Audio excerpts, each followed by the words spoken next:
Suspense. Among wine stewards, the men who are responsible for the wine selections in the cellars of famous hotels and restaurants, the choice is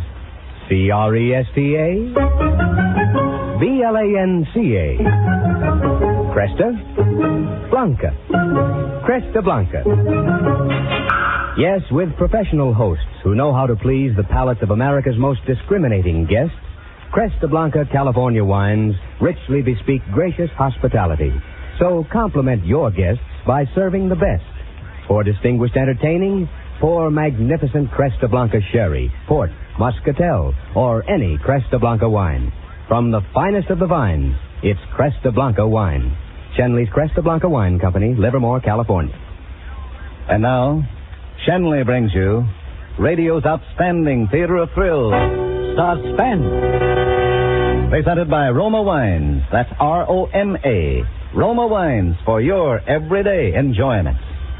Tonight, Roma Wines of Fresno, California bring you Mr. Walter Abel in Quiet Desperation, a suspense play produced, edited, and directed for Shenley by William Spear. It was during my lunch hour one day. Funny, I can't even remember the name of the book. Anyway, the sentence was, "The mass of men lead lives of quiet desperation."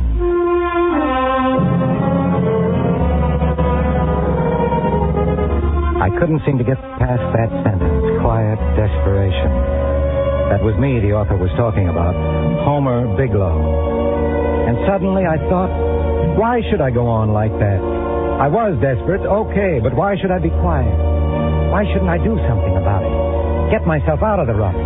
All I needed was the right break. It came a lot sooner than I expected.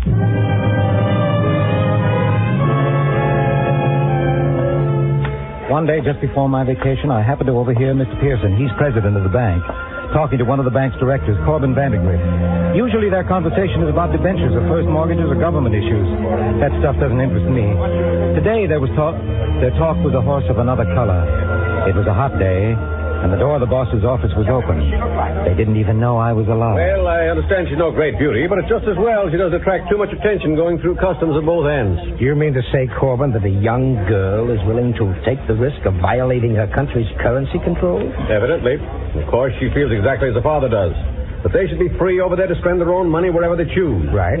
Old Vale would break every law they've written here, just for the satisfaction of knowing he's outwitted them. Mm-hmm. And Hester probably feels the same way about it.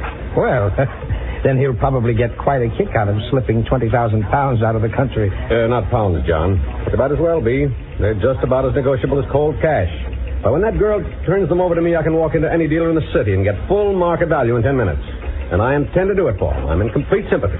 No government on earth could tell me where and when and how to spend my own money. Once she gets the money, what is she going to do with it? Oh, I don't know, and I don't care.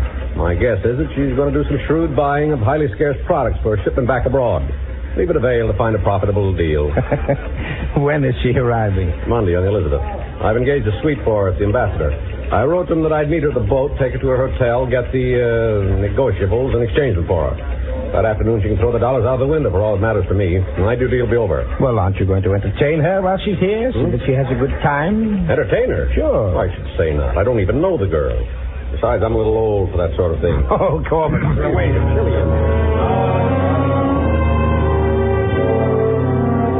I wondered what Mr. Pearson would say if any of us employees at the bank were to play fast and loose with the law the way Corbin Vandergrift and that snooty dame Hester Vale were doing. He wouldn't be quite so sympathetic and understanding. You can bet your bottom dollar on that. That kind of skullduggery was labeled strictly for the rich. I should have put the whole thing out of my mind, but somehow I couldn't. 20,000 pounds. $80,000 in American money. I stood there outside Mr. Pearson's office. I was shaken out of my quiet desperation somehow. I just stood there, dreaming about romance and adventure that you could buy with money.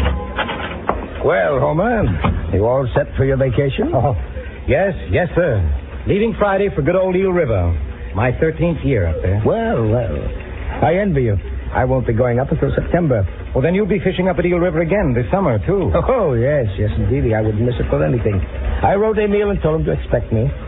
Say, we'll be quite a party this year, 5 of us.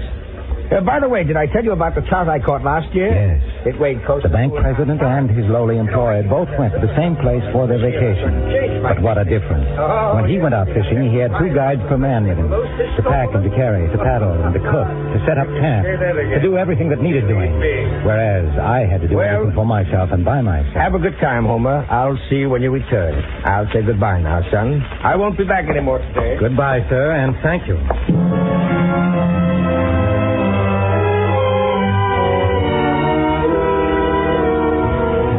I had my lunch that day as usual. In the boardroom, Jenny, Mr. Pearson's secretary, had left the door to his office open so that if the phone should ring, I could take the message while she was out. The phone did ring, and it was Corbin Vandergrift. Who is this? This is Homer Bigelow, Mr. Vandergrift. Oh, yes, Homer. Excuse me. Make sure to give this message to Mr. Pearson. I'm laid up here in the country with a cold. Won't be able to get into the city for that appointment on Monday. Mr. Pearson knows about it. I say Mr. Pearson knows about it. Ask him to meet Miss Vale at the boat for me and see to it that she's settled at the hotel. Tell him not to expect me back in the city until next Wednesday at the earliest. Yes, sir. Tell him I'll take care of that financial matter for Mrs. Vale when I get in. It can wait until Wednesday. Yes, sir. And tell him not to bother to call me. I'm going to spend this week in bed. I don't want to be disturbed. Yes, sir. Thank you. Thank you, Homer. So Mr. Vandergrift was indisposed. Too bad. And now the girl would have to be met by a substitute, a stranger. Well, she didn't know either Vandergrift or Pearson from a hole in the ground. So what did it matter? And if it came to that, why did the substitute have to be Mr. Pearson? Why couldn't it be me?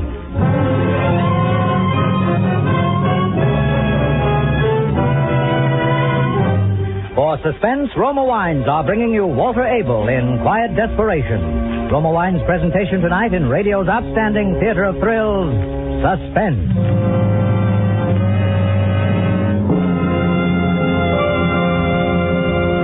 Suspense, radio's outstanding theater of thrills, is being brought to you by Roma. That's R-O-M-A, Roma Wines, America's largest selling wines.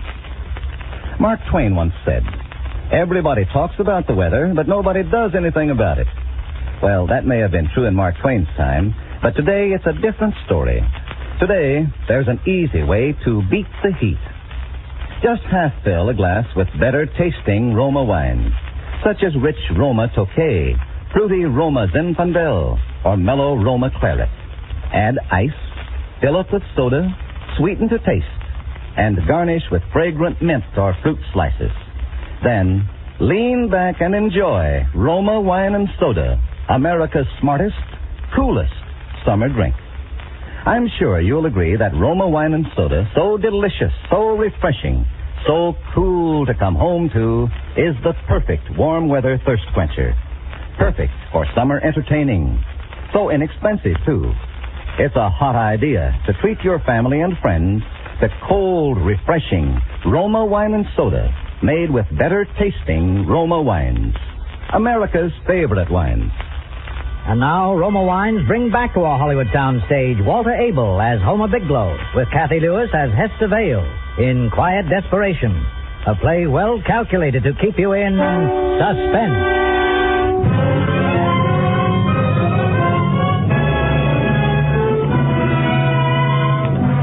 My days of quiet desperation were over. Anyone taking a real close look at me that Friday wouldn't have been sure I had a fever. My face felt hot, and every now and then I had a fit of trembling, but evening finally came. I got down some food at the cafeteria, picked up my bags at home, and went to the station. The next day, I was saying hello to Emil on the platform of the Eel River station. Hello, Homer. Comment ça va? Hello, Emil. Glad to see you again.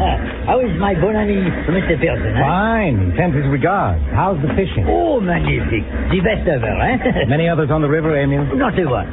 The fish are hungry like anything, and not the one to give them small fry to eat.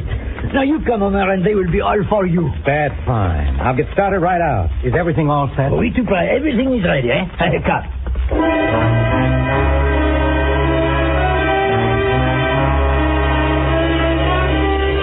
In half an hour, I was at the camp on the shore of Eel River. I had lunch, changed my clothes, put my city clothes into my pack instead of into my suitcase, which I was going to leave in camp.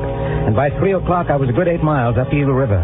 By 4, I had hidden my canoe and equipment in some bushes along the bank, and, dressed again in city clothes, was walking slowly through the woods toward Loudon's Corner 3 miles away. It was a local stop on the railroad just below Eel River. The train south was due in at 9 that night. I had plenty of time to catch it and make the transfer to Boston for the night train to New York. At the Boston station, I bought a cheap suitcase and a couple of shirts, and when the train dropped me at Grand Central early Sunday morning, I went straight to the 49th Street Hotel, which was just a couple of blocks from the Ambassador. I scrawled the name Henry Smith in the register and was shown to my room. I had a whole day and a night to wait, and for once, with all that time on my hands, I didn't read a book.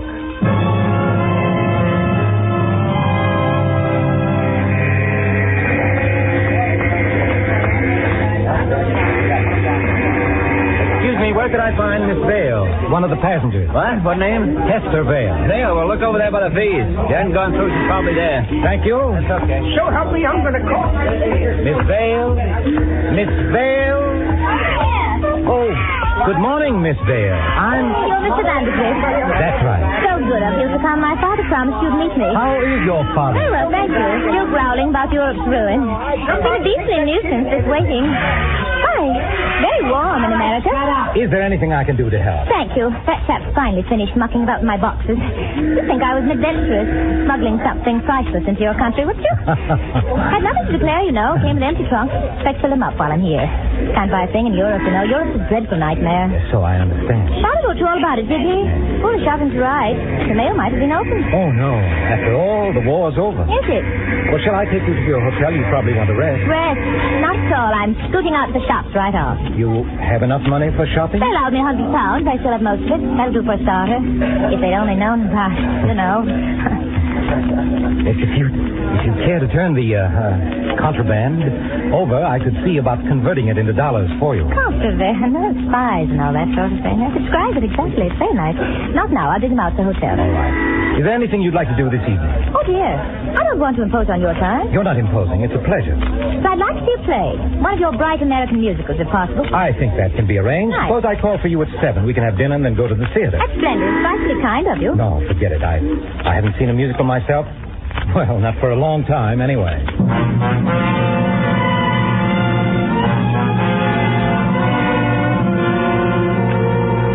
I took her to her suite at the Ambassador, and I went back to my room to think over my plan. It was almost too simple. As soon as she turned the securities over to me, I'd take them to a broker and collect. Then I'd catch the night train back to Loudon's Corner, then through the woods to Eel River. By tomorrow afternoon, I'd be in my canoe again as if nothing had happened. A few days after that, the canoe would come drifting downriver wrong side up, and my stuff would be found floating in a quiet backwater. Under another name, I'd go out west. With $80,000, I'd never have to go back to that old life of quiet desperation. No, sir, I was through with that forever. As for the man who posed as Corbin Vandergrift, he'd never be found. And no one would ever connect him with the Homer Bigelow, who was drowned on a fishing trip in the swift waters of Eel River 250 miles away.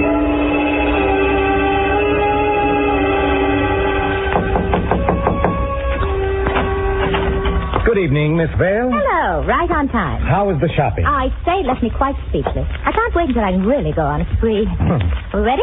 Oh, you are? Quite. Oh, dear. Will you hold this key for me? There's simply no room in my bag for it. Sure, I'll keep it in my pocket for you. Thank you. I picked a quiet little restaurant where I was sure I wouldn't meet anyone who knew me. The theater was going to be an ordeal, all those people, but that couldn't be helped. I had to play my part until she handed over those securities. I couldn't afford to look too anxious about them either, but I needn't have worried.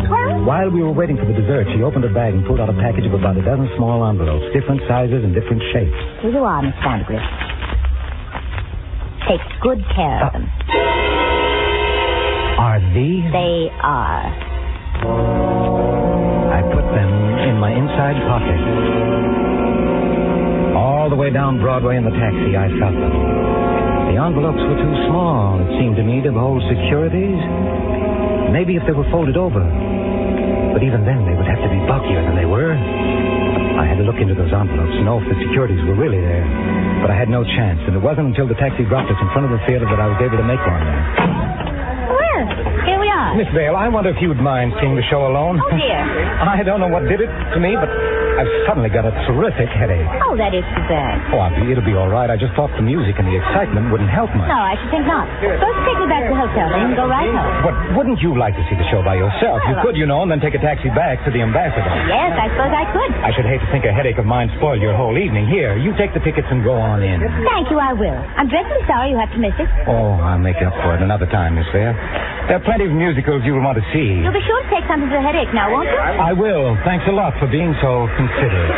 Good night, Miss Vale. Have a good time. I'm sure to. Good night, Mr.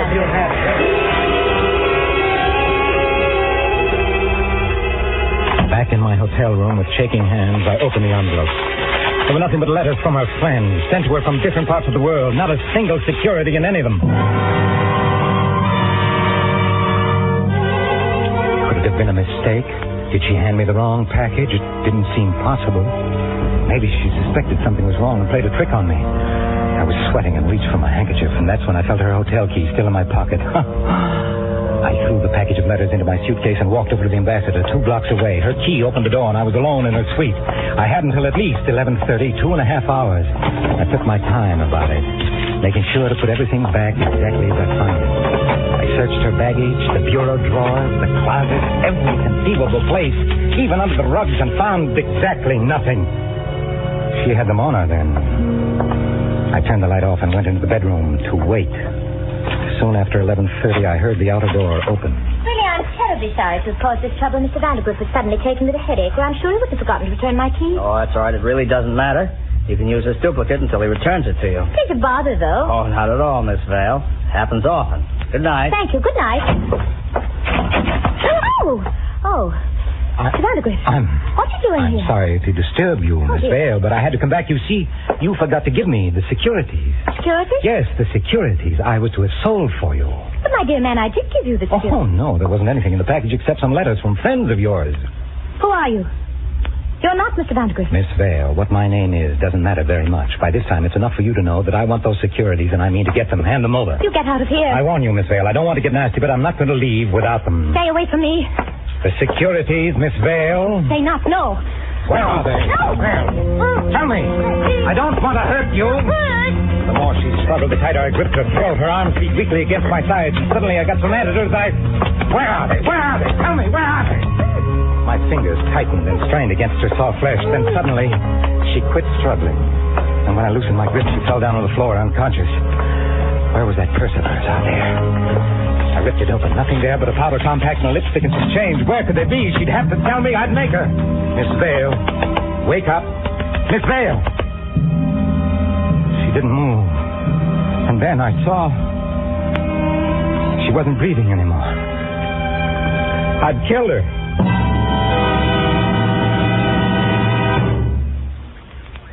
I never meant to kill the girl. I hadn't any idea I was choking her that hard.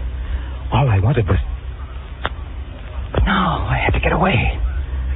I couldn't stay here with that limp body sprawled on the rug. But I had to be careful. I couldn't afford to make a mistake now. I tried to remember everything I'd read in detective stories. You had to be careful about fingerprints. I ran to the bathroom, grabbed a towel, and with it wiped every surface I might have touched. Then I dragged the body to the bedroom and put it on the bed. I shut the door behind me and turned the lights off in the sitting room. I listened a couple of seconds at the outer door. Everything was quiet. I ducked out and went to the stairs. The lobby was empty. I crossed over and went out into Park Avenue. 5 minutes later, I was at my hotel. It was 12:30. I could still catch the 1 o'clock train for Boston.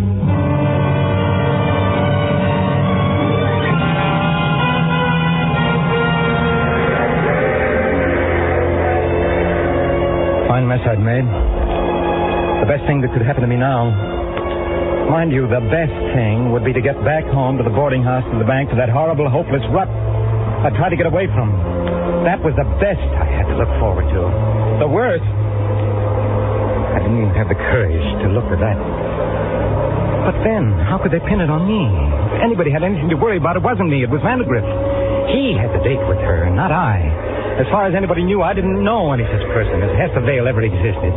Vandergriff was the guy she told the desk clerk she'd given the key to. I bet the poor sap wouldn't even be able to prove an alibi for last night, midnight. Yes. I could go back to my fishing and forget the whole thing. Forget it ever happened. I was saved. Fine consolation that was, after all the beautiful plans I'd made. But at least I was safe.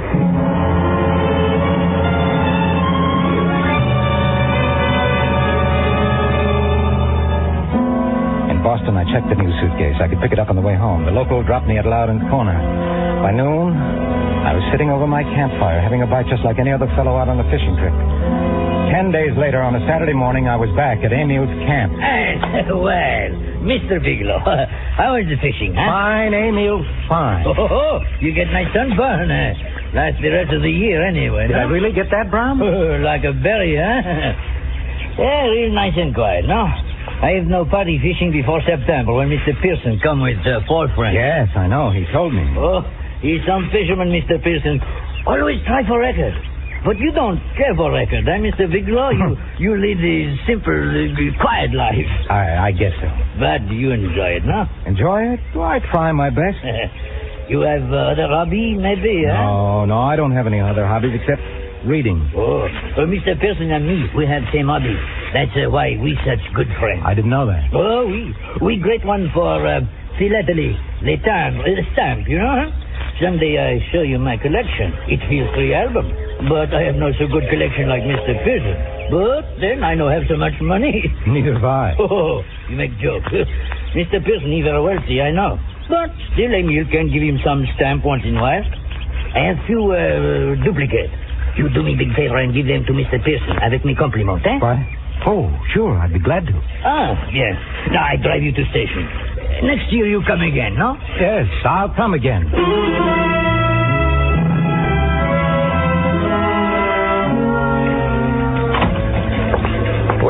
Well, Homer, you're back, eh? Did you enjoy your rest? Yes, it was fine, Mr. Pearson. Good. I can't say we've had any enjoyment back here. Have you heard about Mr. Vandergrift? Mr. Vandergrift? No, sir. Is there something wrong? Wrong? I'll say there is. He's been arrested for murder. He insists he's innocent, but the police have a strong case against him, very strong. It looks bad indeed. I'm sorry, sir. So are we all. It means I'll have to give up my fishing trip this summer for one thing. I can't desert dear old Bandy at such a time. I'll have to wire Emil, and I just got a letter from him telling me he had everything arranged to. Yes, he told me he was expecting you. Oh, well. Can't be helped, I guess. Oh, say, by the way, he wrote that he sent some duplicates on to me in your care. Stamps. Stamps? Oh, that's right, he did.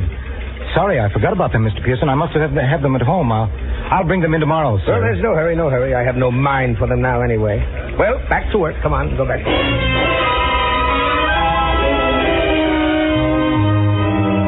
That night I looked for the stamps, but couldn't find them. How I ever managed to lose them, I'll never know.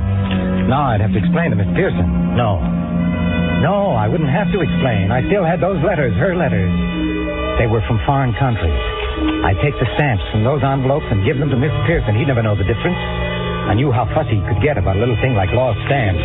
Rather than get him started on a lecture, I got out the package of letters, cut the stamps off, and then burned the letters and the envelopes. The next day... Yes? Here are the stamps, sir. I found them at home, all right. Oh, well, just put them on the desk, Homer. Thank you very much. Don't mention it, Mr. Pearson.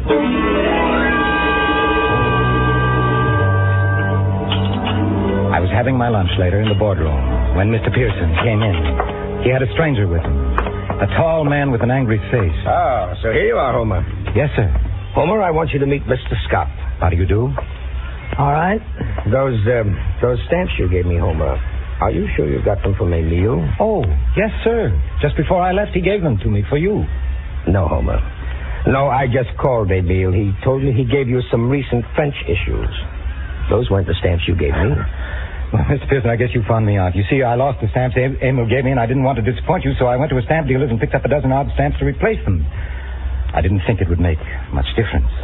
Is that your story, Bigelow? Well, what do you mean? It's true. They were very rare and valuable stamps, Homer. You must have shelled out a pretty penny for them. Oh, I don't know. Mr. Pearson feels a man in your position couldn't afford to buy stamps like those unless... Unless what? Unless you didn't buy them at all, Bigelow. Unless you got them from the late Miss Hester Vale. What's the matter, Homer? Is the name familiar to you? No, sir. I never heard of... What makes us think so is that the stamps Miss Vale smuggled into this country were the same issues and worth exactly as much. $80,000. We're worth $80,000. Could it be a coincidence, Mr. Bigelow?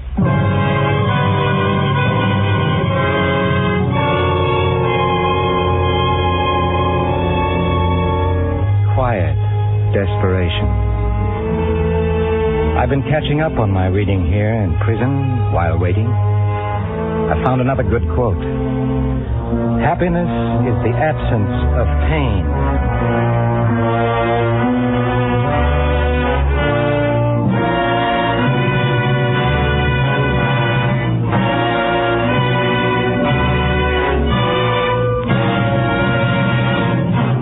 Suspense.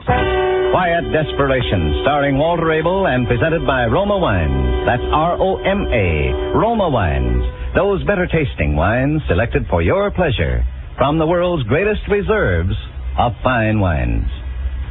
More Americans enjoy Roma wines than any other wines because Roma wines taste better. To create this better taste, Roma begins with natural juices, gently pressed from California's choicest grapes. Then Roma master vintners, with ancient skill and unmatched wine-making resources, guide these luscious grape treasures unhurriedly to taste perfection. Then, these better-tasting wines are placed with mellow Roma wines of years before. And from these, the world's greatest wine reserves, Roma later selects for your pleasure. Right now, a wonderful way to discover the better taste of Roma wines is to serve Roma wine and soda, iced. For cool, lip-smacking refreshment, enjoy delicious Roma wine and soda made with your favorite Roma wine. That's Roma, America's largest selling wines. Walter Abel will soon be seen in the Hal Roach production, Fabulous Joe. Tonight's suspense play was by George and Gertrude Fass. Next Thursday, same time, you will hear Donald O'Connor as star of Suspense. Produced and directed by William Spear for the Roma Wine Company of Fresno, California.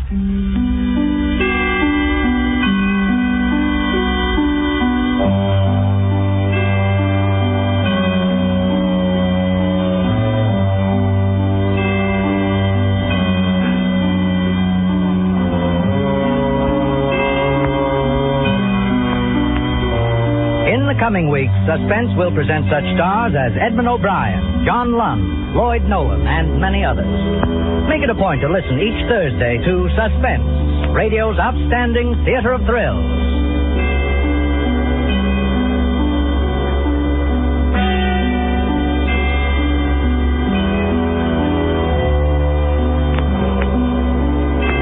This is CBS, the Columbia Broadcasting System.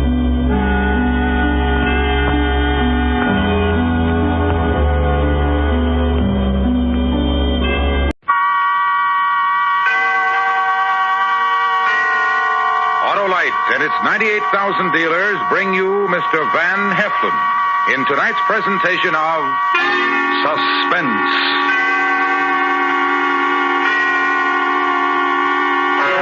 Tonight, Autolite tells of one of the great mysteries of the sea as we recreate the mystery of the Marie Celeste.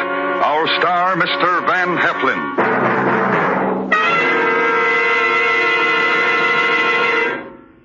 Hello, Harlow. Goodbye, Hap. Goodbye. Sure, this is our last show till fall, Hap. Last chance to tell folks about switching to those inspiring, incomparable, and inevitable Autolite spark plugs. The spark plugs that are ignition engineered for the finest performance money can buy. What are you going to do this summer, Harlow? Keep an eye out for exasperated drivers with poorly performing cars, Hap. And then I'll say visit your Autolite spark plug dealer for a brisk brace of Autolite spark plugs, like the amazing Autolite resistor spark plugs, the double life spark plugs that make riding as smooth as a summer breeze. So call Western Union by number and ask for our friend, Operator 25. Yes, sir. Operator 25 will tell you the location of your nearest Autolite spark plug dealer. The man with ignition-engineered Autolite spark plugs, both standard and resistor type. And remember, from bumper to tail light, you're always right with Autolite. And now, Autolite presents The Mystery of the Marie Celeste, starring Mr. Van Heflin, hoping once again to keep you in Suspense.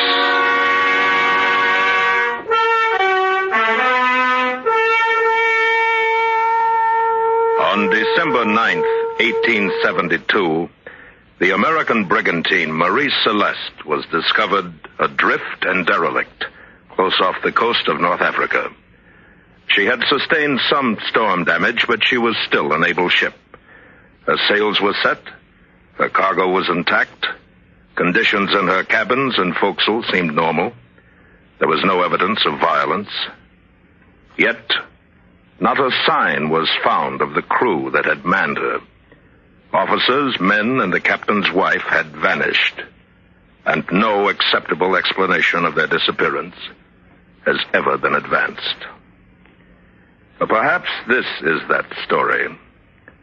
It would start in New York City's Harbor District on the night of November 7th, 1872, the eve of the Marie Celeste's departure from that same harbor.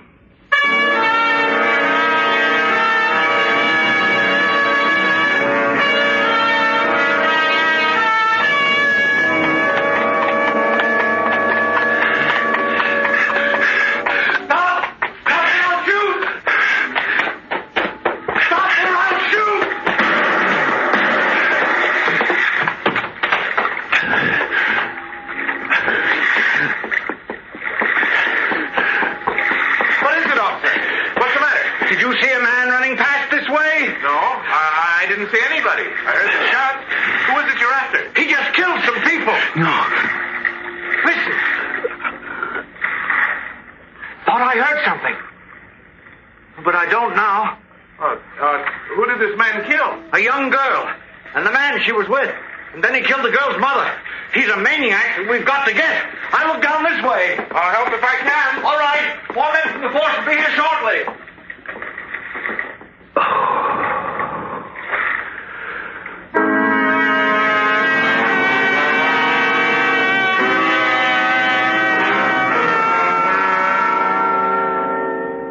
I didn't remember killing her mother. Grace I killed because I couldn't help it. The man because he came after me when Grace was down, but I never meant to kill her mother. When I heard that I had, I wondered if the officer was right and that I was insane.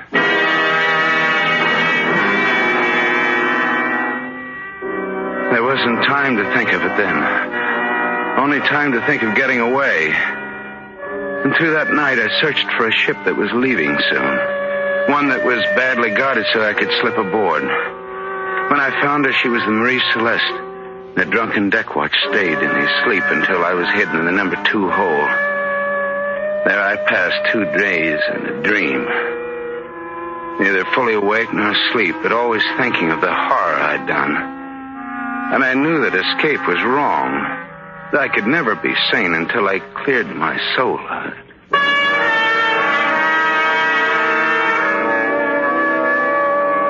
On the 3rd morning, I proceed to make my presence aboard known so that I can go to the captain and tell him of my crime and take the consequences I so richly deserve.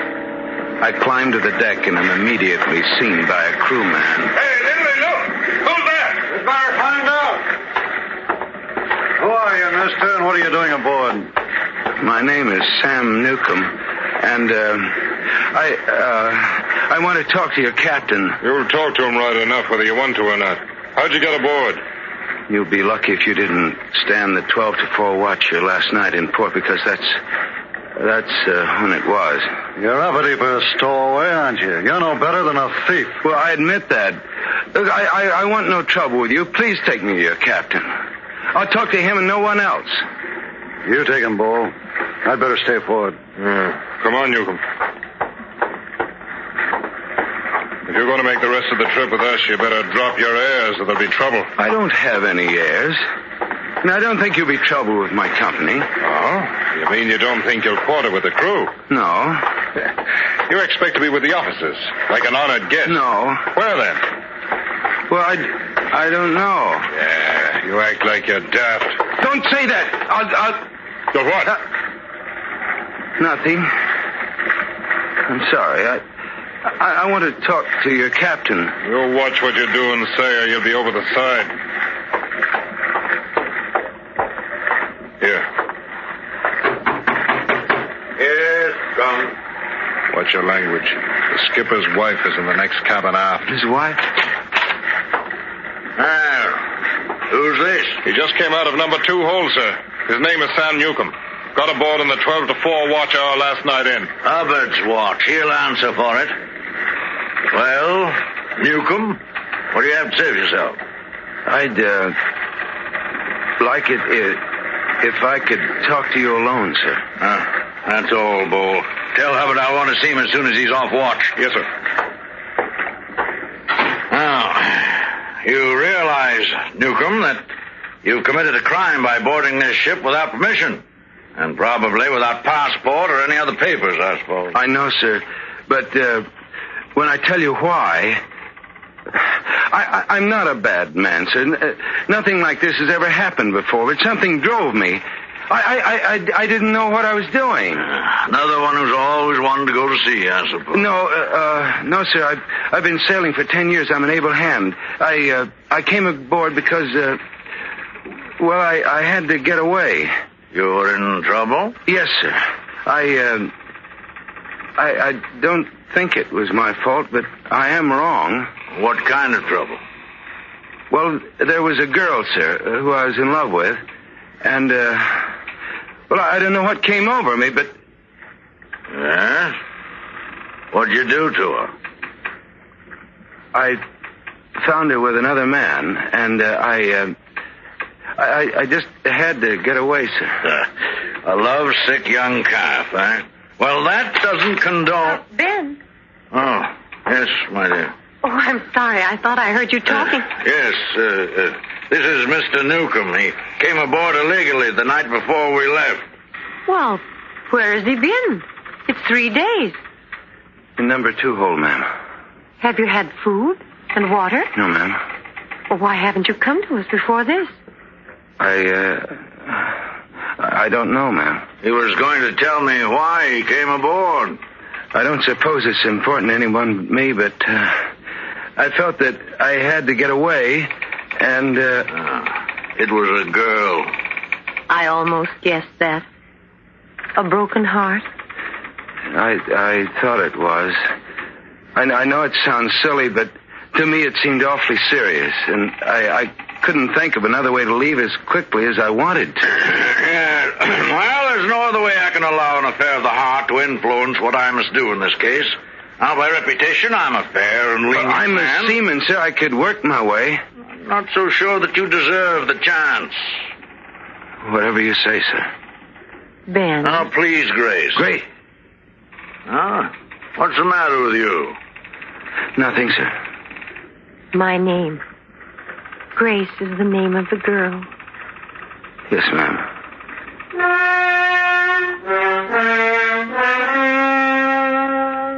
It was learning that the captain's wife was aboard that made me change my mind about telling him the truth. When I talked to him, especially after his wife came in, everything was turned about. It was though I was the captain, the stowaway was someone else. It was as though my wife, my Grace, had come in from the next cabin, and together we talked to this stowaway. And we felt sorry for him, and we wanted to be kind to him.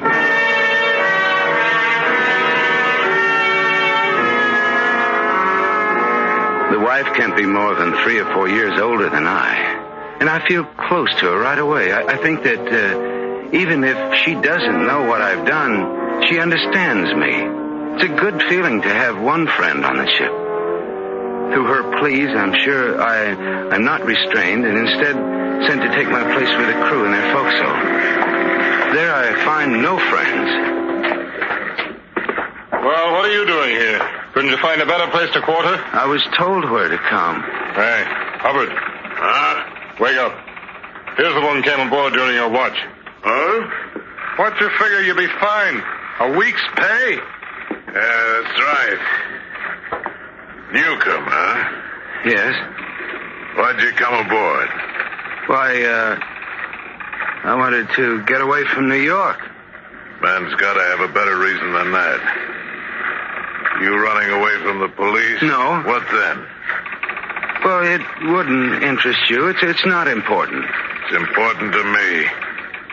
And I want you to know how I feel about it.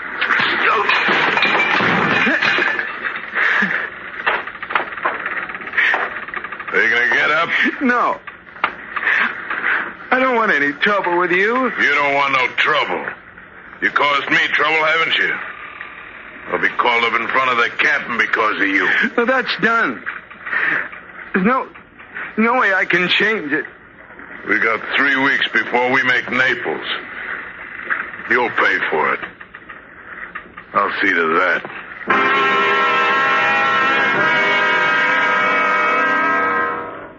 Through the following days, I knew no peace. There were 4 deckhands and a first officer. And although I had reason to fight because of the way they beat me and used me, I didn't. I was afraid of my own violence now that I'd killed. The one named Hubbard, he was the worst. His eyes were always on me. And I wondered why. There was a night when I woke to find him bending over my bunk. He was smiling. And from that moment on, even in sleep, I felt him watching me.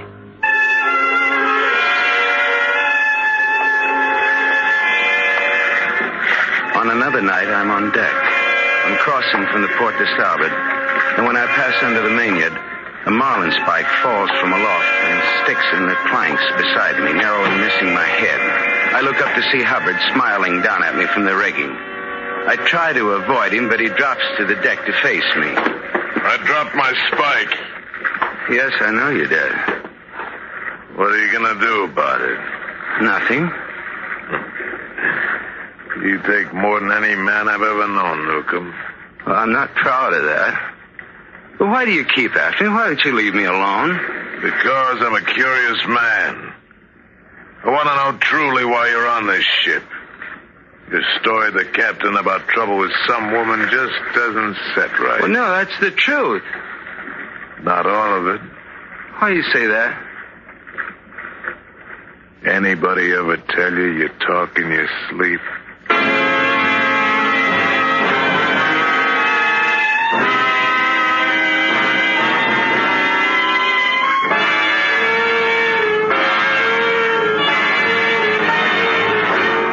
Autolite is bringing you Mr. Van Heflin in The Mystery of the Marie Celeste.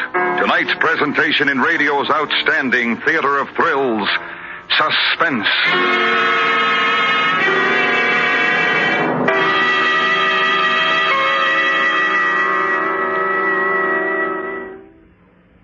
Well, Harlow, this is it. It sure is, Hap. The Autolite resistor spark plug.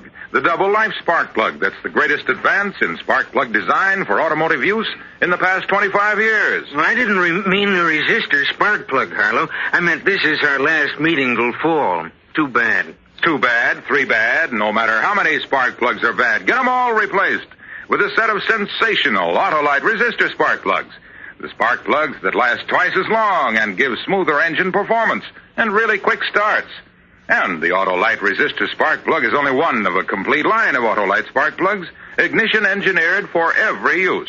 Is Operator 25 going on vacation too, Harlow? No, sir, Hap. She'll be standing by to tell folks the location of their nearest Autolite spark plug dealer. Just call Western Union by number and ask for Operator 25. And remember, from bumper to tail light, you're always right with Autolite. And now, Autolite brings back to our Hollywood soundstage Mr. Van Heflin in Elliot Lewis's production of The Mystery of the Marie Celeste. A true report, well calculated to keep you in suspense.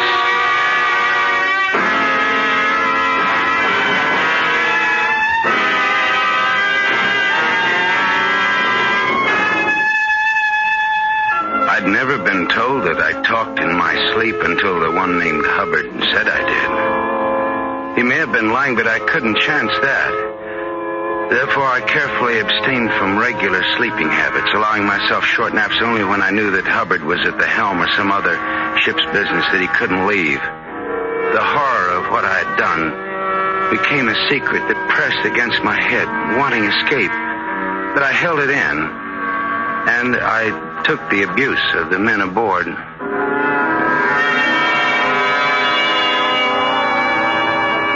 The only kindness and relaxation I find are during the moments when I chance to meet the captain's wife. Off watch one night, when it's not safe to sleep, I'm alone taking a cup of tea in the galley. When she comes in... Oh, Mrs. Briggs. Why, Mr. Newcomb, I've been thinking of you. I haven't seen... Well, you look ill. Is something wrong? No, nothing, no. My sleep hasn't been so good. And your cheek is bruised. What happened? Oh, it's nothing serious. Just some trouble with the other hands. Have you told the captain? No, ma'am. Why not? I shall. No, please don't. I've caused enough trouble. I wouldn't want there to be any more. May I have some tea, Mr. Newcomb? Oh, yes, ma'am.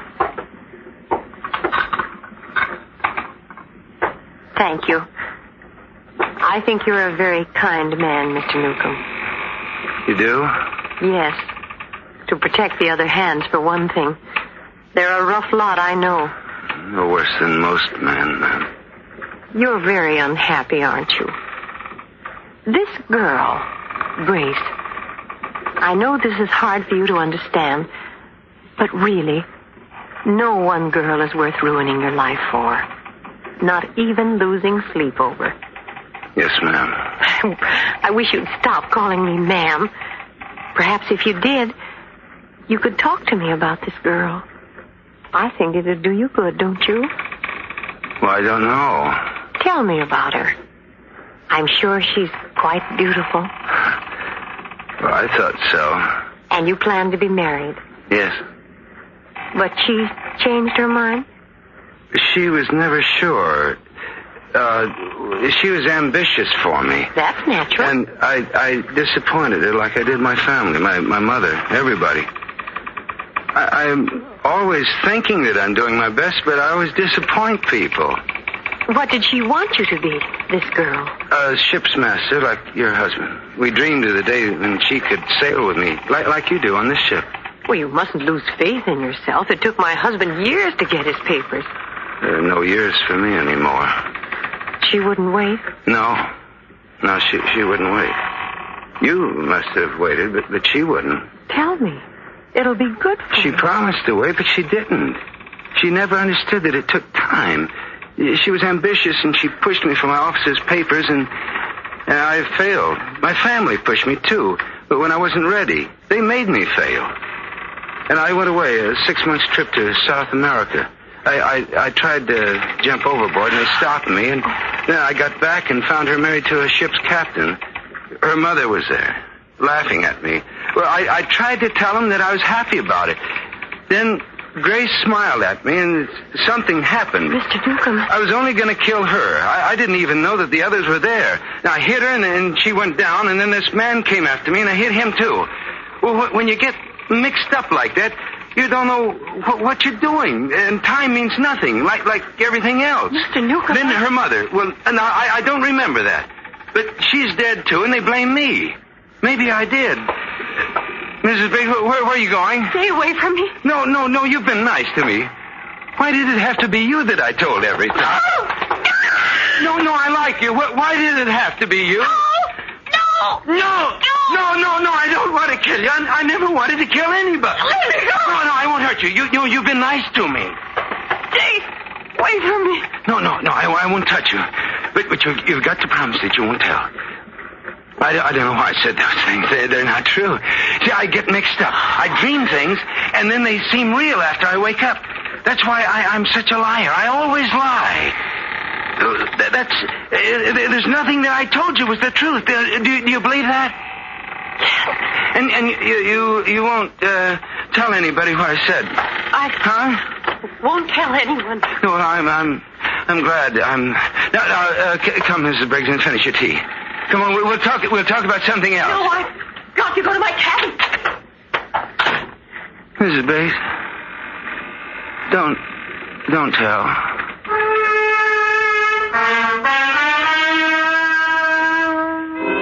I knew she would tell. So I hid. I went back to the number 2 hole where I'd felt safe before. They found me there.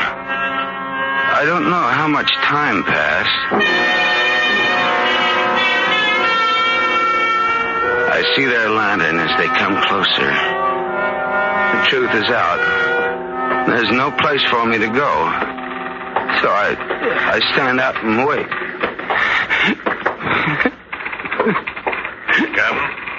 Captain, I hear him, I think. Yes, Hubbard. Keep your pistol ready. You have to be careful. Yes, sir.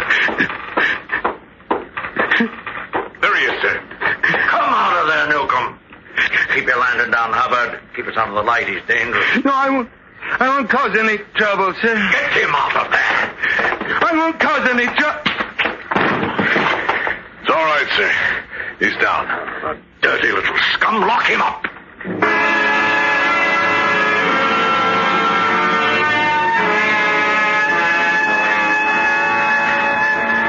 I'm not sure how many days passed, but I found comfort in being locked up because I could sleep without the fear of Hubbard leaning over me, listening for what I might say. Then there was one night when shouting on deck woke me up. I couldn't hear the words being in the middle of the ship. Soon the shouting stopped and there was silence. It was a new silence that I studied for a long time. I heard no footsteps on the deck. I heard no voices. I heard no creaking timbers. It was a dead ship. I wait for the one daily meal that they allow me, and no one comes. And then I shout, "Let me out! Let me out of here! Somebody come and let me out!" If one were insane, he'd surely break at a moment like that. I was locked up and alone on a ship that was held motionless as if gripped by some great hand. But I didn't break. I dismantled my bunk and from the wood fashioned a ram with which I attacked the door. The task of freeing myself consumed most of the day, and such was my concentration that I didn't realize the exact moment that the ship began moving, as if a great hand had released its grip and set her free. And I was free.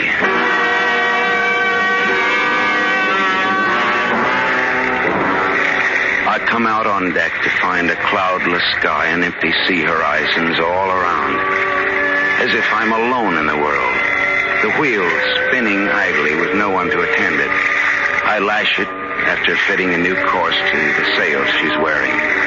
The whole ship is mine. I am master and crew. I found peace and well-being, as if I've been absolved of any wrongs I ever did. Because what, if not Providence, held the ship that night and sent the others to certain death in the endless sea? What if not kind Providence decided that I alone would survive? The meek and the humble shall inherit the earth. This narrative I swear to be true. And on this second day of December, the year of our Lord, 1872, I hereby sign it and seal it in a bottle to be delivered to the ocean's currents, in the hope that someday it'll drift back to the hated world from which I am forever parted.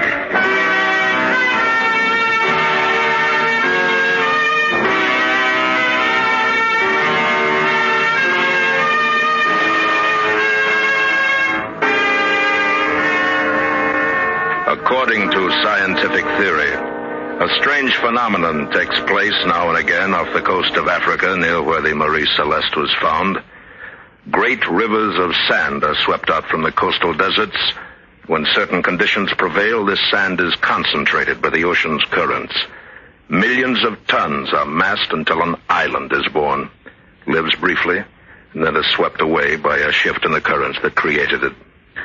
One such island formed under a small ship during World War II, held it for a number of hours, then released it, much in the same manner that Sam Newcomb's Providence acted. A like occurrence could have caused the abandonment of the Marie Celeste, but no one knows. According to some reports, Sam Newcomb's signed confession did drift ashore many years later.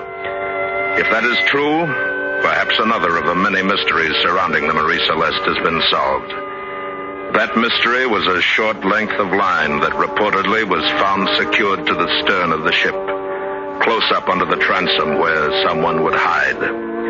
Attached to this line was a man's leather belt that had parted in the middle. Could Sam Newcomb have hidden there when the salvage crew was put aboard to sail the ship to Gibraltar? Could he have hung suspended there against the weakening belt until it parted and let him sink silently into the sea?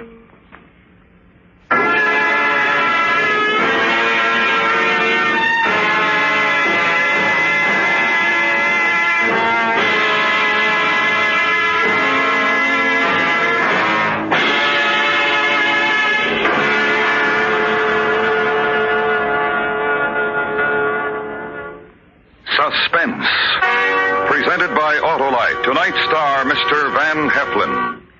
This is Harlow Wilcox speaking for Autolite, world's largest independent manufacturer of automotive electrical equipment. Autolite is proud to serve the greatest names in the industry. They are members of the Autolite family, as well as are the 98,000 Autolite distributors and dealers in the United States and thousands more in Canada and throughout the world. Our family also includes the nearly 30,000 men and women in 28 great Autolite plants from coast to coast and Autolite plants in many foreign countries, as well as the 18,000 people who have invested a portion of their savings in Autolite.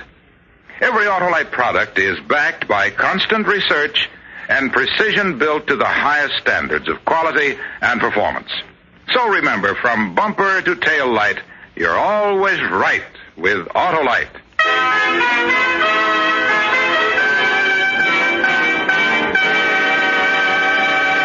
And now I'd like to bring to the microphone a member of the Autolite family, the producer-director of Suspense, Mr. Elliott Lewis. Tonight's Suspense program is the last for this season. Suspense on television will continue through the summer. Starting next week at this same time, CBS Radio will present a new series of true crime mysteries, crime classics by name, which I heartily recommend to be worth your listening until Suspense returns in September. And so until that time, all of us of the Autolite family thank you for your support and attention during this last season. We'll see you in September on Suspense. Suspense is produced and directed by Elliott Lewis, with music composed by Lucien Morawick and conducted by Lud Gluskin. The Mystery of the Marie Celeste was adapted for Suspense by Gil Dowd. Featured in the cast were Joseph Kearns, Jeanette Nolan, Paul Frees, Daniel Hurley, Hal Gerard, and William Conrad. Van Heflin may currently be seen in Shane, a George Stevens production for Paramount. You can buy Autolite resistor or standard type spark plugs, Autolite electrical parts, and Autolite Stay Full batteries at your neighborhood Autolite dealers. Switch to Autolite. Have a good summer. And good night.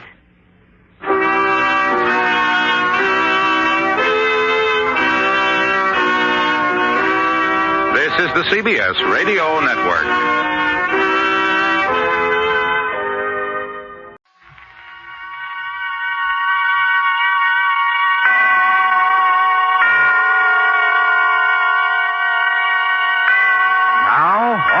And its 60,000 dealers and service stations present Suspense.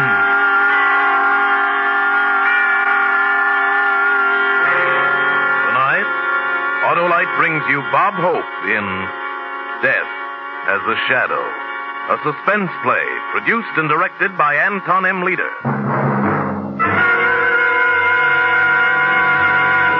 Friends, those April showers that bring May flowers have nothing on an Autolite Stay Full battery. Why, the extra water in an Autolite Stay Full battery makes those April showers look like a drought in the Gobi Desert. Why, an Autolite Stay Full battery needs water only 3 times a year in normal car use. Yes, sir, an Autolite Stay Full battery needs water only 3 times a year in normal car use. And in addition, an Autolite Stay Full battery has extra plates for extra power, protected by fiberglass insulation for stronger life and longer life. Why, in recent tests conducted according to the Society of Automotive Engineers life cycle standards, Autolite Stay Full batteries gave 70% longer average life than batteries without all these features. So remember, you're right with Autolite. And now, Autolite presents Bob Hope in a tale well calculated to keep you in suspense. Don't ever answer a telephone just because you've got nothing else to do. Just because you're curious.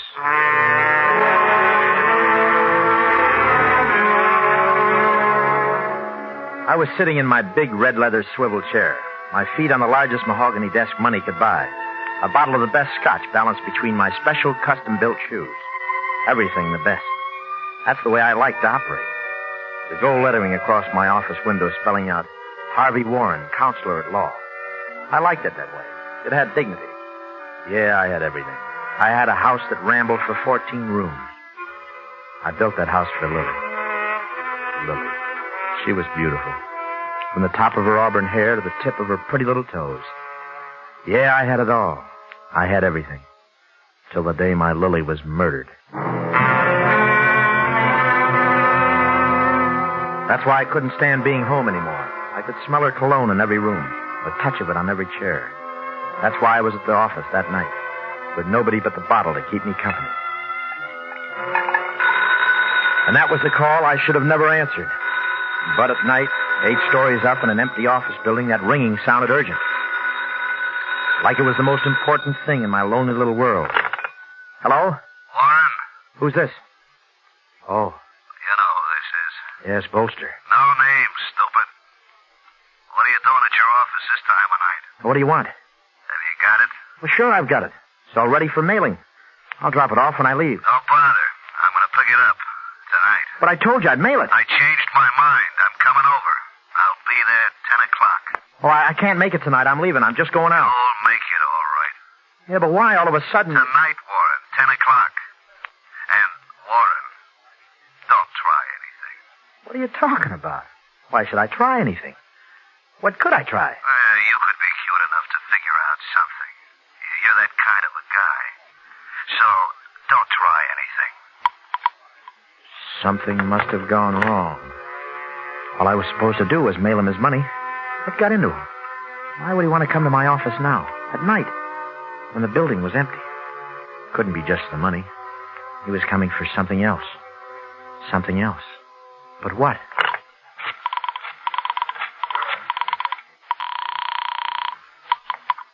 Police Department, Johnson. Get me homicide. Now, hold on. He wants homicide, extension 458. Hello? Homicide? This is homicide. Is Joe there? Lieutenant Joe Scarponi? Who's calling? Harvey Warren. Oh, hello, Mr. Warren.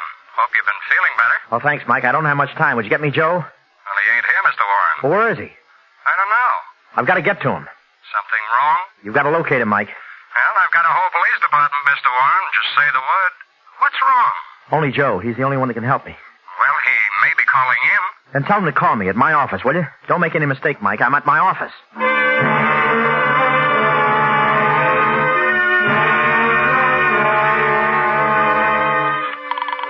I couldn't get it out of my mind. What had made Bolster switch like that? What had gone wrong? He must have figured it out and was coming over for just one thing. To kill me. Lion Apartments. Lieutenant Joe Scarponi, please. One moment.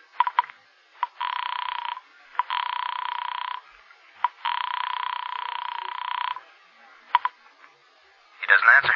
Well, where can I reach him? He must have left some kind of a message. Oh, I'm sorry, sir. He hasn't been in all evening. Well, tell him to call Harvey Warren. Yes, Mr. Warren. At my office, understand? Does he have your number, sir? He's got my number. Don't make any mistakes. At my office. He's got to reach me before 10 o'clock. That's tonight, understand? I'll tell him, Mr. Warren. Thank you. Madge. I've got to try Madge. He's got to be at Madge's place. I should have thought of it before. Busy. That must be Joe. He's got to be there. That's Joe trying to get me. I've got to wait. Have to give him a chance to get through. Why doesn't it ring? Why doesn't he call? Can't wait. 6, 9, 4. Hello? Madge, baby? Oh, hello, Warren. What's this sudden devotion? Oh, Madge, let me talk to Joe, and don't tell me he's not there. Well, of course he's not here, Warren. What's the matter with you? Madge, I got to find him. Well, I am expecting him. When? Soon. Don't give me double talk, Madge. When? We've got a date, 10 o'clock. 10 o'clock. That's too late, Madge. What's the matter, Warren? Well, where can I reach him? Where can I find Joe? Well, did you try his hotel? He's not there. Well, call homicide. He's nowhere, Madge. What's wrong, Warren? There's no time to explain. Help me find him, please. I'll do what I can. At my office. Don't forget it. My office. Before 10.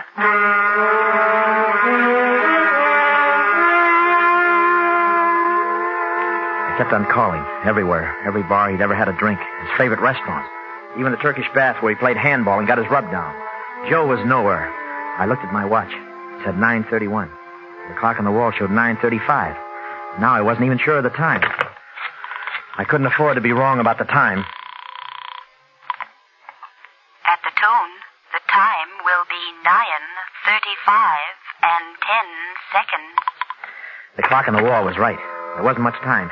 Even if I get a hold of Joe, it'd be too late. My mind was starting to play tricks, starting to tie my insides up in 100 little knots. Suppose Bolster got here early. Suppose he got here before 10 and no Joe. I got up in a panic. My shirt was soaked wet to my back. I could run, yeah. I could get away while there was still time. But then Bolster would really know something was wrong. Maybe he wasn't going to kill me. Maybe he was just coming for his money. I had to get rid of the hysteria. Had to get a hold of myself. No use playing guessing games. I opened the door. I was going to leave. I wasn't going to be a sitting duck for a guy like Bolster. At that time of night, just one elevator was in use. It was directly opposite my office door. The indicator over the door flashed numbers when the car was running. I went to press the button to signal for the nightman. Before I could press it, the car started up. Somebody was coming up. I wanted to run. I didn't know where. I was on the top floor. My eyes went to the ceiling. Down the end of the hallway, there was a spiral ladder that led into a trap up through the ceiling. It must have been the opening of the roof. I started to run for it. I stopped. Silly. When all the time there was a stairway going down. I ran for the exit sign and ducked into the stairway. Down one flight and I smacked right into it. A steel gate spread like an accordion across the bottom landing. The gate they always fastened in place at 9 o'clock. Trapped. I was trapped. And then I just stood there. Everything quiet. What happened to the elevator? Then I heard the door open. Downstairs, right below. It didn't come up to the 8th. It was the nightman letting off the cleaning woman. I walked back up the steps. The light on the indicator showed the 5th floor. Then the indicator started flashing again. It was going down. Now was my time to signal the nightman while he was still in the car. Before I had a chance, the telephone began to ring. It was coming from my office. Keep ringing, Joe. I'm coming. Just don't stop ringing. Hello.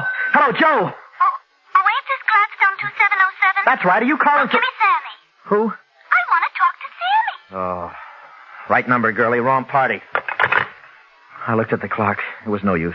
Too late. Even if he did call. I started to go. Saw the bottle on the table. I had to take another drink. I felt a little better. Now I have to get out. Hello? Hello. It's me again. Look, girlie, there's no Sammy at this number. I know, but you sounded kind of lonely. I'm lonely, too. Forget it, will you? Don't tie up my phone, understand? Sure, I know. You waiting for a call, too? Get off my number. I don't want this phone tied up. Sure, I understand, but just in case, why don't you take my... I started to go and wasn't going to stop. Not for anything. And I realized it might be too late. Suppose he was on his way up. Suppose he was watching the entrance. Why did that girl call back? What did she want? Then I knew it was a trick. A typical hoodlum trick. Bolster was using that girl to check up on me. Playing at cat and mouse. His way of holding me to the phone. Making sure while he was on his way up. A trick. 20 minutes to 10. The clock kept staring at me. The minute hand beating its way around the circle. 20 minutes to 10. That girl again checking up on me. Who did Bolster think he was kidding? He knew I had to answer that phone. Hello. Warren? Joe, you don't know how I've been trying to get you all night. Yeah, I know. Your line's been busy. Oh, come right over, Joe. What's the matter? There's no time to talk. Just get here. Oh, well, I got a date, Warren. It's on my only night off. You know how Madge is. Joe, this is a matter of life and death. Whose life? My life. Oh, well, I'll be right there. Before 10, Joe. It's got to be before 10.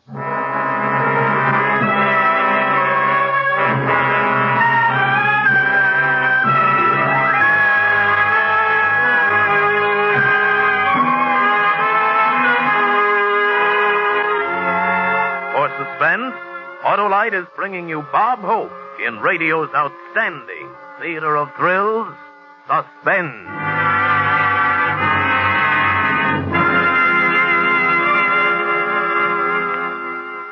Hello there, Harlow. Say, what happened to your face? Lose an argument with a revolving door? No, Hap. I was at a big community picnic. Oh, sat in the sun too long, huh? No, I sat at the speaker's table. In fact, that's how... Well, it was like this. There was an audience, so I jumped up and said... An Autolite Stay Full battery needs water only 3 times a year in normal car use. Well, as a matter of fact, I did. I said that dandy, dynamic, dependable Autolite Stay Full battery has a camel hanging on the ropes backed in a corner when it comes to capacity. Yes, sir, an Autolite Stay Full battery needs water only 3 times a year in normal car use. But Harlow, your face. I told him an Autolite Stay Full battery has extra plates protected by fiberglass insulation for longer life, stronger life. You said this during the picnic supper? Not only that, I told him in addition how in recent tests conducted according to the Society of Automotive Engineers life cycle standards, Autolite Stay Full batteries gave 70%, yes, 70% longer average life than batteries without all these features. And when I got through, do you know, Hap, they crowned me with a garland of leaves. Yeah, but that doesn't explain about your face. Oh, I forgot to mention the leaves were poison ivy. Oh? And I forgot to mention, here's Suspense. And now, Autolite brings back to our Hollywood soundstage Bob Hope as Warren in Death as a Shadow. A tale well calculated to keep you in suspense.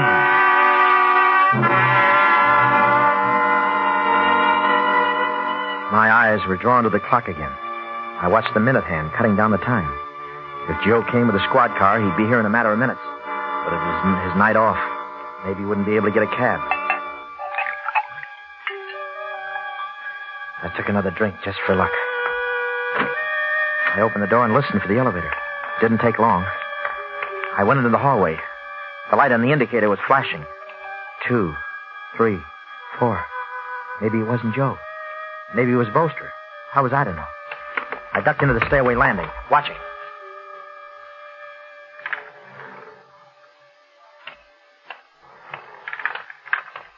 Joe! What?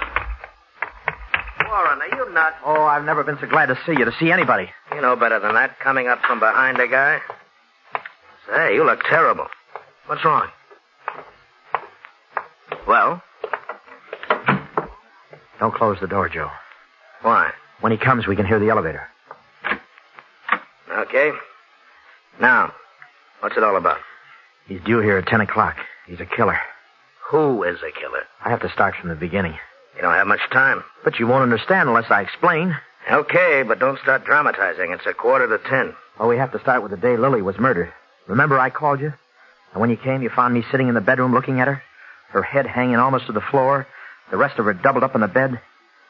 Her auburn hair gently suspended like someone spun fine silk around where the bullet went through that lovely head. She was so beautiful. I was sitting there looking at her. And the sounds tumbling around my head. The photographers, the newspapermen, flashbulbs, all like a bad dream.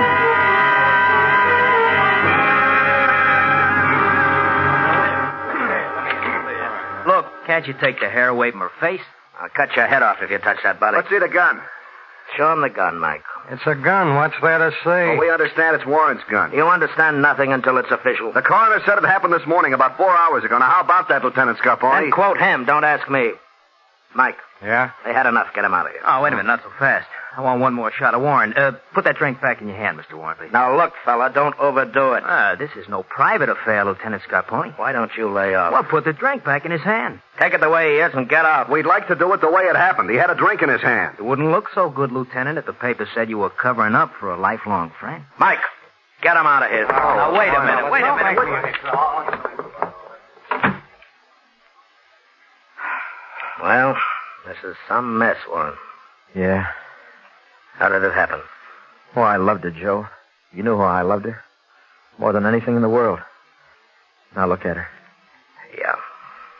You know we've been fighting. Last night was the worst that ever happened. So I ran out of the house. What time? Oh, right after dinner.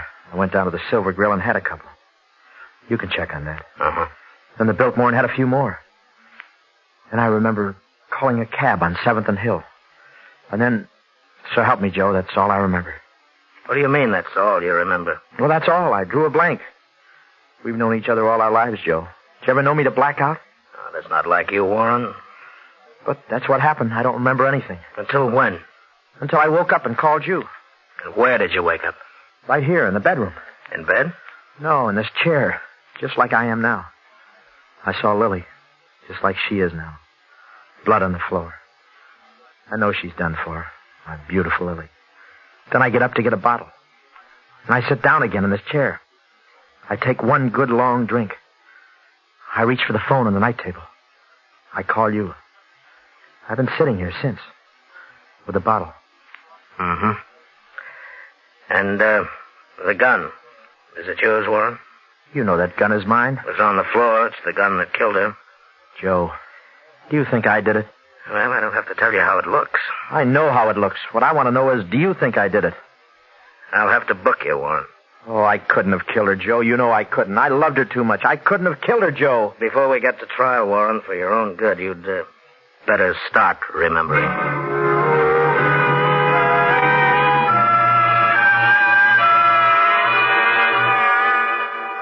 Seems like a long time ago, Joe. I just couldn't remember what I'd been doing there in the bedroom after Lily was murdered. Couldn't even remember how I got there. But 2 minutes ago, you were scared to death. You were trying to reach me every place in town. Well, I'm here. You remember that day in the courtroom? What's that got to do with the killer who's on his way up here? Quite a bit, Joe. That's what I'm coming to. But before he comes, you got to know the whole story. I know the whole story. Not quite. Think back to that day in court, Joe. You remember how bad it looked for me? All the newspapers were sure I was done for because I couldn't remember where I was when she was killed. And I knew I was somewhere else when it happened. But all the evidence piled against me. Everybody sure I was a dead duck.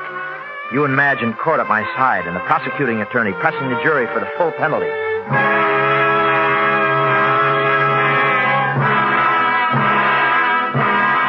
And the only defense offered by the accused is that he doesn't remember. He pleads not guilty, claiming temporary insanity. Forgetfulness as so conveniently happening to the accused cannot be construed as insanity. The state must therefore ask that the full penalty according to the law... Madge. Here, get me some water. Hey, now, poor man, he just couldn't take it that way. This court will keep order.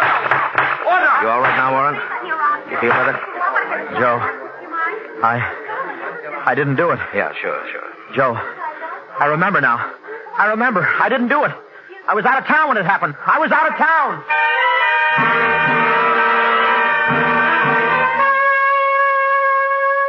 I was out of town when Lily was murdered, Joe, and we proved it, remember? And I was acquitted. Like a bad dream, wasn't it? Look, for the last time, Warren, is this what you called me up to your office for? What's this got to do with somebody coming over here to kill you? Yeah, like a bad dream. Okay, Warren, I've got a date with Madge. Oh, no, Joe, you got a date with a killer. Then who is the killer? I'll never forget that day they acquitted me. I walked out of court a free man. I know you weren't guilty. Your alibi proved you weren't guilty. I know all that. Yes, Joe, but you don't know. I was guilty. What did you say? I was guilty. Oh, you're losing your mind, Warren. You're nuts. If I'm nuts, what does that make you? Makes sense, Warren. Lily thought I was nuts, too. Smart little woman. Thinking she could make a sucker out of me. She was going to leave me. Take half of all I had. That's what she thought. How did you kill Lily that morning when you were in Glendale? I know you were in Glendale because your alibi proved it. It was Lily who gave me the idea how to do it. You know how beautiful she was? Every Thursday, the maid's day off, she stayed in bed, slept the clock around, taking care of her looks. I began figuring. Lily all day alone. Lily in bed. All I had to do was hire somebody to kill her while I was out of town. Then the guy coming up here... That's right, is the killer. A 3-time loser and very tough. I gave him my gun to do it with, and that's all there was to it. He's the man you want, Joe. He's on his way up here to kill me. Instead of doing that, you'll arrest him and clear your books on the Lily case.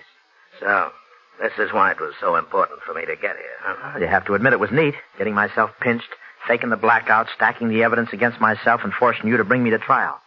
I never had a blackout in my life, but it got me off. Great law, that double jeopardy. Puts you on the spot, though, doesn't it, Joe? You know I'm guilty, but there's nothing you can do about it. The law says I can't be tried twice for the same crime. You see, Joe, I happen to be one of those lawyers who knows his law. Yeah. You've always been at the head of the class. Never worked too hard to get there. Just by looking over the next guy's shoulder and using him was the smart way, huh? Yeah, Kitty, very neat. I knew you'd be a good sport about it. Maybe I'm just another dumb cop to you.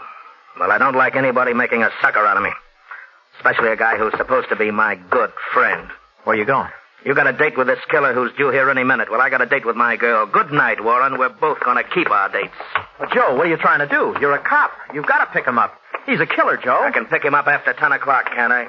Oh, you can't leave me, Joe. You can't leave me here alone. I don't like your company.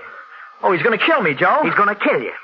Now, why should he do that to a guy who pays so well for what he buys? Well, I'm the only one who knows he fired that gun. Are you gentlemen all through for the night? Yeah, I'm all through. He's going to stay. I'm going down. Well, step in. Stay where you are, Warren. You can't leave me. Let go of my arm. Joe! Close the door, mister. I said close the door. Joe, he's going to kill me. Joe! Hello, Warren. What? Bolster. It was Bolster standing there and leering at me. Joe, he's here! Joe! Shut up. Don't do that again. Well, where did you come from? Well, you don't think I'd ever use a front door, do you? They build these places with fire escapes, you know. Now, into your office. I started walking. I had to do something. Him right behind. Then I made a break for it, into the office. Then I saw the butt of his gun smash through the window. And then Bolster's hand reached through and unlocked the door.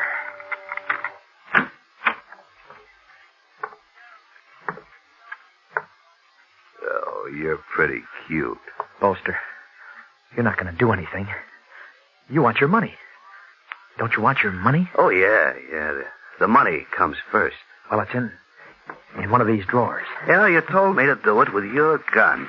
I don't remember which drawer. I couldn't figure it out why a guy should want me to plant his gun. That's strange. I was sure. Warren, where's the money? I'm trying to find it. Don't stall.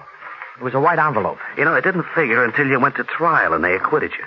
That's when I began to worry. So many white envelopes. But I still wasn't sure until tonight, when I got here. When I see what you've been up to.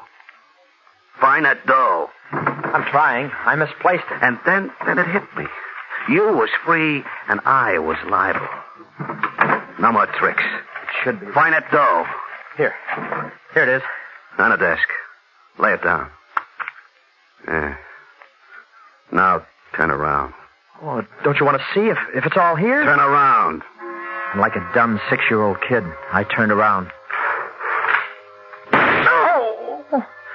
It was the funniest sensation.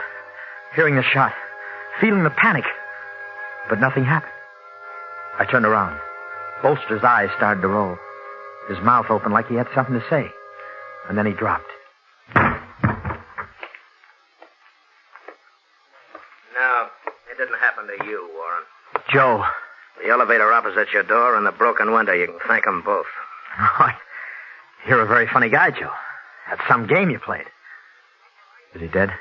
He's dead. Hey, what are these for? I'm holding you for murder. Murder? How can you be so dumb? I was acquitted, remember? You can't try me again. I'm talking about this murder. Are you crazy? I didn't shoot Bolster. I didn't even have a gun. I thought you were one lawyer who happened to know all about the law. Or didn't you know that it makes no difference who shot him? The two of you were committing a felony. And the law says all accessories to a felony are equally responsible for all acts resulting from the felony. Unquote. But, Joe... Including homicide, Warren, including homicide. I don't know all about the law like you, Mr. Harvey Warren. I only know just enough to get by. Let's go. Joe, wait a minute. Joe, I think I'm going to faint. I'm going to black out, Joe. Wait. You see, I don't remember a thing, Joe. So help me, Joe. I don't remember.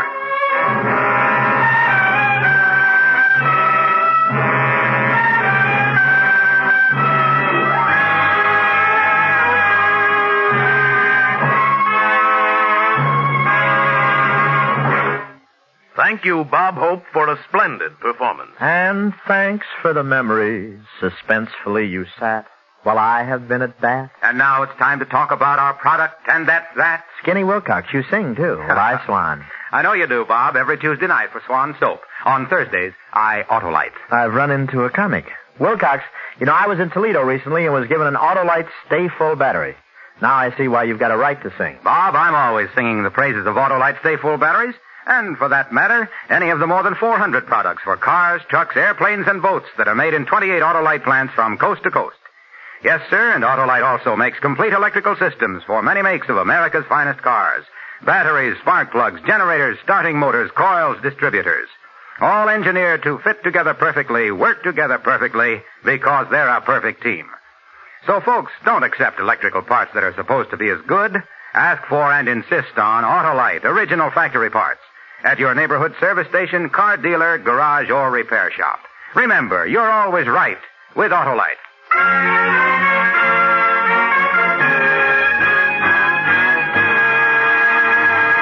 Now here again is Bob Hope. My thanks to Tony Leader for letting me be a villain for a change. And now, as a graduate of Suspense, I'll be more interested than ever to hear radio's outstanding theater of thrills next week, when that lovely Academy Award winner, Claire Trevor, returns to play in a story called The Light Switch, another gripping study in suspense. Bob Hope will soon be seen in the Paramount picture Sorrowful Jones. Tonight's suspense play was written by Joe Pagano with music composed by Lucien Moraweck and conducted by Lud Gluskin.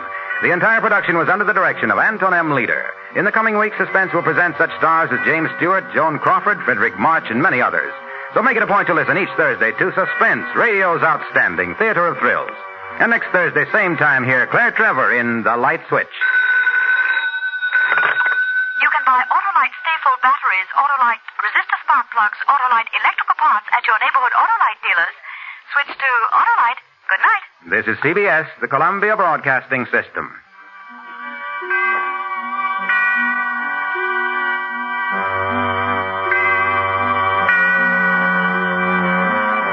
Yes, Roma wines taste better. Better because only Roma selects from the world's greatest wine reserves for your pleasure. And now, Roma Wines, R-O-M-A. Roma Wines present Suspense. Tonight, Roma Wines bring you Mr. Hume Cronin in Make Mad the Guilty, a suspense play produced, edited, and directed for Roma Wines by William Spear. Suspense, radio's outstanding theater of thrills, is presented for your enjoyment by Roma Wines. That's R-O-M-A. Roma Wines. Those better-tasting California wines enjoyed by more Americans than any other wine in the world. And tonight, Roma has great news for you. Big money-saving news that will let you serve Roma wine more often without increasing your budget for friendly entertaining, for delightful everyday dining. Now, Roma Wines bring you Hume Cronin in a remarkable tale of suspense.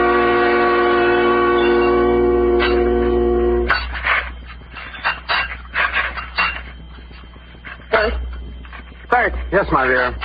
Well, have you found anything? I'm looking, my dear. On the theatrical page, I suppose. Of course, my dear. Looking. You've been doing that kind of looking for 6 months. Give me that paper. Bet I'll find your job in about 6 minutes. Yes, my dear.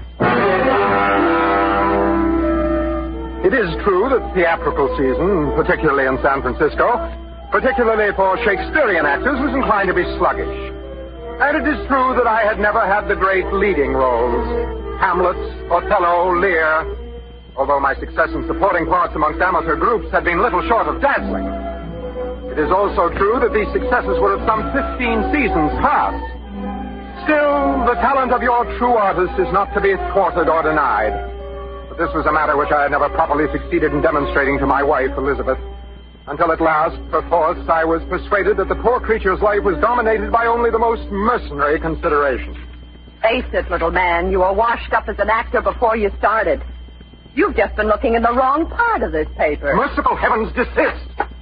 Have I not, in deference to your penurious concern, found you a boarder? Young Longstreet? Him. A sublime specimen of lusty manhood. Don't try to change the subject. Yes, my dear. Oh, hey, here's something. Listen to this. Yes, my dear. A man with personality, poise, presence, to appear before the public. must be able to dress and act the part of impeccable good taste. What do you think of that? Why, sounds most promising. All right, little man, the job is practically yours. What is the nature of the position? Floor walker at Burdock's department store. Floor walker? My dear, that's impossible. I'm through supporting you as of today, understand? Yes, my dear, but then... And you'll take the job and like it. Yes, my dear.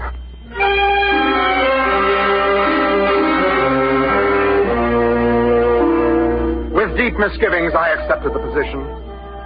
Nevertheless, I carried my role with dignity, undismayed by the tittering clerks who found in my wing collar a curious novelty. Months passed. Uncomplainingly, I bore the yoke of my disgrace. But the strain of long hours began to tax my strength.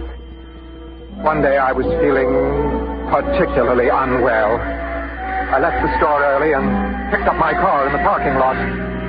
My only thought was to reach the haven of our modest residence on the opposite side of San Francisco Bay, but even driving was an effort. I was faint by the time I reached the checking station on the approach to the Golden Gate Bridge. Hi, Mr. Matthews. Hey, you're early today. Hey, what's the matter? You look my head again. Probably migraine. Here's your change. You want to take better care of yourself, Mr. Matthews. Now, if I was you... I'll be all right. Diet's the thing, Mr. Matthews. Now, I say it.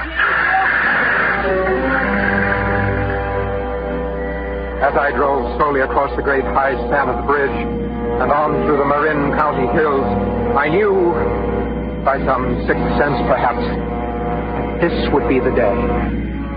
The discovery. Elizabeth, my wife, and our boarder, young Longstreet. A broad-shouldered, athletic nitwit. A swimming beach idol. I was returning early, you understand, and unexpectedly.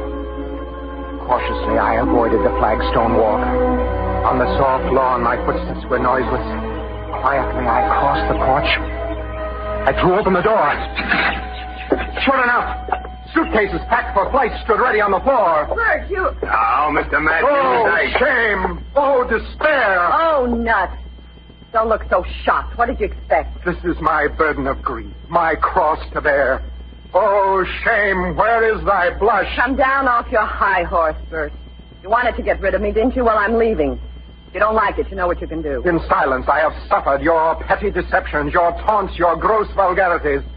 But now, at long last, the worm turns. Bert, put down that gun. Hey, hold on a minute, Mr. Matthews. My heart has turned to stone. Bert, you're ridiculous. Don't make me laugh. Ridiculous?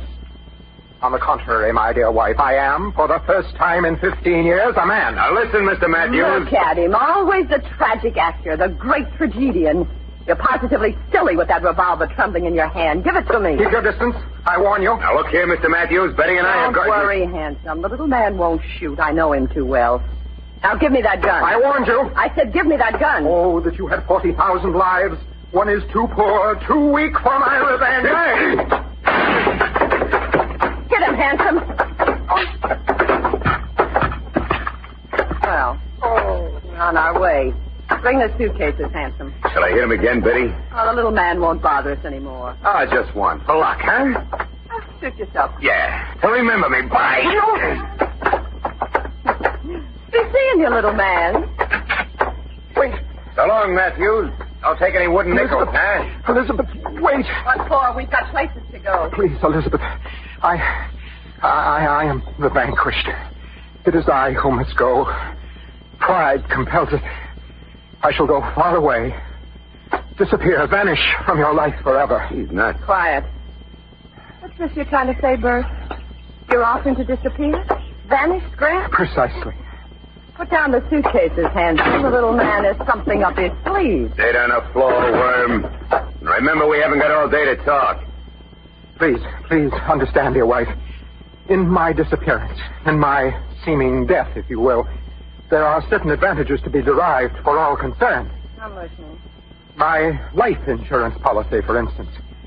$20,000. Not an inconsiderable sum. Say, I'd forgotten about that. Yes, but softly, dear wife, softly, let me finish. I was thinking rather of other advantages you would derive. My sudden death, presumptive, of course, would give you freedom to marry your healthy milkweed. This handsome nonentity. Hey, watch yourself, Matthews. I don't like that stuff. My deepest apologies, handsome. Now, Elizabeth is the subject of the insurance. Even in my far-off oblivion, I'll have need of money. I thought perhaps you would collect the money and... And what? Forward it to me. Oh, so that's it. You're not the fool I thought you were. There are mutual advantages, as I have indicated. I would have the $20,000, a trifling reward for my sacrifice. You would have a well-furnished home and handsome. Maybe you've got something. Let me think it over. I don't get it at all. You will, handsome. You will.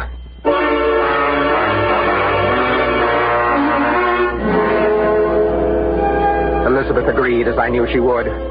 She was, in fact, delighted. Longstreet gave us brief pause, but in the end, my charming wife persuaded him. Due to early training in the theater, the strategy of my demise was masterful. After 3 days' rehearsal with my two accomplices, I drove to the checking station of the Golden Gate Bridge. I was careful to enter the gate manned by my acquaintance. How you feeling today, Mr. Matthews? I protest, sir, with emphatic emphasis. I don't get you. This toll levy upon the use of a public thoroughfare, by my conscience, is unsocial, immoral, a downright swindle. Hey, what's got into you? Come on, pay your fare. I know you not, magpie. Huh? Are you carrion? Who, me? Are you fowl, flesh, or fish? Here, vulture, your pound of flesh. Hey, look, Mr. Matthews. Hey, you better see a doctor.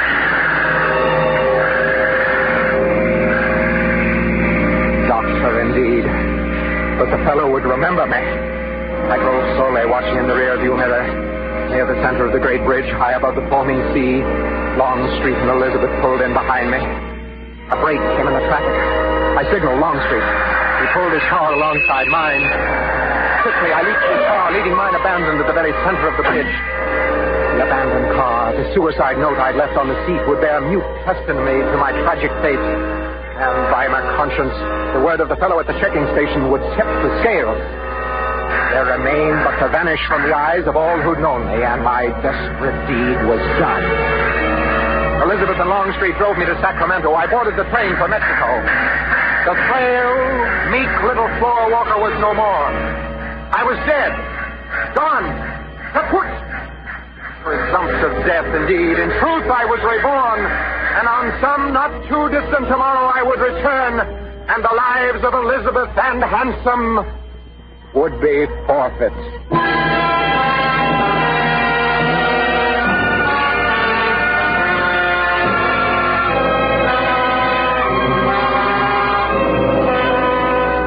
For Suspense, Roma Wines are bringing you Hume Cronin in Make Mad the Guilty.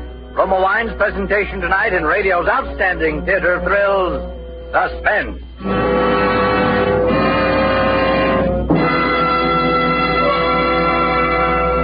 Between the acts of Suspense, this is Truman Bradley for Roma Wines. There's a big reason why more Americans enjoy Roma than any other wines.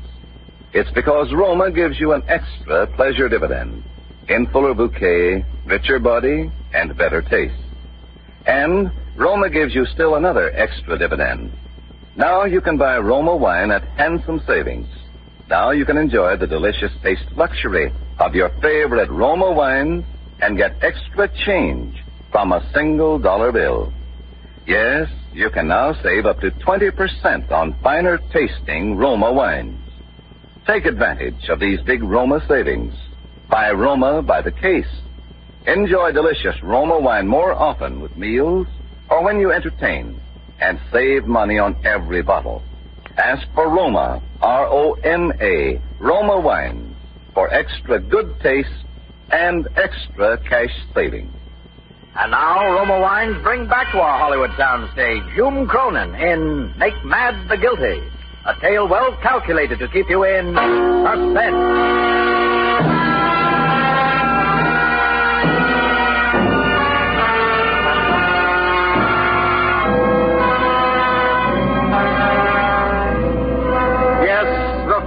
Meek little floor walker was no more.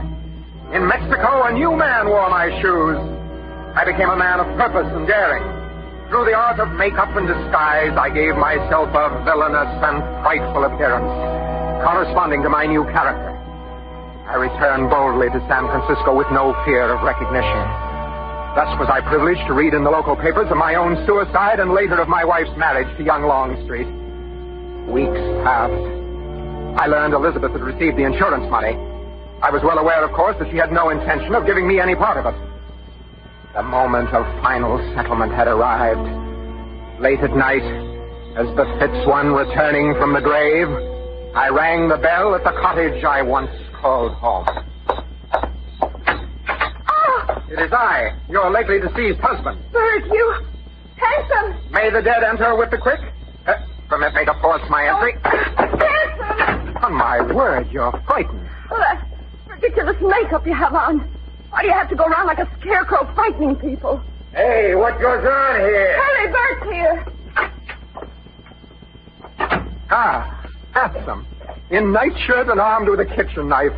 An heroic figure, to be sure. Matthew. Gosh, your face. The face of Lazarus, risen from the dead, transformed by the chemistry of death. Don't be funny, Bert. What do you want? The insurance money. $20,000. Are you surprised? Oh, you had no to come back, Matthews. A bargain is a bargain. Here's all the money I have in the house. Take it. Now, will you go? May I repeat, a bargain is a bargain. Damn, that stupid. What are you waiting for? Well, what do you want me to do, Benny? Shall I... The knife gleams in the hand of the shirt-tail killer. Get him, handsome. Now, Matthews, You've observed this automatic in my hand. Also observe as I remove the safety catch. I see your face grows pale. Now, wait a minute, Bert. What do you want? Dear me, hadn't I made that clear? I thought I had. I want my $20,000. Now, listen, Matthews, take it easy. We only collected it yesterday. Precisely. Hence my timely arrival this evening. Well? Bert, I can't give it to you. Tonight, I haven't got it. You forget, my dear, that I have lived with you in apparent connubial bliss for nearly 15 years. I know your habits all too well. I would venture to say that not only have you the money in cash, but that I know where you've hidden it. Oh, no. I know she didn't do that. No? And what is this? Oh, yes, this. Why, I could have told you that she wasn't to be trusted. Dear me, you have so much to learn, handsome. And so little time to learn. No, Matthews, wait. Bert, you killed him. Not I, dear wife. I, as you remember, have no existence. I am dead. But you... Bert! Good night. Parting is such sweet sorrow. Would I could stay to see you explain this whole thing to the police when it be morrow?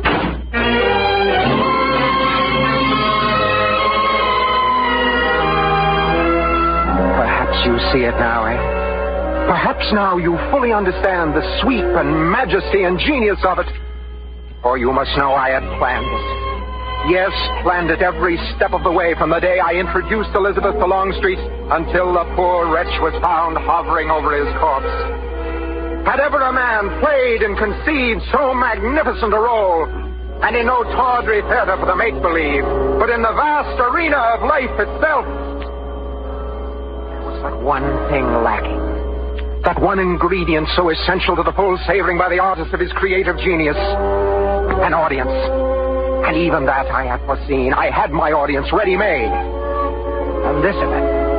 Elizabeth should be my audience. Her frantic protestations of innocence, her unbelieved cries and lamentations that the ingenuity of my plot would be meat and drink and the very breath of life to me.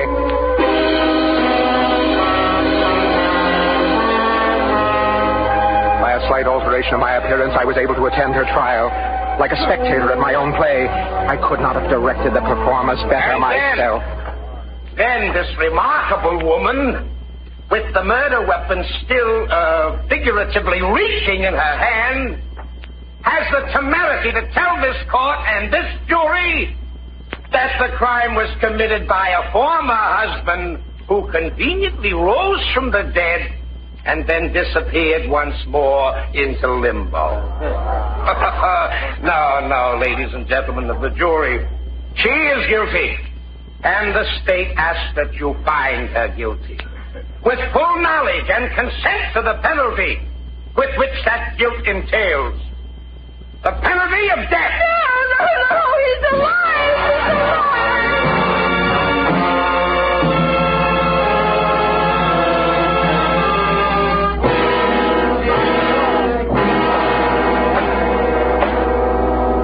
Ladies and gentlemen of the jury, have you reached a verdict? We have. I'll find you the defendant, Elizabeth Longstreet, guilty or not guilty. Guilty.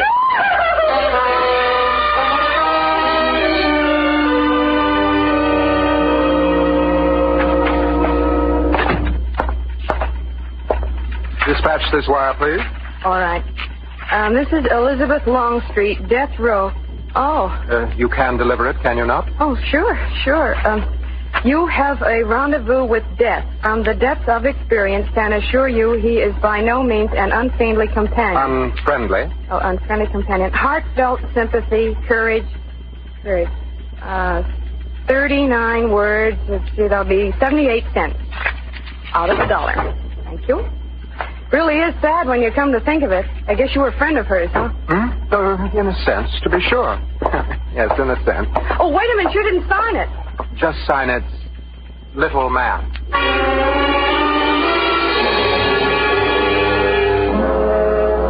The next day, I eagerly scanned the papers for the outburst that this sensational communication must certainly cause. But there was nothing. So I sent a letter, something a little more direct. I scanned the press anew. But still no sign. No single word to tell me how she had received it. What was it? A conspiracy of silence? I was like a player performing to a cold and empty house. Clearly, some stronger medicine was needed. Yes, sir? Ah, lilies. The symbol of purity and death. They are lovely, aren't they? Fresh cut this morning, Sweet too. poetry of flowers. A most delicate, yet firm reminder of my unwavering concern. Do you wish to make a purchase, sir? Or decidedly. Give me all you have. I wish them sent by special messenger. The season is propitious.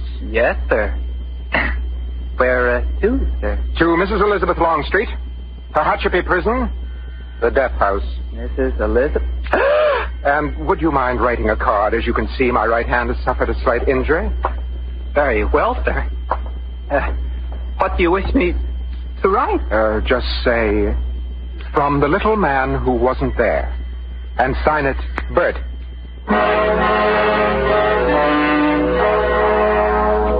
My own name, you see.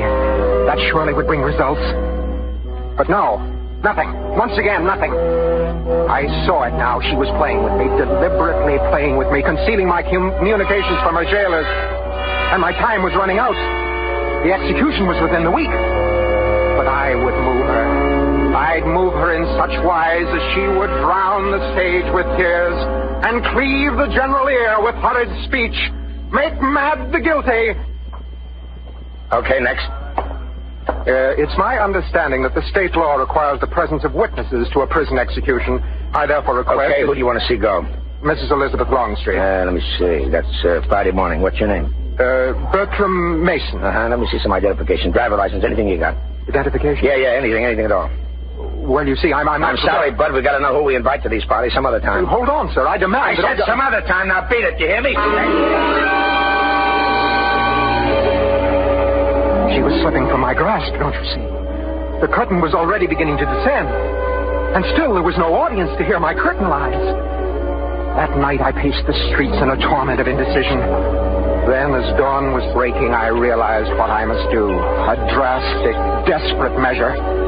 But I must take it. The execution was the following morning, and at the earliest moment, I presented myself at the prison gate.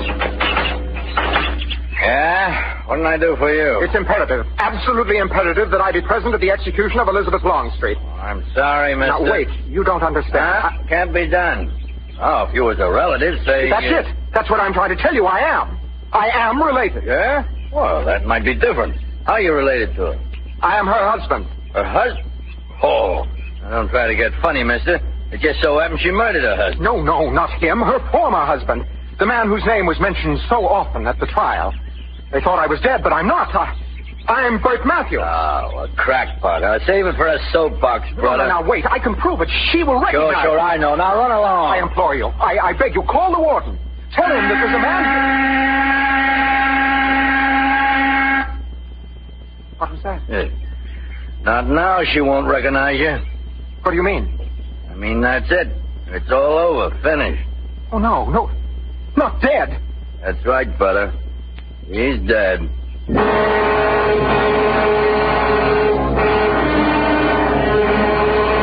Suddenly my life was empty, and all my plans of triumph were as ashes in my mouth. Hers had been the triumph, not mine. Hers the tragic spectacle, hers the hour upon the stage. Now, in truth, was I really dead? Or who now would applaud my artistry? Who would believe my tale or even recognize my face? Only tragedy and death gain recognition. Yes. And therein was my answer. Therein at last would I breach the portals of undying fame, leaving behind me a manuscript setting forth the facts in full detail. I would actually die. The first man in history to die and come to life, and die again since Lazarus.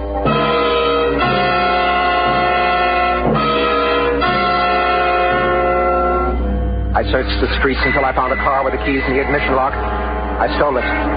I drove to the Golden Gate Bridge, for I would not only die twice, I would die twice in the same place and the same way. I drove past the gateman and on. Hey, wait! On to the very highest part of the parapet. I would stand while horrified onlookers gazed helplessly. Then, as eager hands reached out to save my life, I would leap. I was dimly conscious of the siren behind me, but paid no heed. I drove faster, faster to my splendid doom. Another shot, then another. Oh, it was out of control, swerving, lurching, swerving like a crazy thing.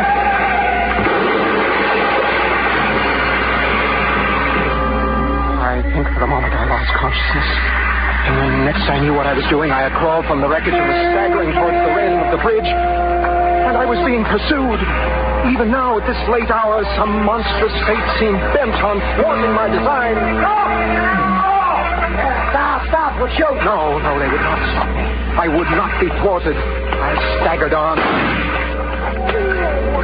Searing pain in my shoulder. I fell. I struggled to my feet again. The railing was almost within my grasp. Another shot, that winding, tearing agony of the bullet through my chest. I was on my knees again. But I must. I clawed at the steel railing painfully lifting myself up. For a moment I balanced, swaying, and then oblivion.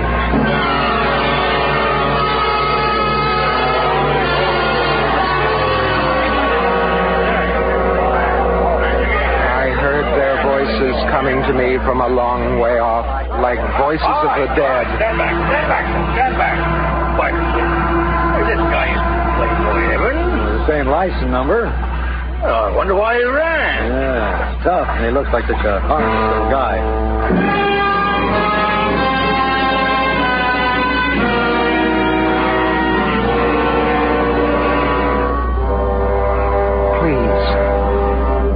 Please, is there no one to believe me?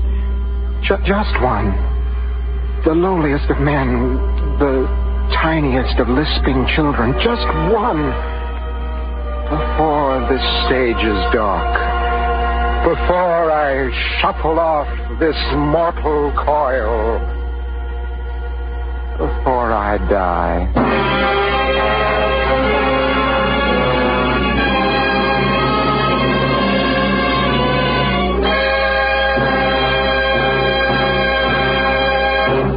Suspense. Presented by Roma Wines. R-O-M-A. Roma. America's favorite wines. This is Truman Bradley inviting you to try Roma Wines.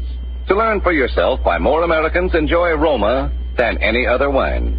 It's because only Roma selects from the world's greatest reserves of fine wines to bring you better tasting wines.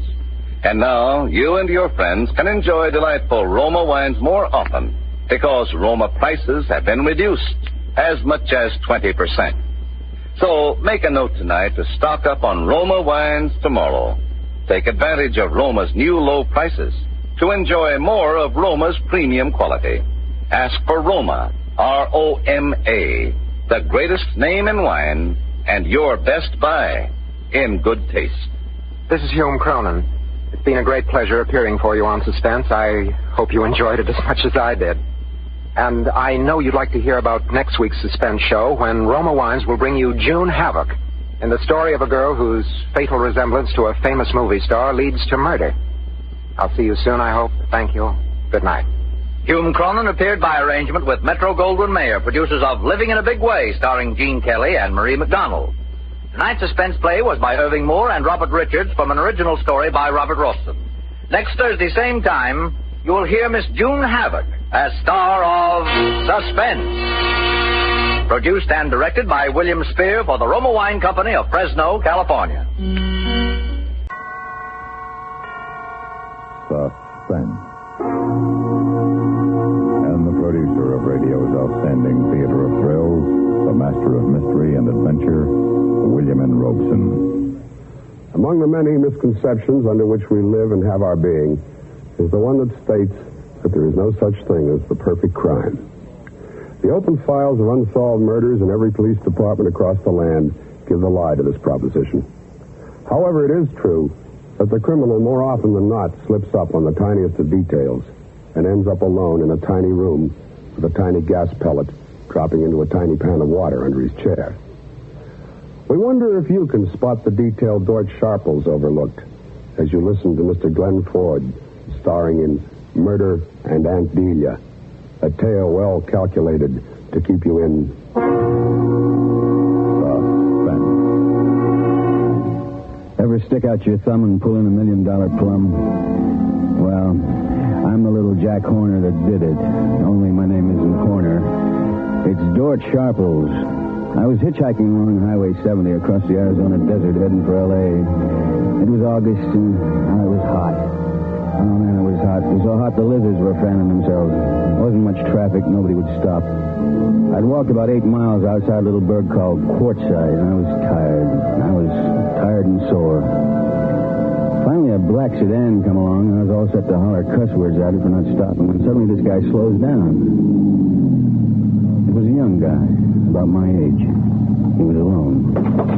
Hop in. Oh, thanks. I sure appreciate this, man. It's all right. I could use some company. You know, for a second there, I didn't think you were going to stop. I wasn't, frankly. Yeah, well, guy has to be careful nowadays. You know what changed my mind? Maybe you won't like this, but it suddenly struck me that you look like me. Yeah, I guess maybe I'd do it that, now that you mention it. What if that was me walking along, I thought? Besides, if you got a face like mine, it must be an honest face. Hey, maybe you got something there. You going to Blythe? What's that? The next town, across the Colorado. Oh, no, I'm going clear into L.A. I happen to be going through L.A. on my way to Santa Barbara. If you want to spell me at the wheel, we can make Los Angeles by a little after midnight. Brother, you got yourself a co-pilot.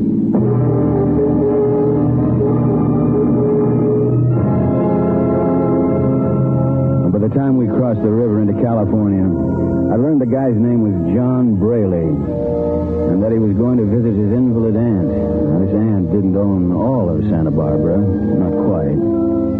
And the guy didn't volunteer this information. I had to kind of probe it out of him.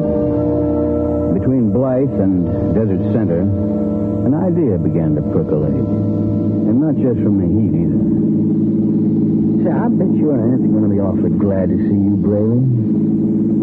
Say, how long did you say it had been? I was 10 when I left. Oh, yeah, that would make it 17 years. You see, my mother died when I was 3, and Aunt Delia took me in. Does she know you're coming? Yeah, I sent her a wire. Oh, yeah, good. You think she'll recognize you? I doubt it. The reason I'm going back, her husband died about a month ago.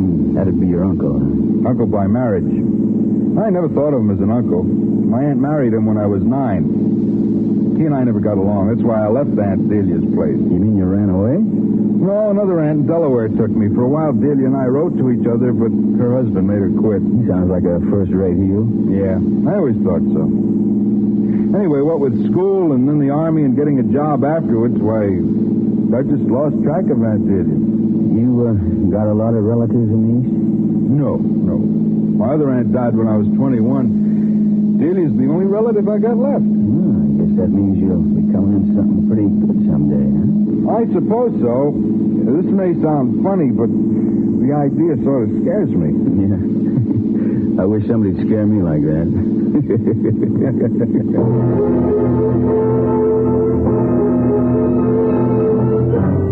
I kept pumping him until I could have written his autobiography. Yes, I mean autobiography. I stored away facts about his uncle he hated, how Braley used to like to draw pictures when he was a kid, how he got his only spanking when he was 8 for spilling ink on his aunt's favorite tapestry, how he wouldn't eat peas and got sick on enchiladas at the Santa Barbara Fiesta in 1935. Everything. Could I remember it, man? You know what people used to say? They used to say to me, you know, with your memory, boy, you could be a good lawyer. Yeah, but that takes work. Just east of Indio, before Highway 70 runs into 99, I figured I was thoroughly briefed. You want me to drive a while, Sharples? No, thanks. It's okay. Unless you want to take over. No. Technically, maybe I shouldn't be driving at all. No, I've got one of those mail-order driver's licenses, but I doubt if I could pass the California test. You see... Hey, wait a minute. Hey, you notice something funny? No, what? I think we're getting a flat. Oh, no. Yeah, sure. This car kind of rides funny. You feel it? You know what I think it is? I think it's the right rear tire there. Well, this would have to happen clear out in the middle of nowhere. Yeah, you said it. I tell you, maybe we better stop and take a look, huh? I don't even know if the spare's any good. Look, I may be imagining things. I don't know, but we'd better make sure. I'll check it. Just a minute. There's not a soul in sight either way. Well, we won't need any help. Well, I hope not. How is it? Maybe you better come back here. Okay. I'm sure glad I've got you along. I'm not much good at... Oh, come to think of it, there may not be any tools in the car. I bought this car in a hurry off a used car lot. Well, I've got all the tools I need, Braley. Gee, doesn't look flat to me. No? Well, come here. Lean down here and take a look, huh? It still doesn't seem... I was right about the tools, wasn't I, Braley?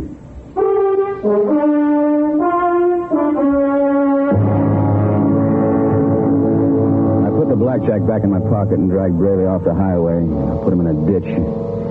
I made sure he was dead. Then I changed clothes with him and covered his body with sand and brush and all of the stuff that was laying around. I was back in the sedan on my way. Still no other car was in sight. I adjusted the rear view mirror so I could see my reflection. I watched my lips move as my voice said, Dort Sharples? Never heard of him. My name is John Braley.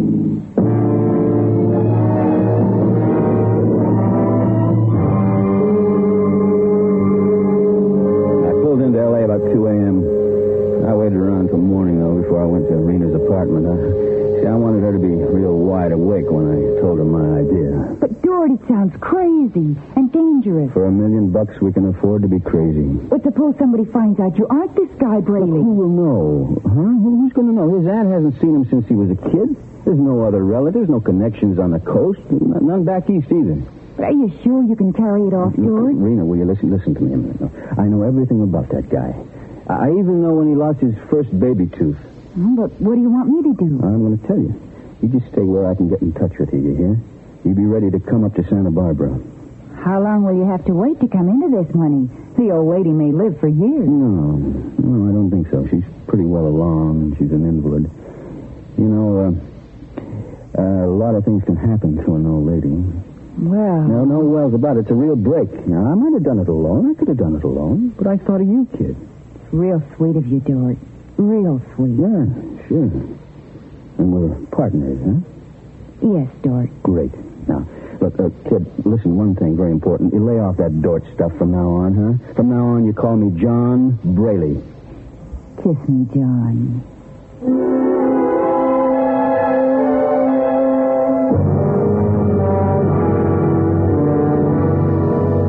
It didn't take me long to cover the 100 miles to Santa Barbara. The reunion with Aunt Delia was, well, it was quite touching. Yeah, I sat on a little low stool, right in front of her, right by her wheelchair, drinking tea that the housekeeper, this Mrs. Parker, she kept pouring it, so... And we talked over old times. Oh, Johnny, it's so good to have you home again. Johnny. You You know, nobody but you ever called me that. You remember the kids used to call me Jack or Curly most of the time? Oh, and how angry you used to get. You hated to be called Curly. Yeah, and when I got into a fight about it that time, remember with Pudge Martin? Mm-hmm. You sent me to bed without any supper, and you took away my paints and my crayons for a whole week. Well, not for a whole week, Oh, yes, Johnny. you did. I relented on Sunday afternoon. Well, it seemed like a week. Oh, you did love to draw. You know, I've saved some of your drawings. I was looking at them only the other day, and... Oh, that must be Mr. Crittenden. Crittenden? Yes, my attorney. He's been just wonderful to me since your uncle died. Handles all of my affairs. I've asked him to come up to meet you. Oh? Well, I hope you don't mind. No, That's all right, Mrs. Parker. Don't bother. Come right in, Bryce. Hello, dear. Right. My, you look positively radiant. Well. Is this the prodigal nephew? Yes. Bryce, this is Johnny, or should I say, Mr. Crittenden, my nephew, John Brady. How do you do? How do you do? So this is John. My boy, let me warn you that I know every infamous detail of your crime-ridden career. Mm-hmm. That is, up until the time you were 10 years old. Now, Bryce. Now, well, I'm afraid, Andy, that Mr. Crittenden has an ipso facto case against me. I offer this tapestry. That's going to be Exhibit A. Take a look. Well, what do you mean? Well, if you examine it real closely, you will see traces of a stain. Now, Auntie, isn't this where I spilled ink in, let me think here. Wasn't it 1935? Why, Johnny, do you still remember that? I certainly do. And you spanked me with a hairbrush. The accused has paid his debt to society. Case dismissed. No, Johnny, that stain is worth more to me than the tapestry itself. Oh, now, come on. I think she means it, John. Your arrival has already made her look 10 years younger. Oh, how absolutely absurd. In fact, I think you could get up out of that chair this minute and trounce me soundly in a game of tennis.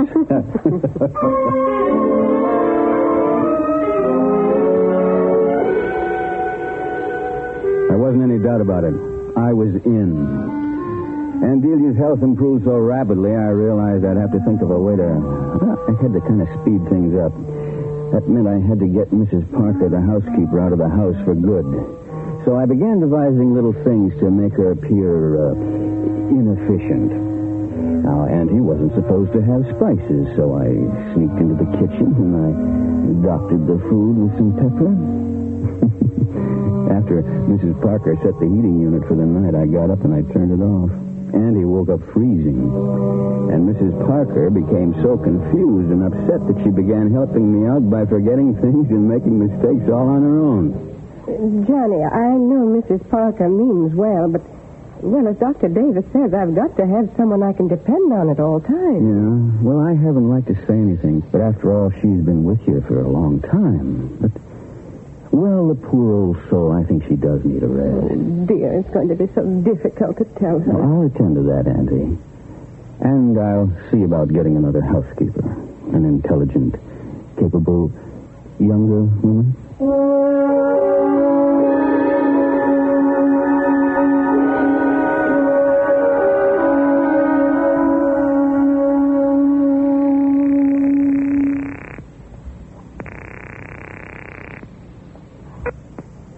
Hello? Rena, this is me. Who? You know, Mr. Braley. Oh, yes. How are you, Mr. Brady? I'm great. Now, listen, kid. I'm calling from Santa Barbara.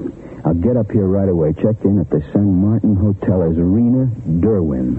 And you wait there till I call you. We're in, baby. But good.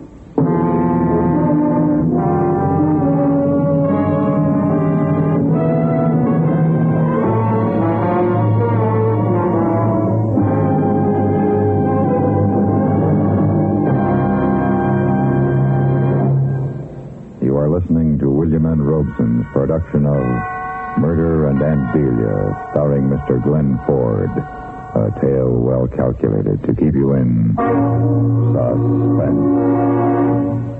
By the time Rena arrived in Santa Barbara, I'd fixed up a set of references of her ability and character that would have flattered Florence Nightingale and Susan B. Anthony. Rena came out for an interview, pretending she was sent by an employment agency I was supposed to have called. Oh, she made a terrific impression on the old lady. At a nod from me, Andy hired Rena on the spot, and Mrs. Parker left with a cardboard suitcase, a month's pay, red eyes, and the sniffles. Well, after she got Andy to bed that first night, Rena and I met on the veranda. How did I do, George? The name. Nobody's around to hear. Look, just don't take any chances. Now, you call me Mr. Braley all the time. All right, Mr. Braley. How did I do? Perfect. Now, come on, let's take a walk over by the bluff there away from the house, huh? This is sure some layout.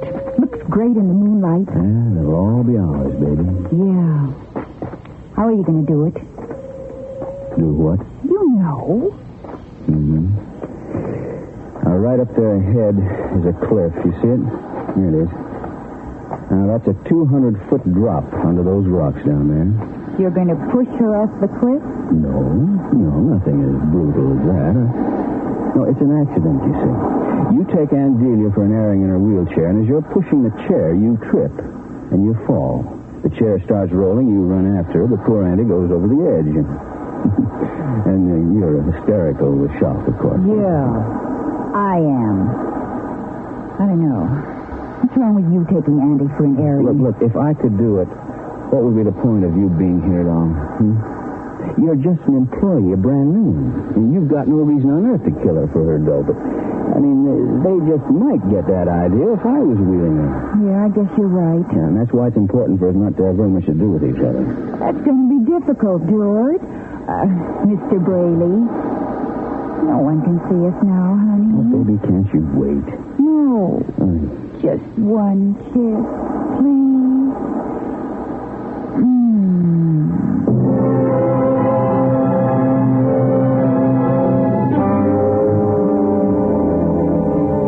The next afternoon, Auntie and I were in the library. I was trying to look interested in the scrapbook she was pawing through. I hope she wouldn't notice how fidgety I was. My eyes are so weak now, Johnny, but I know every detail of these just from memory. Oh, here you are on your first tricycle. Well, I'll be darned. Was I ever that small? It doesn't seem possible, does it? Oh, here's what I was looking for. The cow you drew when you were 9. Oh, you were quite the artist. Hey, this is great. I was what do you call it? Surrealist? I colored it green. Look at that. A green cow on purple grass. Well, it certainly caused a sensation at your school. There's a wonder I wasn't expecting. Oh, Johnny. Oh, I've always been just sick about this picture. One of the few of you and me together. You broke away from it just as the photographer took it. Yeah, just a blur. And what's the cat doing in it? But don't you remember? That's Xerxes. What? Oh, you remember? Oh, sure. Old Xerxes the Persian. Yeah.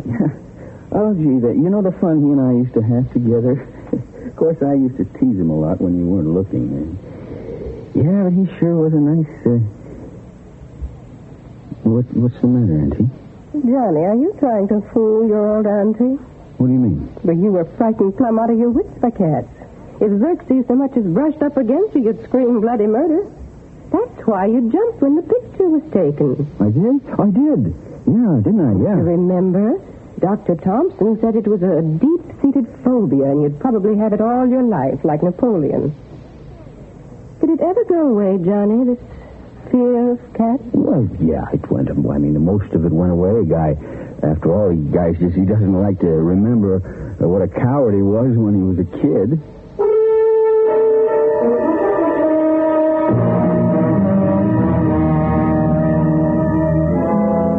Maybe she was satisfied with that explanation. But I thought she watched me a lot closer after that with her dim old eyes.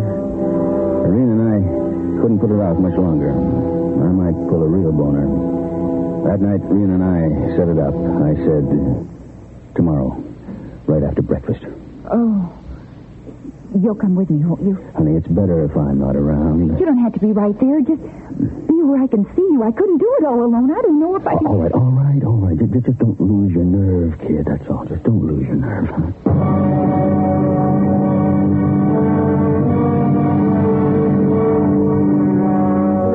I didn't sleep much that night. Well, the next morning after breakfast, Rena and I got the old lady into her wheelchair. Well, there you are, Auntie. Thank you, Johnny. Oh, my, but isn't it a lovely day? It certainly is, Mrs. Farnham. But I do think I'd better have a scarf over my head. I'll run upstairs and get one. Would you mind, dear? Hey, there's 2 scarves right here on the sofa. Oh, never mind, Miss Derwin. There's some down here. Yeah, here now. Which one do you want, Auntie? The green and red one or the blue and yellow one? Why, doesn't matter, Johnny.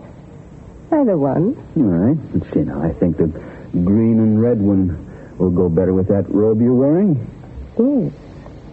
So it will. Yeah, now, doesn't that look nice? All right, let's go, huh? No, wait. I've changed my mind. Huh? You mean about going out? Yes. It's so much bother. Bother? Nothing. You need some fresh air. Well, I'll just sit here by the open window. Look, you need some sun. Now, come along, Miss Derwin. Please, Johnny, I don't want to go. I just want to stay here and rest. Please. Why, sure. Why, sure, Auntie. Okay. If you don't want to go.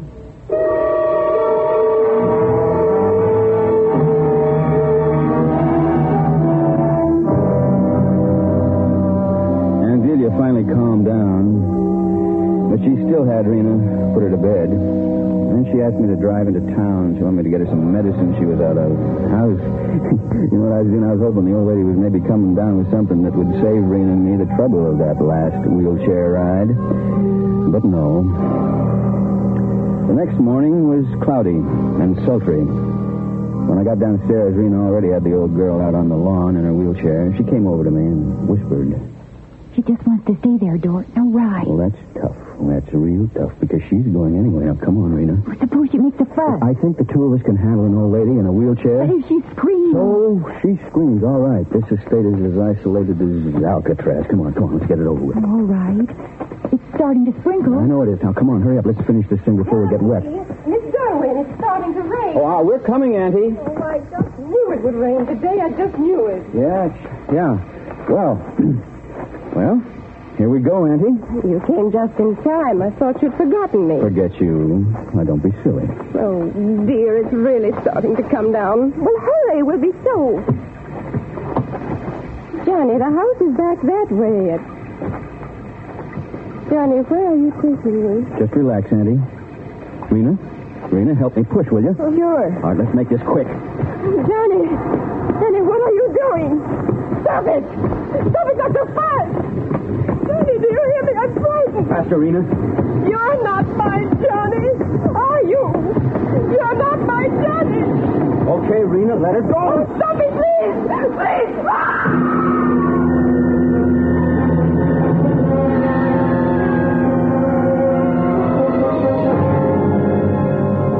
It was done. I looked over the edge to make sure. Yeah, she was dead, all right.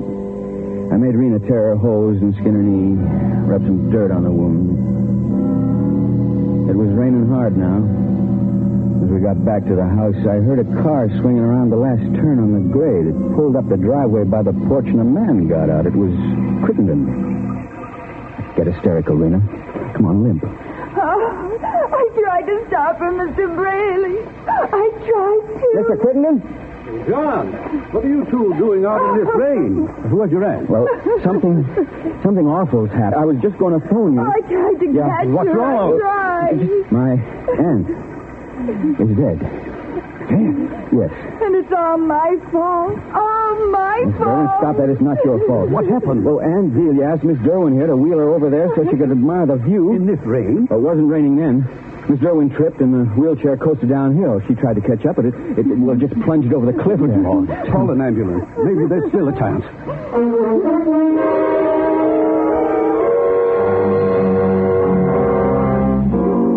Crittenden ran down to look over the cliff. I went into the library and phoned the ambulance and the police, too, just to make it look good. Now, I was down here, a double shot of bourbon when the lawyer came in. That poor woman. At least she didn't suffer. Oh, thank heaven for that. Use a drink? No, thanks. Well, I'll never forget that scream. No, I tell you. Torture yourself. This young woman, what's her background? Oh, Miss Derwin? Why, an employment agency sent her out. She has wonderful references. Uh-huh. Gentlemen, I'm sorry I lost control of myself. Oh, Miss Derwin, this is Mr. Crittenden. How do you do? Mrs. Farnham's attorney. How do you do? Could I bring you gentlemen anything? Nothing for me, thank you. Now, please sit down and relax. You've had quite a shock. Yes, sit down, Mr. Owen. Thank you. Well, there seems to be nothing to do, but wait. I'm a fuss budget about these things, perhaps, but that bust of Shakespeare on the bookcase, isn't it in a rather precarious position? What? Oh, I never noticed. Right over your head there. It makes me nervous. I'll slide it back. Rather a top-heavy thing. Look out, George! My, that was close. Barely missed you. I'm sorry. No harm done. Lucky you had the presence of mind to call out, Miss Derwin. What was it you called Mr. Freely? Well, I didn't call him anything. Look out, Dort, was what you said. Why did you call him Dort?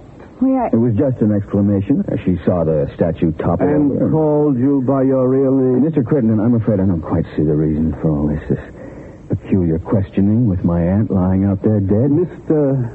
Braley, you said Miss Derwin came recommended by an employment agency. That's right. Yesterday I checked every agency in town. There was no Rena Derwin registered with any of them. that's not true. You checked into the San Martin Hotel only the day before you reported here for your interview. Well, that doesn't One of mean... my assistants is checking those references you gave. Mr. Crittenden, being my aunt's attorney, that doesn't give you the right to insult her employees. Now, just what are you trying to prove?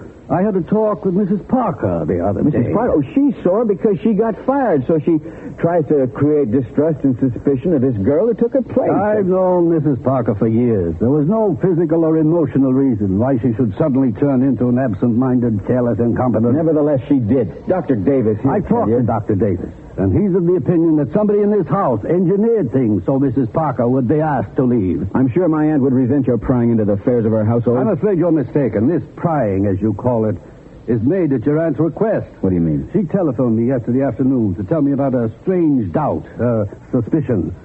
About what? About you. Me? She suddenly was disturbed by the horrible feeling that you are an imposter. Auntie thought that I was... Why, that's absurd. Is it? Your recollections of your childhood here were quite convincing, except for one or two things. But this is all... Oh, you mean my fear of cats? But, well, look, people get over these childish phobias. After all, more than that. Remember a drawing she showed you? A watercolor of a cow? Sure, a green cow. What about And it? the scarves? Remember you thought the green and red would go better with her robe than the blue and yellow one. So what? Doesn't it strike you as peculiar that a boy who could draw quite a fine cow should paint it green and then years later be so exacting about harmonizing his aunt's scarf? You see, John Braley was colorblind.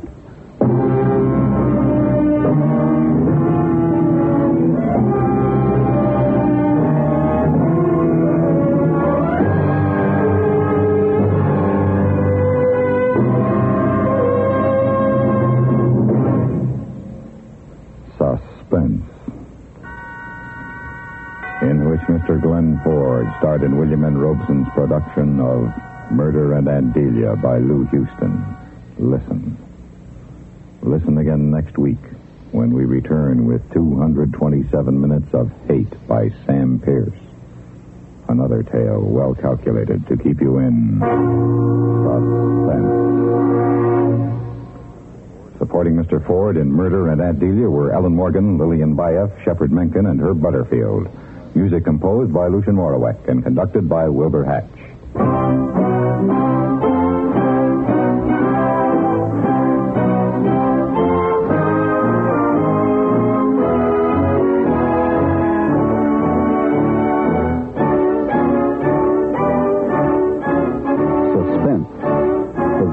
To you through the worldwide facilities of the United States Armed Forces Radio and Television Service.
Autolite and its 98,000 dealers bring you Mr. Fred McMurray in a story based on fact.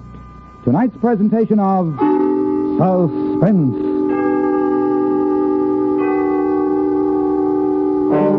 Tonight, a story of courage. The routine operational mission of a B-29 bomber over Korea. Autolite presents The Flight of the Bumble Bee. Our star, Mr. Fred McMurray.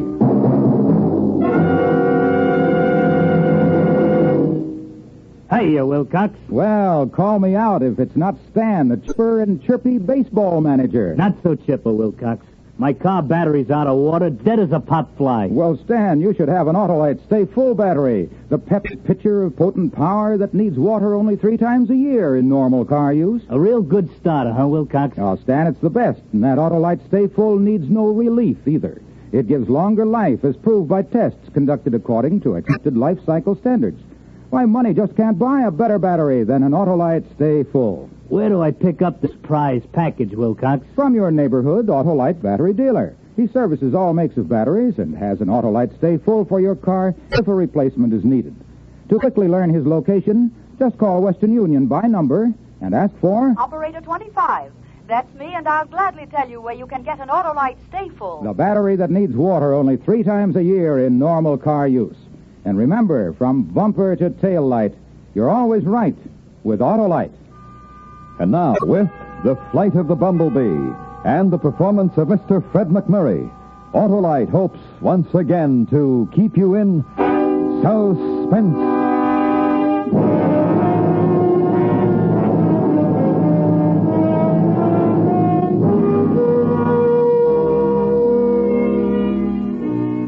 On any given day in any given newspaper, you can find a squib about a B-29 group carrying out a routine strategic bombing in Korea. This is the story of one of those routine bombings and how it affected me, Lieutenant Colonel Hutchins Stone, and the crew of the Bumble Bee, lead ship of the 236th Wing. The mills of the gods began to grind, I would say, while we were completing our engine run up at the head of the runway.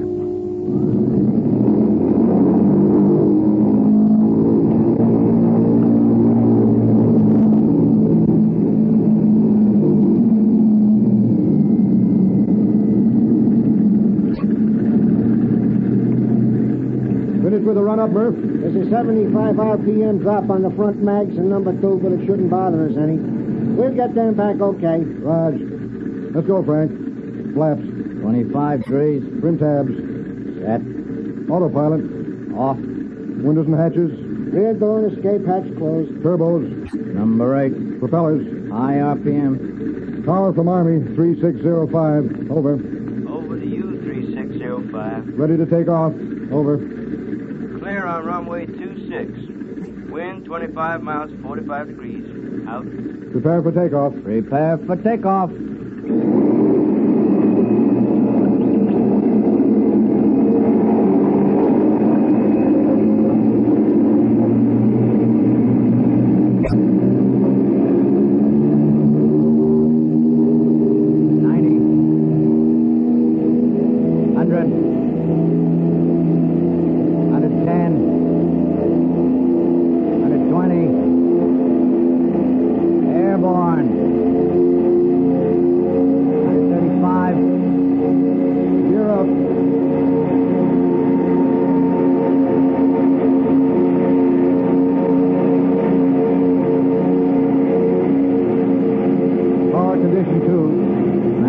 Pressure 43.5, prop pitch 2,400, climbing 500 feet per minute.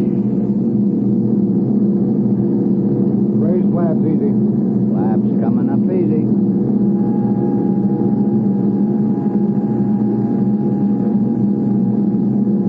How's the cylinder head temperature, Murph? Out and steady at 235 degrees. Okay, try to keep it there. We're going to 18,000 feet this time. I hope you can read that cruise control chart. Don't worry. You fly this heap according to my figures, and you'll have plenty of fuel left when we get back. How much is plenty? About 300 gallons. No big deal. Just enough for one trip around the pattern. Hey, Max. Yeah, Come on up, see the view. might as well. Not much damage I can do to water. Hey, what's the matter with you? Oh, I don't know. Getting to me, I guess. Yeah, relax, boy. Take it easy. How does an instrument of death take it easy? By thinking how lucky he is. Lucky? Me? Yeah, you. You're clean-shaven. You're well-fed. You don't have to grub for your life in some filthy foxhole hoping some sniper doesn't blast you while you're opening up a can of rations. What's the point? Well, the point's this. In addition to living well, we never come into contact, personal contact, that is, with the enemy. We do our job, never see close at hand the damage we do. That's one way of looking at it. There's one other way. And that is? The more efficient we are now, the sooner you can get back to doing what you were doing before all this. But I don't want to be a soda jerk again. Go look at the scenery. Okay, but you still haven't convinced me. Colonel Stone, sir. What is it, Sergeant? Big one tonight? Yeah, pretty big. Railroad center. How many groups? Just us. Expect any trouble? Well, what's the matter? You worried? Oh, no, not me. Not exactly. What do you mean, not exactly? Well, my kid brother is coming in with a replacement unit tomorrow. I'd sort of like to be on the welcoming committee. Oh. Hey, anybody want to play some cards? Come on down here. I don't have anything to do for a while. Yes, sir. Hey, how about casino? Penny a point. Take off a big 10 and big 2. You're on. Frank. Yeah? Fly for a while. I'm going to grab some sack time. Okay. And don't forget to pressurize. I won't. And have Murph check the auxiliary electrical unit. Didn't look too great when we left. You're not going to need the putt-putt. Relax, go to sleep. Okay. Wake me in an hour, huh? Good night.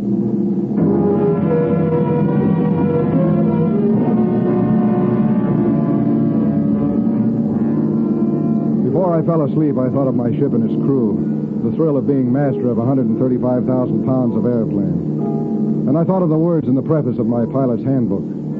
You are the commander of a combat force all your own, it said. A small but specialized army. And you, as airplane commander, will be responsible for the welfare and morale of that army. Morale. I thought briefly about Max and the Sarge. This momentary concern of theirs was perfectly normal to a fighting man with a conscience. I decided that my army was doing all right and dropped off to sleep. When Frank woke me, I relieved him, and he grabbed some shut-eye. And so it went. Hours vibrated by.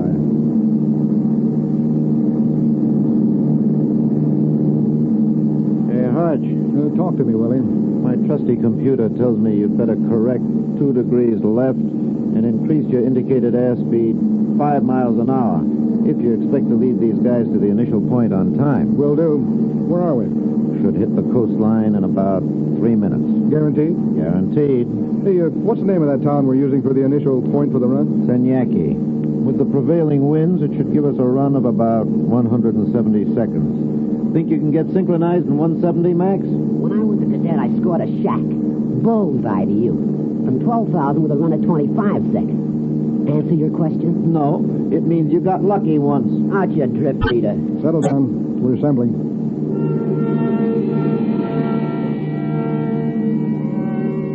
Our group assembled. 67-ton birds of destruction flying almost 600 miles to lay their lethal eggs on the enemy. My job was almost over. Control would soon pass from my hands to the 2 synchronizing knobs of Max's bomb sight.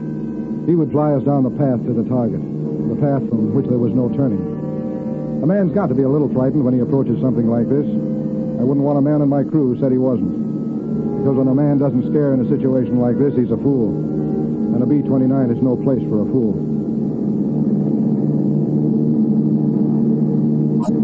Two minutes to the initial point. Then you get your 170 seconds, Max. Roger. Depressurize. How about not doing it this time, Hutch? I hate to put my mask on for just a few seconds. Yeah, Hutch, they hadn't any flak or interceptors out here for at least 3 weeks. Besides, we're only at 18,000. Can't hurt much, even if we got a hole or two. Well, okay. But if we get clobbered, don't say I didn't warn you. Approaching point. Autopilot engaged? All but the elevator controls. I can give you better altitude control doing it manually. Okay, but don't give me more than 25 feet plus or minus. What's the corrected altitude? 18,150. Bomb bay's open. Bomb bay's open.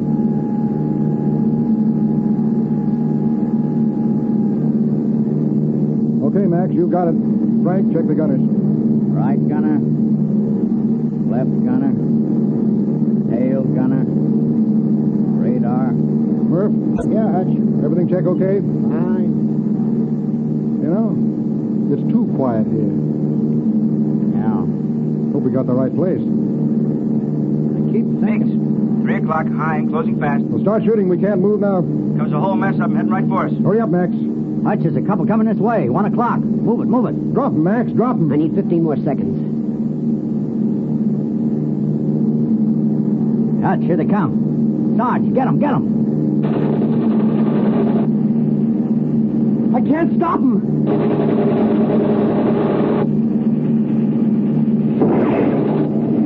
We're hit. Down with the bombs.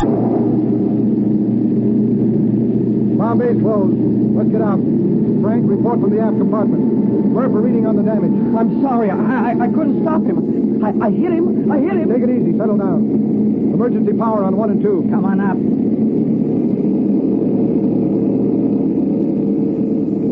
What's the score, Frank? Quick, before they make another pass at us. Number 3 and 4 engines wrecked. Half the right flap's gone. No fire that the scanners can notice. Willie, we're losing 120 feet a minute with full power. Indicated airspeed is 180. I have to keep that right wing up, and I can't drop my airspeed. Too much chance of stalling. How far can we get before we hit the briny? I have it for you in a minute. What have you got for me, Murph? Cylinder head temperature around 1 and 2, running a little high. Started fuel transport from number 4 tank to number 1 and 3 to 2. Got to run engines at auto rich to keep them cool. Manifold pressure 36, RPM 2100. Can we feather the bad ones? Both prop hubs smashed, blades bent. No chance. Anything yet, Willie? We're just getting it now. I think this is about right. Assuming we maintain our present speed and rate of descent and don't run into any wind trouble, we should hit the briny about 240 miles this side of home. Well, I guess that does it. I hate to do this to you guys, but I think we better break out. Colonel Stone from Curly in the tail. Over. Go ahead, Curly. They're back. Miggs. 5 o'clock. 4 of them. Stand by. They're back. They know we're crippled. Now, do you want to fight or take your chances on bailing out? We bail out. We're good target practice. Let's fight. I want another chance at him, Colonel. What do you say, Murph? You guys shoot the guns. I'll keep her running. Me too. Okay, then, let's fight. Curly? Yes, sir. Your gear operating back there? Yes, sir. Then use it. We're going to see if the Bumble Bee still has her sting.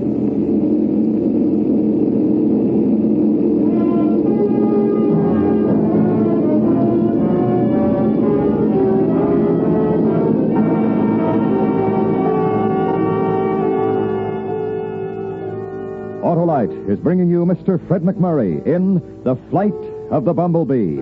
Tonight's production in radio's outstanding theater of thrills, Suspense.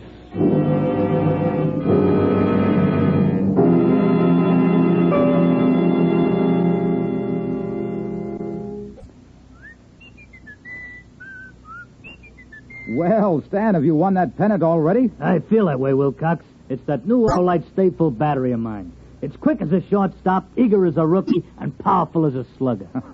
And best of all, the Autolite Stay Full needs water only 3 times a year in normal car use. And you know, Stan, that Autolite Stay Full has more protection than a whole league of catchers.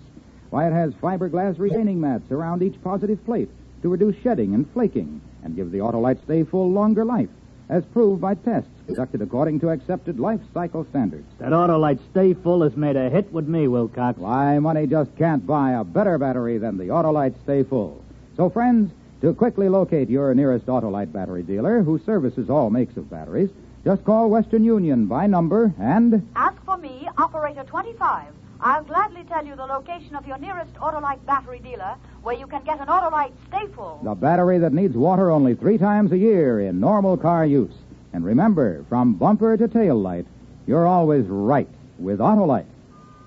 And now, Autolite brings back to our Hollywood soundstage Mr. Fred McMurray in Elliot Lewis's production of The Flight of the Bumble Bee, a dramatic report well calculated to keep you in suspense.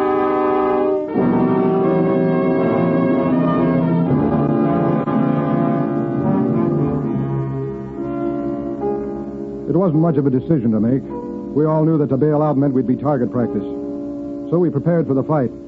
With number 3 and 4 engines knocked out, we were short 3 generators, which meant there wasn't enough electrical power to drive the gun turrets and the computers.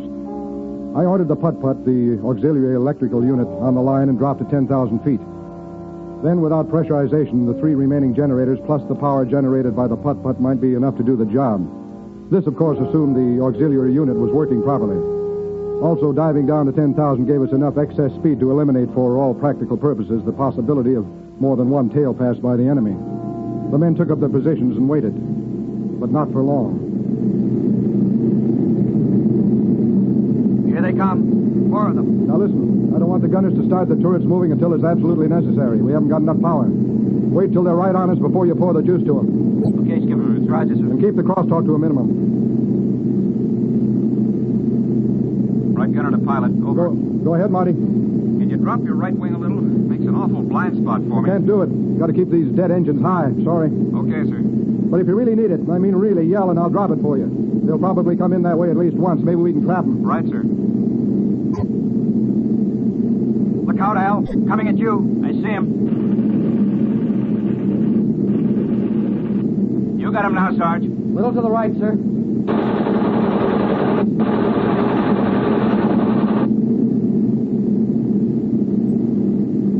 Number 2 coming in.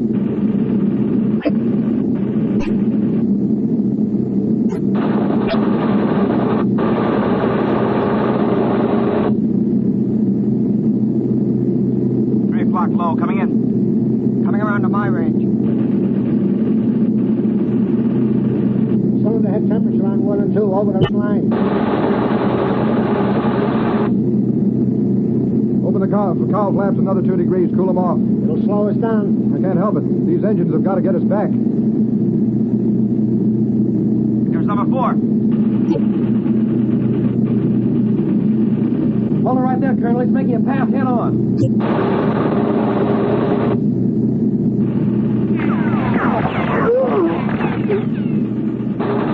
Max is hit. Take care of him, Willie. I got him, sir. I got him. No power in my turret, Colonel. Number 1's coming back. We haven't got much juice. The generators are overloaded. Curly and Marty lay out. I'm going to give you the shot, Al. A little more to the left, sir. I think I... Al? Take care of him, somebody. They're heading for my blind spot. Tell me when you want that right wing down, Marty. Yes, sir. Now, don't miss, Marty. We want to get home. Now, hold the crosstalk. Here it comes. Not yet. Not yet. Now, Colonel, drop it. Drop it now. Here you are, Marty. I hit him. He's a flamer. There they go. Come on back and fight. I never did get a good shot. Come on back. There they go, Hutch. We made it. Take over, Frank. I want to take a look at Max. Got it.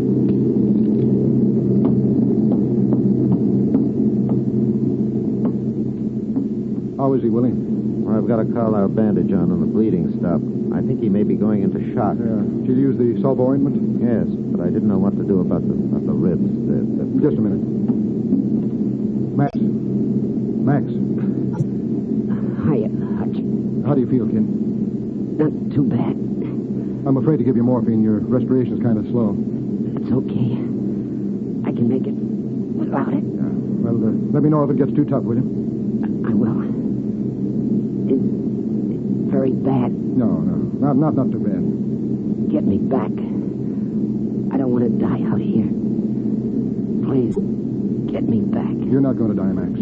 Just try to lie quiet. Willie? Right here. Put his oxygen mask on. Ought to mix off. Get a couple of shoots and put them under his legs. Do you know how to give plasma? Sure. I'll do it. Put a couple of blankets over him. Keep him warm. Roger. Hutch. Yeah? Remember what I said before about being an instrument of death? Forget it. Don't worry. No, wait. What I want to say is I don't care anymore. I wouldn't even care if I could see all the damage I do. Just lie quiet. I've got to go now. What are you going to do? I'm going to get you home.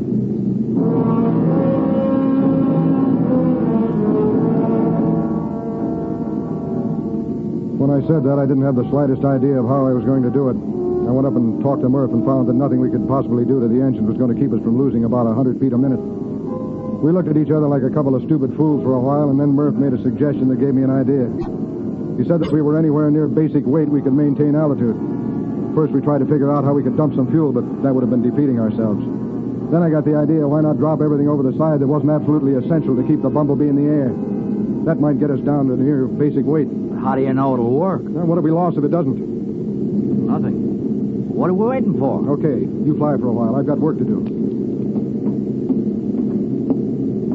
Sarge? Yes, sir? I want you to start dismantling Max's gear forward. The bomb sight, intervalometer, track down all the electrical cables and rip them out. The cables are all color-coded. Frank? No, what is it? You have a set of technical orders aboard? Got them right here. Well, check through and give Sarge the letter coding and the color coding of the bomb equipment. Will do. I want everything pitched out. Now get started. It's practically out now. How's your gear, Willie? I can get rid of everything except my computer. My drift meter got clobbered, so I can't use it anyway. The cabinet and my table can go, too. Fine. Keep one pencil. Thanks. Colonel Stowe to Marty. Over. Yes, sir, this is Marty. How's Al doing? Pretty good, sir. Not going to be running around for a while, but he'll be in shape okay. Good. I'll be back there pretty soon. Out. Expect any more shooting? No. Why? The armor plate comes off real easy, just bolts and wing nuts. So does the bullet-resistant glass behind the instrument panel. All right, dump that out, too. How are you doing, Sarge? Oh, dandy, Colonel. Just dandy. Murph, toss the hot food unit out. Save some extra water. It hurts, but I'll do it. Willie, as soon as you finish with your stuff, you and Murph tear down the army. Armor, I'm going aft.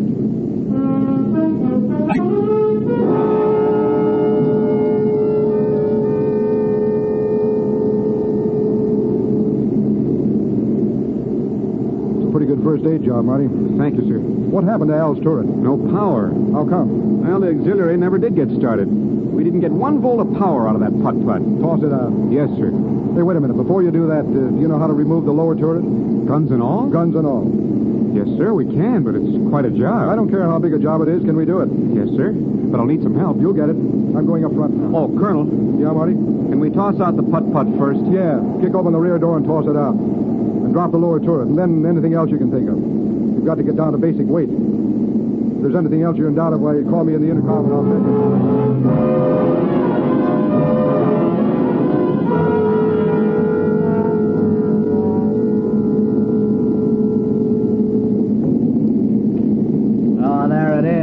Prettiest runway in the world. Man, am I glad to see it. Yeah, they're standing by on runway 26. Notify crew.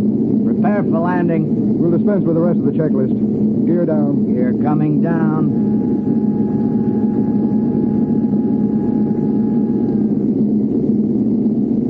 The gear lights didn't go on. Check with Marty. Frank to Marty, over. Is the gear all the way down? What? Check again. It is? Okay, out. Now what? The right wheel isn't fully down and locked. Might be a bent worm gear. Yeah. 3605 to tower. Over. Go ahead, 3605. Right gear not fully down and locked. Tell the meat wagons and the fire boys to stand by. Can you go around once? We'll check your gear from the tower. I've got 2 wounded men and 2 engines. I know my gear isn't all the way down. I come in now or you pick us up in rubber sacks. Come on, get with it. Roger, 3605. All aircraft in pattern, leave at once. Repeat. All aircraft in pattern, leave at once. 3605, you are clear for emergency landing.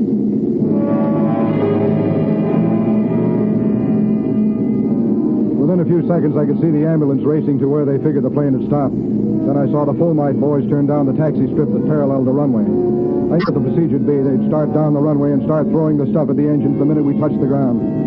They sure took chances, those fire boys. Positions for a crash landing. Somebody take care of Max. I've got it.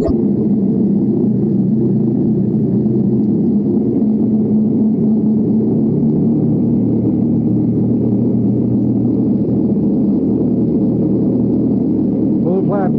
Flaps coming down. Don't forget about the right flaps, half gone. I'm trim for it. If the nose wheel holds together, we'll be okay.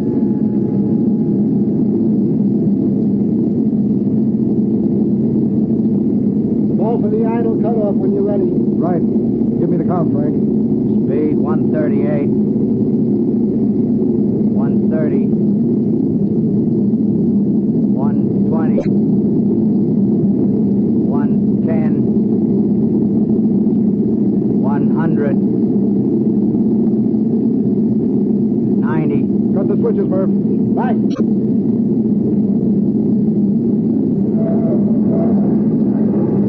On the ground.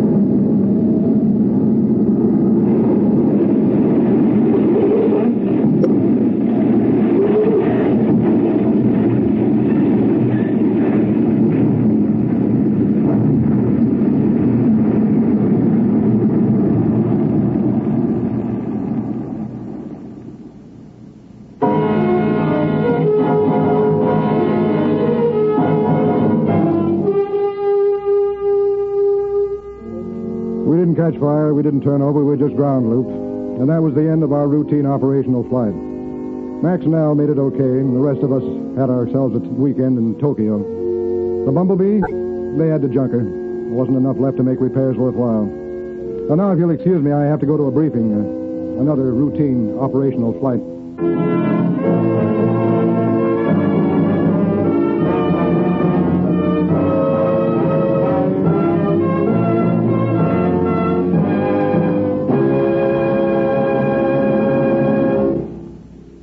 Suspense. Presented by Autolite. Tonight's star, Mr. Fred McMurray. This is Harlow Wilcox speaking for Autolite, world's largest independent manufacturer of automotive electrical equipment. Autolite is proud to serve the greatest names in the industry. They are members of the Autolite family, as well as are the 98,000 Autolite distributors and dealers in the United States and thousands more in Canada and throughout the world. Our family also includes the nearly 30,000 men and women in 28 great Autolite plants from coast to coast and in still other Autolite plants in many foreign countries, as well as the 18,000 people who have invested a portion of their savings in Autolite. Every Autolite product is backed by constant research and precision built to the highest standards of quality and performance. So remember, from bumper to tail light, you're always right with Autolite.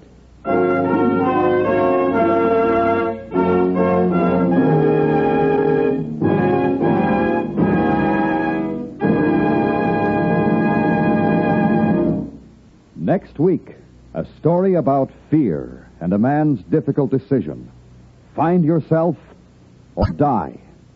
The Death of Me, starring Mr. George Murphy.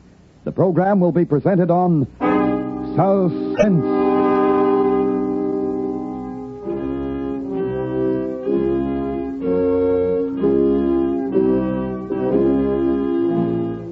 Suspense is produced and directed by Elliot Lewis, with music composed by Lucien Morowick and conducted by Lud Gluskin. The Flight of the Bumble Bee was written for Suspense by Ross Murray.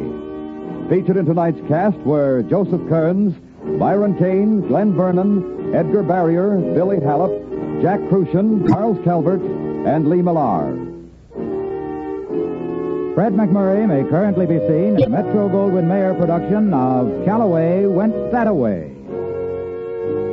And remember, next week on Suspense, Mr. George Murphy in The Death of Me.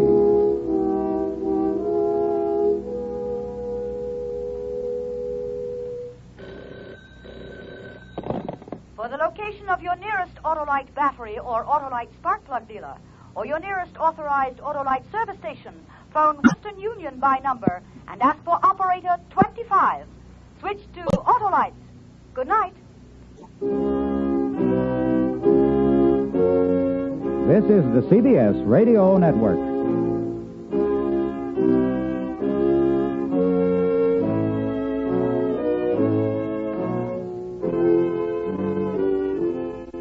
Would you hand me that, please? Thank you. Now, let's see. Survey, survive, Susanna, suspect. Here we are. Suspense, meaning held in doubt, expressing doubt, the state of being uncertain, undecided, or insecure, state of anxious expectation or waiting for information, such as to keep one in suspense, therefore delay acquainting him with what he is eager to know. Suspense!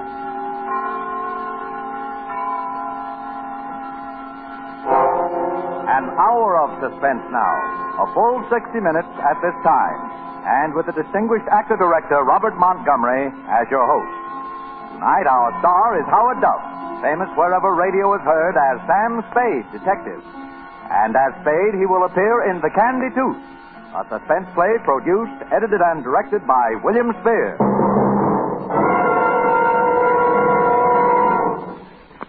This is Robert Montgomery. My pleasure and privilege it is to be here during this hour each week as a sort of guide, philosopher, and fiend, an accessory before and after the facts of crime and punishment, which calculatedly fill our minutes with suspense. This evening, before we chat a little about the private life of America's favorite private eye, Let me, on behalf of Mr. Spear and all of us, thank you sincerely for your wonderful letters and telegrams expressing appreciation and interest in this new full-hour presentation. It's wonderful fun to have 60 minutes to play with in radio drama. In our new double-strength, king-size format, we plan to bring you radio plays based on complete novels and on theatrical productions and pictures. Many of the best writers of this literature, James M. Cain, Dashiell Hammett, Raymond Chandler, Graham Greene, Eric Ambler, and Agatha Christie, have been happiest with a more spacious canvas upon which to display their characters of passion and purpose. With a full hour for our theater of thrills, we can give these authors a full stage on which to have their people play out their lusts and desires, their temptations and frustrations, their frantic fears and villainous triumphs, their descent into black and terror-laden bewilderment.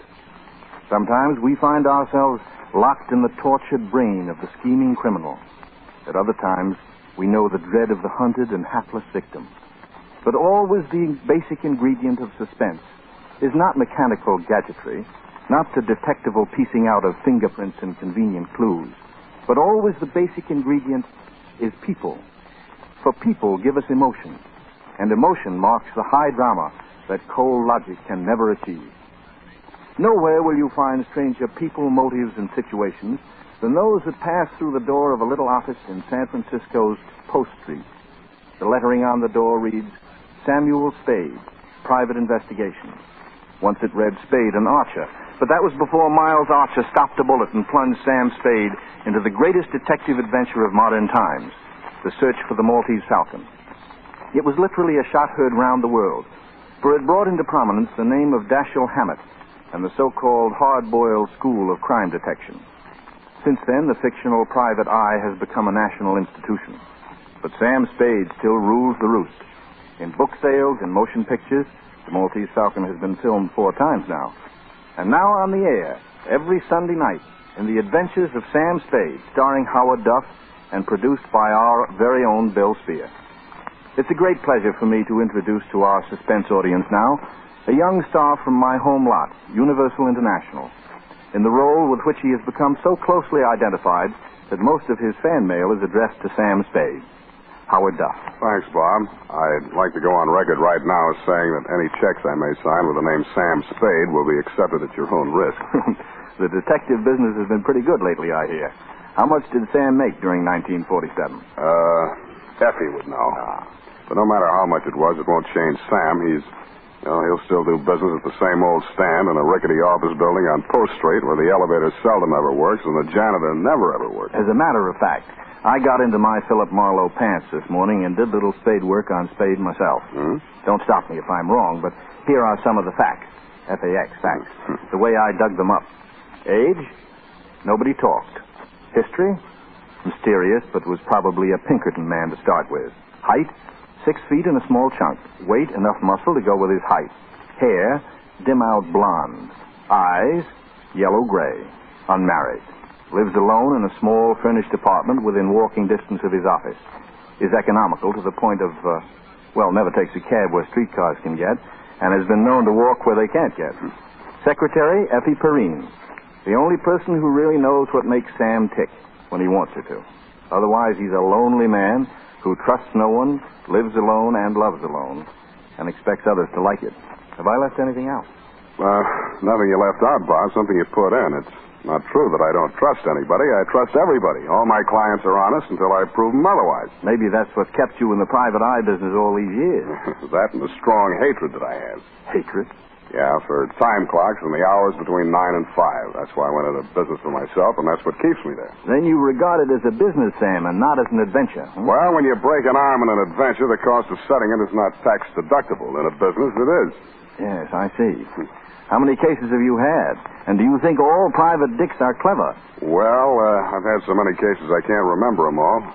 About being clever, I once knew an operative who, while looking for pickpockets at Santa Anita Racetrack, had his wallet stolen. He later became a lieutenant of detectives in Glendale. Sam, tell me, what was the most surprising thing that ever happened to you? The most surprising thing that ever happened to me was in 1936 in Washington, D.C. I met a young lady on a bus who did not remark that my work must be very interesting. Well, that's very interesting. Thanks a lot. But I guess my most exciting caper since the Maltese Falcon was the hugger-mugger over the Kandi Tooth. Usually when I wind a caper, I call Effie just to let her know I'm okay before I hustle down to the office to dictate my report to the client. But this time it was 4:30 in the morning before I could get to a phone. The reason was that I was in jail.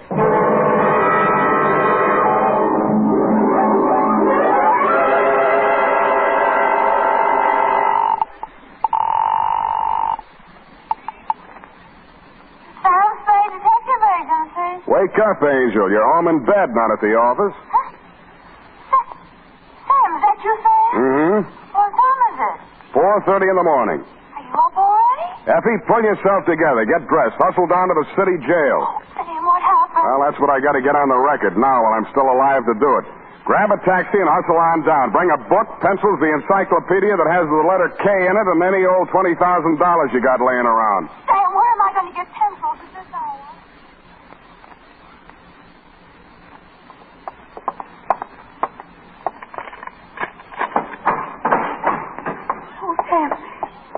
I hurried just as fast as I could.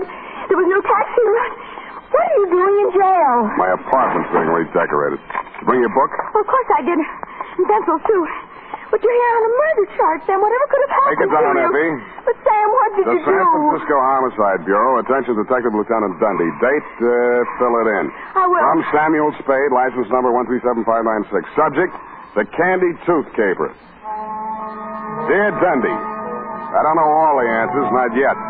What I do know is going down on paper while I'm still alive to get it there. Oh, Sam. The scenario runs something like this.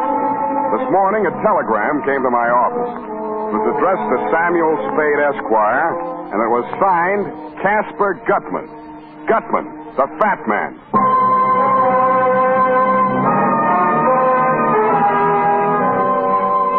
So far as I knew, Dundee, when you closed your books on the Maltese Falcon capers 7 years ago, Gutman was entered as dead.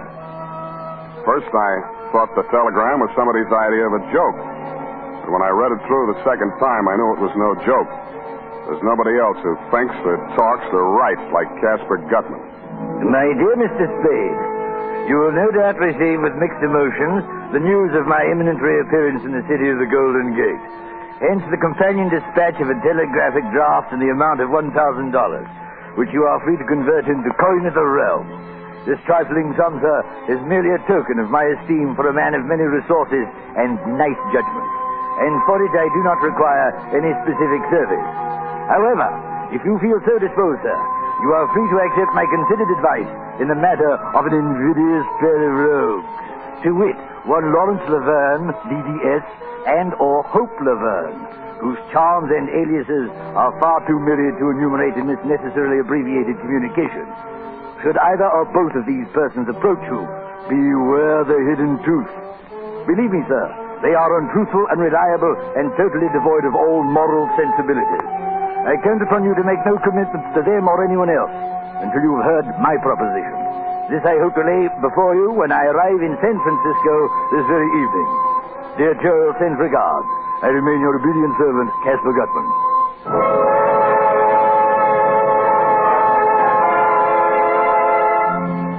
Casper Gutman, the fat man. I know, Dundee, you figured I didn't get hurt much the last time I tangled with Gutman over the Maltese Falcon. But that's because you didn't know Bridget O'Shaughnessy as well as I did. As well or as warmly. Well, I figured if Gutman was still in the land of the living, let him come. This time I wasn't going to get hurt in any way. There couldn't be two Bridgets. Nevertheless, I ate a can of spinach, which I found on Effie's desk. Then I sat down again, facing the door. Nothing much happened for almost 10 minutes. I was still trying to dig the meaning out of Gutman's double dog, and I'd gotten about as far as his warning about a hidden tooth when Effie ushered a man into my office. Mr. Spade. Well, I must say that you are indeed a pleasant surprise, but pleasant. You said it. What can I do for you? My name is Laverne. Lawrence Laverne. How do you do? I shall spare you the tiresome details and plunge right into the problem. Oh, dear. At the Hotel Royal George, there is a mildewed creature, but mildewed, registered as Mr. Herman Julius.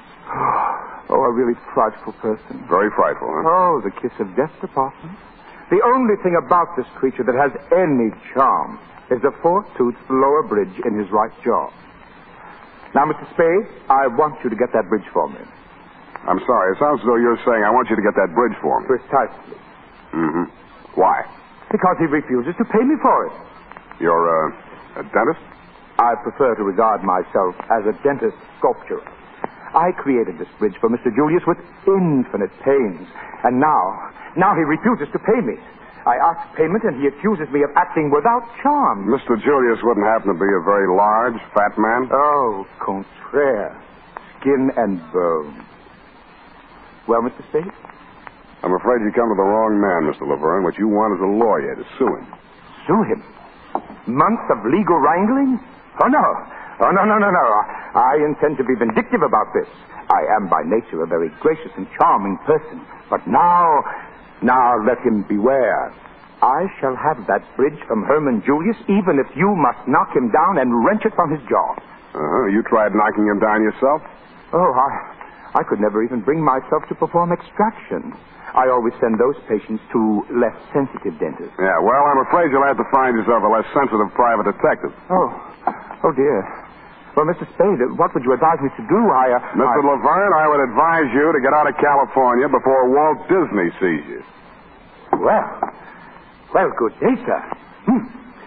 I would like very much to have you in my chair someday. Might teach you some manners.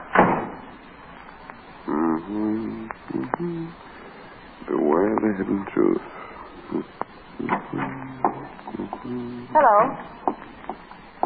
Hello. Please sit down, Miss... Thank you. Laverne. Hope Laverne. Miss Laverne? Yes. What can I do for you? Well, I'm looking for my brother. Missing? Well, yes and no. I mean, he's been gone since yesterday, and I'm terribly afraid he'll get into trouble. Oh? What kind of trouble? Well, you see, it just isn't easy for me to talk about this, Mr. Spade. Well, now, Miss Laverne, suppose you just lean back in that chair, close your eyes, and... Yes, thank you. Yes, it's easier like this. I thought you'd like. My brother's name is Lawrence. He's a man of 52. He's not well. I mean, he gets spells, and he acts peculiarly. He suffered a nervous breakdown some years ago, and he spent most of his life in sanitariums. Where are you from, Miss Laverne? Kansas City. During the past year, Larry was in a rest home in Palo Alto, and I arrived 2 days ago to take him home. Yesterday morning. Well, I don't know how it happened, but he's gone. These spells you mentioned, what are they like? Oh, well, he assumes different personalities. His favorite seems to be that of a dentist. He becomes obsessed with the thought that he's done some work, a bridge or something, for someone who refuses to pay him. He'll walk up to a perfect stranger and create a scene. He's been arrested a few times, nothing serious, public nuisance. Mr. Spade, I'm afraid that he'll be put away if he's arrested once more. I see, and you want me to look for him. Then he hasn't been here? Why'd you think he'd come here? Oh, that's another one of his tactics. He goes to a private detective, hires him to either follow a man or get back the work he thinks he's done. Dental work, you know. But what made you think he'd come to me? Oh, well, not you, particularly. Ever since yesterday, I've tried almost every private detective in San Francisco. No one has seen him. Who'd you talk to? I beg your pardon? These private detectives, who'd you see? Oh, well, there was a man named Graham and one named Marlowe, Philip Marlowe. Excuse me. Would you like a drink? No. Marlowe speaking. Spade, Phil. Hiya, Sam. Phil, you got a rumble on a missing brother named Larry Laverne? Yeah. Gal was in early this morning. Brother's some kind of a screwball. You meet him? No, hasn't been around yet. Thanks, Phil. See you. Why did you do that, Mr. Spade? It's doing things like that that have kept me alive and in business all these years. That was Marlowe. Your brother hasn't been to him. I told you that. But your brother has been here. When? A few minutes before you came in. Can't see how you missed him. What did he tell you, Mr. Spade? Pretty much as you outlined it. About the dental work. And some man owing him money. Yeah, some man named Julius. Herman Julius, he said. You know him? I never heard of him. It's probably just another figment of Larry's imagination. Mr. Spade, I'm terribly worried about Larry. I got that impression. Will you try to find him for me? Can you give me any idea where I might start looking? Well, I think I know how Larry's mind works when he's in the midst of one of these spells, and if you find this Mr. Julius, you'll probably find Larry close by. So you want me to find Mr. Julius first? Oh, well, I only thought it would be simpler checking on this Mr. Julius' movements than on Larry's unpredictable whims, you see. Don't you think that makes good sense, Mr. Spade?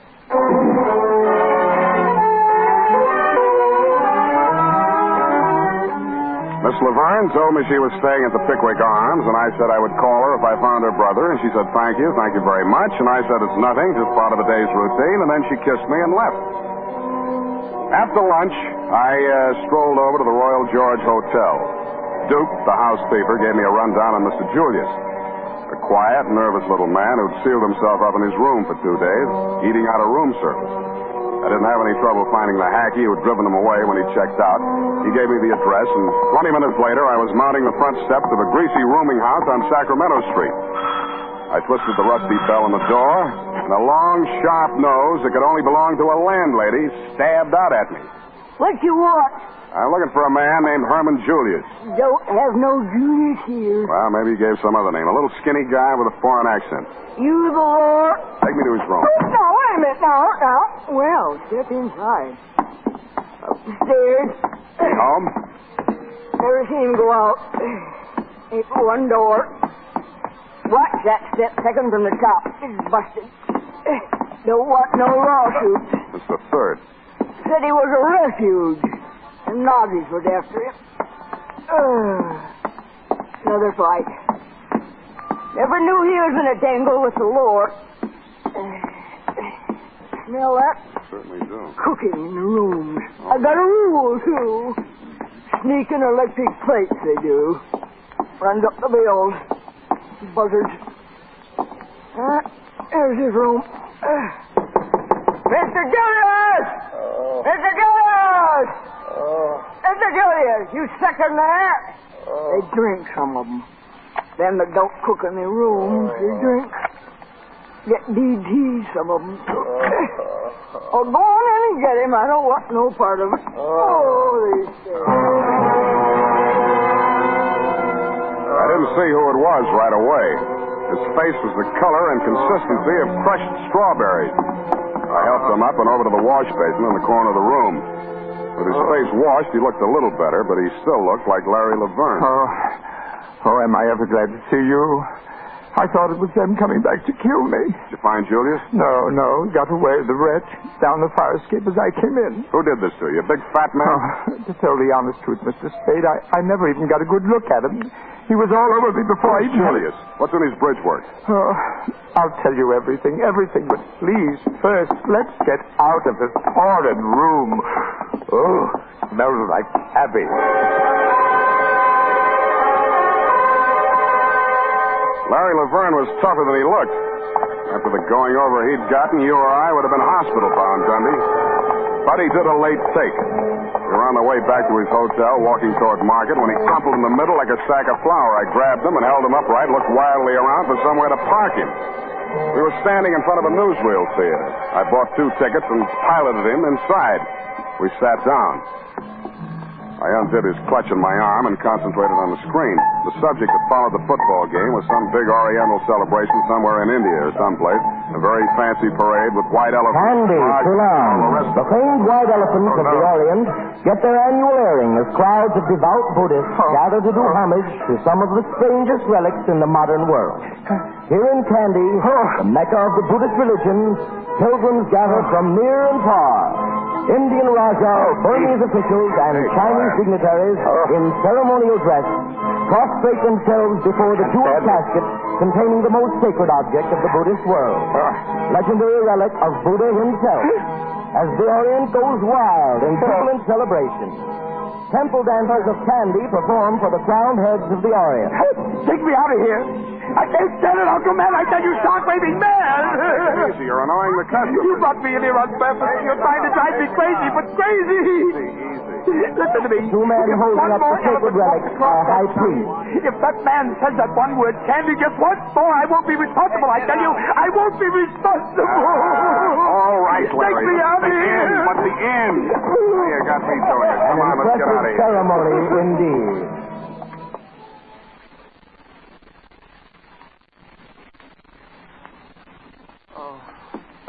I promise you, Mr. Spade. All I need is just one night's sleep and I'll be a new man. Yeah. Well, I haven't even dared to take 40 winks since I arrived in this town for fear those monsters might murder me in my bed. Yeah, I know. Stop. Sit down. So this is your apartment? That's what I laughingly call it. Living room, bedroom, icebox. Here, have a drink. Me Oh, too. thanks. Oh, did I ever need that? Help yourself with the bottle. I don't touch alcohol as a rule, but after what I've been through... Well, now, drink all you like. You deserve it. Oh, thank you. Well, I hardly know where to begin. It's all so strange. And there I was in Lisbon, Mr. Spade, the only English-speaking dentist worthy of the name in the entire diplomatic colony. Well, you must have read in the papers about Dom Constantino's tomb being violated. It was a scandal of the season. Oh, it's all so horrible, Mr. Spade. I just can't talk about it. Try a little more of this. Settles the nerves. Oh, I just don't know how I can ever thank you. Ever since I hit this berg, I've been feeling like the forgotten... Pardon. Man. Yeah, you were saying something about a tomb being broken into. In Portugal, this was? Yes. Well, you know, the draft board just took one look at me and... I know what you mean. So I just stayed on in Lisbon and... Well, you know how people gossip, having patients of all nationalities and all that. Yeah, I get it. Between the Nazis and the Allies, you were quite a social line. Oh, now, wait a minute. Don't get the idea I was a spy. Oh, no. But sometimes people had things that could be hidden in a hollow tooth, and like that, you know, bridge work, you know. I think I told you I'm not so much a dentist as a dental artist. Mm-hmm. Well, that fat Mr. Gutman brought me this tooth, you see. Gutman? Yes, Mr. G and that Joel Cairo person that was with him. Well, they brought me this tooth. Oh, a horrid yellow old thing, practically a fang. They wanted to put in Mr. Julius' fridge. Paid me £1,000. Can you imagine? Then when I learned what they had done, well, it made me positively ill. This practically sacred old tomb in the cathedral, they'd broken in and literally torn out a piece of his jawbone. Whose? Why, Dom Constantino's. And who's Dom Constantino? Oh, the Portuguese viceroy. It didn't hurt him any. He's been dead 500 years. If he's dead a day. Oh, dear. I'm as tired as a tick. This liquor is getting to me.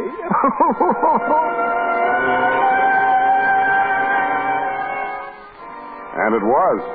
I thought he'd open up some more, but I overplayed the bourbon. Half a bottle later, he passed out. I flopped on the sofa and tried to get some sleep for myself.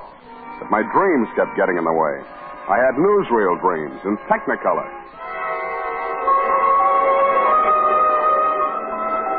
I dreamed that a white elephant with a face like Casper Gutman was leading a parade down Market Street. The howdah that was strapped to his back looked like a dentist chair.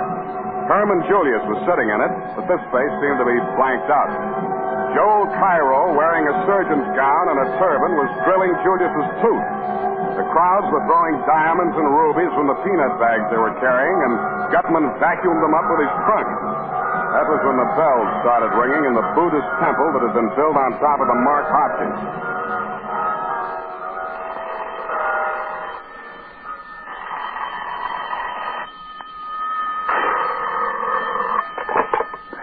Yeah. Mr. Spade. Yeah? Mr. Spade, I need your help. Who's this? Hope Laverne, please, Mr. Spade. I'm terrified. Where are you?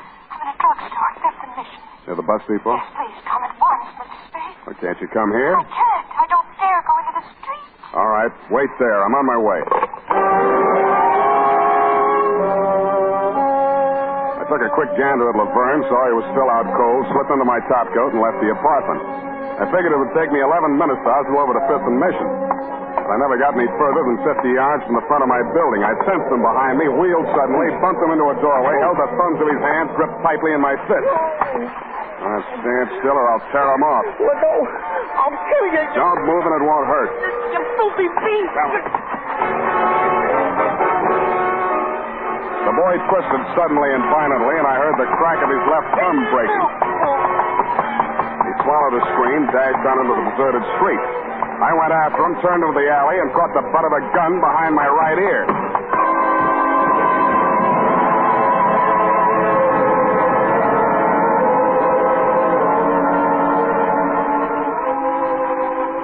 I don't know how long I was out, but I do know I came to at least 3 hours too soon. I needed much more rest. I opened my eyes, steadied a swaying ceiling, and then I heard his voice. Well, sir, this is indeed a jolly reunion.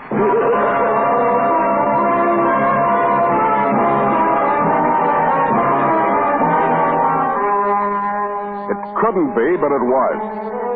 Casper Gutman, the fat man of the Maltese Falcon caper. Looking at the unholy trio there in the room, Joel Cairo, the little Levantine, still as oily and smiling as ever and still fragrant. Marvin, a sullen, white-faced, hollow-eyed youth as near Wilmer's double as anyone will ever see. And Gutman, spruce as ever in his black cutaway coat, black vest, and gray-striped trousers. You'd have thought nothing had happened since then. Not even the war. The grayness at Cairo's temples only made his baby face look more babyish. And about Gutman, nothing was different except his watch chain. A curious jewel-encrusted ornament dangled from it, shaped like a claw. You seem surprised to see me, sir. And no wonder. It's always disconcerting to encounter ghosts, especially such a substantial ghost. A lot of water has gone under the bridge since last we met, eh? Under the bridge? Yes, which brings us to the subject at hand, the bridge. My head aches. What about the bridge? First, we'll talk of it. After all, this is quite an occasion, sir. Reunion of old friends, eh, Mr. Spade? Yeah. Tell me, did you ever find the Falcon? If you'll excuse the expression. Your eyes are resting on all that remains of that fabulous bird, sir. Yes, that trinket on his watch chain. All that remains of the Maltese Falcon. Well, mark you, sir, what part of it survived. The claw. You believe in omens? Right now, I'm ready to believe almost anything. Indeed, sir. Well, no need for dissembling. We're old and wise, I trust, in the days of the Falcon. Suffice it to say, the unsavory and bloated object which the police dredged up from San Francisco Bay and identified as myself was some other poor soul. Wilmer, I am happy to say, remembered the debt of gratitude he owed me, and at the last moment agreed to be a party to the very necessary little deception.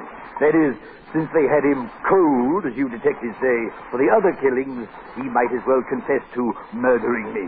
He did so in exchange for my agreement to take care of his family in a financial way. An investment, by the way, which has paid rich dividends. How's that? Oh, indeed. Oh, well, thanks to it, I now have Marvin, Wilmer's younger brother. I thought I noticed a family resemblance. Shut up! Oh, yes, poor Wilmer. He was like a son to me, like a son. No, it didn't stop you from making him a patsy. I detest killing Mr. Spade. I cautioned Wilmer time and again. He was so headstrong. A mere boy. You better caution this spunk or he won't last to take any raps for you. Break his head, Marvin. That dirty shamus lays another hand on me. I'll kill him. No, Marvin. You'll take Marvin in the other room. Explain to him that Mr. Spade and I are very old friends. Esper knows best, Marvin. Come with me. And now, no nonsense, you two now. I'll kill him. Marvin, Esper would be angry. Oh, dear. Hot-headed. Runs in that family. Yeah. Well, let's have it, Gutman. What are you after this time? My dear boy, you misjudge me. It's true I had Marvin check up on you, but only because of your association with Miss Laverne. No matter now. I'm weary of the chase. All the way from Kandi, What did the girl tell you? She asked me to find her brother, a dentist named Laverne. You believed her story? No. Most unscrupulous woman. No veracity, no regard for truth whatsoever. Her true motive? Merely to make trouble for me and my friends because of her association with Kemidov. Aye, the Russian's hand again, Mr. Spade. Yep. Kemidov. Did I ever meet Kemidov? You'd hardly forget if you had. In short, here is my proposition. Another $1,000, coin of the realm, sir, for which you will refund whatever money Miss Laverne gave you and send her packing. The bidding starts at $10,000. Ooh. You drive a hard bargain, Mr. Spade. Very well. I'll meet your turn. I told you the bidding starts there. And where does it stop? Half or whatever the caper nets you. I deliver Julius, you do the rest. Well, between you and me, Mr. Spade, I'm not as affluent as I once was. The Falcon pretty well wiped me out financially. considering the time and money I've already invested in trying to track down the weasel Julius. What's in Julius's bridge work? And if I don't choose to tell you? Then it's no dice. Think it over, Gutman. Either I'm in all the way for half, or I deliver Julius to the other outfit. And that is your final dictum, sir? Take it or leave it. Either you're in or you're out. Good night, Mr. Spade. I trust you will call me on the telephone when you reach your diggings and tell me that you've changed your mind. No hard feelings. The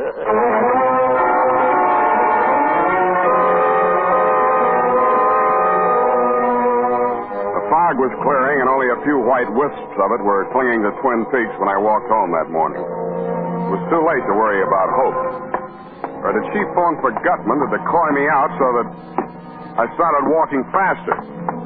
As I climbed the stairs to my apartment, I heard a door open on the landing, and the slot of light that stabbed out from it showed me it was my door.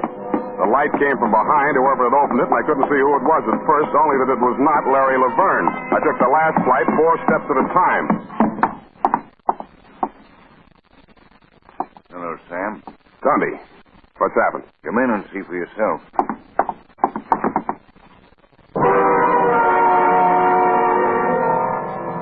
What I saw for myself, I wish somebody else had seen for me.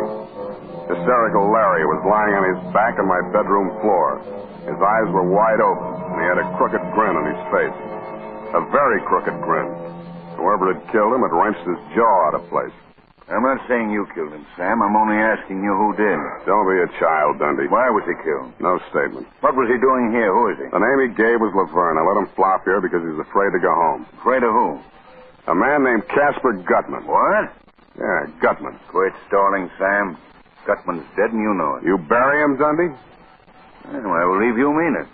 Where Gutman's concerned, it doesn't pay to kid around. What's he after now? The bridge work out of a man's mouth. The man's name is Julius. What's in this Julius Bridgeworth? Maltese Falcon?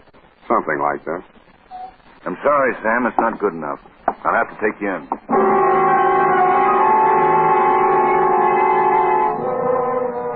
So you took me and you booked me. Bail was set at $20,000. You saw to that.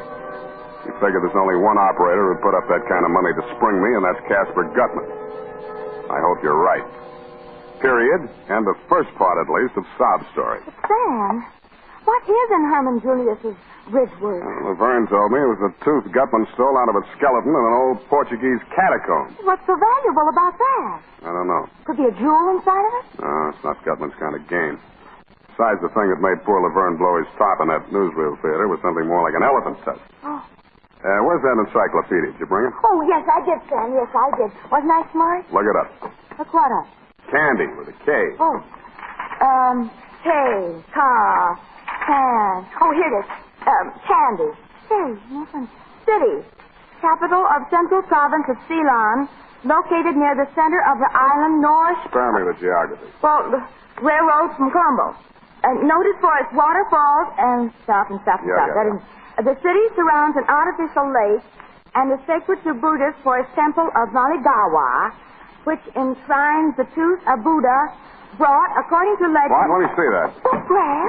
Let me see, it's sacred to Buddhists for its temple of Maligawa, which enshrines it. Effie. What's the matter, Sam? It says the Buddha. Sam, you don't think that's what's in Herman Julius's bridge work?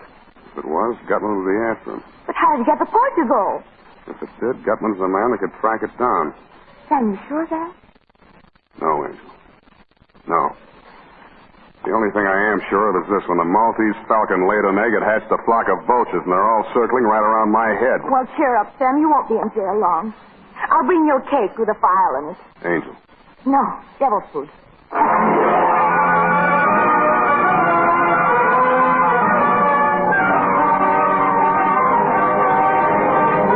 In tonight's full hour of suspense, Howard Duff, our star, appears as Sam Spade, with Joseph Kearns as Casper Gutman, in William Spears' production of The Kandi Tooth.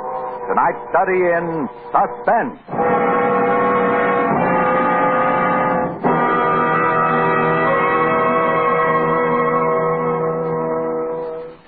In just a moment, we will return with the second half of The Kandi Tooth. This is CBS, the Columbia Broadcasting System.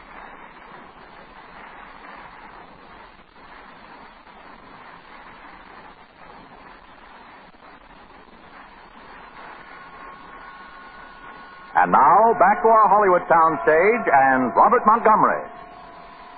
At the point at which we interrupted Sam Spade's narrative just now, things were at a pretty pass. A pretty pass indeed. A pretty pass. Sam wound up with the body of the dentist, Larry Laverne, in his apartment. The girl, Hope, waiting for him in the bus station. Casper Gutman, the fat man, waiting for an answer to his ultimatum that Spade produce the tooth or else. Me in city prison under $20,000 bail, and the fabulous Kandi Tooth still chumping on 2-bit hamburgers and the bridge work of a very elusive man named Herman Julius. Yes. And? Well, after I dictated my report to Effie on what had happened until then, she left, and I laid down to think. Lieutenant Dundee and I had agreed that I should spend the night in the pokey.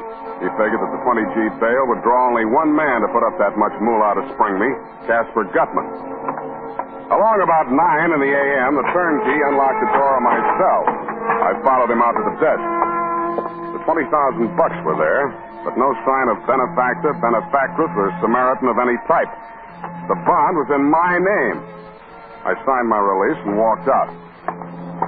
Across the street was parked a long black limousine with the curtains drawn. I started for it when a voice at my elbow checked me. Your Senor Spade. Si. I'm Don Constantino de Braganza. It's I who have put up the $20,000. Is that so? Well, thank you. Now, why? I desire a service. My card, Senor.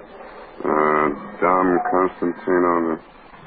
Wait a minute. Yes, you seem to know the name. Eh? Yeah. For a guy who's been dead 500 years, you don't look too bad. Oh, thank you. You are referring, of course, to my illustrious ancestor, Don Constantino, the first Portuguese viceroy of India, who indeed had been dead since the 16th century. It's on his behalf I speak to you now. What can I do for him? Restored the tooth which was wrenched from his skull by a pack of unspeakable ghouls who violated his tomb in Lisboa. You think they're in San Francisco? Let us not be naive, Senor. The contemptible little dentist, Laverne, was killed in your apartment. Therefore, you must know the whereabouts of the other ghouls. I know so many ghouls, Senor. You'll have to be more specific. I refer to a fat pig named C. Gutman and an odorous little camel named J. Cairo. And most especially to a woman of the female sex by name H. Laverne. You want them or the tooth? Both. Not one without the other. No, it'll take a little time. They haven't got the tooth. Do you know where it is? In the bridge work of a man named Julius. Oh. That then explains the dentist and the diabolical manner which they employed in smuggling the tooth out of Lisboa. Now, you go on home and you stay there until I call you, huh? Senor, I respect your judgment. Thank you. You will find me at the Hotel San Rafael, and for the retainer, you may consider the $20,000 bond as due. Wow. Adios, senor. Adios. Be careful crossing streets. Adios. Adios. Adios. Adios, Don Constantino. Adios. Yeah, adios. Adios. Adios, yes. Spade. Sam, get in. You, got a hack license, Miss Laverne? Oh, please don't, Sam. I know this car's ridiculous, but I don't dare use taxis if he's seen on the street. What did that man tell you? What happened last night when you called me from the bus station in such a panic? Why didn't you come? I went to see the fat man. You saw Gutman? Did he mention me? You didn't make that call last night to get me out of the apartment so that somebody could get in and kill Laverne. Oh, Sam. Then why did you call? Because I found Herman Julius, and I'm driving you there now. We didn't do any talking after that. She sat very close to me. There was plenty to talk about, but we didn't do any talking after that. I was vaguely aware that we were driving across to Oakland, and a few minutes later we pulled up in front of an apartment building. We took the elevator up to the 9th floor. This is it, Sam. 9D.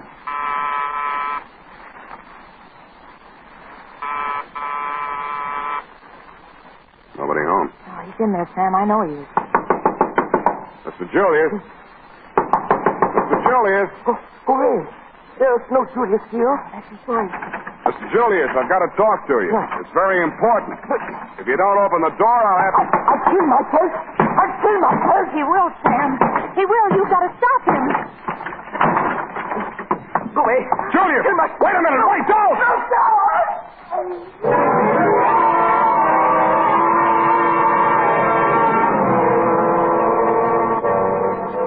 was the 9th floor he started from.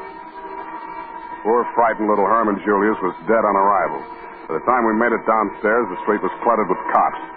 I grabbed Hope by the arm, hustled her around the corner to a rented limousine, and told her I'd call her later. My next stop was the fat man himself.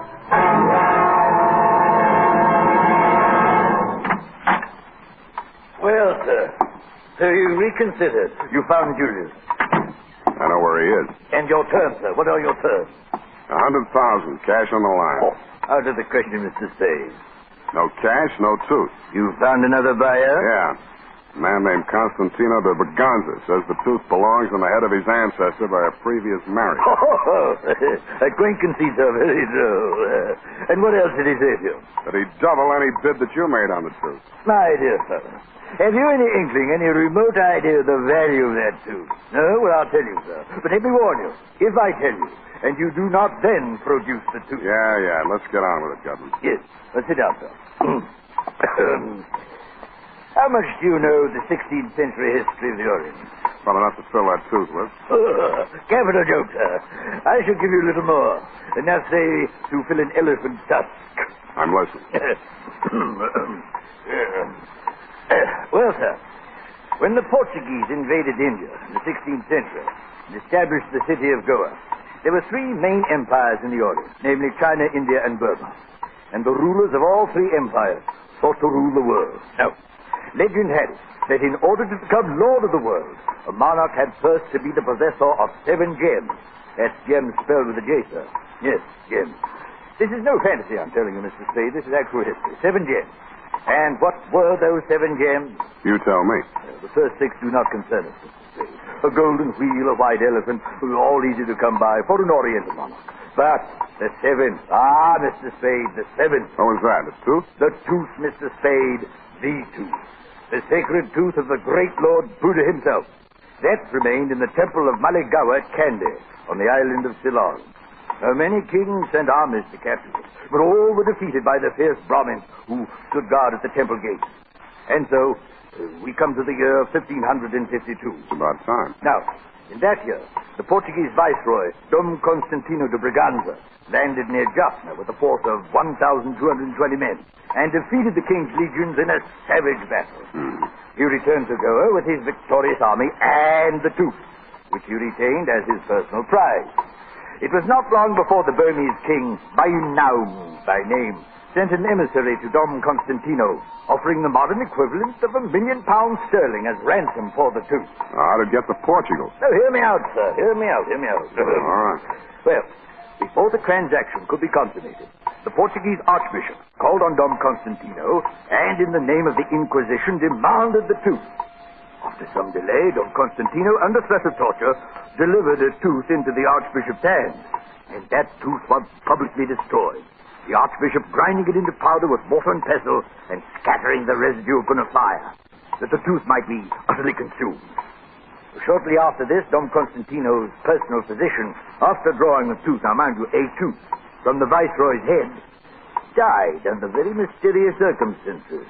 We may safely infer that the substitute tooth which he drove into the viceroy's jawbone, after the primitive fashions of dentistry in those days, was the Kandi Tooth, put there for safekeeping until Dom Constantino could resume negotiations with Bainaum's emissary. But before that could be accomplished, Dom Constantino was stricken with the plague, carried aboard ship, and home to Portugal, where he died. He was entombed with the Kandi Tooth still in his head. Now, the manuscript which fell into the possession of the Russian Chemidov and later into mine, but I shall not go into unnecessary detail, of course not, was Dom Constantino's deathbed confession, proving beyond a shadow of a doubt that the real Kandi Tooth had reposed for more than 4 centuries, not in the great temple at Kandi in Ceylon, but in a Portuguese tomb. Yeah, well, I think I can take it from there.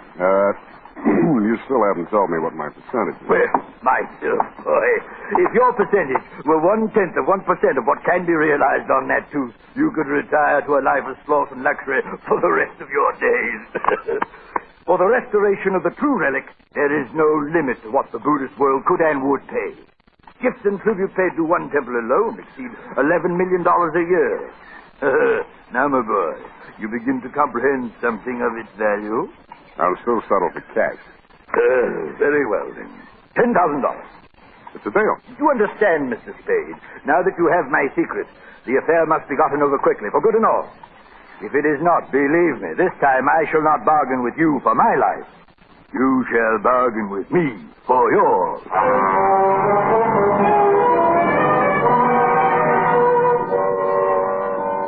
After I left Gutman, I called you, Dundee, and found out by a clever ruse where Herman Julius's body had been sent. You told me. Then I hustled on over to the mortuary. As I walked in, a hushed young man wearing a hushed cutaway and a hushed expression greeted me. Good evening, sir. I'm Converse Etheridge, Cadian, sir. Thank you. I've come to pay my last respects to an old friend. Can I be alone with him for a few minutes? His name? Julius. Herman Julius? Oh, yes. His widow is here, sir. Mrs. Julius. His widow, huh? Yes, she's inconsolable. Perhaps, as a dear friend of the departed, you might give her words of comfort. Please go in. Thank you. A little woman in black was sobbing quietly to herself. She turned around when she heard me come in. Her eyes lit up with hatred, and suddenly she grabbed something from her pocketbook and held it at me. It was a .45, and her hand was shaking. Yeah, this time I will do it. Always before I didn't have the heart. Always hating bloodshed. But this time, this time. Nick, Frau Julius, it's point. You are not one of them. No, I'm a detective. I want to punish the people responsible for your husband's death. Yeah, I believe you. This gun, I was going to follow poor Herman. There didn't seem to be any reason for going on. Tell me something about yourself and your husband, Mrs. Julius. It's an old story now. Years of separation in different concentration camps. Bribery. Then my children and I, we were finally released. Came to this country. After 2 years, Herman brought us from Lisbon. We knew soon he would be with us. But even though the war was finished, they had lost. Still they went after Herman Julius. He knew the Nazis were behind him all the time. And even here, in this country, he did not dare come to me. Mrs. Julius, you see, those people that followed your husband this time weren't Nazis. They weren't even after him. They were after something he was carrying. In Lisbon, didn't he go to a dentist named Laverne? Oh, yeah. And didn't Laverne put an odd-shaped tooth, kind of yellow, into his bridge work? Yeah. So he smuggled the Kandi Tooth out of Portugal, and he never even knew it. Oh, well, it does not matter now. Oh, Herman is dead. Surely they will leave his poor broken body in peace. I doubt it very much, Mrs. Julius. No, surely they will. That's why I want to make a request of you. You see, others have died besides your husband because of this thing. More will die unless you do as I ask you. Oh, to stop terror. Any terror. I will do anything, Mr. Spade. Anything you say.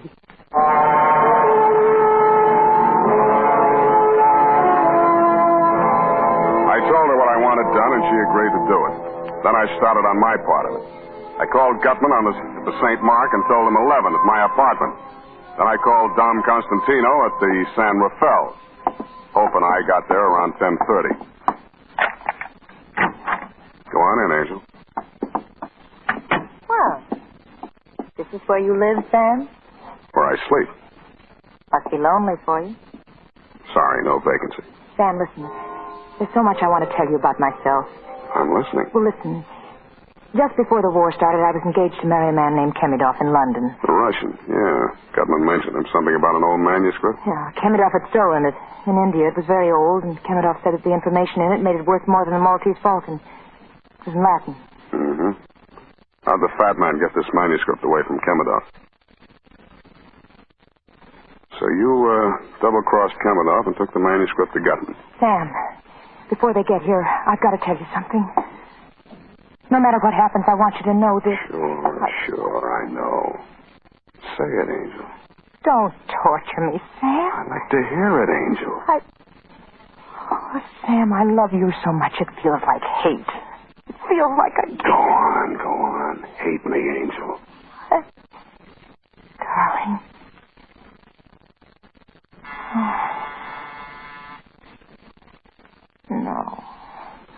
No, don't answer it, Sam. Relax, Angel. You'll be okay. Sam? Yeah? Only you, Sam. All I want out of... Only you. Just stay on third, Angel. I'll patch you home safe.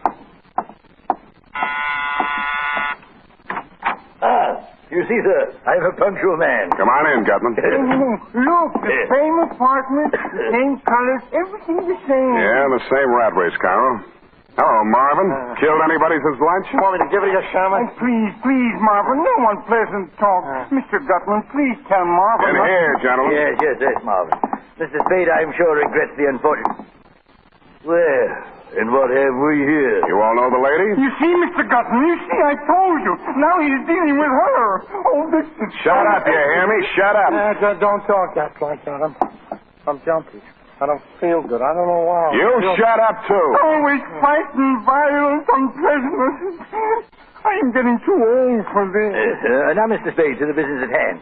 You have the truth. I want some answers first. Did you have our dentist friend Laverne killed? No.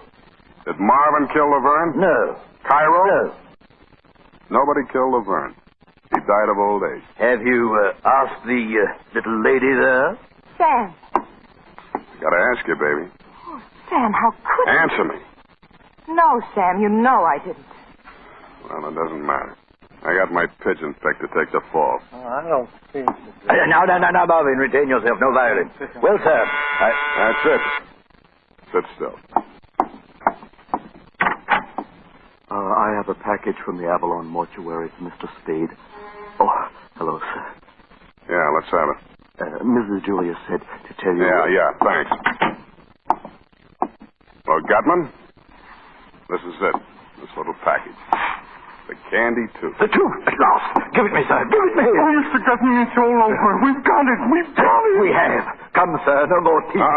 Put those fat lunch hooks down before I chop them off. I rather thought this wasn't all. What now, sir? I told you there was another bidder. And here he is. I would advise you not to reach for your gun, Mr. Spade. You're pointing that gun at the wrong belly. The fat man's inside. Mr. Gutman, Mr. Cairo, Dom Constantino de Braganza of Portugal. Portugal, indeed. It's the Russian. Kennesaw. Do not be so formal, Hope, my darling. You may call me Sergei Ivanovich. All right, let's get off the Kopek. We're all here. You see, Mr. Spade, you are an unmitigated cad, sir. You all along this man was an imposter. That was the name he gave me. Well, what matter? There's enough for all. Watch your old music. Mr. Spade, you'll please give me that package. Now, Marvin, now! They both had their guns into each other at once, practically. Commodore fired first, but Marvin didn't fall. He spit out his chewing gum, then he squeezed the trigger of his .45. They both looked more surprised than anything else, but they were both very dead before they fell down. Marvin. Dead. As dead as Commodore. Oh, well, it was worth it. You know, of course, it was he who killed Laverne. I told you I had my pigeon picked for the fall. By gad, man, you are a winner. Poor Marvin. He looks so dead. You can have the package now. Oh, yes. The truth, sir. He seized the package with his fat little fingers. They were trembling so he could hardly undo the strings. He tore the outer wrappings, exposed a small metal jar. He looked at me and wrenched the lid off it. He dumped the contents onto the table. The truth, what is it? There's nothing here. Ashes, sir, ashes. That's it, Gutman, ashes. The tooth is there, along with the rest of Herman Julius. He was cremated this afternoon. Cremated? The tooth, it was cremated. No, it cannot be, no. But it is the tooth. Oh, you idiot. Again you are the idiot. Why do I stay with him? Why? Well. Well, come, Joe. Shall we stand here weeping and bemoaning a curious birth of fate? Or shall we defy all fate? Were we not well underway to finding the Romanov scepter when this charming lady detoured us with her romantic notions? Come. What say you, Joel, eh? You mean we yes, go to... Yes, Joel, to Samak. Oh, Mr. Gutman, do not say it. He is listening. Yes, a wise precaution. Then we go, eh? Yes, Mr. Gutman, yes, we go. Adieu, Mr. Spade. Down. It's like the stage of the Old Vic at the final curtain of Hamlet. Alas, poor Marvin, I knew him well. Oh, well, many a slip twixt the cup and the tooth.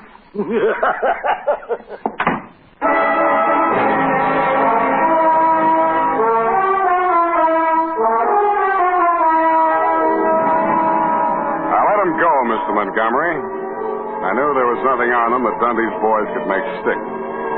I thought twice before I let Dundee take Hope Laverne, but we both agreed it was a smart thing to do. And what do you suppose Effie said when I said, period, end of report? Oh, say, for once you came out ahead. $20,000. Oh, just think of the things we can do.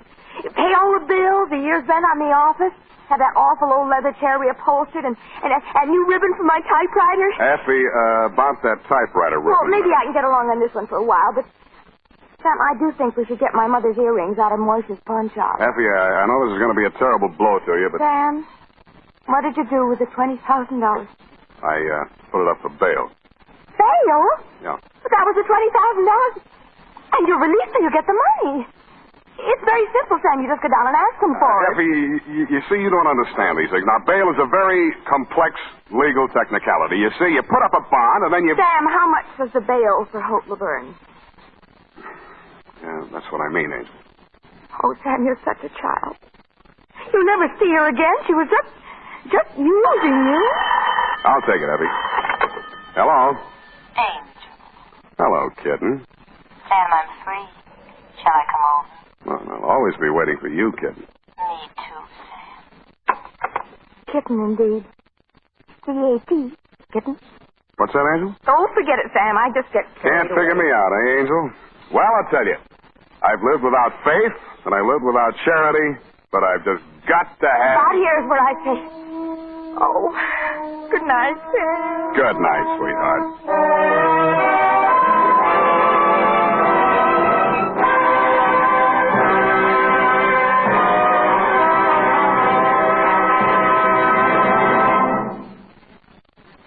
This is Robert Montgomery. I'm sure our suspense audience agrees with me when I say that whenever it is, it can't be too soon to have Sam Spade back with us again in a full-hour adventure on radio's outstanding theater of thrills. Incidentally, our producer, editor, director on these weekly full hours of suspense, Bill Spear, joins hands with Dashiell Hammett to bring you the adventures of Sam Spade each Sunday night on this network. Thanks for the plug, Bob. I have a basket full of thanks to my friend Howard Sam Duff, the kind of actor a director lights candles for, and the wonderful Lorene Tuttle, who plays Effie each week, and to Joseph Kearns, who is the Casper Gutman of them all. And to all you other ornaments to your profession, Kathy Lewis, Wally Mayer, Jay Novello, Jeanette Nolan, Jack Edwards Jr., Sidney Miller, Hans Conried, and Bill Johnston. And, of course, as always, to our musical director and conductor, Lud Gluskin, and to the composer of our original scores, Lucien Morawek. And our special thanks to Bob Tolman and Jason James, who wrote the Kandi Tooth, and who were voted by their fellow Mystery Writers of America the Edgar Allan Poe Award for Sam Spade, the best detective show on the air. And to the Wildroot Company, a gracious sponsor of SAME, for this courtesy and cooperation in making tonight's Spadery available. Now tell about next week, Bob. Next week, we will bring you another great American master of suspense, the author of The Postman Always Rings Twice and Double Indemnity, James M. Cain. It's a full hour of Mr. Cain's very wonderful novel, Love's Lovely Counterfeit. This is Robert Montgomery, who will welcome you once again next week to radio's outstanding theater of thrills, Suspense. Don't forget, next week at this same time, a full hour of Suspense. This is CBS, the Columbia Broadcasting System.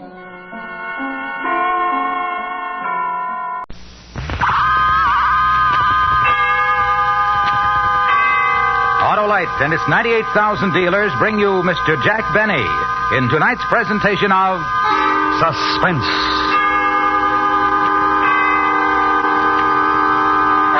Tonight, Autolite presents the story of a successful bank robbery, including the astounding history of the unhappy man who perpetrated the crime. It's called The Face is Familiar. Our star, in his first dramatic appearance of the season, Mr. Jack Benny.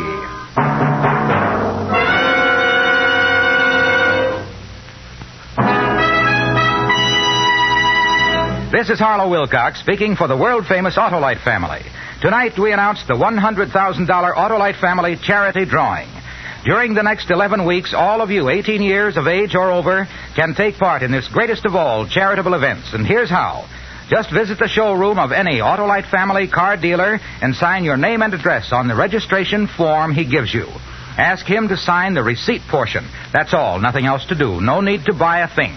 And yet, you may be one of 25 selected to name the recognized charities that will receive a total of $100,000 in cash on the 1st of June. Think of it, thousands of dollars in cash to be given to your favorite recognized charity or charities if you are one of the favorite persons. So go tonight, go tomorrow to Autolite family car dealers and sign your name and address to the registration form he gives you. Later on, I'll tell you the names of the Autolite family car dealers who are participating in this great Autolite family charity event. And now, Autolite presents transcribed The Face is Familiar, starring Mr. Jack Benny, hoping once again to keep you in suspense.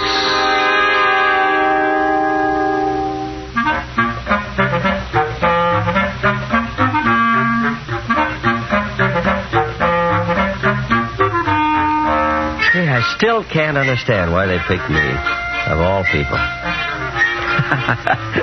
Me, of all people. That's why it's so hard to believe. That it all happened, I mean. But it did. It really did. Just because I like to go to the railroad station. Walk around, look at the trains, study faces. I never forget a face. I never forget a train, either. But it's easier to forget a face. But a matter of fact, I remember some faces that would be a lot better for me to forget. Like Harry Edmonds' face, for instance. That's the day it all started. The day I saw Harry Edmond way across on the other side of the terminal. That's a station. He was talking to a big fellow. Harry's face I remembered right away. I never saw the big fellow before. Better get going, Harry. But you can't pull off the job. I stuck up a bank before. Yeah, sure, and they'd spot you the minute you walked in. I know you, too. This is your hometown. Oh, sure, neither one of us is right. Let the boss decide. Come on. I thought about it on the train down. We need somebody new. We're not splitting this steak with anybody else. It goes three ways now. Look, if we have to, we have to. And if we wait too long, we gotta let the whole thing go until next month. Then we wait. Not for me. This town is too hot for me. Somebody is liable to recognize me. Yo-ho, Harry! Harry Edmond! Who's that? Where? Over there, some guy calling you. Harry Edmond, you old son of a gun. Brush this guy. Well. Good old Harry Edmond. You got me mixed up with somebody else, mister. No, I haven't. I know who you are. Yeah? Harry Edmond. You used to live on 12th Street and 2nd Avenue. What city? This city. Here. Don't you remember me, Harry? Can't say as I do, so long. Harry!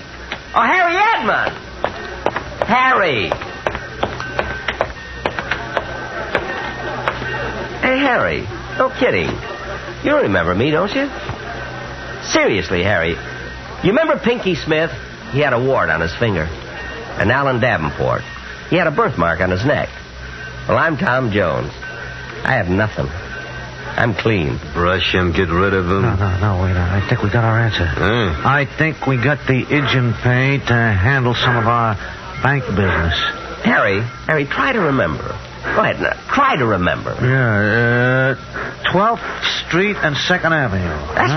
That's right. Well, I used to live around there somewhere, but I still can't... Let me give you a hint. Go ahead. Remember Gordon's candy store on the corner?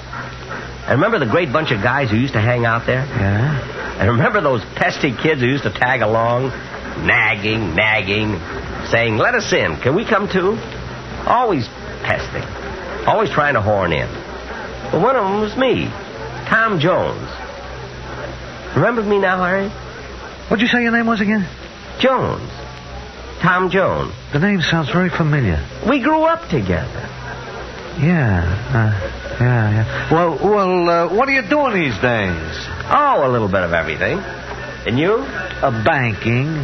Oh, money, huh? Yeah. Well, that's a nice field. Well, I gotta go look at the people. It was good talking over old times with you, Harry. Hey, come on. Oh, wait a minute. Look, you mind waiting a minute? What's your name again? Tom Jones. Remember? Oh, yeah, Tom. Yeah, well, wait a minute, huh? Well, I'm kind of busy. Lots of appointments this afternoon. Oh, I'd like talking over old times with you, Tom. Maybe we could have a drink and dinner. Well. On me. Oh, well, yeah. Good, except that Joe has an appointment here. Joe, couldn't you break it? Wait here a second.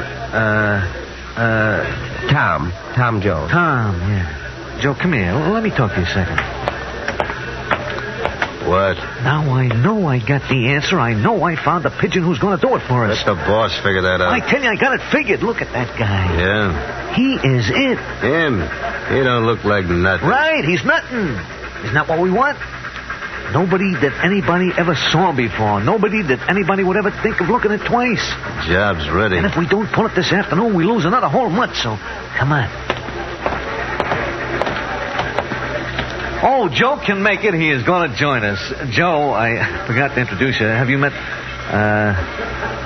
It's Jones, for heaven's sake. Yeah. Tom Jones. Tom Jones, yeah. Well, Tom, meet Joe, and don't get sore.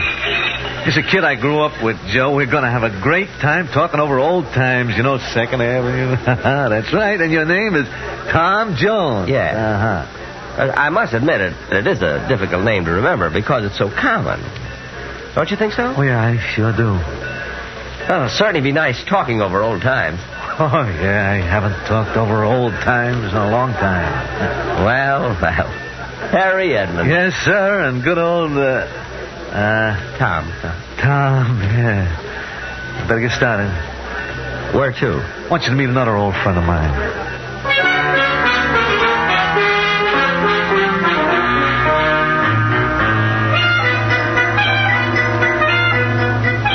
Harry must have been doing very well. Very well. I mean, for a man in the money game.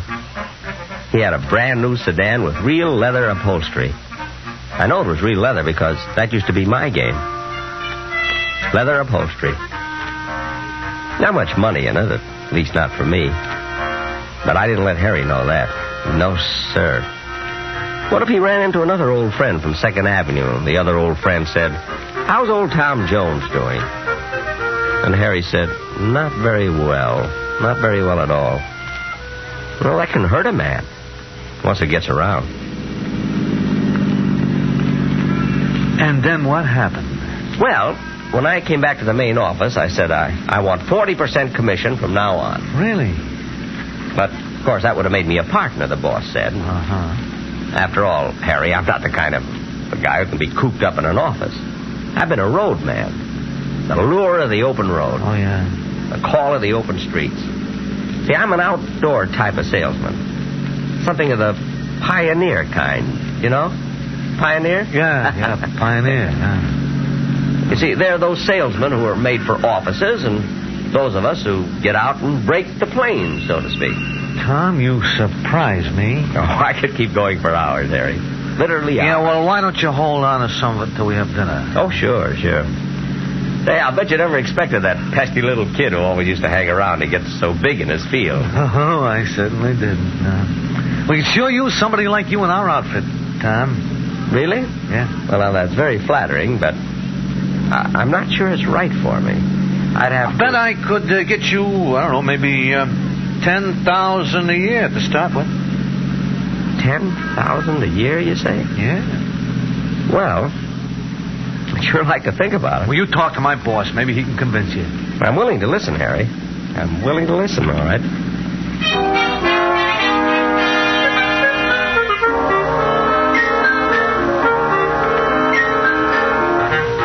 The business Harry was in was mighty successful, if the home of his boss was any indication. A beautiful big yellow house with a lovely green front door, and you could tell it was the home of a man who had worked his way up and knew what to do with what he had. Inside, it was very homey. 2 fireplaces in the living room that looked like they were burning. A beautiful plaid carpet that must have been a real Oriental, and they wanted me in the business. Me, Tom Jones, of all people. Brandy, Mr. Jones? No, thanks. Thanks. Spoil my dinner. Cigar? Well... All clear Havana? Oh, I can see that. I can always tell a good cigar just by looking at it. I know cigars and faces, train. You're a very well-informed man, Mr. Jones. Well, you're kind of unusual yourself. Why? You remember my name. Don't most people? Most people don't even recognize me. People I've known for years. Is that so? Now, don't get me wrong. It's an asset in my business. The people who tell me no when I try to sell them something say, come back next year. But I come back next week, and they don't even remember I was in the first time. Believe me, a face like mine doesn't come along every day. I like you, Tom. Mind if I call you Tom? Certainly not, Mr. Just call me Boss. Everybody calls me that, especially people I like, and I like you. I like you, too, Boss. Then you're interested in coming into the organization? Oh, I might give it a whirl. Let's put it that way. I wouldn't want it any other way. A trial for both of us. And the pay Harry mentioned? Oh, I told him a starting salary, boy. Well, let's talk about that at dinner. Come on, we'd better get started. Isn't 2:45 in the afternoon a little early for dinner? We have a few errands to do. Excuse us just a minute? Oh, of course, sure.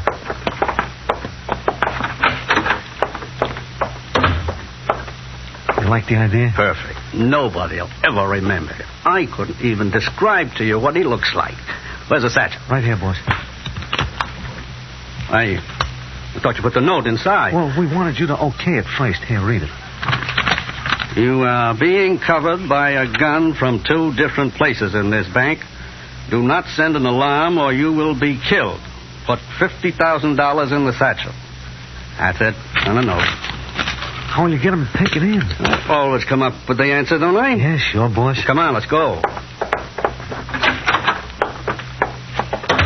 Oh, we talked it over, and the boss likes you a lot. For the last time, it's Jones. Tom Jones. Yeah, well, I was only kidding, Tom. Yeah. Well, all right. We better get started. Where to first? To the bank, Tom. That's very kind, but completely unnecessary. I don't need my salary in advance. I told you this is a high-class outfit. To the bank. Gee.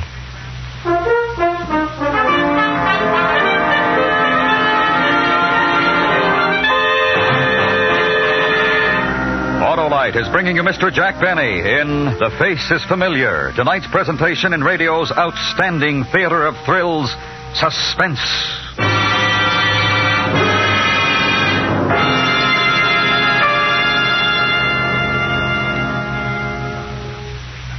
This is Harlow Wilcox again. Tonight, the worldwide Autolite family is privileged to salute a distinguished member, the DeSoto division of Chrysler Corporation.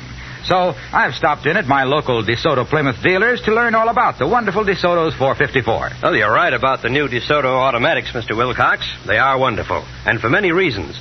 For instance, there's the great DeSoto 170 horsepower Firedome V8 engine, the world's most efficient engine design. Well, explain why, Mr. Dealer. The secret's in the hemispherical design of the combustion chamber. That's where your fuel is exploded to give you power. This design squeezes every last drop of power out of your fuel.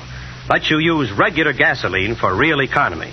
This, plus DeSoto's fully automatic power flight transmission, power steering, power brakes, and Autolite electrical equipment are just a few of the many reasons why the 1954 DeSoto automatics put you ahead automatically. Thank you, Mr. Dealer. Autolite is proud of its long connection with DeSoto and DeSoto Plymouth dealers everywhere. And now, Autolite brings back to our Hollywood soundstage Mr. Jack Benny in Elliot Lewis's production of The Face is Familiar, a tale well calculated to keep you in suspense.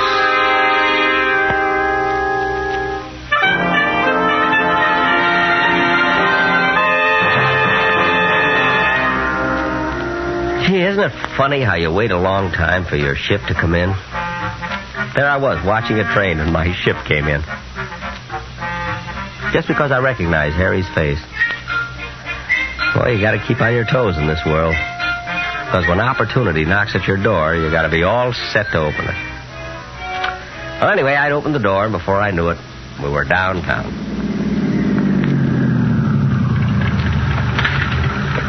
To the bank already? I hardly noticed we were moving. Do you mind waiting a few minutes? Well, not at all. I like you, Tom. Let me tell you, I like you, too. I'm certainly glad Harry met you after all these years. And I'm glad, too. I like Harry. And I like you, too, Tom. Tom, yeah. You know, I feel like I've known all of you. Just all of you since 2nd Avenue. Boss, I even feel like I grew up with you. Oh, that's very nice of you, Tom. Who's going to get the payroll? Is that why we stopped at the bank? You pick up your own payroll? Sure, why not? For how much? $50,000. $50,000? And you pick it up yourself? It's my money, and I worked hard for it. It's my way. And if you don't like my way of doing things, Tom... No, not at all. I've always felt, personally, I've always felt that people should pick up their own money. Always. Especially if it's $50,000 or more. Besides, armored cars haven't been doing too well in the past few years. I like the way you think. Well, maybe we should all pick up the payroll. Wouldn't that make us a little too conspicuous? Yes. Besides, I want to discuss you a little more. I think you'll work out. Fine. Say, maybe Harry can pick up the money while we talk. I wanted to discuss you with Harry. Oh. Well, how about Joe? Joe picked it up last time. I don't like the same man going in twice in a row. See, not Harry, not Joe, or you. Me? I hate to ask you. You're not really part of my organization yet, and I don't like to see a man work unless he gets paid for it. Well, I'd be happy to. Just delighted. Besides, I'm going to have to get used to large sums of money, and I guess there's no time to start like the present. Just take this satchel up to the window and give it to the teller. The withdrawal slip is inside. The teller will know exactly what to do. Fine. Oh, sure, of course. Now, boss, wait until he's in. Did you call me? No. Go right ahead.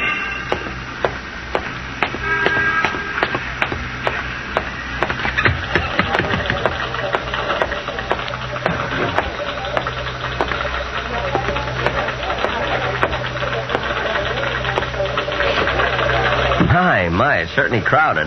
So many people waiting in line. Yeah.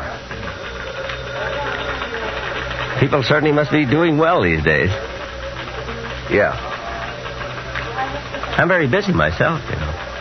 So? I have some friends waiting for me outside. Good. Now, I was just wondering, if you weren't in a hurry, would you mind... No. Oh. These lines certainly move slowly, don't they? Yeah.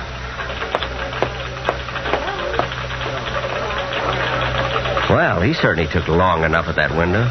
Yeah. I hate people who dawdle over money. Don't you? I guess. Your transaction isn't going to take very long, is it? Nope. Good. That big bag you're carrying had me worried. Yeah? What sort of business are you in? Penny vending machines. Pennies? All those are pennies? Something wrong with pennies? Oh, no. No, of course not. Excuse me. I think I'll try that other line.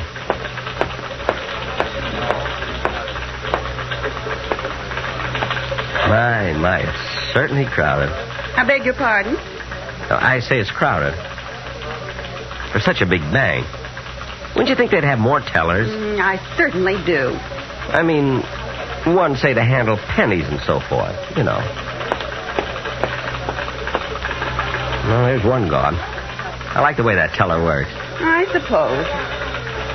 Will your transaction take long? Oh, no. Good. I'm in a terrible hurry. Some friends are waiting for me on the outside. Next, please. Yes, madam. Well, in 1950, my husband opened an account in his name, a savings account. Then he transferred it to a checking account. Then we split up that money and opened a joint savings account and joint checking account. But we found out we didn't really close the other savings account. Of course, we thought we did, so some of our checking deposits have been... Look, don't you think you should see the manager instead of taking this teller's time? I'll handle this, sir, if you don't mind. Oh, no, not at all. Not at all. Madam, would you please take this up with the manager? But if you don't mind, may I get to the window? Well. Yes? The withdrawal slip is in the bag. Oh, a withdrawal. Next window, please. Now, just a minute. You in there, teller. Open up. Yes, sir?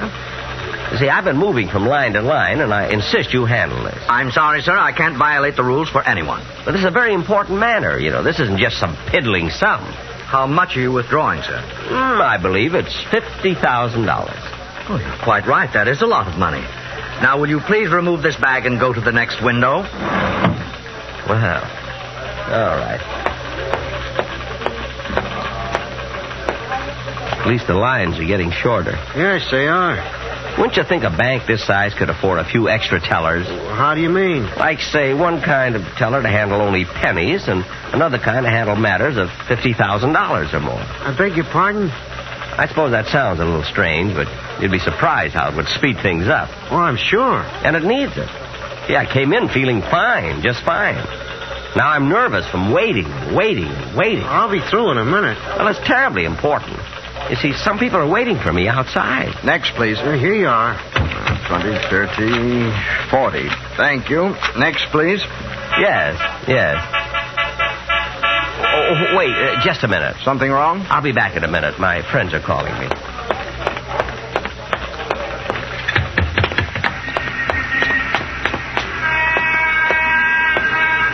Did you fellas call me? No. Go back. But someone honked the horn. I saw somebody else wave. Go back. A mistake. Just turn around and go back. We'll be here. Oh, sure, of course.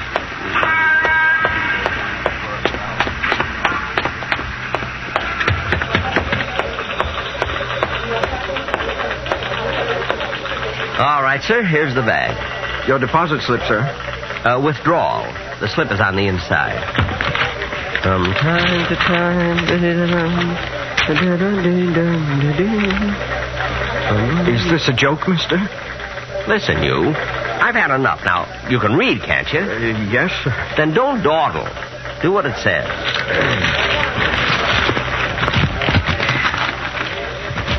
That's fine. That's much better. Yes, sir.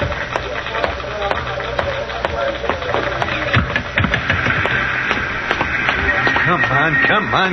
Go get it. Well, here's the money. Give me that. Hey, Harry! Where are you going? Stop! What are you doing? Harry!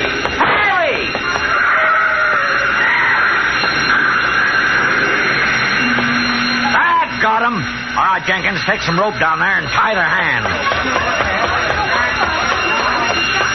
I set off the alarm as fast as I could, officer. Oh, come on, let's get down there. You can show me which one of those guys held you up. All right, officer. I'm sure I'll remember it. Hey, this is terrible. Step back, buddy. But it was me. It was you what? It was me, officer. Look, I took the bag in, and I didn't know. Are you kidding? Teller, look at me. I am. You must be nuts. No, I'm not nuts. It's me. Don't you recognize my face? Look at it. Nothing like it. What did the fellow look like? Well, he had a lean face. Or slightly fat. No, lean. Oh. And brown eyes. No. Oh, gosh, I don't know. Oh, it was me. Look, blue eyes, see? Me. And I'm sorry. I'm terribly sorry. Now beat it, Bud. Now think hard. I am, but it was the most nondescript face I've ever seen. Well, that's pretty nasty if you ask me. Now tell me what you remember. I can. I was standing there. I just counted out $40. Look, and I walked up to the window. Oh, it wasn't you. This fellow was about 6 feet tall. Or 5 and a half. 5 feet 8. I'm 5 feet 8. And he had a real menacing look. No, I was smiling. See, look, I'm smiling. Look. Now do you remember? Now, look here. Get out of here before I run you in. Yes, sir. Oh, I remember now. He was 6 feet tall. He had red hair. He was carrying a gun. He had a handkerchief over the lower part of his face. And he carried a cane.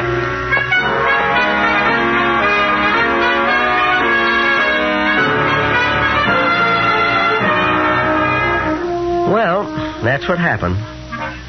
That was an eyewitness account of a bank robbery from the man who did it.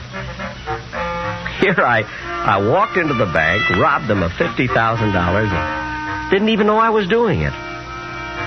Imagine. And nobody recognized me. They didn't know my face. You know, I bet I could walk into another bank and do the same thing. Nah, I better not.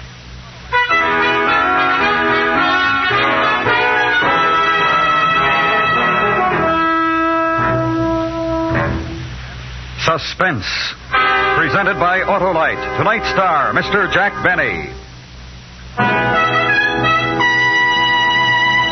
Be sure you take part in the great Autolite Family charity drawing now at your Autolite Family car dealers.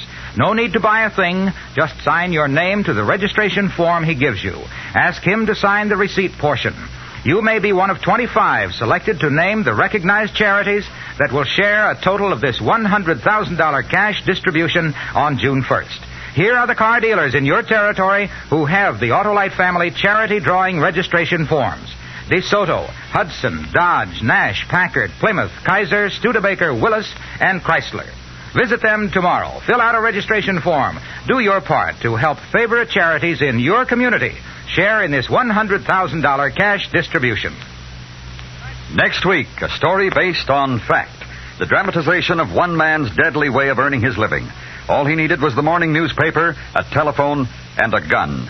It's called Want Ad. Our star, Mr. Robert Cummings. That's next week on Suspense. Suspense is transcribed and directed by Elliot Lewis, with music composed by Lucien Morawick and conducted by Lud Gluskin. The Face is Familiar was written for Suspense by Arthur Ross. In tonight's story, Sheldon Leonard was heard as Harry and Clayton Post as Joe. Featured in the cast were Joseph Kearns, Herb Butterfield, Gene Wood, Hy Averback, and Stan Farrar.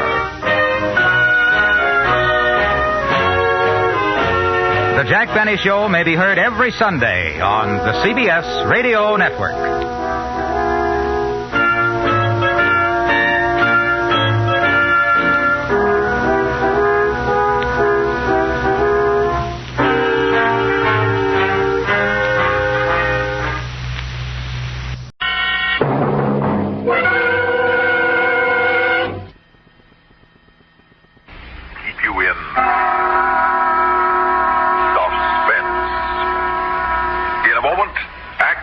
Lunatic Hour, starring George Matthews, and written especially for Suspense by John Robert.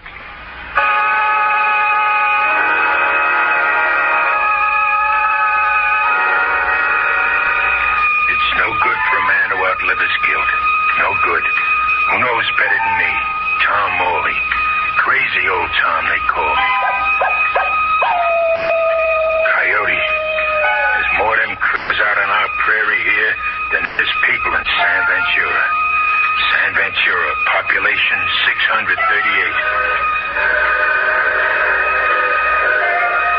Trains stop in San Ventura only when we signal them. When I signal. I'm station master here. This time each year, haunted by trains. By one in particular. Yes, crazy Tom Morley's haunted, all right. Because that's what grief and guilt will do to a man. In fact, don't I see a devil risen before me now? Hear him talking to me? So I'm a conjuration, am I? Answer me, Tom. You are only that. I imagine you. And my voice? I'm only hearing myself. You're in bad shape, Tom. Put out your foot. My foot? So I can give you proof that you see what you see. With all my weight. Ow, ow, ow, my foot. Now, Am I as real to you as the ache in your foot? I can't stand anymore. We've things to recall together, Tom Morley. What things? Things like you murdering me. Have you forgotten the old 1155? How could I ever forget it? Then say my name. Say it. Gully Reeves, engineer of the 1155. You see, I do remember. The rail was split at Jericho Bend, but you didn't signal me to stop. No. They found Gully Reeves in a hollow of Jericho Bend with his hand on the throttle still. Still engineer of the train, dead as I was. The van fell into the hollow, but the other cars stood hard on the tracks, and every life spared. It was bad, Gully Reeves, but not as bad as it could have been. It was a lucky night for others, but a black night for me. I died when no man should. When no man should, Gully? On the eve of the day I was to marry. Oh, Jenny. Yes, Jenny. A man can't offer his corpse in marriage. You cost me more than life that black night, Tom. What payment are you here to take from me? Live through this week and see, old man. Then you'll know your punishment.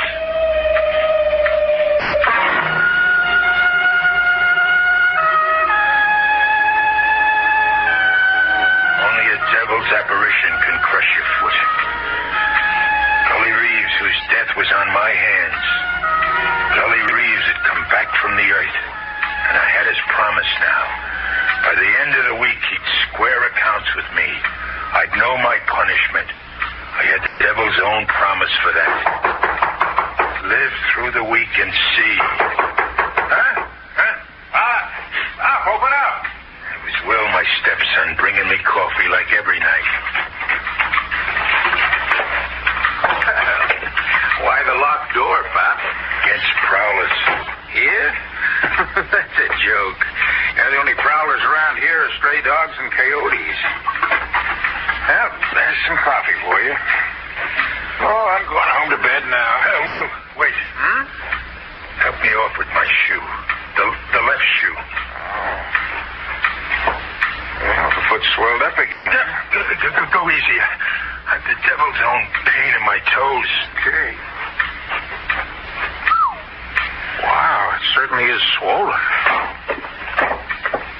Pop, take your sock off and let's see. That foot didn't only puff up. No? The toes are blue. Pop, that big one looks crushed. A crate fall on it? Wasn't a crate. Oh, what was it? It was Gully Reeves. Gully Reeves? He spoke to me. He spoke to you and invited you out of your mind. Well, son, I'll swear. I saw him like I see you. But don't call me son. Not when you act and talk like an old fool. I murdered him, he said. At a time when no man should die. He had a girl. Jenny promised to him.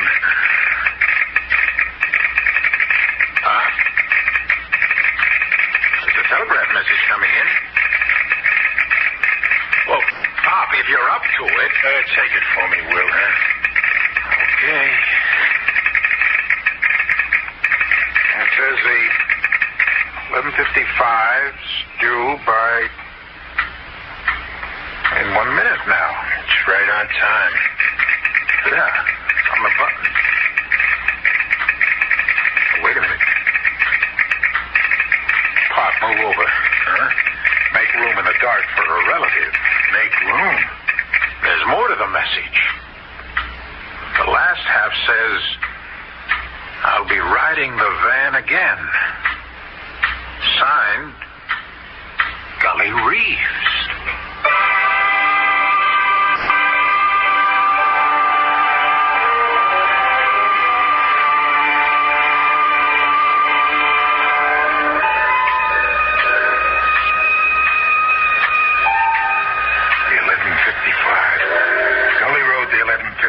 That night, they found him in a hollow, sealed in his wrecked van, with his hand dead on the throttle. Shut up! Shut up!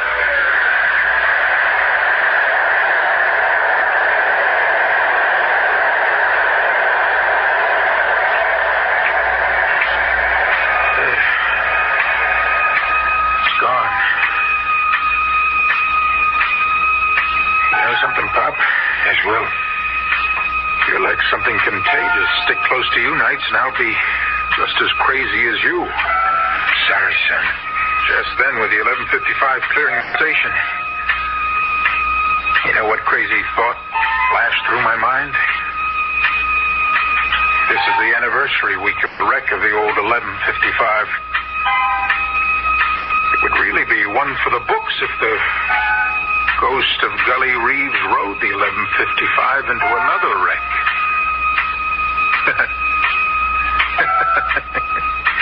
How about that, Pop? I had the same thought.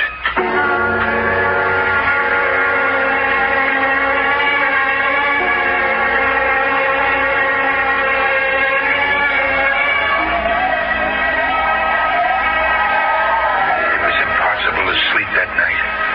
I took myself to the San Ventura Cemetery. I held my lantern over a headstone. Here lies Gully Reeves. Only Gully Reeves wasn't lying there. He was risen from the dead. There was every sign that he was risen from the dead. An open grave, an open coffin lid. I could see by the shine of my lantern. Gully wasn't in his coffin.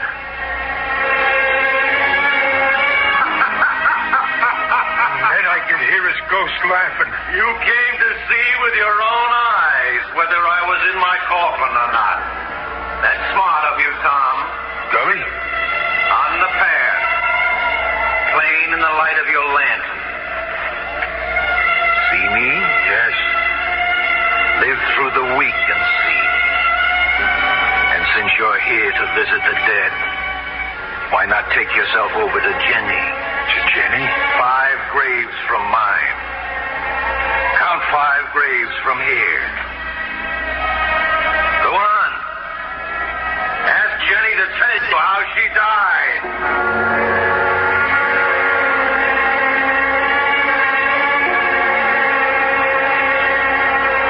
I counted 5 graves from Gully's and stood there with my mind in the dark and my eyes to the ground.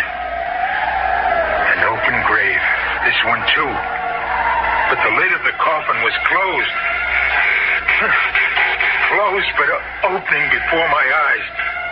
I watched the specter in white rise up. Tom Morley? Are you Tom Morley? I am. Gully sent you to me?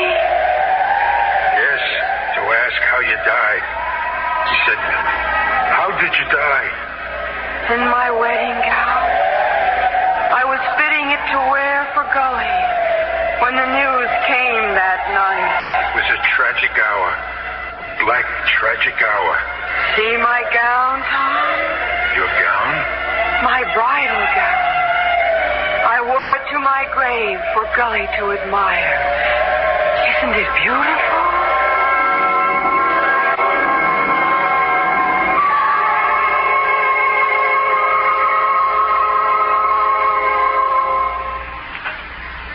So long. Have a nice trip. Don't forget your phone. Planning your vacation or a weekend trip? Well, long distance can be a big help. You decide where you want to go, then just pick up your phone and call ahead for reservations. Make sure of a good place to stay. And while you're away, it's so easy to keep in touch with home by telephone. Well, have a good trip, and don't forget the phone.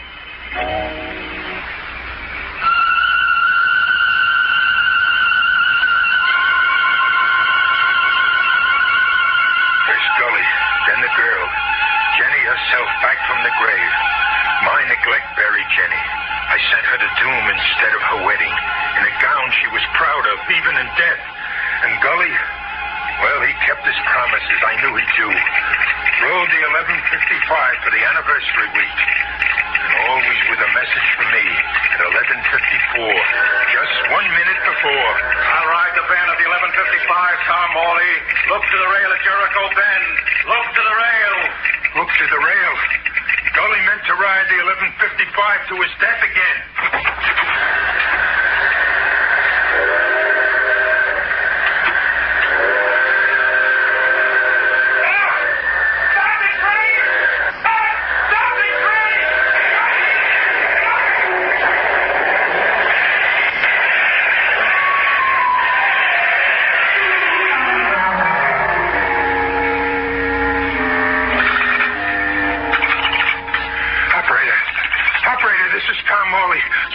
master at San Ventura.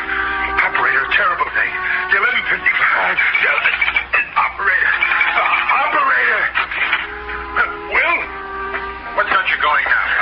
Will, you telephone for me. I can't make myself understood. Okay, give me the phone.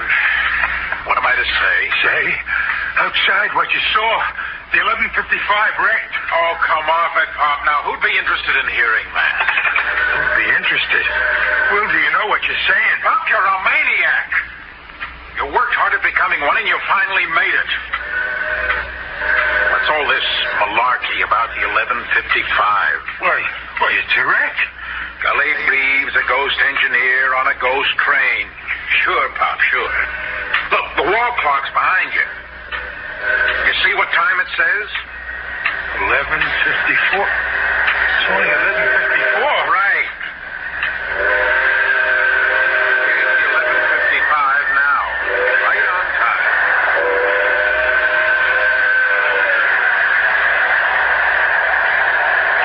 You're 11:55, Pop. Crashed in your head.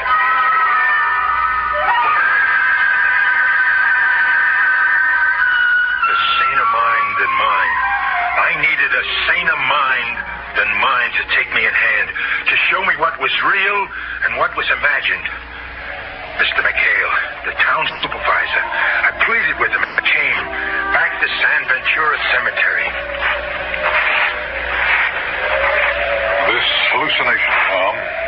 Engineer Gully Reeves, risen from the grave. The late Jenny Eyes standing up in her coffin. How long has all that been bothering you? 10 years, Mr. McHale. Since the day Gully was killed. And the spirit visitations? Oh, only these few nights. This week. This anniversary week. Anniversary? The wreck was 10 years ago this week. Oh, I see. Oh, which of the two graves? Over here is Gully Reeves. This grave. This grave? It says Gully Reeves on the gravestone. I'll hold the lantern to it. Do we see different things, Mr. McHale? Well, I see an open grave. An open grave and an open coffin.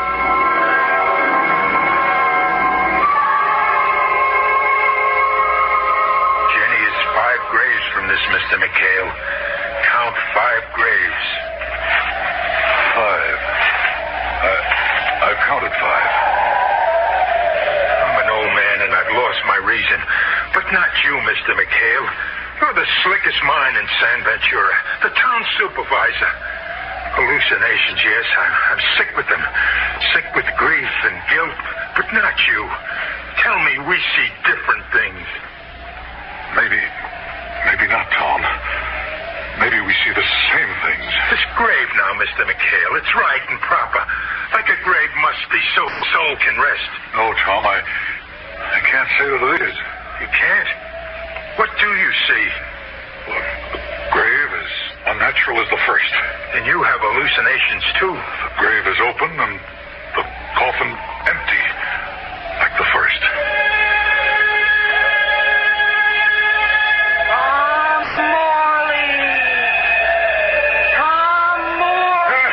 Is it Jenny calling to you, Tom? You hear it, too? Yes. I stood in my bridal gown and didn't move. My heart swelled up and then it stopped. I stopped it so I could be with Gully Reeves. It was a bad time to die. Such a bad time when living could be so good. Mr. McHale. Yes, Tom. You heard what she said? Every word. Every uncanny word. And did you also see her? Yes. Like a white mist. And long flowing hair. And no flesh that I could see. I do have your hallucinations, Tom. I'm distressed to hear that. You the best mind in San Ventura. I say only what I saw. What was it that Gully promised you? Another wreck of the 1155. Gully would once more ride the van into the hollow of Jericho Bend.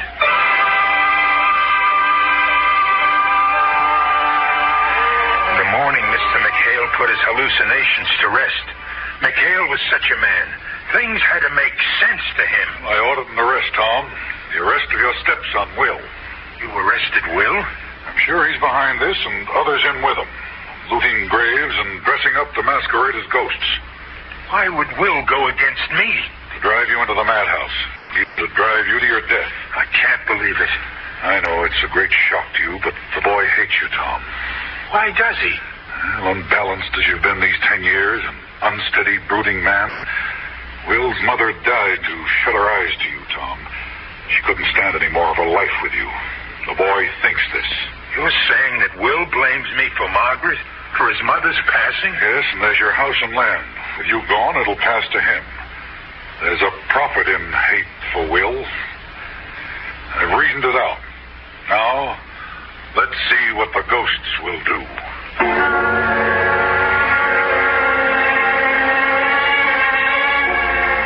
There was a message that night, that last anniversary night. 10 years to the day of the old wreck. It said, look to the rail at Jericho Bend. This time I would. There would be no negligence this time. I saw what I hadn't seen 10 years before. The rails. The rails were split. Once again, the rails were split. Stop the train. I had to stop the train. This time I knew to stop the train. My signal lantern. I waved it. Waved it high in the air so Billy could see it. High, high. Stop! Stop in the name of mercy! I'd won this time. I'd stopped the train. I'd won.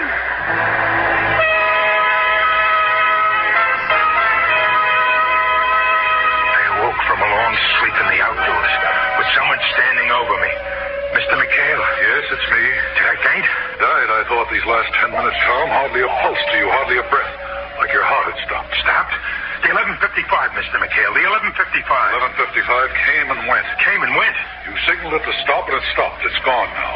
Train can't wait on an hallucinating old man. But the rail at Jericho Bend, it was split. I saw that with my own eyes. Train took the bend with nothing wrong. I saw it. Come, I'll show you. Here at the bend. Come see. Well, I'm here, Tom, waiting to be shown. Oh, the rail is fine now. What I saw, I didn't see. Except in your mind.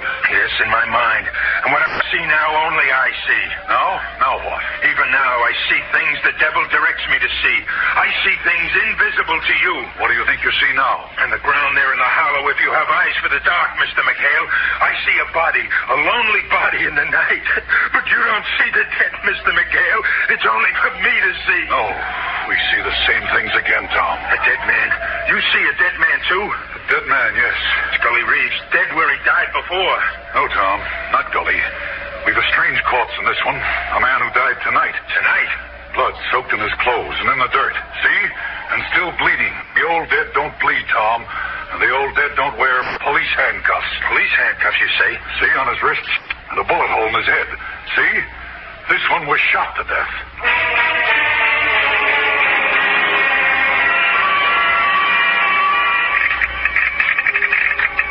I'll telephone the coroner to come for the murdered man.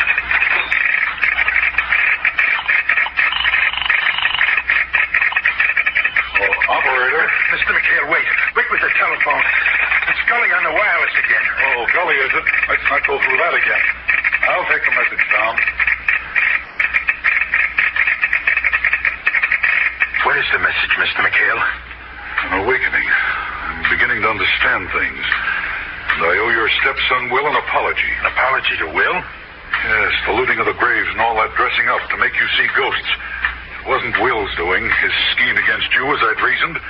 Will had nothing to do with it. I was wrong there, dead wrong. The message told you that?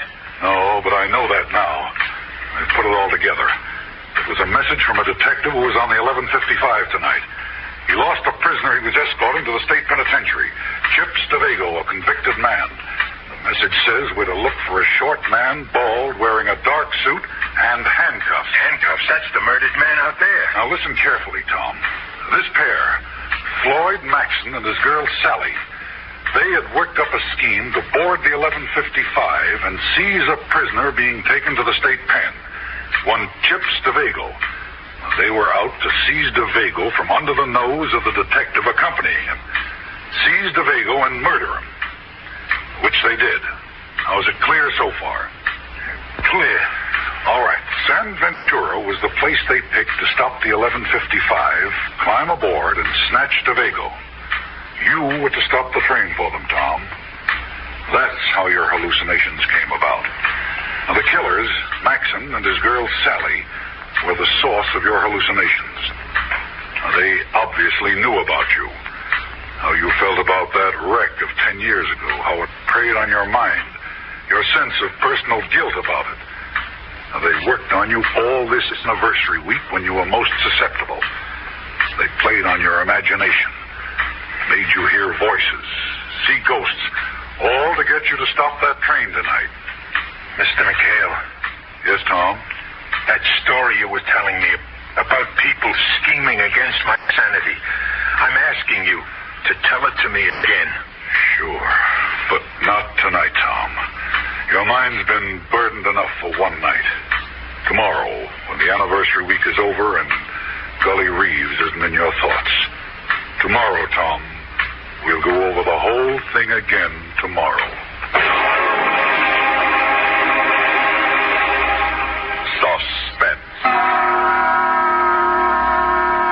You've been listening to the Lunatic Hour, starring George Matthews, and written especially for Suspense by John Robert. Suspense is produced and directed by Fred Hendrickson. Music supervision by Ethel Huber. Heard in tonight's story were Les Damon, Donald Buca, Rosemary Rice, and Dick Keith. Listen again next week when we bring you With Murder in Mind, written by Erwin Lewis. Another tale well calculated to keep you in suspense. This is the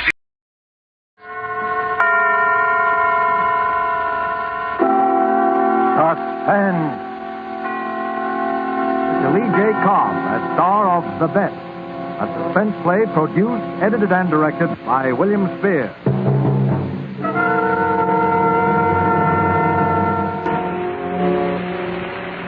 Haunted? Yes, I'm haunted. It's a year now. I can't erase the memory of that precipice I very nearly stepped from. That darkness into which I almost plunged. Or maybe I took the plunge and I'm in it now, in the dark. It doesn't usually happen in my business. But what's the use of talking about it? You'd only say I'm too susceptible. And I'd say, you're right, I am susceptible. To faces and places. To women's faces. One woman's face.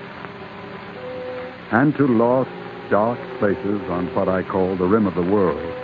Places like Sierra Leone, Saigon, Balsall, places like Trinidad.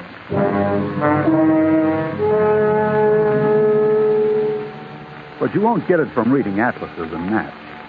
If you read, for instance, that the seasons of Trinidad are regular, wet from May to January, dry from the end of January to May, the average annual rainfall 63 inches, you won't understand how I saw it when I landed at Port of Spain in April, the dry season. I remember it was a day so clear and bright that it was a world under glass. And I liked it. I liked the harbor, cathedrals, the old streets, the dry, spiced air, and that little shop I wandered into to get away from the blaze of the sun. I'd heard she went there. Siam Damahari shop of Hindu antiquities. Hello? Anybody here? Certainly. Good afternoon. I am Siam Damahari. Oh, it's dark. I didn't see. Yes, I live here like a mole, and when the clock rings, it brings me customers every time. What can I show you? Well, I thought I'd look around. It's a pleasure. Look as you wish. You're a stranger in Port of Spain? I landed today. And you're an artist? Well, how did you That's know? a sketch pad you carry. Oh, yes. Yes, I paint. You'll find Trinidad charming to paint until the rains come, Mr. Scott Turner. Mr. Scott Turner, yes. It's lovely until next month, then the green rain until the first of the year. Well, that sounds paintable, the rain. By the way, I believe you know of rain? Oh, no, the rain, it comes down so there's no... Oh, pardon me, please.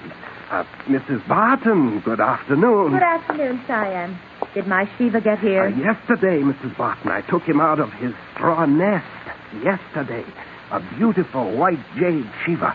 I'll bring him in. Thank you. Oh, but first, this is Mr. Turner, a newcomer and an artist. Oh? How do you do? How do you do? I'll talk to him until I return, Mrs. Barton. I want him to see our Shiva, too. Well, we have our orders, Mr. Turner. Yes. What is it, a statue? A small one. It's my hobby. I collect Hindu gods. Do you know about them? A little. I've been to India. This is one I've wanted a long time. A statuette of Shiva from the dead city of Angkor Wat. It was buried for 3,000 years. You see? He's small, Mrs. Barton, but he's perfect. Look. Not a blemish. Siam, he's beautiful. Isn't he beautiful, Mr. Turner? The great god Shiva. Yes, he's quite the boy. 200 million people believe he controls lightning, thunder, their very lives. Shiva, beloved of women. Yes, he is, isn't he?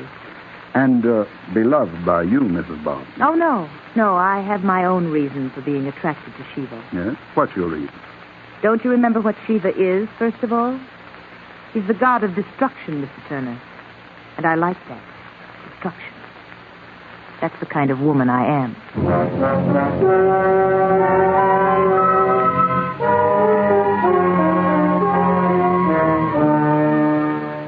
She likes destruction.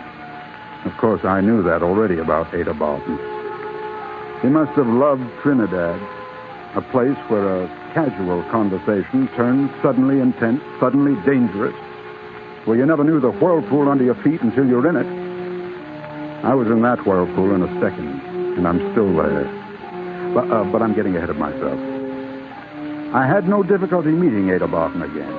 You know how colonial cities are, the teeming population that belongs, and the handful of English, American, French, administrators, speculators, planters, who huddle together socially because, well, they're afraid.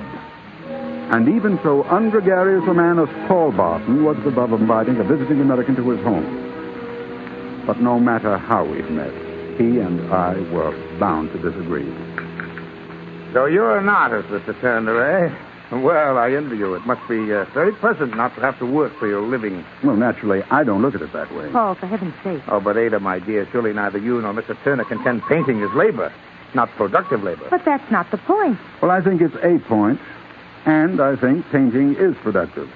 Although I must confess that painting seldom produces for the painter comfort such as you have here. I wish it did. More coffee, Scott? Please, Mr. Barton. Well, naturally, millions buy my sugar because it's a necessity. A picture on the wall isn't. It is for me, Paul. It is for the millions who buy your sugar, Mr. Barton. At least it's necessary for me to believe it's a necessity to them. A necessity for which they're starved. But I think your difference with me is more personal, Mr. Barton. Now, wait a minute. Oh, you see, I think you envy me.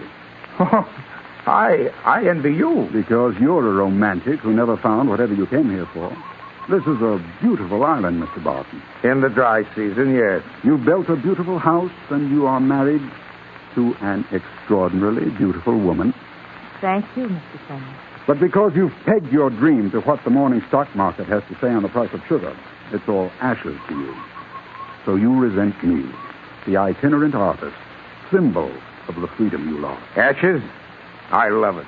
I'm a man who likes organization, utility, and there's plenty of romance in sugar. Yes, as much as there is in a Portuguese sloop, Java-bound, or in the ruined streets of Palmyra, gulls flashing in the sun over Sicily, or in Port of Spain tonight, with its smell of fast-growing things, to a man like me, who can claim the whole world because no part of it claims him. You are very persuasive, Mr. Turner. You know what I think?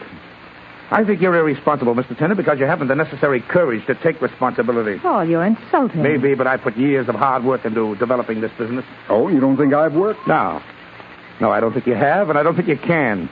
Why, I'd bet $50,000 that you couldn't stick to a useful routine job for 2 years. What you call a useful routine job?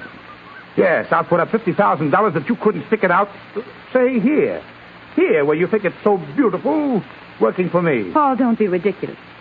You can't buy everything with your money. I have an idea that Mr. Turner is... I don't the sort know. of man- Maybe he can. What kind of work, Mr. Barton?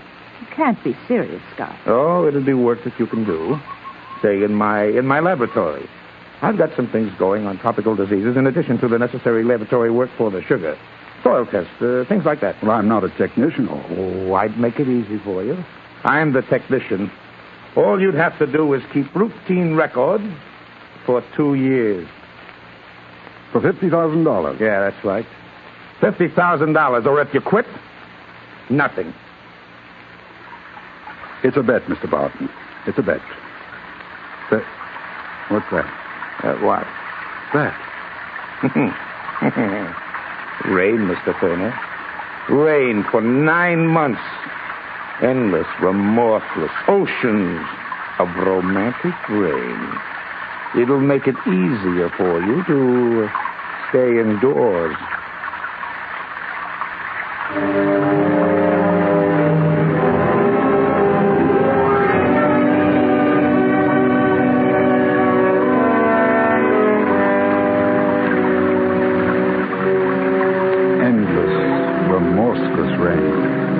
I liked it at first because it blurred the passage of time.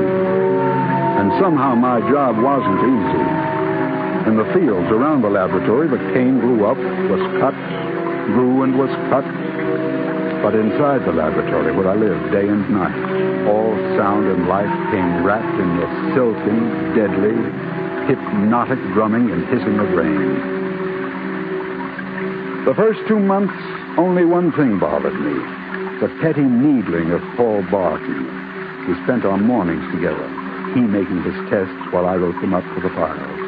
Scarcely a day went by he didn't say something sharp or bitter. How's the romantic Mr. Turner today, Can you read any poetry into the smell of aniline dye? 2 years, Scott, 2 years. Do you see what you're heading for? A laboratory stoop. And this rain will grow mold in your curly artist locks. I guarantee it. Yes, my wife Ada fancies art too, Scott. She buys little things, paintings, statues. But she buys them with money from sugarcane, Scott. Or had you forgotten that?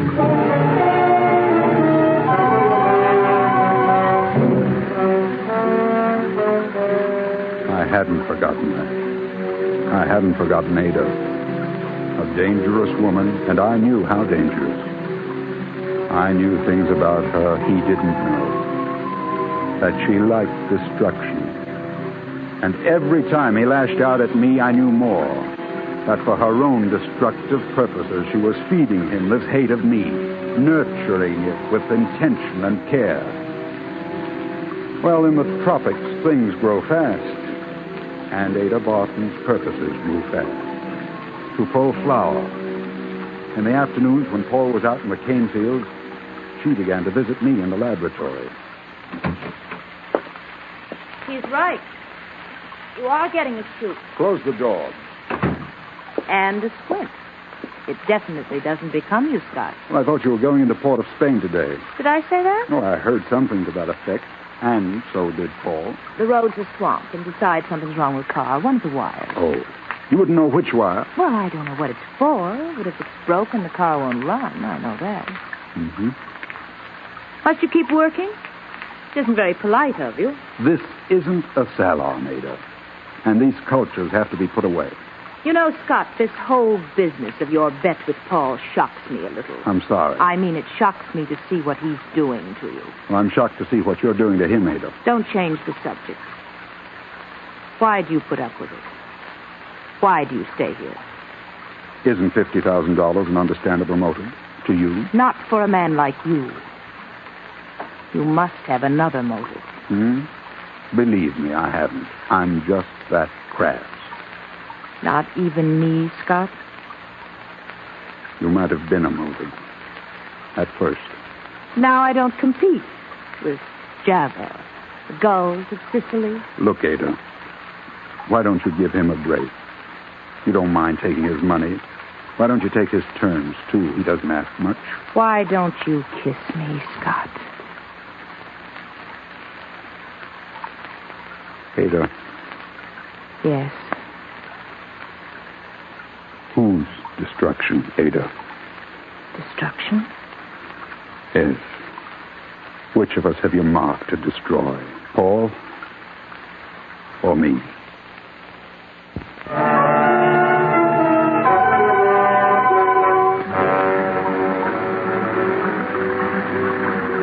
I knew, if I wouldn't face it then, I knew whom she'd marked for destruction. Because I knew a lot about what kind of woman she was. And it wasn't more than 6 months before she laid her cards on the table. $500,000, Scott. $500,000. And I'm his beneficiary. But if you'll wait, Ada, let me finish the 2 years. More than 18 months to go. I won't wait. But we'll have our money then. What? $50,000. Anyway, it can't be done. We wouldn't get away with it. You haven't even let me tell you how we can. When a man's insured for so much, his death is sure to be investigated. I know. I know, too. And an insurance investigator is thorough. He won't accept your grief no matter how well you can act. He won't accept my being here. He'll find out who and why. He'll find out nothing that isn't on the death certificate. Listen to me. Darling, don't force me into Listen. this. Besides malaria, there are 2 diseases in Trinidad that kill hundreds every year. Typhoid and amoeba histolytica. My dear, please, all our lives... Paul's healthy, so he might recover from either one alone. But if he has both together... No, Ada, no matter how simple you make it, I won't... You go to the hospital at least once a week for laboratory supplies. You must have seen where they keep specimens, typhoid microbes, amoebas. No, Ada, the risk... You won't gamble for these stakes. You'll be rich, Paul. You'll be with me. Scott, do you know where they keep the specimens? Ada, you remind me of something. Why don't you answer me? A spider spins a web. Scott. A male spider comes courting her. But before she'll have him, he has to catch a blue fly and bring it to her wrapped in his silk so that she can eat it alive. Scott. Then she accepts her mate. But the next day, she eats him alive. That's a horrible story. You don't really think that I... No. I don't suppose I do. You'll get the microbes then, won't you? Won't you, Scott? Ada, let me think about it a little while. Let me at least pretend I'm a man with a conscience.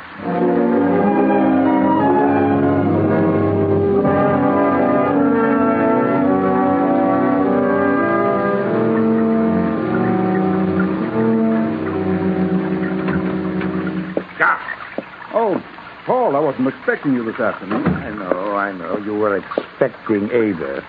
Well, she's here, too. Hello, Scott. Hello. I just stopped by for a minute to tell you I have to go to Tobago. Tobago? Yes, I have a grinding plant there, and we're installing a new engine. I'll be gone about 2 days. I told Paul that Tobago in this weather... Yes, Paul, you're taking chances. I take enough aspirin to keep on the right side of malaria. I'll be all right. Yes, but there's other things. Typhoid... I've never known you to be so concerned before, Ada. Oh, Paul. Oh, if it weren't for certain other factors, my dear, I'd be crushed, believe me. What other factors? I don't want to be sordid, Ada. Surely I don't have to describe a situation you and Scott know better. What do you mean?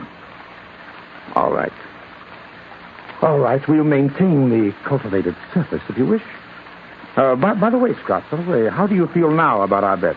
Same as before. I'll win it. Yeah? Well, perhaps. Lately, I thought the whole thing was a mistake, at least on my part. Oh, you want to call it off? I didn't say that exactly. I tell you, we'll talk about it when I get back, the three of us. I may have a counter-proposal. Paul, you wouldn't dare. All right, we'll talk about it. Fine. I'll be looking forward to it. Well, Ada? I think I'll sit here a while, Paul. It's so peaceful now that the rain stopped. It has stopped. I didn't notice. A truce.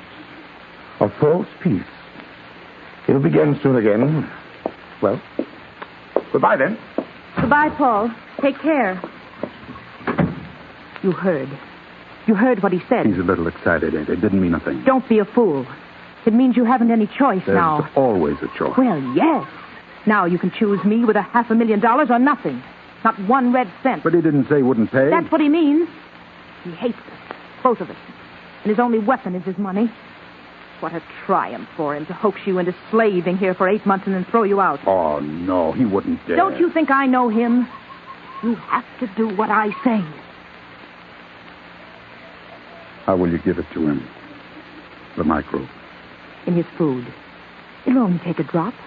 Say in caviar, he's a pig for it, like he is about everything else. Caviar, highly seasoned with sauce. You really planned this? Somebody has to plan. Do you want to? No. Well, he'll be home day after tomorrow. He'll ask you to come to the house for tea, and I'll give it to him then so it will look like he caught them in Tobago. Ada, I'm not sure I can... I'm not... I am sure it's the only thing we can do. You love me, Scott. Now, will you get the specimens from the hospital? Will you? If anyone had told me that I could do... Will you get the specimens, Scott? All right. I'll get them this afternoon.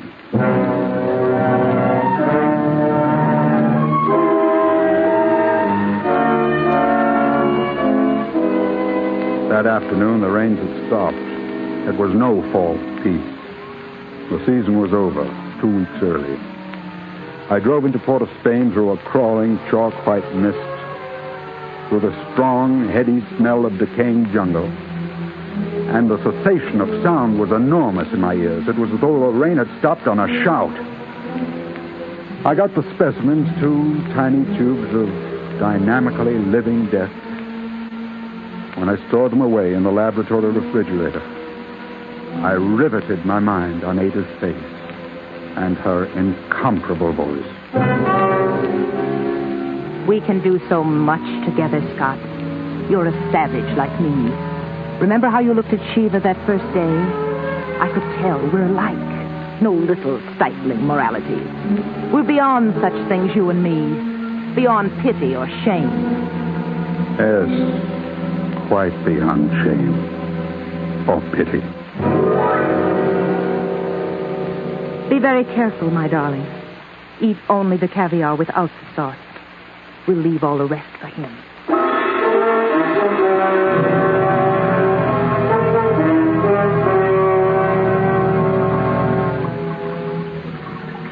The afternoon Paul Barton came back, I walked to the house he was so proud of. There was still mist on the ground, but thinning fast. The dry season had begun. The only sound beside my footsteps was the last rainfall dripping from the giant trees and the hushed, mysterious voice of the jungle itself. Ada met me at the door. You can't possibly understand about her face. Vitality isn't the word. There is no word. Her face was the indestructible essence of life. When I saw her, there were no more doubts. She took me into the room where she kept the Hindu gods, where Paul was already sitting over his tea. Oh, hello, Scott. Come in. Well, you did invite me. Yeah, of course. But you surprised me again. You're punctual as well as tenacious. Help yourself to tea, Scott. I'll get the caviar. Thanks, Ada. I'm sorry I disappoint you so often, Paul. Disappoint me? By not conforming to your preconceived portrait of an artist. Oh, that's not where I misjudge. I had a preconceived portrait of the kind of man my wife thinks she wants. She wants a fool and a weakling. Paul, I won't sit here and discuss... Here's the caviar. With sauce and without. Some new crackers over from England. Native pastry for you, Scott. You like sweets. Pull out that little table. Yeah, I'll do it. Thanks, Jim. You're right, Scott. We won't discuss that. That's beside the point. We were going to discuss my counter-proposal. Oh, Paul, let's not have unpleasantness right away. You assume it's unpleasant, not for me. I just want to say I'm closing the laboratory. Push the crackers over, Ada. I'd like to hear your reason. Well, the research is no longer necessary, and I want you to leave Trinidad. You're worried about Ada, aren't you? Oh. We're dropping the cultivated surface, are we? Well, yes. Caviar and sauce. My wife prepares this very well, Scott. Yes. I wonder how well you know her. I know her pretty well. Now, you're thinking of the 50,000, of course. Oh, really, Scott, try this. Ada puts everything in it. Did I say something? Put it down. What? Put the caviar down, Paul. It's deadly. Scott, you fool. Yes. There's everything in it, including death, typhoid, amoebas. She prepared it very well. Ada, this... I'm going to kill you, Scott. I hadn't intended to just yet. I know. Oh, of course you'd have a gun. How many men have you killed, Ada? How many helpless, hypnotized men have helped you to kill and then have themselves died? How many husbands, lovers? How did you know? Oh, I'm not such a romantic figure, Ada. I came here with some previous knowledge of you. You see, I was sent here for a purpose. I didn't meet you by accident. But I didn't know what you'd be like. How much of a spell you and the rain could cast. But it's over, the rains and everything. Yes, I was sent to investigate because of all the insurance. An insurance man. How dismal. You don't deserve even a...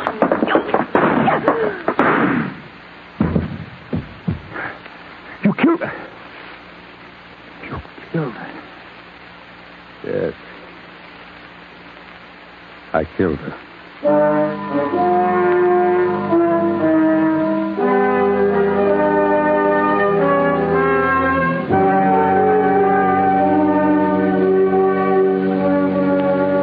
Yes, I'm haunted. I keep away from rain because she flourishes if it rains too long. She comes back like a dank, strong jungle vine, flowered and perfumed, but tough to the core. She winds herself around me. She tries to drag me once more to that precipice above that darkness, an existence beyond shame or pity or morality. B.J. Cobb as star of The Best. Tonight's study in Suspense. This is the Armed Forces Radio Service.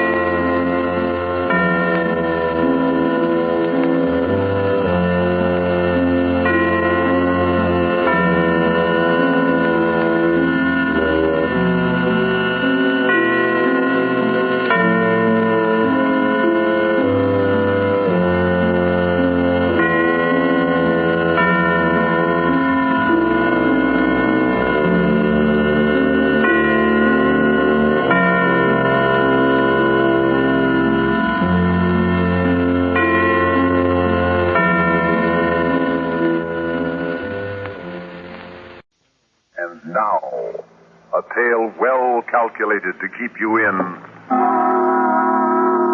suspense. In a moment, Act One of Doom Machine, starring Leon Janney as Dr. Ferris, and written especially for Suspense by Edgar Marvin.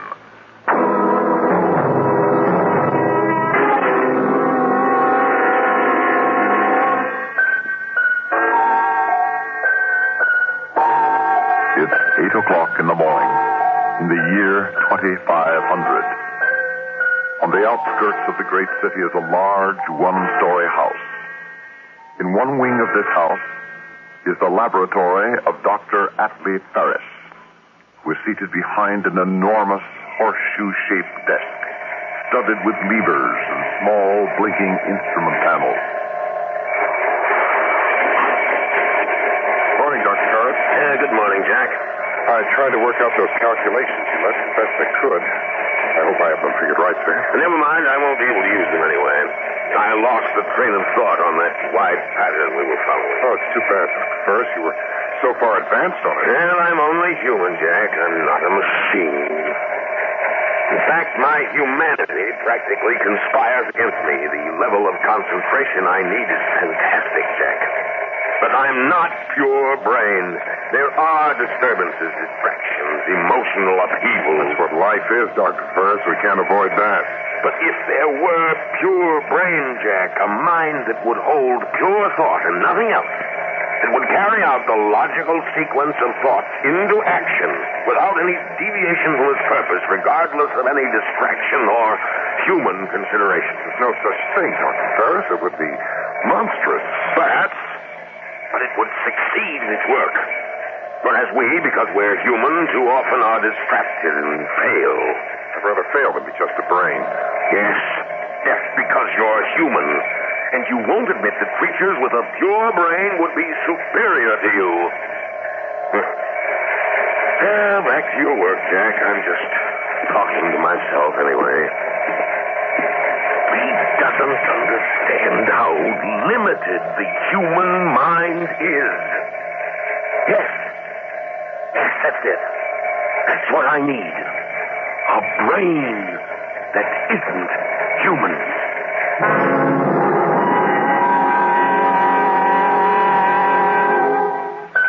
Third audio box entry, July 7th. The first parts for my new project arrived today, and I immediately began assembly. The job is going to be bigger than I expected. My original plans didn't call for motive power, but now I see that everything will be impossible unless there is force of action. Sixth audio box entry, July 20th. Sally is bursting with curiosity. She knows enough now not to come near my workroom. Perhaps I should prepare her for the fact that we are going to have a guest in the house. 13th audio box entry, August 27th. This is probably the last report I shall make. There is complete mobility and the concentration chamber has been sealed. Not even I could get it to change a thought once the decision trap is shut. Communicative power is slow, but there is no faltering of expression. The last thing is the will. I shall test that tomorrow. The final test.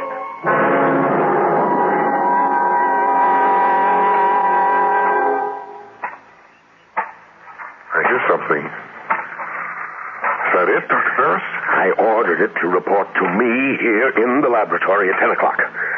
What time is it now, Jack? It's just 10, Dr. Ferris.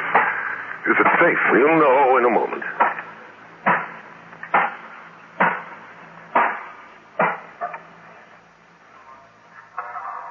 I am here, Master. Enormous. The most enormous robot I've ever seen. This isn't just a robot. Inside that enormous metal body is the most advanced electronic brain ever devised. Pure brain. Maximum electronic mentality. That's what we'll call him. Max. I could think of other names. The real thing, Jack, is his power of concentration. His will is tied directly to action. He does whatever he decides.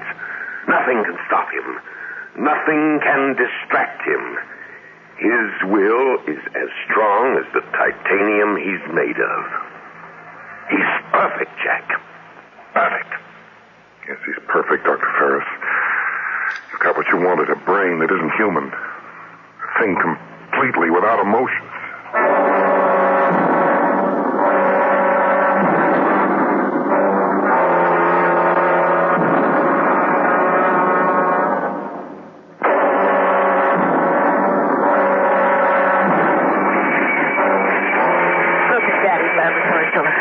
Isn't it immense? You can see and hear everything from this control room. Is that the robot, Mr. Ferris? Yes, that's Max. Well, what do you think of him? He's amazing. He operates himself, Philip. He's not just a robot. He's a thinking machine. He's figuring out the solar energy formula right now. Jack does the manual work. You mean the man takes orders from the robot? Jack's not in Max's class when it comes to pure thought. Oh, Daddy, it's humiliating to take orders from a machine. And what's your opinion, you brilliant young physicist, Philip? Well, as a scientist, Dr. Ferris, I have to admit admiration for your robot, Max. But speaking as a human being, I think I'd resent taking orders from it, too. I mean, having it on a pedestal. Well, that's where Max belongs. He can do the mental job, and Jack can't. Therefore, Max leads and Jack follows. I'm not interested in your so-called human values. I have no more feelings about them than Max has. The superior always lead the inferior. That's the way it is, and that's the way it has to be.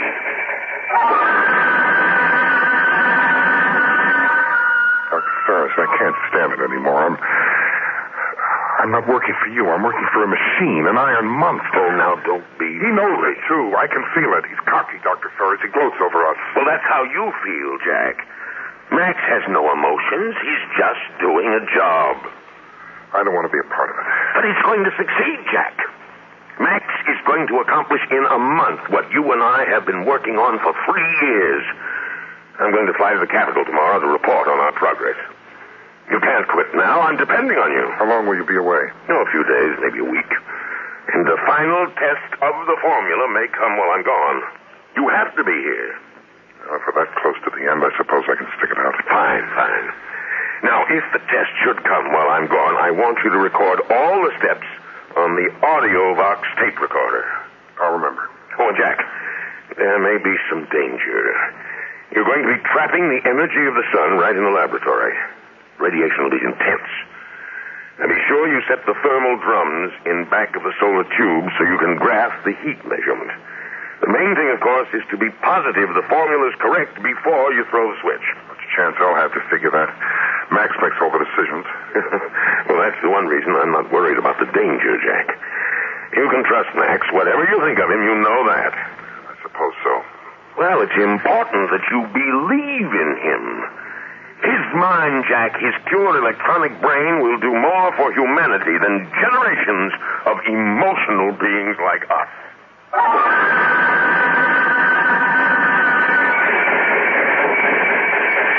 Home 23. Home 23. Omega 1-5. Omega 1-5. Thermodyne 2-4. Thermodyne 2-4. Set rheostat control. Set rheostat. Max, that's it. That's the test for solar energy, the final test. Set rheostat control. You sure we're ready for it, Max? Let me look over the formula. Formula is right. Well, at least let me see it. Do now.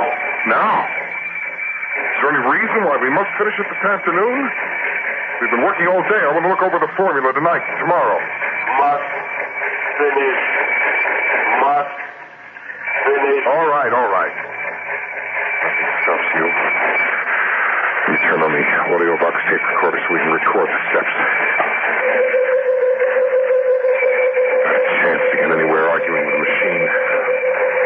Never tired, no emotions, no feelings. After this test, I'm through. Dr. Ferris, and I'm walking out. Set rheostat control. Just a minute.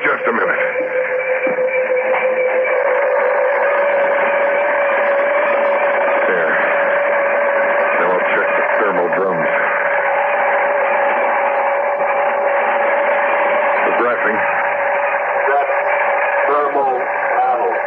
Check. Increase. Raise. Thermal 8. Radial plus. We must be tapping the sun. Look at that control panel spin. Thermal 10. Radial plus 8.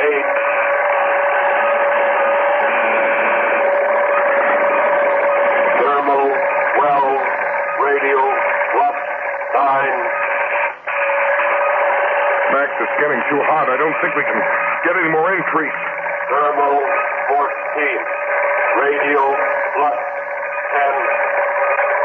No, Max, it won't work. I see it now. We're absorbing too much heat in the tube. We're not channeling out.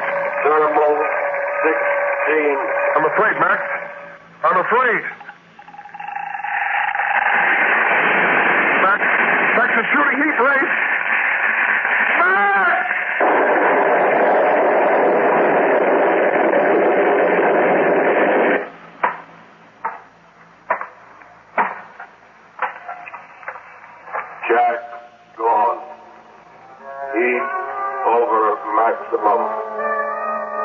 no formula.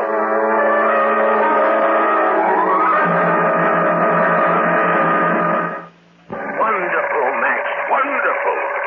It's running on solar energy. With this machine alone, this laboratory model, we could power 100 batteries.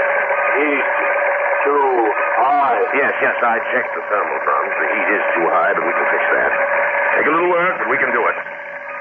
You have no idea where Jack is?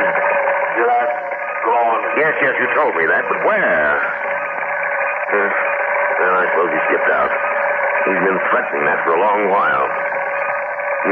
Fine time to do it, though. That's human loyalty for you, and he used to say you couldn't be trusted because you had no feelings. Nothing would stop you from finishing a job. No petty human considerations. Check audio box. Yes, good idea, Max. I want to hear the steps in this experiment.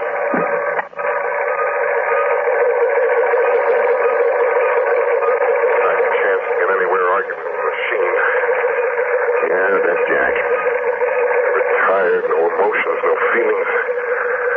This test I'm through, Dr. Ferris, I know I'm walking out. Yeah, just as I thought. Good riddance. Set rheostat control. Just a minute. Yeah. I don't want to hear any more of this. Don't worry, Max. I'll get you another assistant. Nobody worthy of you, I'm afraid. Just another human being like Jack. But you'll be able to use his arms anyway, won't you, Max? Yes, Master. Look, Sally, I appreciate the chance to work with your father, but I just couldn't take orders from Max. Philip, I think you're wrong. I really do think that this time you're wrong. Listen, why do you think Jack quit? Besides, your father never liked me, and this is his opportunity to make a fool of me. But Daddy was very disappointed in Jack. This is your chance to make good in his eyes, patch everything up. Oh, I don't know. Besides, the work is so important. You keep telling me yourself how brilliant Daddy is. Sure, but... When this work is completed, Philip, it will mean all sorts of honors. Will you for listen him. for a minute? It can be the making of you as a scientist. Oh, for my sake, take the job. You make it very hard to refuse. Then don't refuse, Philip. I can call Daddy back. All right, darling. For your sake, call him back.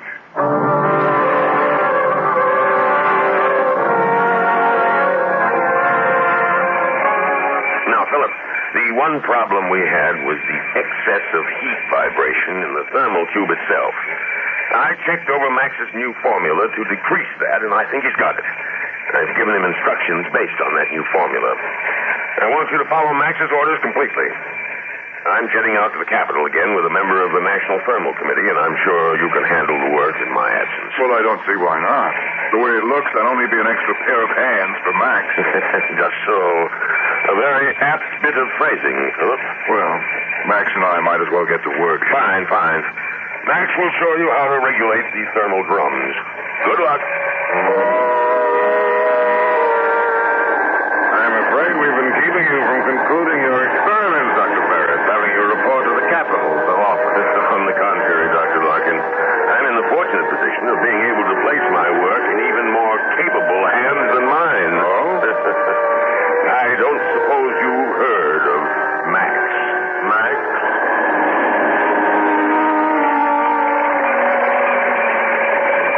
Primary field 23. Primary field 23. Secondary field 19. Coil 64. Secondary field 19, coil 64. Circumference 20 degrees. Circumference 20 degrees.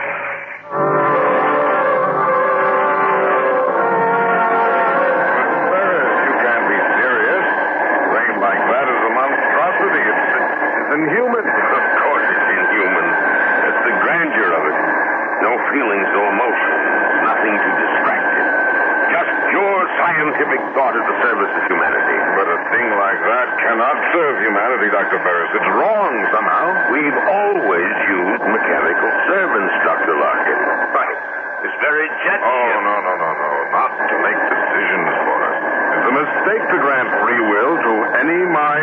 hampered by feelings and emotions. There's something immoral about it. Oh, but that's just the beauty of it, Dr. Larkin. Precisely because he has no feelings, Max can never make mistakes. Sorry, I don't believe it. No machine in the world operates to perfection. But Max isn't a machine. Max is pure brain, self-corrected, undistracted. Here, let me show you. Just look at the perfection of his latest formula.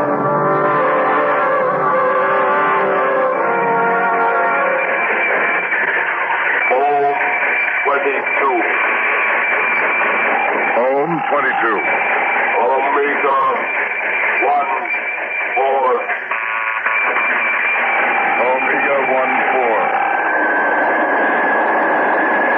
See? So he bases his new rheostat setting on Ohm 22, Omega 1, 4. Omega? By Omega, Dr. Ferris. Isn't that a similar ratio? Good Lord. Good Lord. What's the matter? Oh, no. Larkin, Max has repeated the same mistake. It's as high a ratio as the other. It'll build heat rather than dissipate it. If Philip goes near the thermal control with that formula, he'll be cremated, burned to an ash. Oh, Dr. Ferris, are you sure? Fortunately, I'm very sure. That's what happened to Jack. He was... Oh, no. Larkin, I've got to go back. I've got to get back in time. If we don't get there in time, I'll be a murderer, Larkin. You hear? A murderer.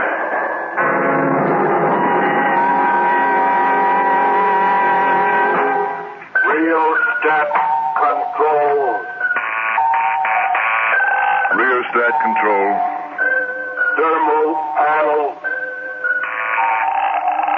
Set thermal panel. Well, Max, this is the big one, isn't it? We're all set to drag you in the blazing sun. You know you're not half bad to work with after a fellow becomes used to your infernal arrogance. Set thermal panel. And your infernal driving. There. All right, Max, old boy. Fire away. We're on to glory. Increase raise. Thermal 8. Radial plus 6. Thermal 8, radial flux 6. Wow, this certainly builds up heat fast. Thermal 12, radial flux 9. Thermal 12, radial. Oh. Thermal 14, radial flux 10. Thermal 14. Machine's awfully hot, Max. There. Max, listen. I don't know about this. It's getting awfully hot. Dr. Ferris, what's wrong? He's shooting thermal rays. You'll be cremated, burned to an ash. Into the control room, quick. Hey, easy. Now, stay there. The infill glass walls will shield you. Thermal 16, radial flux 12. Max is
John Janney as Dr. Ferris, and written especially for Suspense by Edgar Marvin.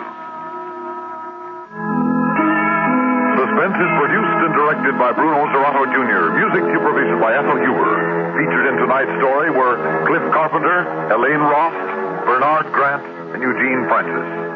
Listen again next week when we return with Heads You Lose, written by Robert Arthur. Another tale well calculated to keep you in suspense.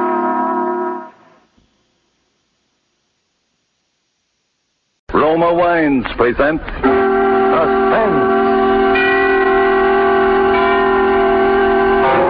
Tonight, Roma Wines bring you Miss Nancy Kelly and Miss Kathy Lewis in Dark Journey, a suspense play produced, edited, and directed for Roma Wines by William Spear.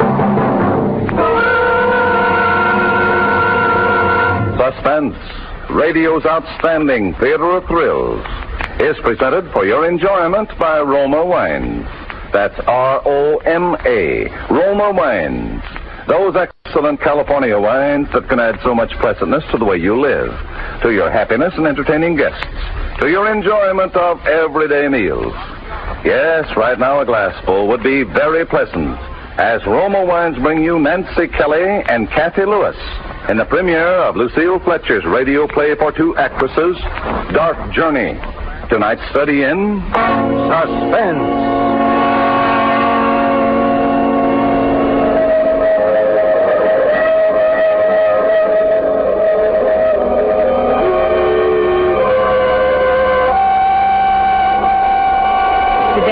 Going on a journey. I am going to see Anne Brodie again after 15 years. When the news came yesterday, terrible as it was as though a shadow had lifted from my life. A secret horror that I could never quite forget. I have been afraid of Anne Brodie now for 15 years. But there is no need to be afraid of her anymore.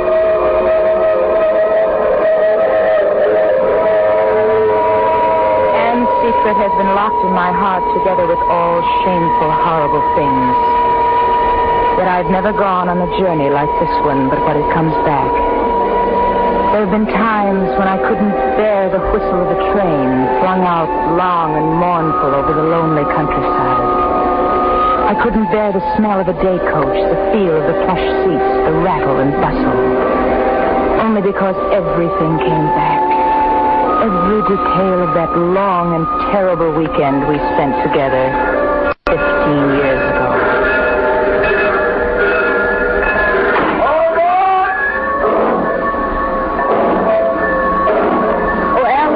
Alice, we're all. Thank goodness. I don't think anybody saw us, do you? No. Only old Mr. Hodges, the station master, and he's no gossip. I wouldn't want anybody to know. Not that I care, but you know how the tongues wag in this town. Well, it's much better to be perfectly sure of your plans before you pass the word around. Then if you and Clyde don't settle things, well, nobody will be any the wiser. If we don't settle things? Well, there's no if about it. But Clyde and I are practically engaged. Did you get his letter yet about us coming to New York? Uh-huh. Well, for goodness sake, why didn't you tell me? What'd he say? Oh, nothing much. He's no letter writer, just that he was glad and that he's been busy, and he's going to call us at the hotel. Oh? He can't meet us at the train? No. It seems it's his mother's birthday, and he'd promised to take her to lunch in town. We'll be getting in just around that time. He's terribly devoted to her, you know, has been ever since his father died. Oh, I see. You're very much in love with him, aren't you, Anne? Terribly. Yes, you really see him so little. How long has it been now? 3 months? 3 months and 6 days. But it doesn't really matter. No. I know Clyde loves me and I love him. There's a bond between us, and nothing will ever break it. Well, as long as you feel that way, it's a wonderful way to feel. But I don't think you ought to let it drag on like this much longer, Anne. I really don't. Oh, don't worry. We'll settle it this time once and for all. You'll see. When we get on this train again, I'll be wearing his engagement ring on my finger.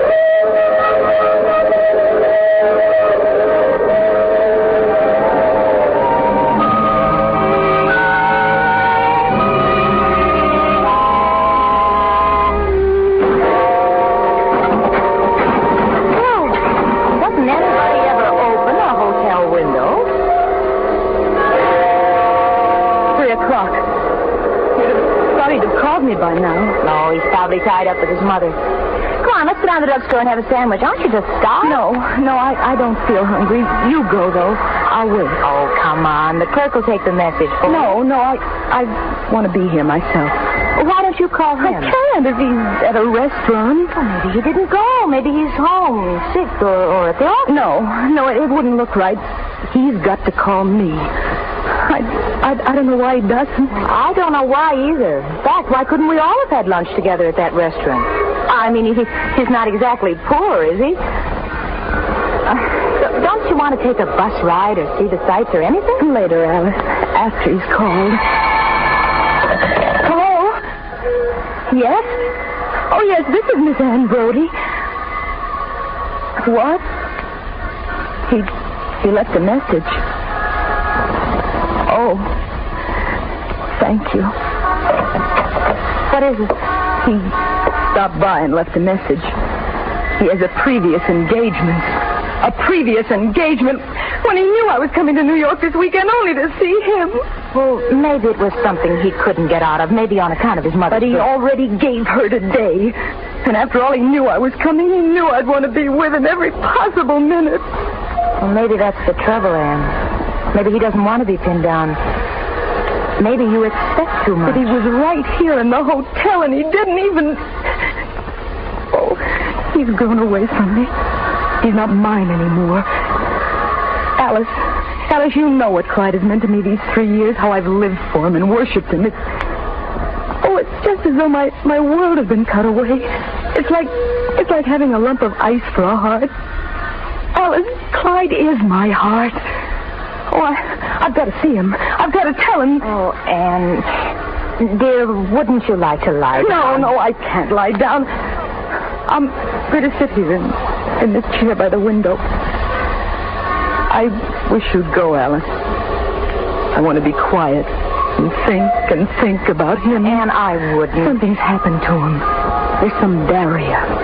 I've got to wish it away, to break it down. What are you talking? I can do it, you know. Anne, please go. Please.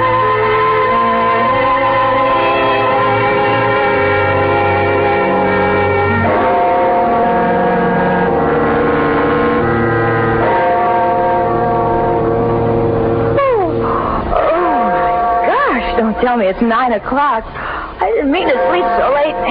We better get up and get breakfast. Alice, what am I going to do?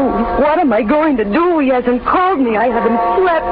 Why don't you call him, Anne? Call him and have it out with him once. No, I couldn't. Well, maybe there's something bothering him. Maybe it's some family situation. After all, his mother didn't have lunch with you yesterday. Maybe there was a reason. What reason could there be except that she didn't want to meet me? She doesn't want him to marry anybody. She wants them all to herself. Well, isn't that enough to upset any fellow? Oh, come on. We'll get to the bottom of this thing. What's his number? I'll get it for you. I haven't his number. I never called him at home. But his address is 3254 Sunset Drive, Riverdale, New York. 3254 Sunset Drive, Riverdale, New York. Hello. Hello, operator. This is room 351. We want to put in a call to Riverdale, New York. 3254 Sunset Drive, Riverdale, New York. The name is Dexter. Mr. Clyde Dexter. Will you get it for us, please? What did she say? She's looking it up. There it is. She's ringing. Here, you better take it now. Oh, no. No, just 1 minute. 1 minute. Let me get my breath. Let me think of what I'm going to say. Hello? Is this the Dexter residence? This is Miss Ann Brody speaking. I wonder if I might speak to Mr. Clyde Dexter, please. Thank you. Clyde? Oh, Clyde, this is Ann. Oh, I'm fine, thank you. Oh, Clyde, I've been waiting here at the hotel for you to call, and Alice and I have to spend the morning out, and we thought we'd better let you know we wouldn't be in just in case you wanted... Oh, yes, Clyde, I know you said you had a previous engagement, but I thought... Well, you see, Clyde, I'm only going to be here today, and we get to see each other so little, I was wondering... What's that, Clyde? Yes? Yes? Well, no, I didn't. What did you say, Clyde? I didn't understand. You what? You... Oh, Clyde. Oh, Clyde, it's not true. It can't be.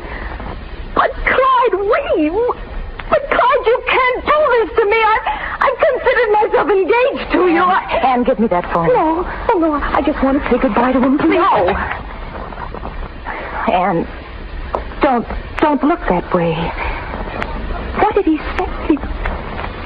He told me he's engaged to marry a New York girl this September. Oh, Anne. So he just isn't worthy of you. He couldn't have been if he treats you like this now. I love him. I love him till the day I die. Anne, I'm sorry. Oh, please, Alice, please, don't talk.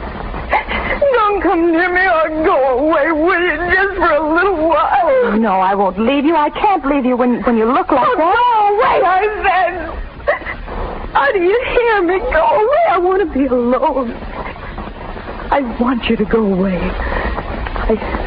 I have work to do.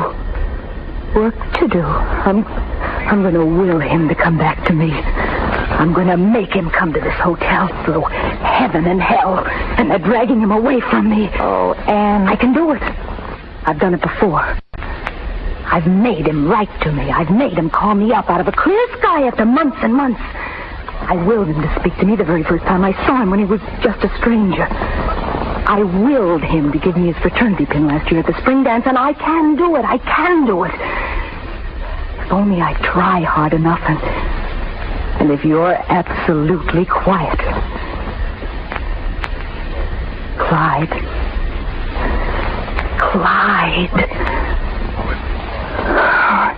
It's no use. He's too far away. I'll have to come closer to him.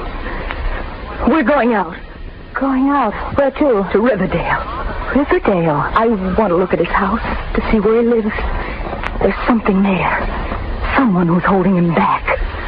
Anne, let's go back to Denford. Let's take a train tonight, any train, and get out of here for good. No, I can't go home. I told you that before. I can't until I have his engagement ring on my finger.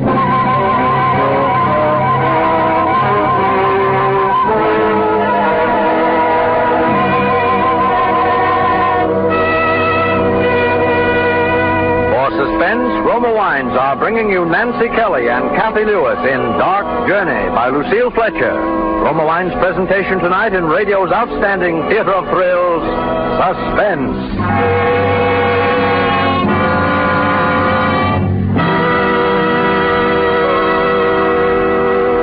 Between the acts, this is Truman Bradley for Roma Wines with a little domestic drama. It's happened to you before and will happen again. You're relaxed in your easy chair, coat off, contentedly reading your evening paper. Your wife is probably tidying up after dinner. The doorbell rings. Sure enough, it's guests who just dropped in. Now, famed hostess Elsa Maxwell tells us how she handles these surprise visits. She says, I always keep Roma California Sherry on hand to welcome unexpected guests. Serving Roma Sherry is so simple, you just pour and hospitality reigns. And because Roma is America's favorite wine, you know your guests will enjoy it. Yes, there's no easier way to gain a reputation for gracious hospitality than by keeping Roma Sherry ready for guests. And Roma, America's taste favorite, the wine more Americans prefer, costs no more than ordinary wines. So make a note to get mellow, golden amber Roma Sherry tomorrow. Once you try the tempting fragrance and intriguing nut-like taste of Roma Sherry, you'll always ask for Roma. That's R-O-M-A, Roma Wines. Remember, more Americans enjoy Roma than any other wine. And now Roma Wines bring back to our Hollywood soundstage Kathy Lewis as Alice and Nancy Kelly as Anne in Dark Journey, a play well calculated to keep you in suspense.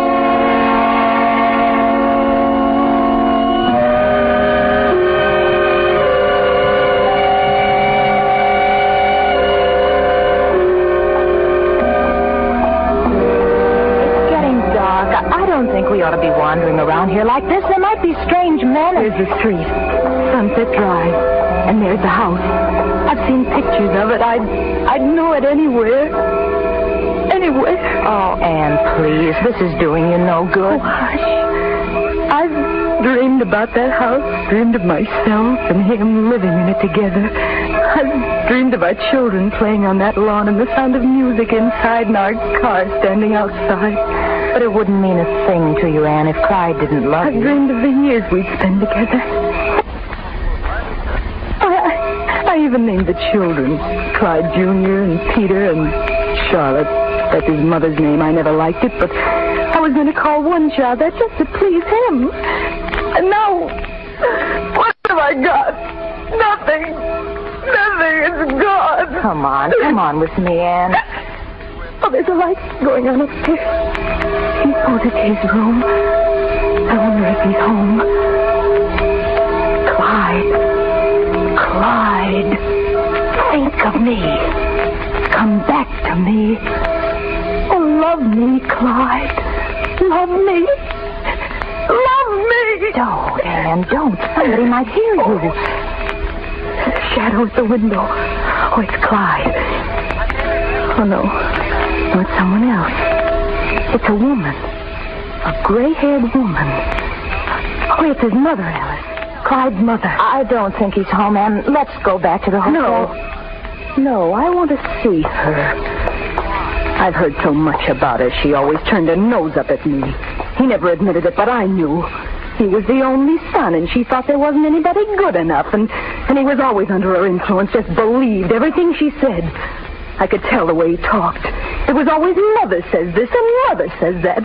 I bet it was she who turned him against me, who picked out that New York girl. Oh, Anne, please, come on. You're just tearing your heart out. She's up in his room now. She's straightening his things. She's happy up there. She doesn't care that she's made me miserable. Oh, I can feel it now, Alice. I can feel the barrier in my heart. Something's coming. Let's go. We're doing no harm. We can stare, can't we, if we wish? Come on. We'll walk past the house. We'll the fire.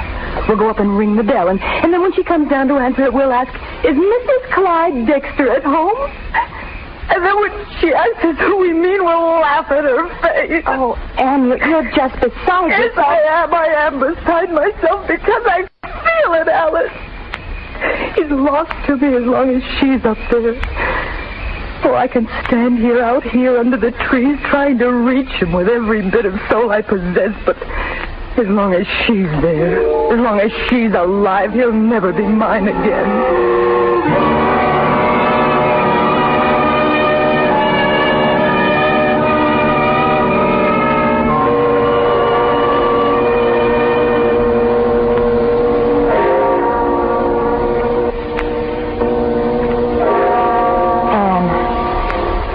This is terrible. You've got to pull yourself together and get some rest. You've been sitting in that chair now for 3 hours. Please, don't talk. Just let me alone. You're working on that willpower thing still, aren't you, Anne? And it makes me awfully nervous. Be quiet. It's coming. Something's coming. Something's going to happen. I feel it all around me. I'm going to get a doctor if you don't shut. I feel it. I feel something. You're just as white as a sheet. You're shaking all over. I absolutely refuse to let this go on. Do you hear me? You get into bed. No. Let me take off No, leave me alone. It's as though there were a big lump being moved off my heart. As though the ice inside me were going. As though I could cry at last. Oh, it's happened. Oh, thank you, God. Thank you. All right. I'll lie down now. I'll go to sleep. If you could sleep, you'd feel better. If you just relax. I've done it, Alice. You'll see. He'll be here in the morning. Lie down now. There he is. Didn't I tell you? There's Clyde now. Hello? Yes. Yes, this is room 351. Yes, this is Ann Brody speaking. Yes. It's Riverdale calling. Riverdale. Clyde? She didn't say. Oh, hello? Yes? Yes, I'm Ann Brody. Why, yes, I am a friend of Mr. Clyde Dexter. Who did you say this is, please? The police. The police. Oh, something hasn't happened to Mr. Dexter, has it? Oh. What? Oh, yes. Yes, my friend and I were out to the house late this afternoon, around 6 o'clock. Well, yes, I did wear a white hat and a green dress, and she... Oh, but we took the subway, the White Plains Express, on the Interborough line from our hotel. We came back around 7. We just walked past the house 2 or 3 times, but... Well, what's the matter? Why are you asking me these questions? No, I haven't seen them. What? Give me the phone, Ann. Let me speak to them. You're in no condition to... Away. You know what they're saying, do you? That Clyde's mother has been murdered. What? Oh, no. No, I haven't. Yes? No, we didn't. We just came right home. We didn't even ring the bell. Is Mr. Dexter there with you? I see. Well, I'd like to speak to him, please, when he gets through. Will you ask him to call me? Yes. We'll stay here in the room. Oh, Anne. It was a hammer. At 8 o'clock tonight. She was struck from behind by an unknown assailant. Oh, how awful. Well, why did the police call us? What have we got to do with it? Clyde was home when we walked by the house. He saw us standing there. I'm going to tell him, Alice. I'm going to tell him the truth. Truth? What truth? There's always been that power inside me. I've known I had it, and sometimes it frightened me. Things have happened.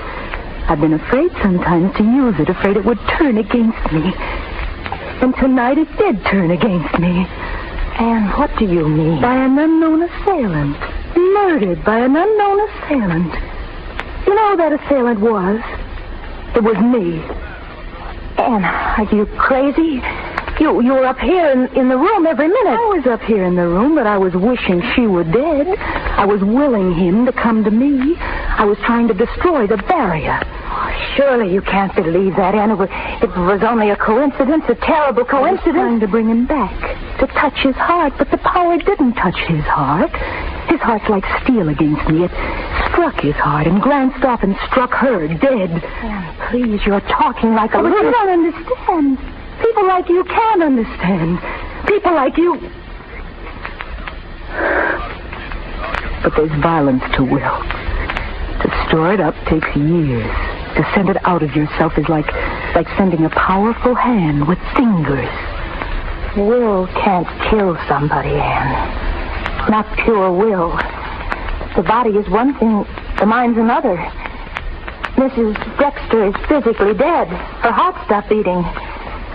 There was a blow. Somebody real, somebody human did that. She was struck from behind. She was alone in the house. They said the doors were locked. She had no enemies. It came out of nothing, and it went away again. Oh, I never dreamed. I didn't want it to happen that way, but it's getting beyond me. It's assuming forms and accomplishing ends I don't plan. It's turning against me, Alice. Turning against me.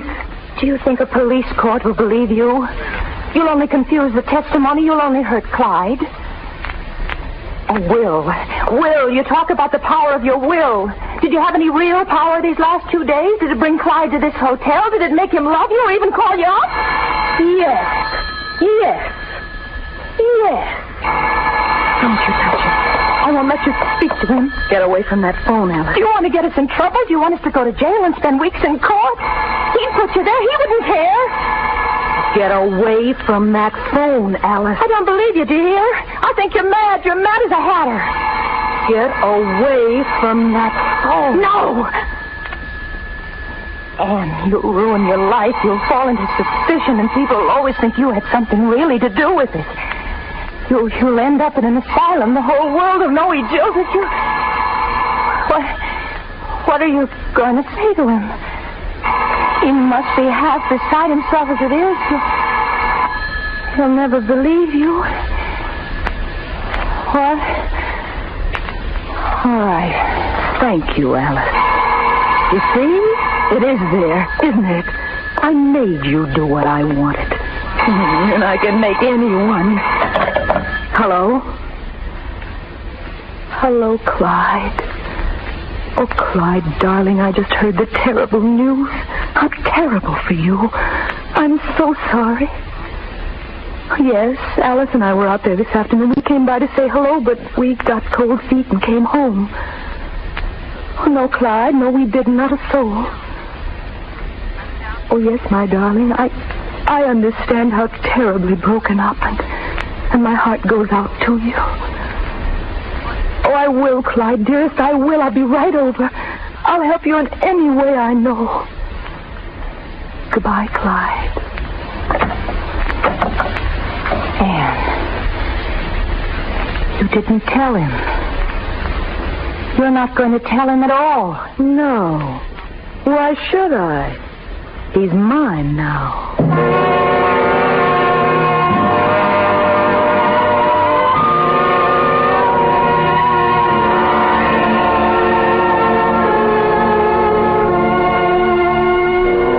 And so Anne Brodie walked out of my life. Walked from me wrapped in her new and terrible strangeness. Somehow I didn't want to play any part in her life again. I didn't go to her wedding when she and Clyde were married 1 year later. To me, there would have been something evil in hearing her voice repeat the sacred word. I am. Take thee, Clyde. There has been for me a nameless horror in the slow, steady way Anne Brodie fulfilled her plans. The house in Riverdale, the car, the 3 children, Peter, Clyde Jr., and Charlotte. Her happiness, her triumphant motherhood have somehow been hideous to me. I've never heard a train whistle crying through the dawn but what I've thought of her and shuddered. I have been afraid of Anne Brodie now for 15 years.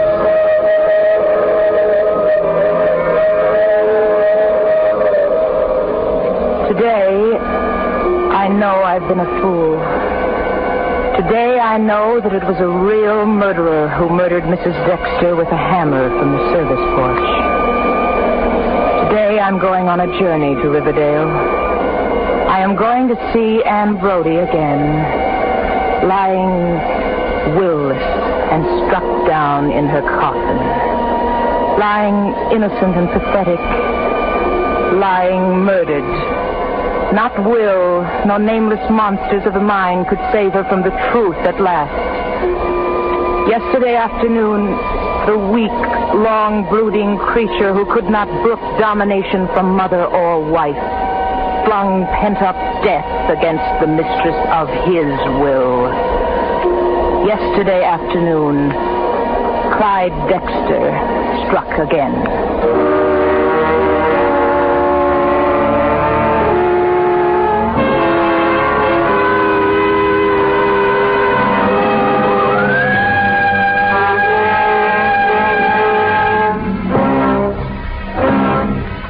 Suspense. Presented by Roma Wines. R-O-M-A. Made in California for enjoyment throughout the world. This is Truman Bradley for Roma Wines with a tip on how to win praise and increase dining pleasure. Today, millions of clever homemakers are enjoying dinner table compliments by giving everyday dishes tempting new meal appeal. Here's the secret.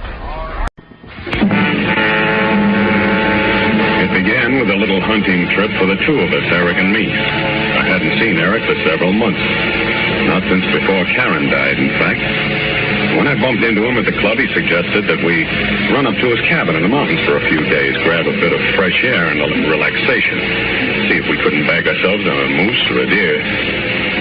And yet, almost at the outset, I had an uncanny feeling about that trip.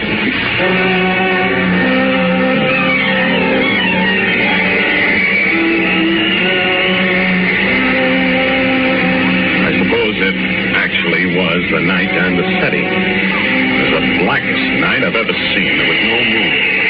There was only blackness. The kind that seems to be all-enveloping. As though there were nothing scene outside our own car, but blackness. No road, no forest, no mountains. I'll admit I was nervous. I was boring my feet into the floorboard of the car as though somehow that would help. What are you laughing at? You, Stan. You don't look as though you're having a very good time. Well, I'm not. Frankly, shouldn't you be driving a bit slower? Why? Why, good heavens, Eric, if you make just one little slip over the wheel, we're done for, that's all. I doubt if they'd ever even find us down in these canyons. Oh, nonsense. I know every crook and turn in this road. Yeah. I don't think you're much of an outdoors man. Well, maybe not. I love this kind of company in the daytime, but I'll confess I'm not so keen on it at night. I don't like what I can't see. Funny, I'm just the opposite. There's a challenge in the darkness that stimulates my senses. It's exhilarating. It stirs my imagination. Sure, I suppose it would. But then I'm not equipped to grapple with the mysteries of the universe. Dan, you're much too modest. You always were. You've gotten out of life pretty much what you've wanted, haven't you? Well, yes, I suppose so. Then don't always be belittling yourself. It's an effective technique, Stan, but I'm on to you. You're as clever as the next fella, in your own way.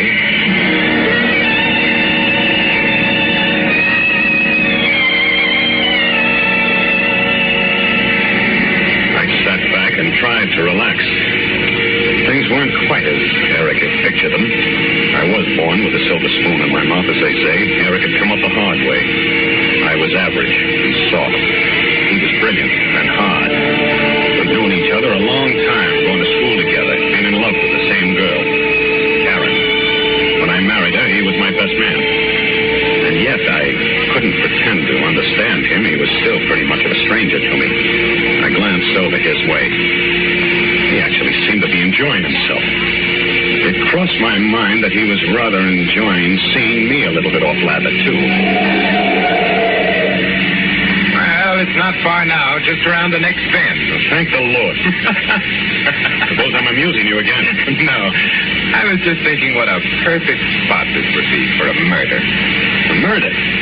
Honestly, Eric, I believe that's all you think about. It is almost. When I buy a newspaper, I read about murder the way you study the stock quotations.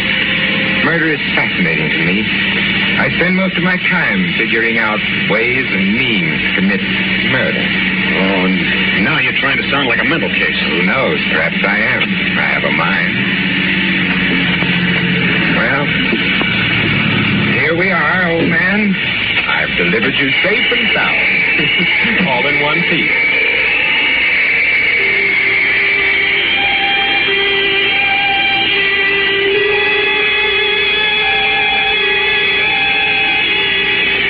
Eric's cabin was perched high on a rocky crag jutting out from the side of the mountain, with one wall flush against a sheer drop. In front there was a steep path leading down to a lake. I could hear the lapping of the waves. Eric fixed us something to eat, then went outside. Pretty soon he came back with an arm full of logs. His face was red and healthy. I don't think you like my place, Dan. Huh? Oh, yes, I do, honestly. I'm just tired, I guess. Oh, well, we'll turn in directly. Cigarette? Thanks. I believe I will. I like it here. All the privacy in the world. Eric? Yes? Why do you read about murder? Why do you read about stocks and bonds? Because they interest me. It's my business. My business doesn't interest me. I read about murder because I'm interested in people. Murder is emotional, and when people are being emotional, you get to see more of them. Why are you so interested in people? Oh, I think I'm more curious than interested. All right, then. Why so curious? It amuses me. I find out about people. I write down what I find out, and I write my impressions of how those people will react to a series of circumstances. It's a good way to get rid of one's inhibition. It's rather a frightening hobby. I think stamp collecting is frightening. You're too darn clever, Eric. Why too clever? Well, I mean you see through people. Well, what's wrong with that? Unless, of course, they have something they want to hide. Oh, I suppose it's all right. If your friends don't mind. Do you? But mind? Heavens, no. Why should I? That's right. Why should you? Well, how about hitting the hay? We have to be up early. We'll only get a few hours sleep as it is. That suits me. You sleep in my study, Stan. The bed's a bit more comfortable in there. I'll bunk here on the couch.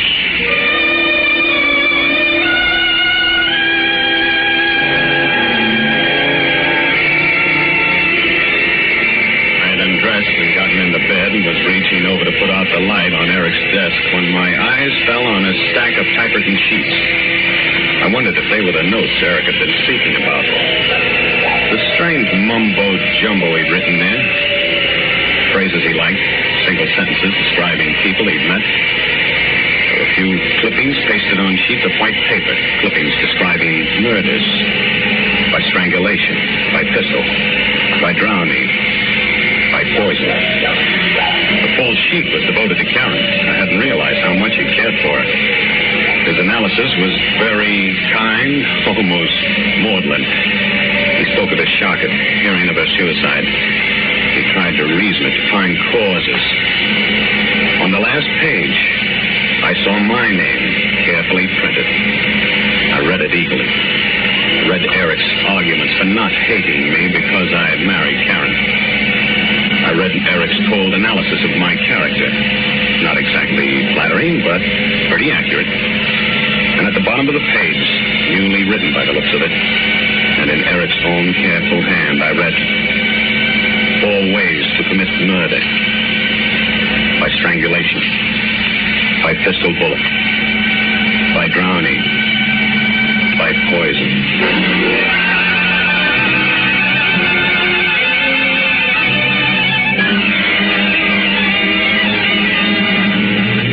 For Suspense, Roma Wines are bringing you Vincent Price and Lloyd Nolan in Hunting Trip.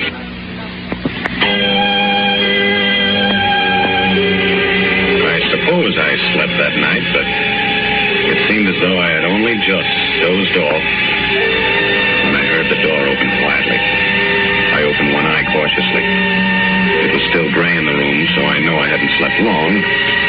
I was about to open both eyes to save Eric the trouble of waking me when I thought, he hasn't come to wake me.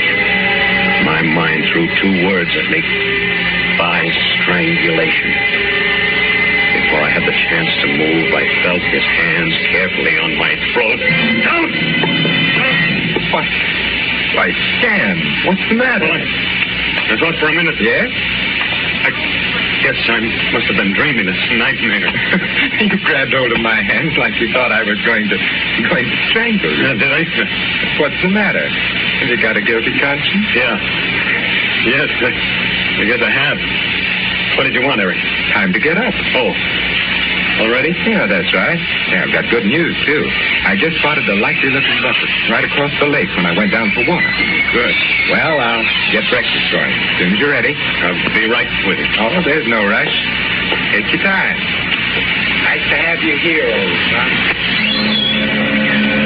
Well, maybe it was the way he said that, as though he really meant it, but for a minute I was convinced that I'd let my imagination run away with me. Now, as for putting his hand on my throat, that was an accident. He'd been groping for my shoulder. Then the next minute I was asking myself, was it an accident, though? Suppose I had been really asleep. Suppose I hadn't grabbed his hand. I still didn't know what to think. I dressed, and we sat down to breakfast. Pass me your cup, will you, Stan? I'll give you some coffee. There you are. Thanks. Sugar coming up. No sugar for me, thanks. Well, Stan, when are you going to confess? What do you mean, confess? Oh, shall I drag it out of you? What are you driving at? Oh, come now. You're not going to play the adolescent schoolboy with me. I swear I don't know. I'm referring to the lovely young woman you've been seen dining with and taking to the theater. Oh. You mean Marcia? Is that her name? Yes. Well, go on. Where'd you meet her? How? When? Is she wealthy? Is she as beautiful as they say she is? Come on. Let's have the sordid details. Eric, you're barking up the wrong tree. Am I? Oh, I'll admit I've taken her out occasionally, but it's nothing like that. Marcia. Do I know her? No, I don't believe you do. Isn't her last name Jenkins? Yes. Oh, of course I know her. That is, I met her. Don't you remember? You introduced me to her yourself. Oh, did I? Yes, don't you remember? I ran into you at Silver's. You were buying perfume, and she was helping you select it. For Karen. Remember? Oh, yes. Now that you recall it. More coffee? Yeah. No sugar.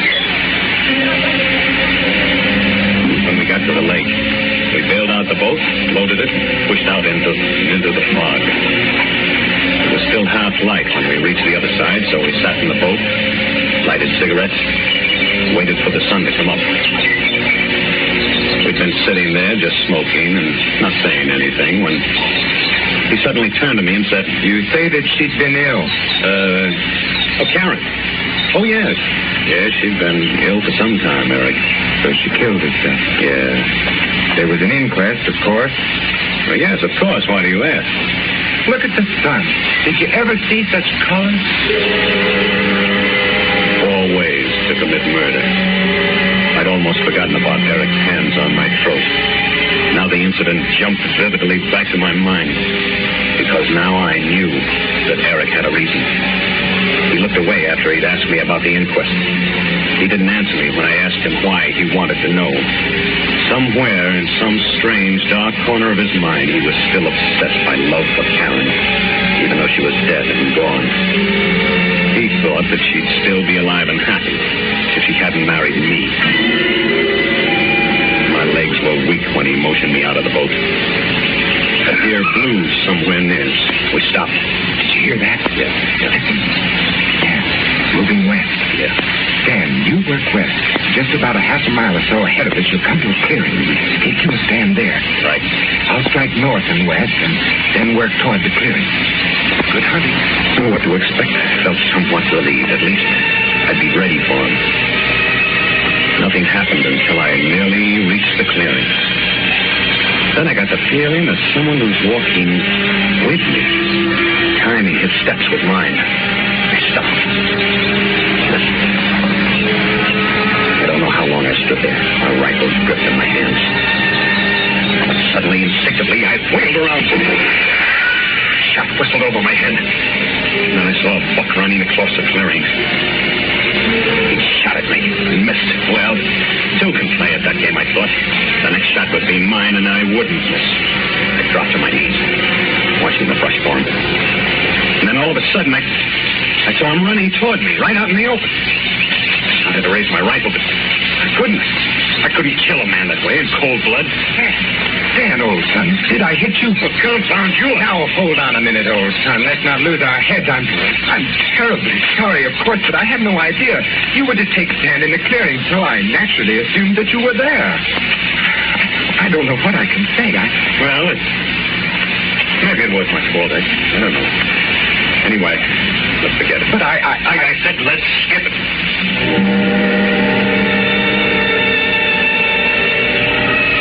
I stuck close to Eric after that. I gave no more opportunity for a shooting accident. It was dusk when we headed back toward the cabin.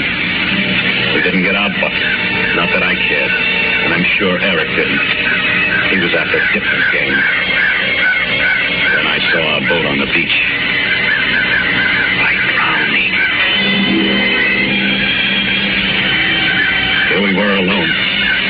I couldn't refuse to get in the boat with him. There was no other way of getting back to the cabin. I could feel the perspiration trickling down my ribs. I stumbled in the underbrush. Easy now, easy. It's too bad we didn't bag that fella. For what? That buck. Better luck tomorrow, maybe. Yeah, better luck tomorrow. You seem preoccupied, Stan. Do I? Yeah. I have the ghastly feeling that I'm failing you as a host. I don't think you're having a very good time. I think this is a marvelous country, Eric. Well, you've exercised phenomenal restraint, old son. What do you mean? Well, about expressing your admiration for it. I'd never have suspected that you liked it so much.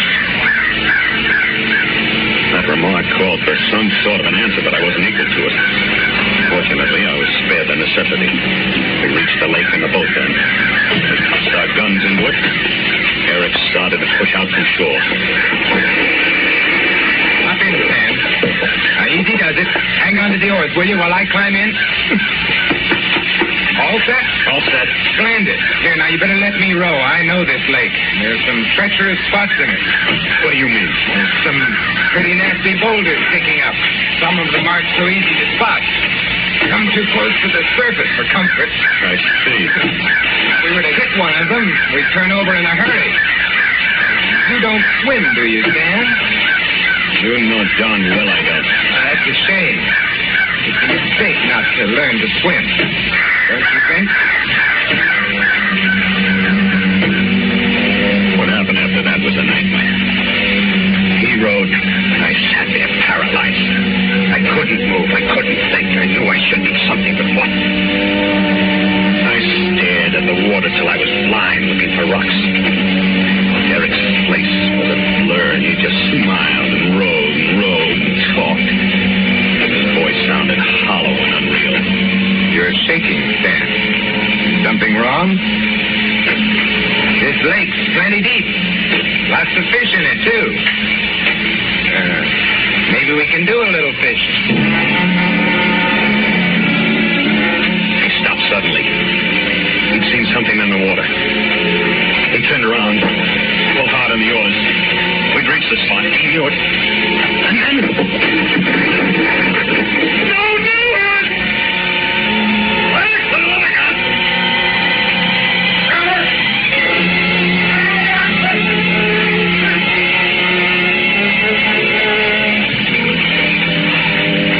Eric was there in the water near me. He didn't speak. He just grinned. And then I saw his face above mine grinning. So raised his fist to strike me. That's the last I remember.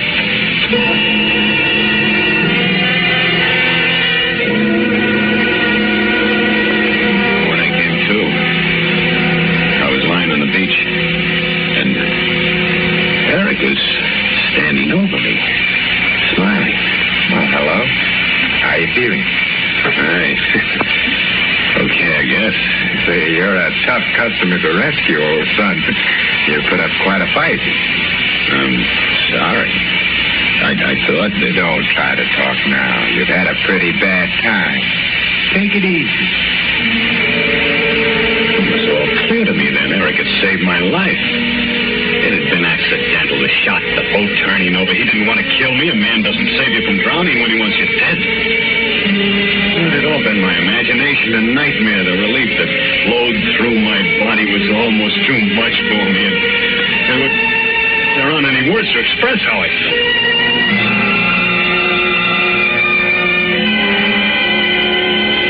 And a little later, Eric helped me up to the cabin. I stretched out on the couch. Eric went to the kitchen to fix hot coffee and soup. He brought the coffee in first. Pulled the coffee table up close to me, poured each of us a cupful. There you are. Get some of that into you and you'll feel different. Oh, thanks. I'll be back in a second. Soup's coming right up. Sam, do you like to cook? Huh? I said, do you like to cook? Oh? I do. I like to try different concoctions. Oh, not me. I'd starve to death if I had to cook for myself. Oh, man. This coffee hits the spot. Yeah, I can use a little of that, too. It does warm the innards, doesn't it? I got a little chill. Nothing like a cup of coffee, I would say.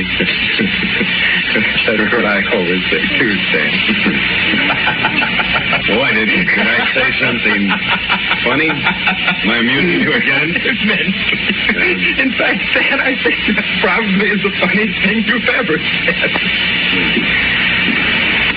How did you like it, Stan? 4 ways to commit murder. You read it, of course. Oh, yes, I could tell you had, just as I intended you to. Were you frightened all day today? I don't understand. You didn't know, did you, that I came to your engagement party to ask Karen to be my wife? I wasn't aware that you were throwing a party, or that she had accepted. Good Lord. Perhaps you don't remember what I told you that night. You thought I was joking, but I meant every word I said. That I'd make you pay if you failed Karen, if you made her unhappy. Then all these years, Then you did bring me up here to murder you? You're so right, Stan. But you pulled me out of the lake. You saved my life. You are a dull-witted clown, aren't you, Stan? Don't you know me better than that? Did you think I'd kill you in the manner of a homicidal moron? No, Stan. But you did take a shot. Oh, yes, that was the second way. The first way was by waking you by the throat this morning. The boat tipping over was the third way. And now I suppose we've reached the fourth way. You're brilliant. Positively staggering. You can't get away with it, Eric. Oh, yes, I can. I can. You see how intently I'm watching you. I'm waiting to see you fall. You're going to die, Stan. Just as Karen died. What do you mean? In the coffee, Stan. That's right. Your coffee's poisoned. Just as you poisoned her coffee. Only yours is a slow point. Poetic justice, don't you think? You poisoned my coffee? Yes, I wore down your guard. I planned it so that by now you would trust me, would have faith in me. You poisoned my coffee. What?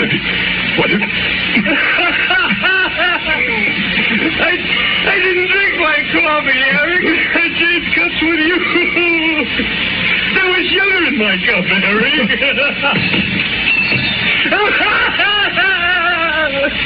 I don't take sugar in my coffee, Eric. So I changed cups with you. I didn't mean to do it, Eric. But I don't like sugar in my coffee.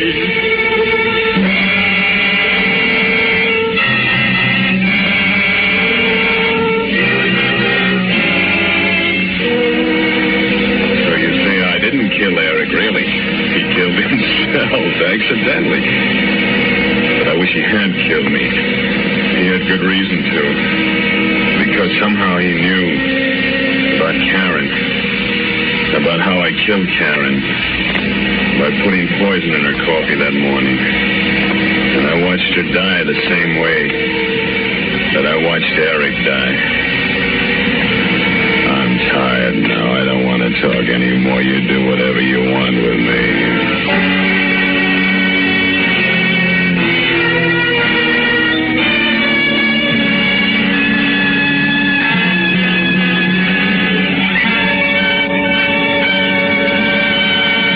And now, another tale well calculated to keep you in suspense. The time, Christmas 1958.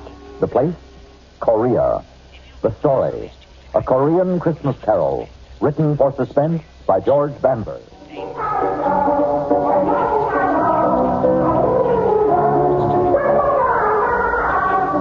Sounds good, doesn't it? You hear kids singing, I mean. I can't understand the language, but I know what they mean.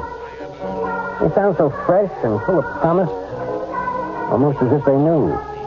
But then I'm getting ahead of myself. The name's Connolly, PFC Larry Connolly. I'm a soldier in Korea. I was sent here just about a year ago, this time. That's where this strange story begins. Christmas, 1958.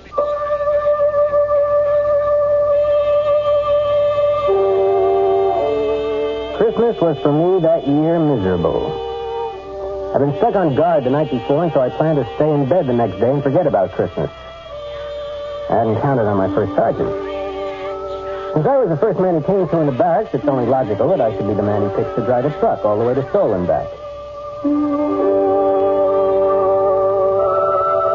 It was night by the time I got on the road, headed back from Seoul. It started to snow. Big flakes coming down soft at first, then so thick and fast I could hardly see.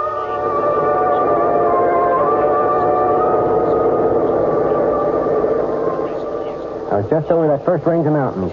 Was starting on the twisting, slippery way down when I saw him. The sight of him scared me wide awake. He was standing bareheaded, the wind whipping the snow and his hair around his face.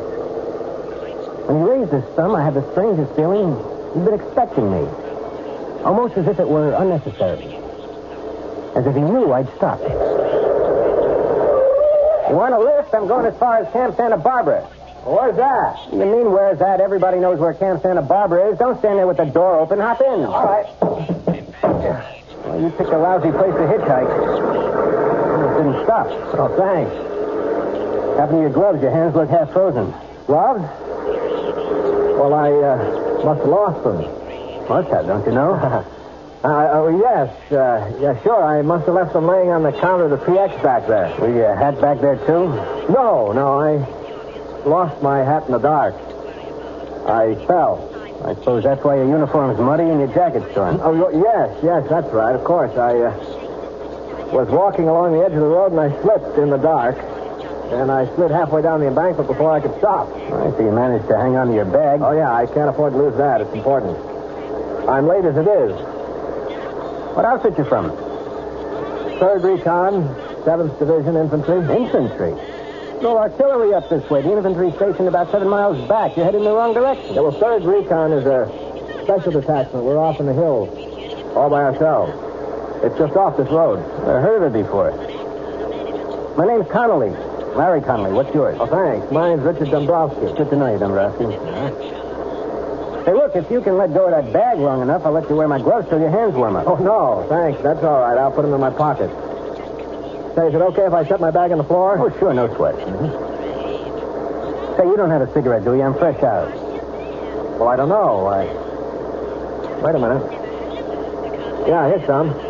Let me light it for you, though. You watch the road. I saw a whole truckload of troops disappear over that curve up ahead. Killed all but 2. Yeah? When that happened? 1951. 1951? Yep. You when the war was on. I guess you could say that. Tell me, Dombrowski, what were you doing Christmas Day? That they didn't send you all the way to Seoul with an empty truck on a wild goose chase. That's what I did today. What did you do 7 years ago? Well, you see those lights up ahead? That's the village of Cheongju-ri. We marched through there the day before Christmas. You scared? Oh, I think everybody's scared. Hey, look out. You'll burn yourself. What's the matter? Cigarette burned all the way down to your fingers. Oh. Isn't it burning you? With that? No. I guess it burned itself out before it got to my skin. Anyway, you see that hill over there? Well, Christmas Day, 1951, my platoon was all dug in around that hill. No kidding. Mm-hmm. We went out on a patrol from that hill. And that was one time I was plenty scared. As a matter of fact, it happened just 7 years ago tonight. It hadn't snowed that day, but there was snow on the ground. I can remember because the guys were joking that at least we had a white Christmas. And what a Christmas it was.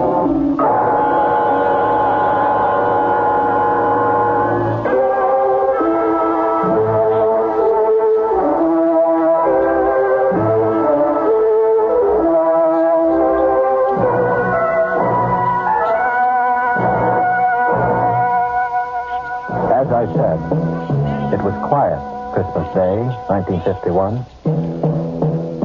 We were sitting around in our holes waiting for the fun which we knew would begin the next day.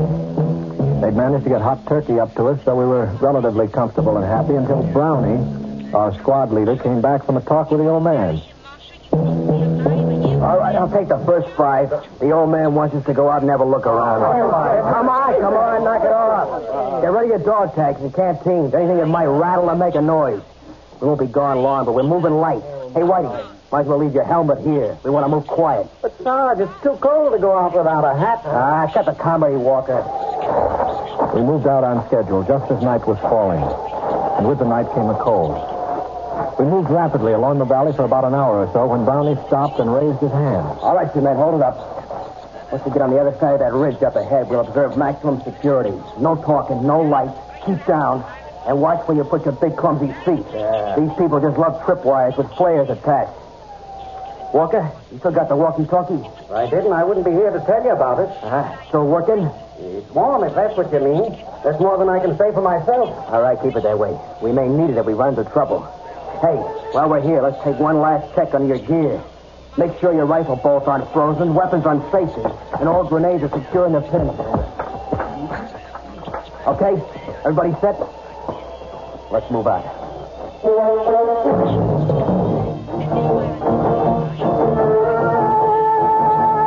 And so we did move out. The young one felt light in my hands, like I'd never realized how light and easy it was to carry a rifle before. The going was easy.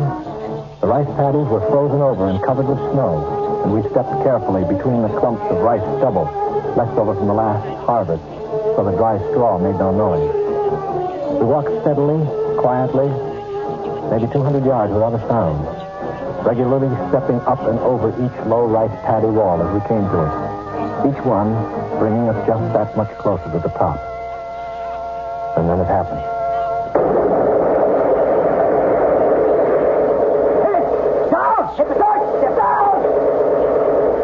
Somebody must have tripped the wire because suddenly the inky black was transformed into the merciless white of the operating table.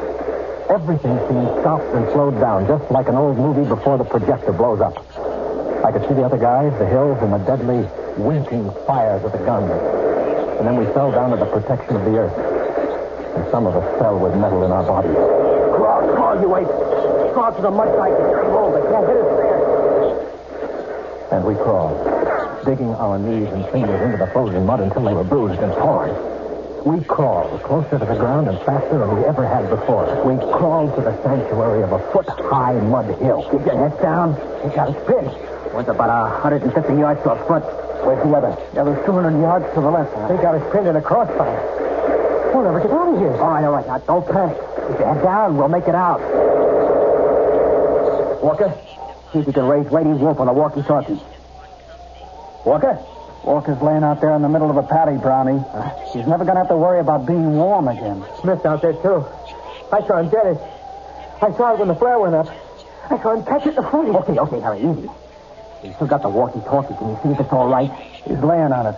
It's hard to tell. Whitey, that flare is going to go out mighty quick. If a man was fast, he could probably streak out there and back before they put up another one. We can use that walkie-talkie to call up some artillery to get these Martians off our back. I can't, Brownie. I must have been hit. I can't move my legs anymore. I can't even feel them. Easy. Are you bleeding bad? No. Harry, you all right? As far as I know. Stevens? Sure. I'd like to take a whirl at that walkie-talkie.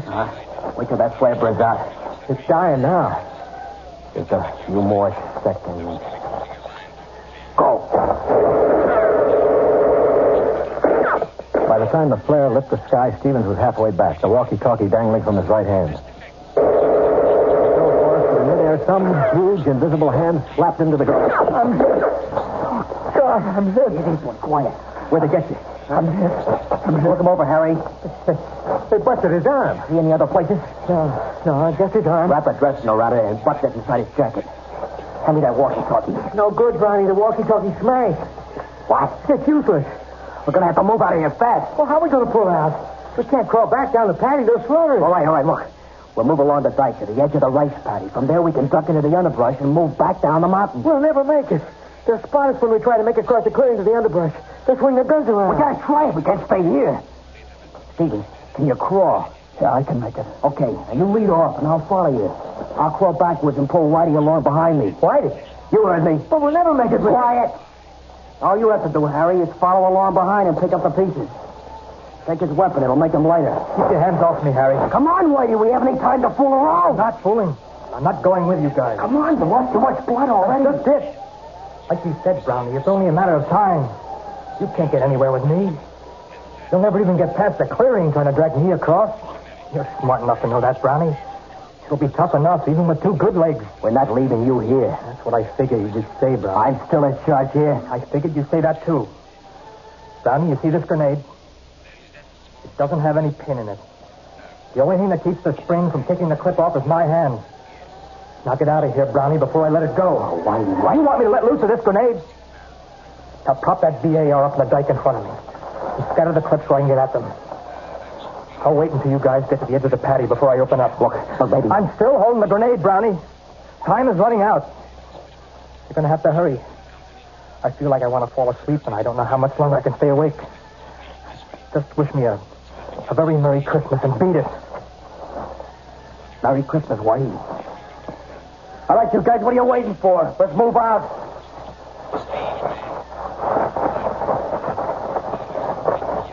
Yeah, that's right. This is Christmas. Oh, little town of Bethlehem, how still... What's the matter? Don't you people like Christmas carols? Oh, machine gun fire always was better getaway music than Christmas carols. Above thy dark and dreaming...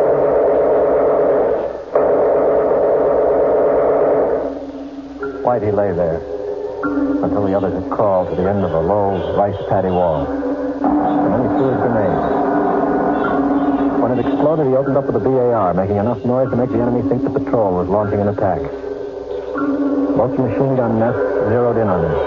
But Whitey stayed well below the little mud wall of the rice paddy, humming his Christmas carol, loading the BAR with a fresh clip every time it went empty, and perhaps wondering briefly why he was going to die so far away from home.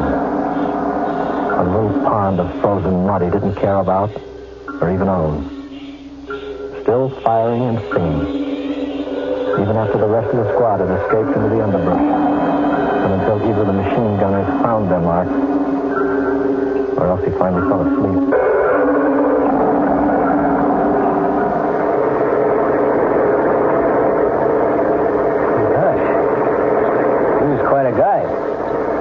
No, I guess it was just a detail that had to be done, and he had to do it. Well, there's my stop right there where that little road turns off up ahead. There are detachments up that road? That's right at the end of it. Well, sure, I've seen that road before, but I didn't think there was anything up there. But just let me out here. Yeah, sure thing. Thanks a lot. No sweat. Say, if you ever want to look me up, remember my outfit's all the way up at the end of this road. I'll be right up there. Okay, I'll drop in sometime. Right. So long, and thanks again. I drove off figuring it'd be a very cold day in Korea before I ever looked him up. Such a weird guy, gave me the creeps. I got about 5 miles down the road when I discovered he left his bag sitting on the floor of the deuce and a half. Took a lot of arguing with myself, but I decided that the only decent thing I could do was to swing around and take it back to him. Besides, maybe I could stop in the orderly room and check him out. Find out what his story really was.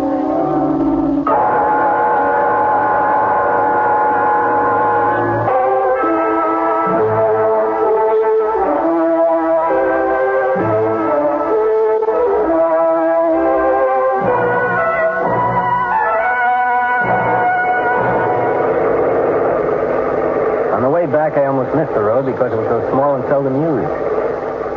I drove up it for about 10 minutes. I was beginning to wonder if I hadn't gotten the wrong road after all. I passed no other vehicles or GIs or anything to indicate there was an infantry company around. Just when I was ready to turn back to the main road, I saw lights twinkling up ahead from what looked like a couple of Quonsets. It seemed impossible that an infantry outfit could be housed in 2 Quonsets, but I pulled the deuce and a half to a hole outside the gate and cut off the motor. I picked up the AWOL bag, got out of the truck, trying to figure out which one was the orderly room. I walked across the hard-packed snow of the yard to the first Quonset. Still couldn't figure it out. Light and warmth seemed to pour from the windows along with the music I remembered from somewhere, but couldn't quite understand. I stepped up to the first window I came to and looked inside. There were kids all over the place, kids of all sizes and descriptions, kids just old enough to sit by themselves. Kids just losing their first teeth. Some just starting their teens. I stood in the snow spellbound, just watching them sing. Finally, I tore myself away and headed for the front door, eager to be inside.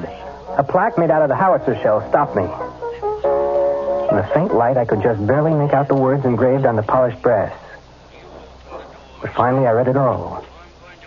It said, "This orphanage has been erected and maintained in the memory of Corporal Richard Whitey Dombrowski, who somewhere north of the village of Chungju-ri, Christmas night, 1951, willingly gave his life that others might live."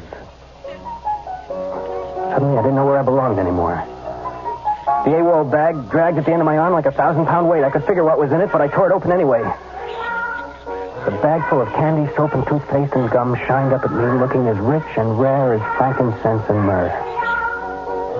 I closed the bag, laid it up against the door, close, so they wouldn't miss it. And then I banged on the door as loud and long as I could, until I was sure that they heard me. And then I ran. I ran back down the road to my truck as fast and as hard as I could.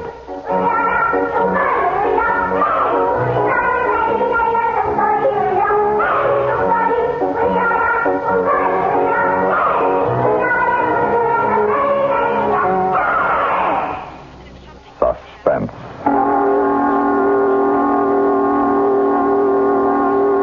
You've been listening to a Korean Christmas Carol written for Suspense by George Bamber.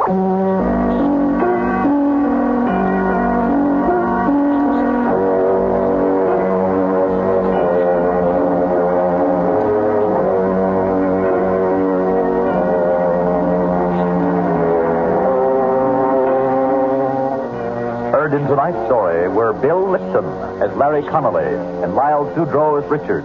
Also heard were Larry Robinson, Watson Zerby, Bill Meader, Alan Manson, and Guy Rex. Suspense. On CBS.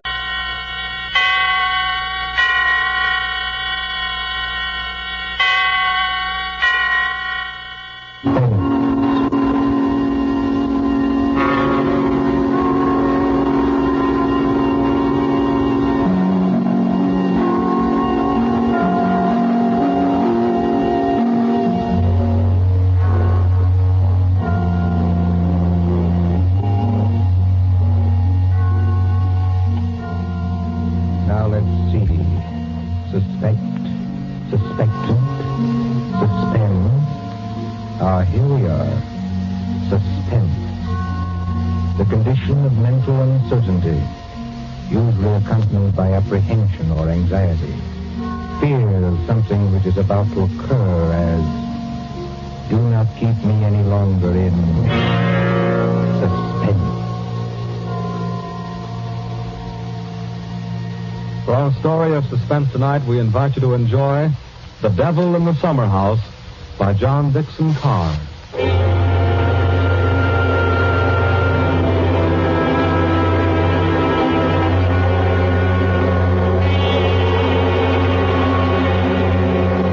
Somewhere along the Hudson, perhaps not far from Tarrytown, there is a modest house in its own grounds. Behind it, in a spacious garden, stands a summer house of evil memory. More than 25 years ago, a man shot himself, or at least died, in that summer house. They found Major Kenyon with a scorched bullet hole in his head and the weapon beside him. But we are in the present now. The latticed summer house has grown heavy with vines, and only the other evening 2 men came into that garden at twilight, over the shaggy grass, as a storm was brewing along the Hudson. 2 men, the lawyer from New York. Who's there? And Captain Burke of the homicide Easy, squad. my friend, easy. I was just going to ask you the same thing. My name is Parker. I'm an attorney. You're not Captain Burke. Yeah, the very same and no other. I thought I recognized you, Mr. Parker. Must be something important to bring you so far from New York at this time of night. I was in Tarrytown anyway. I thought there'd be a housekeeper here.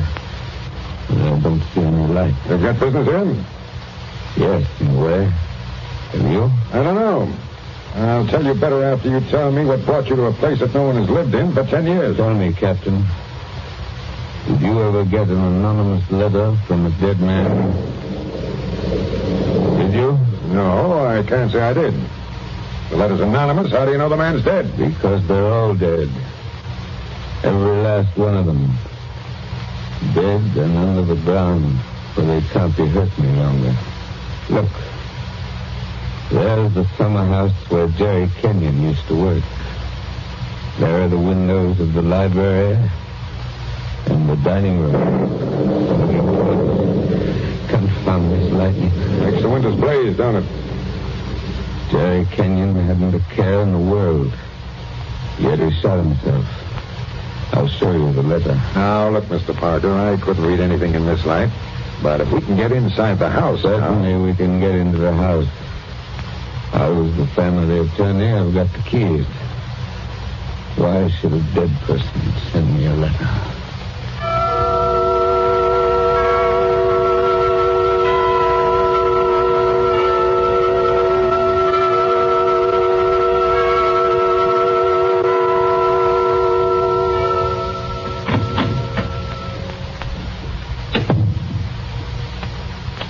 No lights working, eh? But you got a flashlight, I see. Came here prepared for anything, eh? This is the library. There were always candles on the mantel. Yes, there they are. Have you a match, Captain? Yes, I'll light them. That's better. Same old heavy furniture. Same old thick carpet. Same old glove mat. Now, Mr. Parker, this letter that you were talking about. Yeah. Read it. Hey, wait a minute. This thing is dated November 2nd, 1918. That's right, and be careful of that paper. You see how old it is? But it was mailed yesterday. From where? I don't remember. I didn't keep the envelope. Read it. Dear Joe. In case you didn't know it, I'm Joe. Dear Joe, if you want to know how Major Kenyon really died... But we know how he died. It was suicide. Are you sure it was? Whoever wrote this letter doesn't seem to think so. If you want to know how Major Kenyon really died, look in the third drawer of the desk in the library. Press hard at the back of the drawer. Yours real truly. That's that sign. That's right. Now, you're sure you don't know who wrote that letter? This is the first time I've been back in this room, Captain. It was almost a home to me once. There's the chair where Isabel sat on the afternoon it happened. Isabel was Jerry Kenyon's wife, beautiful woman. There's the door that the maid let me in by that afternoon. You know, Captain, seems to me they're all here tonight. Who? We stand beneath the sounding laughter, and the walls around us are bare as they echo our peals of laughter. It seems that the dead are there. Yet we stand to our glasses steady. You know it? I was in my school reader. How does the rest of it go? Yet we stand to our glasses steady and drink to our comrades' eyes. Here's a glass to the dead already. Hurrah for the next Excuse me, Captain. I don't know what's come over me talking that way. I was very fond of these people. Are you going to look in the desk drawer? This is a lot of nonsense. Then why are you here, Mr. Barker? Jerry Kenyon was always a happy man. At least that's what I always thought. Big, boisterous fellow. Yeah? He had a good position with Vitaton. The phonograph company. Yeah, sure I know. But he'd just been made a major in the army. 1917. There was a war on then, too, if you remember. I remember. To make the world safe for democracy. Old days. Old heartaches. Old memories. I remember that blazing hot day in August when all the windows were up. I remember this room. And Isabel, that was Jerry's wife, sitting in that chair, knitting. I remember...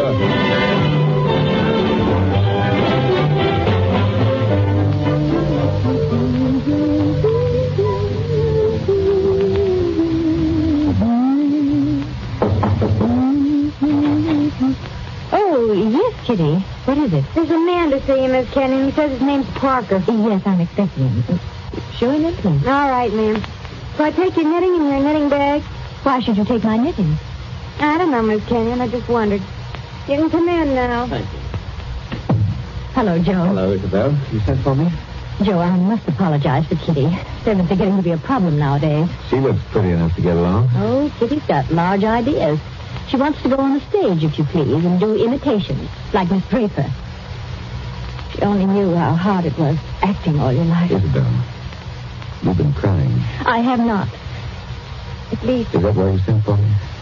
I missed you. You haven't been here in over a week, Joe. I had an idea Jerry was getting a little tired of having me around this house. Oh, no, Joe. Why, Jerry... Yes, what about Jerry? I wish I knew, Joe. That's why I wanted you here. Where is he, by the way? I want to say goodbye to him before he leaves. He's probably out in the summer house where he works with all those papers. He's got a lot of work to catch up with. He's going overseas tomorrow. Yes, I know. He's out there. He's been out there all day. His last day here. I've been alone. That sounded like a shot. Yes, it was a shot, Joe, dear. Doesn't seem to worry you. It's only Paul. Jerry's brother, Paul. Oh, but you've gotten him off your hands for good. Jerry asked him out. He got here 2 nights ago. That doesn't make it any easier for you, does it? No, I don't mind. Jerry's fixed him up with a pistol range in the cellar. Paul's a terribly bad shot. Not like the rest of us. You don't seem to like it, Joe. Shall I have Kitty go downtown? No, it's terrible. As long as he keeps away. Poor Joe. But, about Jerry, who is it this time? Joe, Jerry's been home 5 days on leave from camp. Never mind what camp. But he spent 4 evenings of those 5 with that Fisk woman. Diane Fisk? The redhead with all the money? Oh, she got money? Well, She must have some attraction then. Please understand me, Joe. It's not that I'm jealous any longer. It's just of course not. Jerry goes his way and I go mine. I May not be without admirers myself, if it comes to that. You've no idea how true that is, Isabel. No, I was thinking about Jerry. He may not always be lucky. He may meet some girl who's not as broad-minded as I am. And then when he gives her the go-by... Oh, must be getting really furious down in that cellar. He's not hitting anything. He must be using a lot of ammunition. Now, your trouble, Joe, is that you're too much of a gentleman. And if you really want to see Jerry, there he is now. Where? Just standing in the door of the summer house. Look out the window. It's finally bright out there. Doesn't he look noble in his new uniform? Sam Brown belt and revolver and everything. Look how he turns around and waves his cap at us. Like a real soldier. Real soldiers don't exactly wave their caps, do they? He does. Jerry! Jerry! Hello there! Jerry, Joe Parker's here. Who? Joe Parker. He wants to see you. Give him a drink or something. I'll be up in a minute. Into the summer house again. Not a care in the world, Now, Henry. listen, Isabel, you've got to slow down. You'll be crying again in a minute. Come on over here and sit down. The light hurts my eyes, that's all. Well, then we'll just fold these blinds. You'll still be able to see it. There, how's that? It's better, thanks. Now, can I get you anything? Oh, no, you heard the Great White Chief's orders. I'm to get you something. What do you have, Joe? A highball? Don't bother with that. Oh, it's no bother. Everything's out in the dining room here. The Iceman didn't deliver today of all days, so I'm afraid I can't give you any ice. I read in the paper yesterday that we're likely to have automatic ice boxes any day now. Things that freeze ice by electricity or something. Do you believe that, Joe? I doubt it. Listen, Isabel. Here you are. Not cold at all. It was the best I could do. Thanks, Emma. What I wanted to say was, couldn't you get that brother of yours to give up practicing now? Hasn't he done his good deed for the day? Yes, maybe he has. I'll ring for Kitty. You don't have to call me, Miss Kenyon. I'm here. Oh, yes, Kitty. What is it? It's only to tell you there's another visitor. This time it's a woman. Lady Kitty. Call her a lady, please. No. Maybe. She says her name's Diane Fisk. Diane Fisk? That's Jerry. Kitty, tell the lady I'm not in. Lady. She's a fine lady. I don't want her truth, my dear. I don't want her truth. Anyway, it's too late, Miss Kenyon. She's coming down the hall now. My dear Mrs. Kenyon. How do you do, Diane? This is a friend of ours, Miss Fisk, Miss Parker. Now, I don't want to intrude, really. I don't. I wouldn't intrude for worlds, especially on a day like this. Isn't it awful? But your husband simply insisted, my dear Mrs. Kenyon. He simply wouldn't take no for an answer. I'm sure he wouldn't. Do you know what he's brought from his office as a surprise? No. A phonograph recording machine. He's going to let us use it. So that we can all hear ourselves talk twice. How nice. Heaven's name, can't somebody stop that firing? Don't fly off the handle. Take it easy now. Kitty. Yes, ma'am. Would you please go down the cellar and tell Mr. Kenyon's brother he's driving us all crazy. Tell him to stop. Yes, ma'am. My dear Mrs. Kenyon, I do hope I haven't offended you in any way. I know I'm a silly little chatterbox. They say people who have red hair often are. Because at your age, you must find the heat very trying. Don't you think we'd all better sit down? I was very much interested in what Miss Fisk said about our phonograph recording machine. Mrs. Kenyon was just talking about a machine to make ice. Yes. Isn't science wonderful? But I do think it was mean of Major Kenyon to invite me out here and then go and fall asleep in the summer house. Did you say fall asleep? Yes, of course. How did you know? Well, I came up the back way and I saw him in the summer house with his head forward on the table, taking a nice little snooze. It's very queer. Of course, you couldn't see much except in the bright light of the door, but I think I saw him there. I didn't disturb him, naturally. But I think I'd better disturb him. Oh, now, please don't trouble on my account. The fact is, my dear, I don't altogether trust myself in this room. A woman of my age has to conserve his strength, you know. So if you'll just excuse me. Well, of course, if you... Oh, dear, I just can't think what I'm always saying because I have the best intentions in the world, Mr. Barker, but... Parker. Yes, Parker, but I do somehow manage to offend people being so dependent and everything. Except the men, of course. I couldn't defend you, Mr. Parker. Now, could I? Madam, I'm not sure. Of course, the person I really came to see was Paul, Mr. Kenyon's brother. He's a little young, of course, but he's joining up next month, and I think we should all do our bit, don't you? He has such a pleasant personality. I think he likes me. Why, if he walked into that door this minute... Now, how am I ever going to get any place? Someone's always interrupting my revolver practice just when I'm getting to the point where I can... Oh. Why, Paul. Good Lord, are you here again? You're a very untidy object, Paul. It's pretty untidy in this cellar. And dirty. I've got cockroaches on me, so keep away. Did you have a good day shooting? Swell. One of the best. Hit the target? On the only shot that mattered, I hit the target dead center. That sounded like Isabel. I think it was Isabel. Why have you got those blinds down? Get them up. What is it? What's wrong with you? What are you looking at through that window?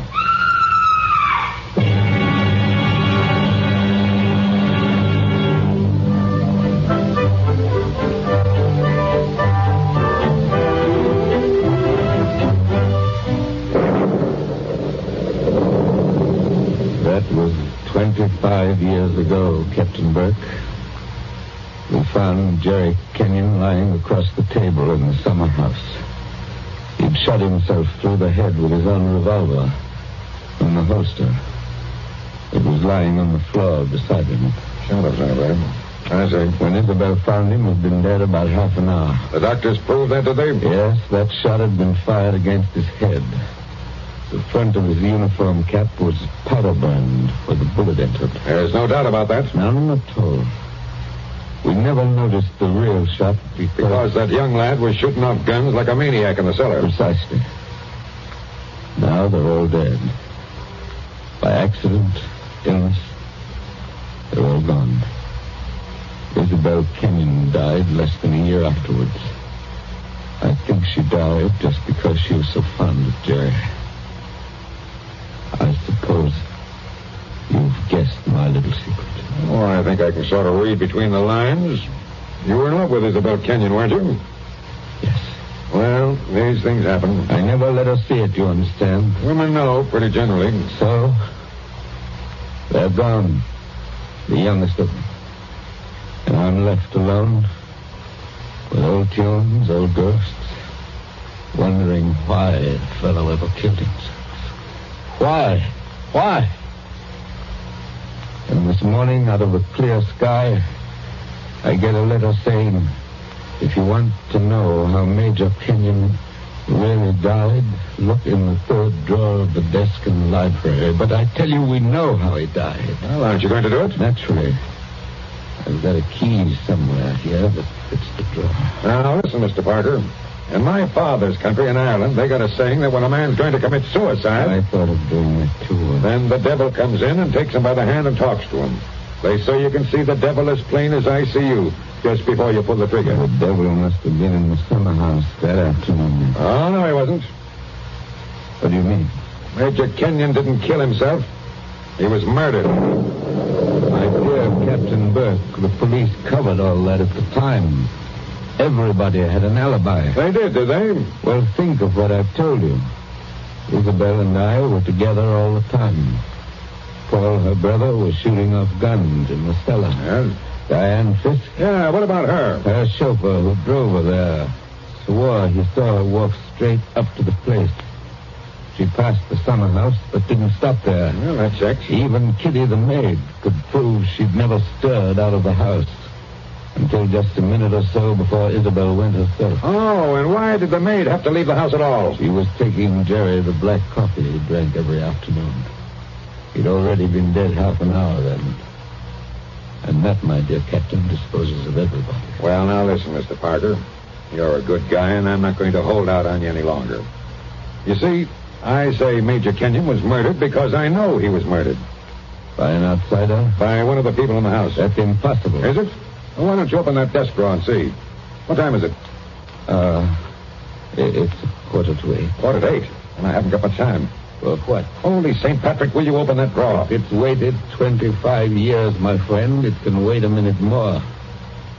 I've got the key somewhere in this bunch.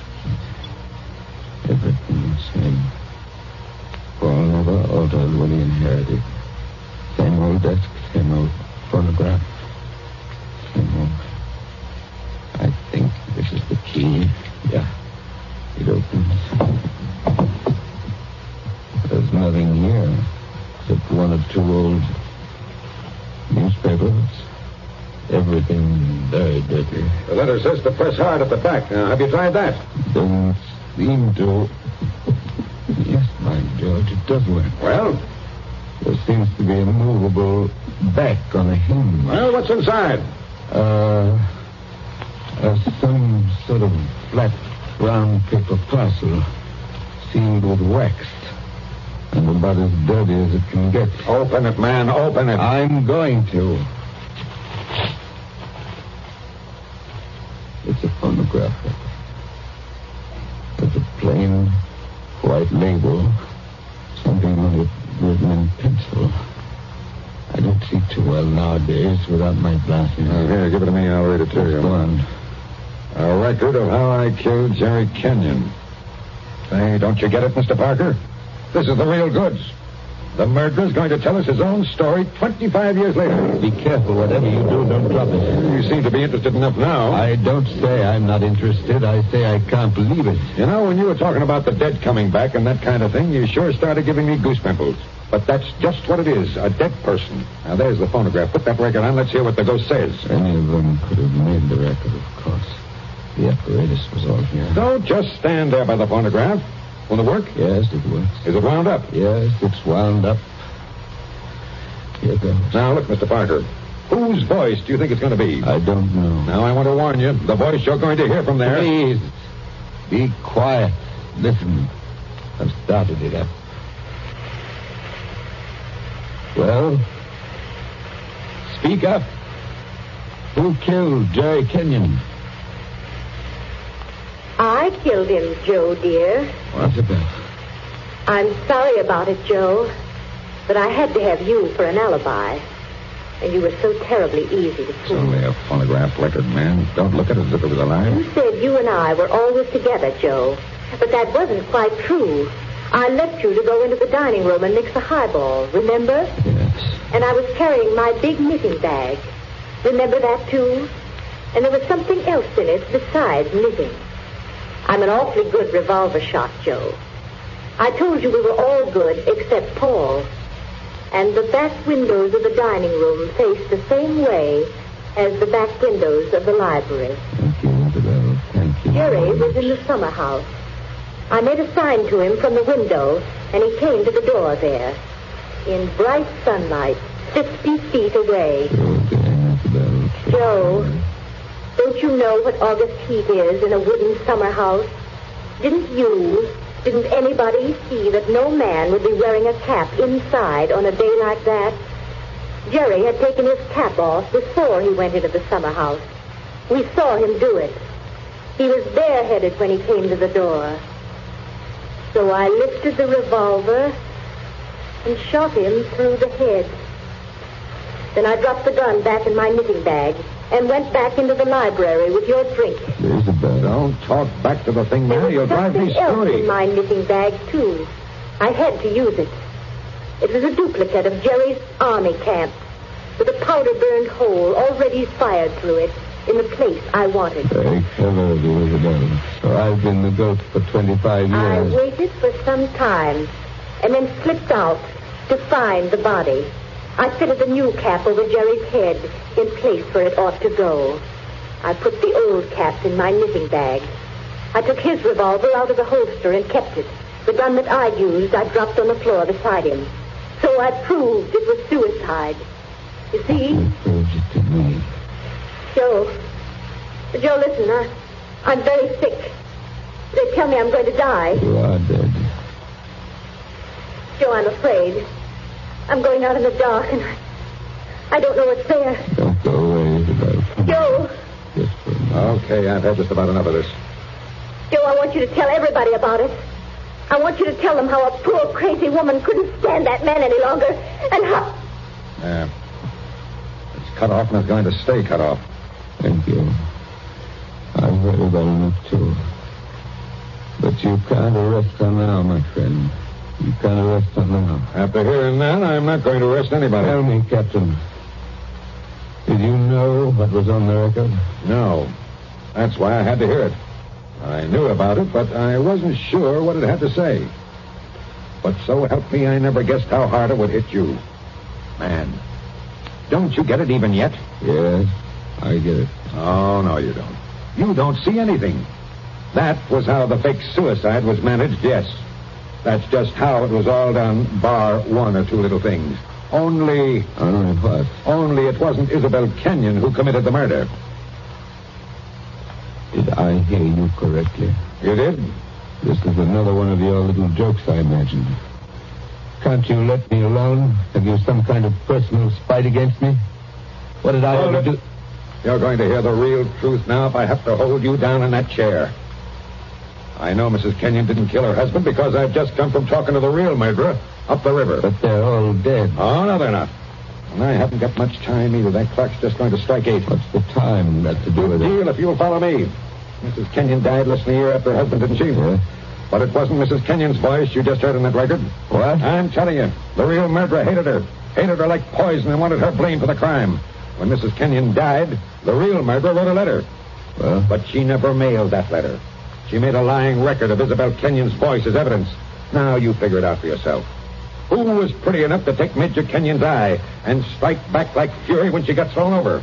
Who wanted to go on the stage and do impersonations? Kitty, the maid. Ah, you're talking sense. She shot Jerry from the dining room window. When she couldn't borrow Mrs. Kenyon's knitting bag, she went out to the summer house with a gun and the fake cap wrapped in a napkin on a coffee tray. She did go out, I remember. Actually, she got there before Mrs. Kenyon did. But the summer house was dark inside, and Mrs. Kenyon never noticed her. The next day, Kitty wrote that letter, but she couldn't bring herself to send it. So she kept that letter till the day before yesterday. Then one of the boys at Sing Sing, Wait a minute. thinking he was doing her a kind action, put a stamp on it and mailed it. Did you say Sing Sing? Yes. They're electrocuting her tonight for the murder of an Italian down at Collier's Hook. I found out about the record all right.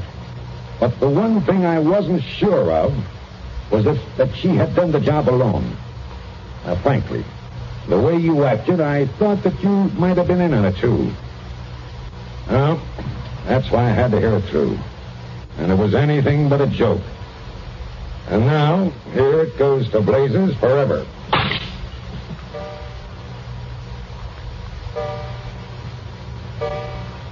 Eight o'clock. Now she's dead.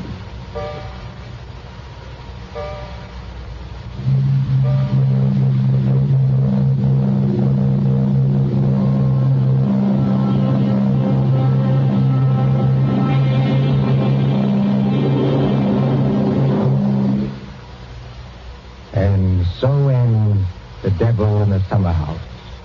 Tonight's story of Suspense.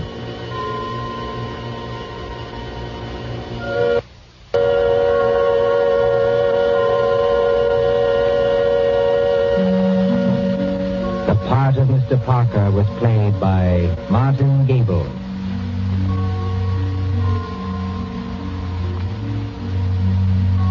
Again next Tuesday at 9:30 p.m. Eastern Wartime. A story dedicated to the thrill of the nighttime. The hushed voice and the prowling step. Another adventure in suspense. William Spear, the producer, John Deep, the director, and John Dixon Carr, the author, are collaborators on Suspense. This is the Columbia Broadcasting System.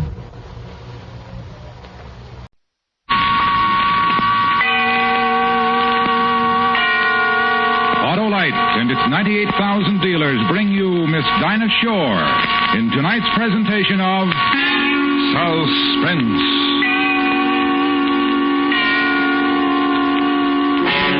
Tonight, Autolite presents the recreation in song and story of an American legend.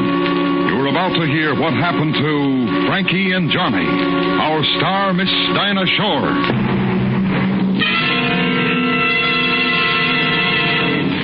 Hey, Harlow, weren't those circus acrobats wonderful? Yes, sir, Hap. You know, they remind me of the Autolite electrical system in every Autolite-equipped car, working together, just like the coil, distributor, generator, starting motor, battery, spark plugs, and all the other important parts of the complete Autolite electrical system. Well, there's one big difference, Harlow. You bet there is, Hap. Those acrobats perform for only a few minutes at a time, but the electrical system in your Autolite-equipped car goes to work the second you turn the switch to start your car. And it keeps right on working every second your car is used.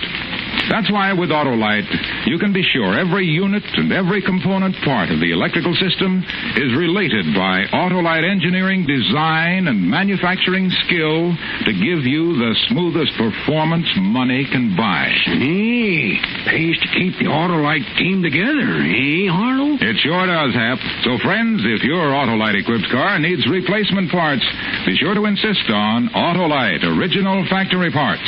And remember, from bumper to tail light, you're always right with Autolite. And now, with Frankie and Johnny and the performance of Miss Dinah Shore, Autolite hopes once again to keep you in suspense.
Talk to me, Johnny. What? You love me, honey? Sure. Johnny.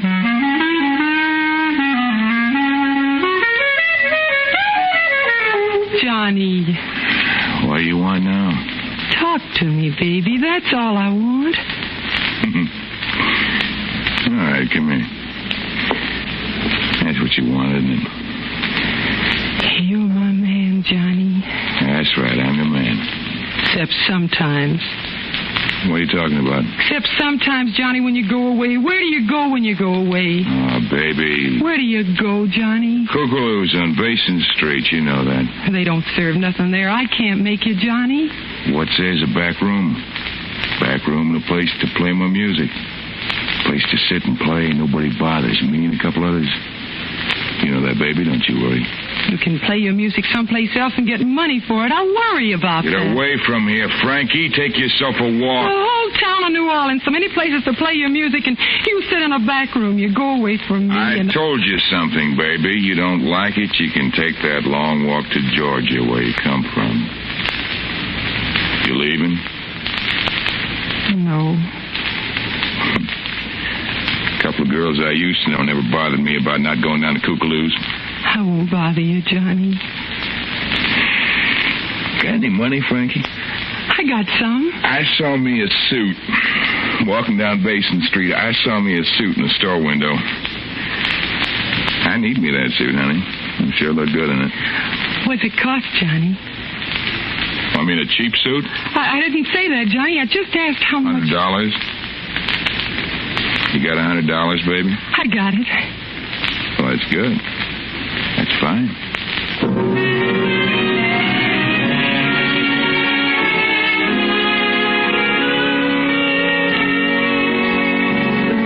The gals all called him by name, but I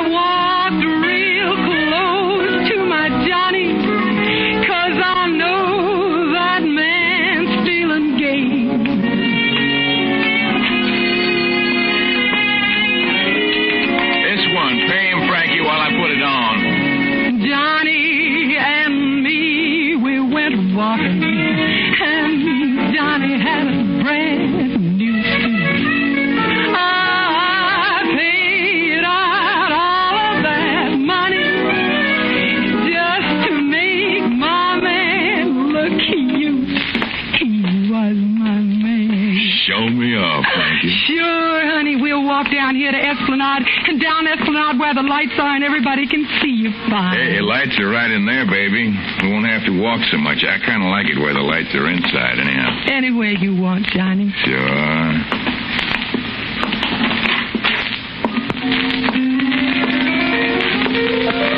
Hi, Johnny. Hi, Nellie. Got a new suit, huh? Yeah? Frankie bought it for me. Fit you good, Johnny. You look real nice. I need me a beer, Frankie. Get you one? Oh, I ain't thirsty, honey. I'm thirsty. I'm real thirsty. All I got's $9. Yeah, I ain't that thirsty. Just give me one of them. All right. Here. All right, come on. I'll sit you down near the piano.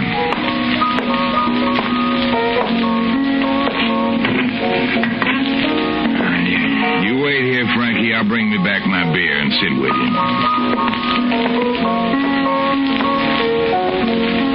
Hiya, Frankie.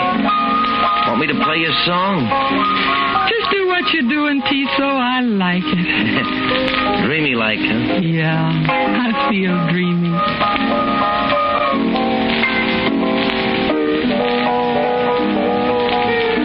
Hey, how are you and Johnny getting along, Frankie?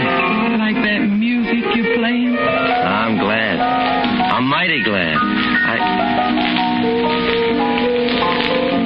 Ever get homesick, Frankie? Oh, first I did. I never think about home no more. Georgia's a real nice place. A girl can do real nice there. I'm doing nice. I got Johnny. Yeah? Sure, I got Johnny. He comes back to the table from the bar, you ask him. I'll do that. When he comes back. He ain't at the bar, Frankie.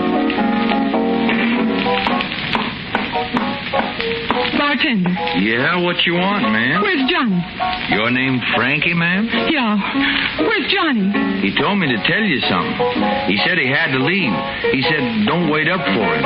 He said not to worry. Where'd he go? I don't know. I just don't know.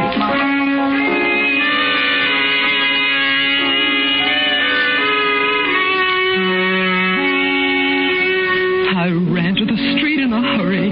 My Johnny was nowhere around. A gal who leaned in a doorway made a soft laughing sound. You looking for your man? Your Johnny's gone. Walk up and down on the pavement. Knock on a midnight door. Keep on asking for my loving Johnny in the weeping corridors.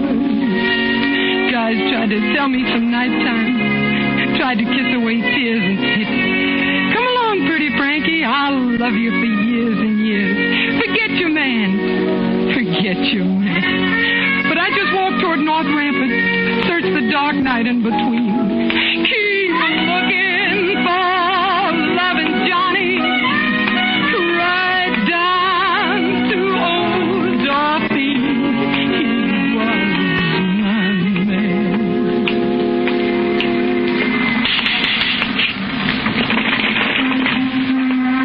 Evening, Frankie. Oh, hello, Miss Willie. Pretty evening, ain't it? Haven't noticed. It's a real pretty evening, Frankie. You out strolling all alone? I guess I am. Come on inside. We'll have us a chat. No, I'm going to walk some more. We'll have us some beer. No, thanks, Miss Willie. We'll have us some whiskey, Frankie. I got to walk some more. Who you looking for? It don't matter. I got something to tell you, Frankie. What? I sit here all day long, all night long. I never sleep. I see all sorts of things. People, things going on. You see Johnny come by here, Miss Willie? He waiting for you. Have you seen him? Oh, he's sure a good-looking boy. Black hair plastered down like that. My, the way he walks. Yeah, you notice the way he walks, huh? People step back and let him come past the way he walks, my Johnny. What's your interest in him, Frankie? He's my man. Uh-huh. You see him come by here lately? I seen a gal come by here lately. Well, I gotta go look for Johnny. Oh, this gal wasn't alone. Ain't a night for a gal to be alone. Real pretty gal. Who was she with, Miss Willie? Had gold hair and red lips. And her name was Nellie Bly. Nellie Bly? He said hello to a gal named Nellie in a place we were in. He was with her, Frankie. Where'd they go? To show off his new suit, I guess. Where did they go? Up the street. Down that way, Frankie. Down to Jellycake's place. I leaned out the window, and I think I saw them go into Jellycake's. I ain't sure now, but I think they did. Where are you going, Frankie? Jellycake's the other way. I'm going to find me a pawn shop. Why, Frankie? Gotta buy me something. What? Gotta buy me a gun. What are you going to do with the gun, Frankie? I'm going to kill Johnny. I'm going to kill him because he's doing me wrong.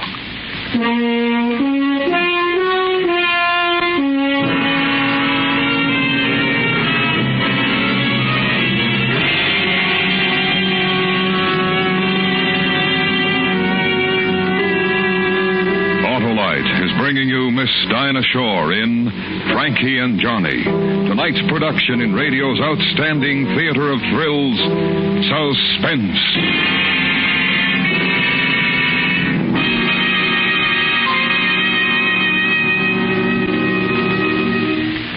Hey, Harlow. Takes a lot of experience to be an acrobat. And a lot of skill, too, Hap. That's why Autolite electrical systems are such successful performers. They've long been used as original equipment on many leading makes of our finest cars, trucks, and tractors. And every unit and component part is related by Autolite engineering, design, and manufacturing skill to give the finest performance money can buy. And acrobats need to rest, Harlow. Ah, but not the Autolite electrical system. It goes to work the second you turn the switch to start your car and run your engine. Use your lights, horn, radio, heater, or electric windshield wiper. And an acrobat has to be in perfect shape. Same with the electrical system, Hap. So, friends, treat your car to a periodic checkup at your car dealers or authorized Autolite service station.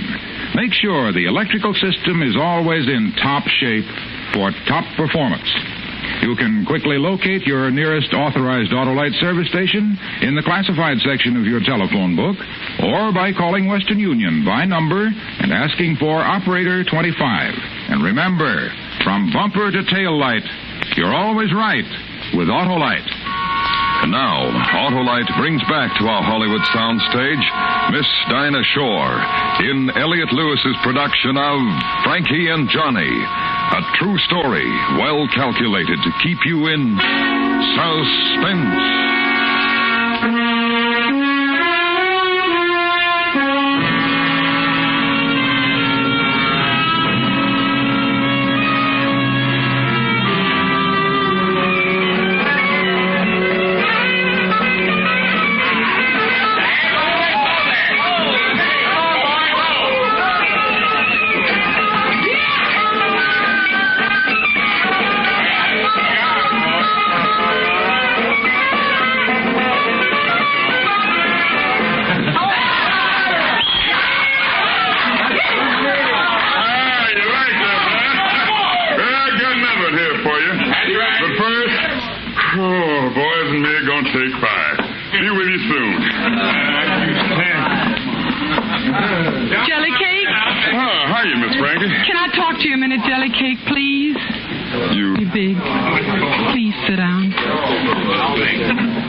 Sitting over there. They got up and danced for a while. A couple of times when we played them soft. But mostly they just sat. He kiss her? You oughtn't ask me things like that, Miss Frankie. I want to know what he did. He had a little fight while he was in here. Wasn't much of a fight. Just hit a man, that's all. Johnny never hit a man on account of me. Oh, it wasn't that, Miss Frankie. Some man walked up and spilled a little gin on Johnny's new suit. It was an accident. The man didn't mean nothing, but Johnny hit him. Said the man had ruined his suit. Johnny might have killed that man, except for the lady, the one he called Nellie. She fixed it. Fixed it? How? Took Johnny out of here for a little while. Then they come back. Johnny was smiling. Johnny was smiling and leaning close to the one he called Nellie, telling her things. Then she'd be smiling, too, laying her head up against Johnny's new yellow suit. Yellow suit? I didn't buy him a yellow suit. That's the kind of suit he's wearing when he come back in here, Miss Frankie. Soft kind of yellow. Not the kind that screams at you. Whispery kind of yellow. The one I bought him cost $100.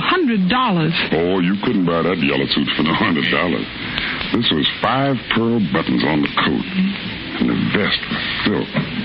There was a big gold chain across the front. Ah, that Johnny lighted up the place. A soft, pretty light. I'd have bought him a suit like that. If he'd have asked me to, I'd have bought him anything he wanted. He never asked you for no diamonds, did he? Diamonds? Like the one he's wearing on his little finger. Miss Frankie, that was the biggest diamond in the whole world. The brightest one, too. Johnny ain't never going to need a light to find his way around. Not with that diamond on his little finger. I guess Nellie bought him that, too. And the pattern leather shoes and the cane. I guess she likes him real well. Guess Johnny got himself a woman. Where'd they go, Jelly Cake? Out of here some time ago. Must have been an hour. Where? Well, he gave me $1 to play him a tune. Called me a tune, said play it before I take my loving Nellie home. You know where she lives? Where Ursuline crosses Charteris, Miss Frankie. 3rd house down, left side. Thanks, Jelly Cake. What you gonna do? You know what I'm gonna do. You're gonna kill him? Well, good night, Miss Frankie. Come on,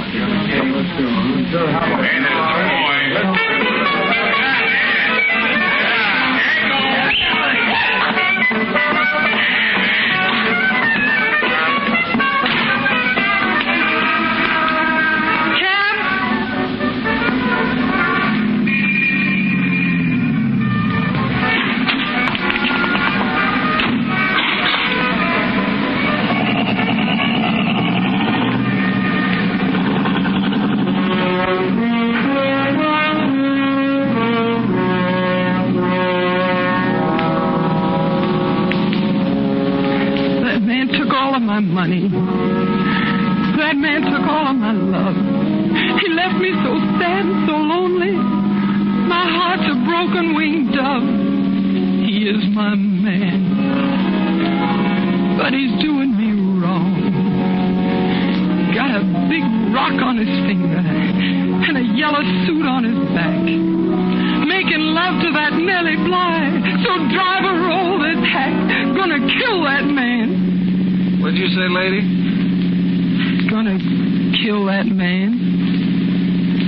Turn here, the 3 houses down and stop. I guess you want to go someplace after you leave here, lady. You want me to wait? You can wait.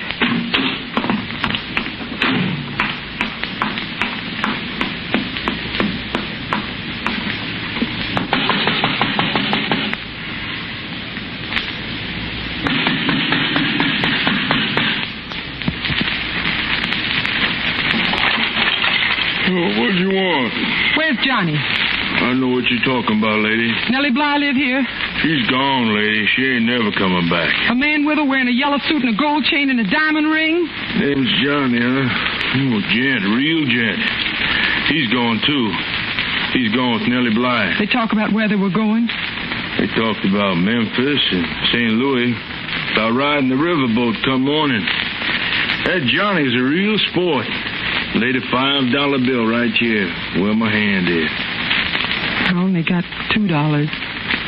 Right here where my hand is. Thank you kindly. What'd he buy for $5, mister? What I'm going to sell you for $2. Johnny sent me to his place to pick up something. You're lying. Johnny ain't got nothing except what's on his back. Got a clarinet? That's what told me to get, that's all. What'd you want Johnny for? I got something to give him, too. What's that? A gun.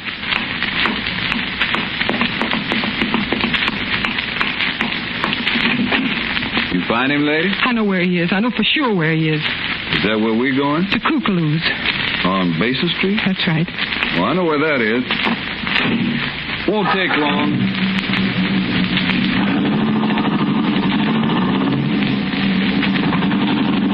Cabby? Yeah, lady? I got no more money. Oh? I can't pay you for this ride, Cabby. You weren't kidding, were you, about what you said before? About what? About killing a man? I wasn't kidding. I'm gonna kill him. This ride won't cost you nothing. I wish I had me a gal like you. Loved me so much she'd kill. I wouldn't do a gal like that no wrong.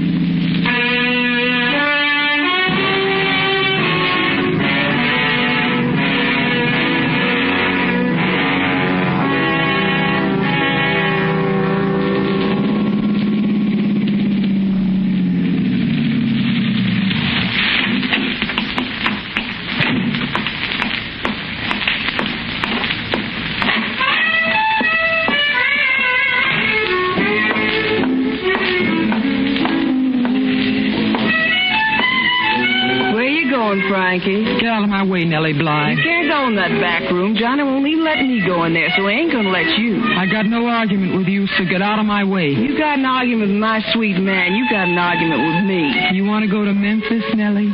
I'm going. You want to go to St. Louis? I'm going there, too. Maybe you're going. And I ain't going to stop you. But you're going to find another sweet man to go with, not Johnny. Honey, he don't love you no more. He's tired of you. Told me. Told me lots of things. Told me about my gold hair, my red lips. Told me... You ain't going with Johnny. No, I guess I ain't. Get out of here, Nellie. The way you hold that gun, I guess I better. Get on that riverboat and never come back. I ain't never coming back, Frankie. Honest.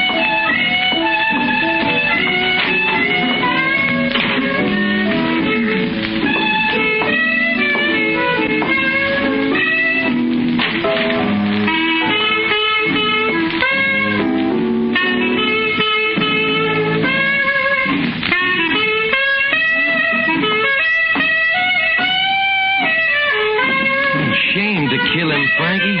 He ain't much of a guy, but Johnny plays a lot of clarinet. Get out, Tito.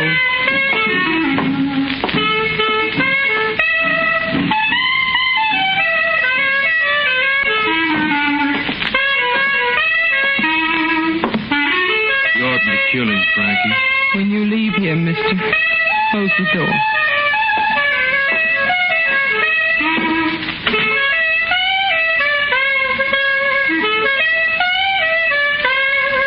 Johnny? Goodbye, Johnny.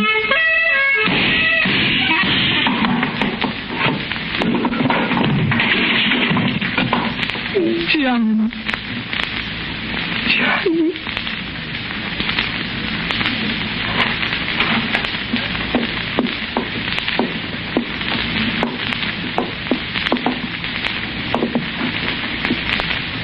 Roll him over easy, boy. Roll him over slow. How do you feel, Johnny?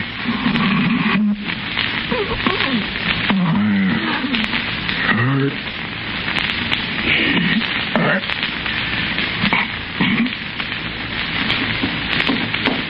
I guess you don't hurt no more, Johnny.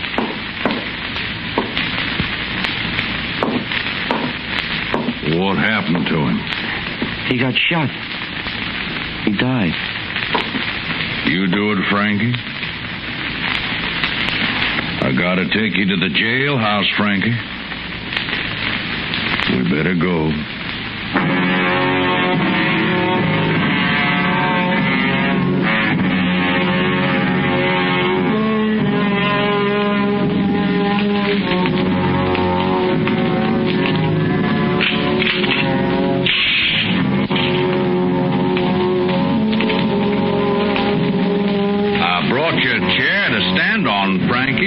You want to look out the jail window. You want to look?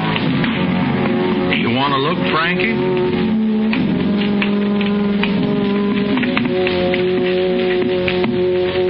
What do you see?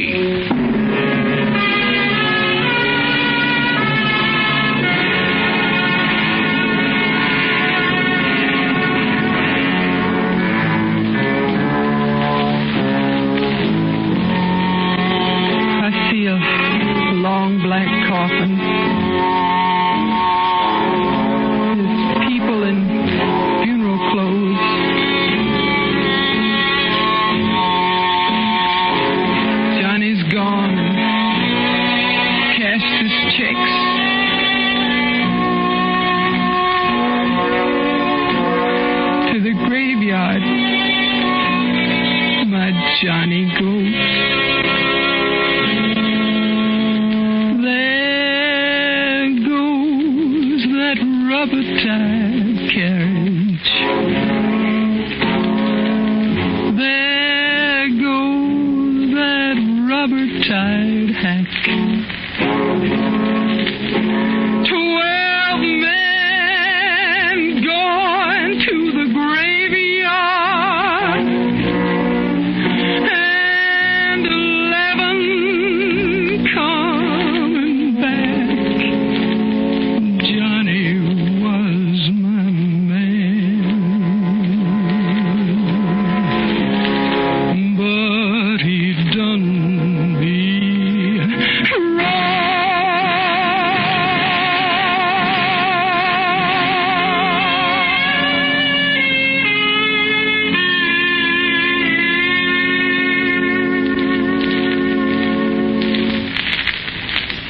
Suspense.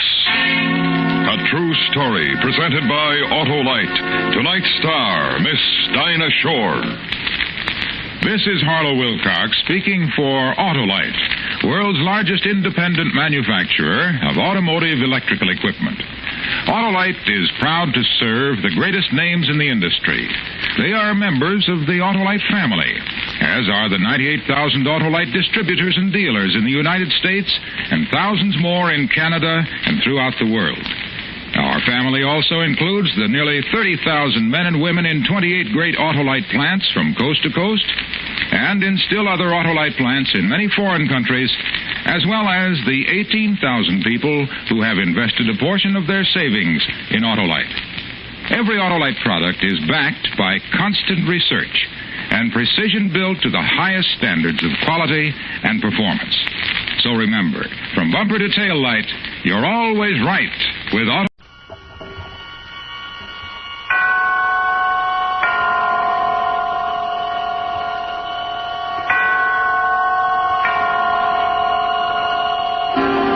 Suspense.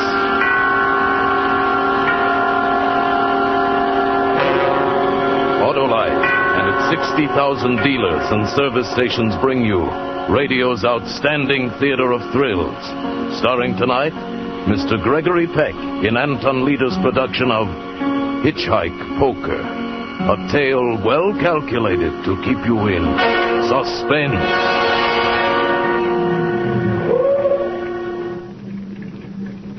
Want to ride, young fella? Oh, you bet. How far you going? Oh, hi. Well, hop in. Well, thanks.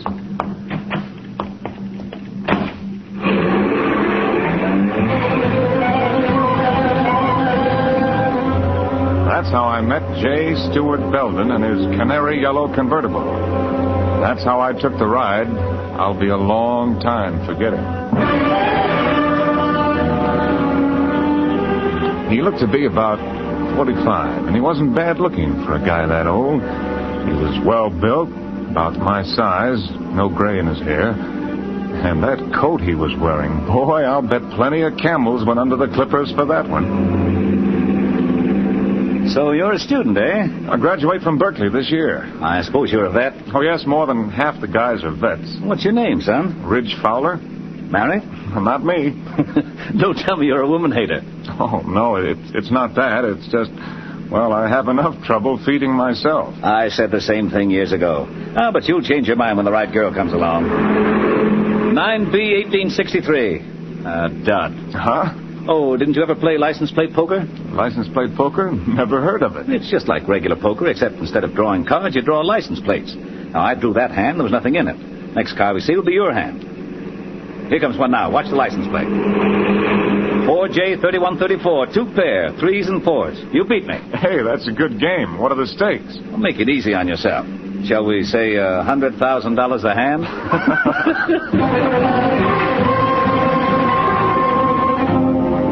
See what I mean?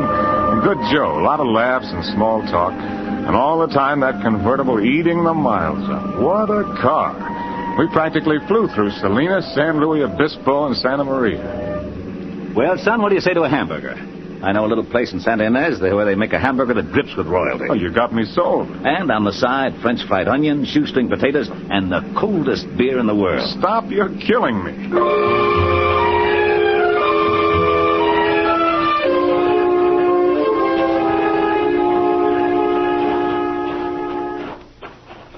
Now, tell me, did I overrate the place? Boy, that was terrific. The trouble is they give you too much food in there. I've got to quit eating like that. My clothes are getting tight. Especially this coat. Well, that coat sure is a beauty. I'm nuts about camel's hair. You are? Say, I've got an idea. Why don't you try it on? Oh, no, Mr. Belden. I didn't mean Go ahead. You're just enough thinner than I am that it ought to fit you fine. Well, gosh, Here, go ahead. Try it on. College boy can always use a coat. Oh, well, it's a good fit. It was made for you. Well, I don't know what to say. That's a coat for a king. Well, I guess that makes you a monarch then, son. Because it's your coat now. I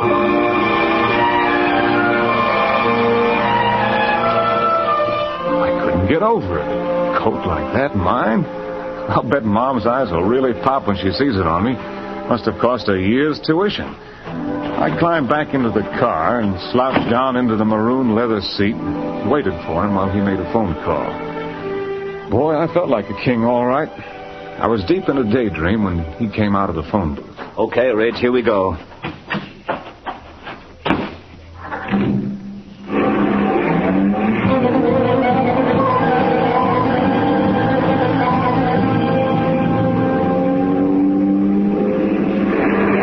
Hey, look, a straight. Huh? I drew a straight. 2J3456. Really? Straight? That's the highest hand today. That'll be tough to beat. Darn tough. Well, we drove for quite a while, not talking much. We'd left Highway 101 at Santa Ynez, where we got the hamburgers. There weren't many cars on the road, and Belden hadn't been able to draw anything to beat my straight. In fact, he seemed to lose interest in the game.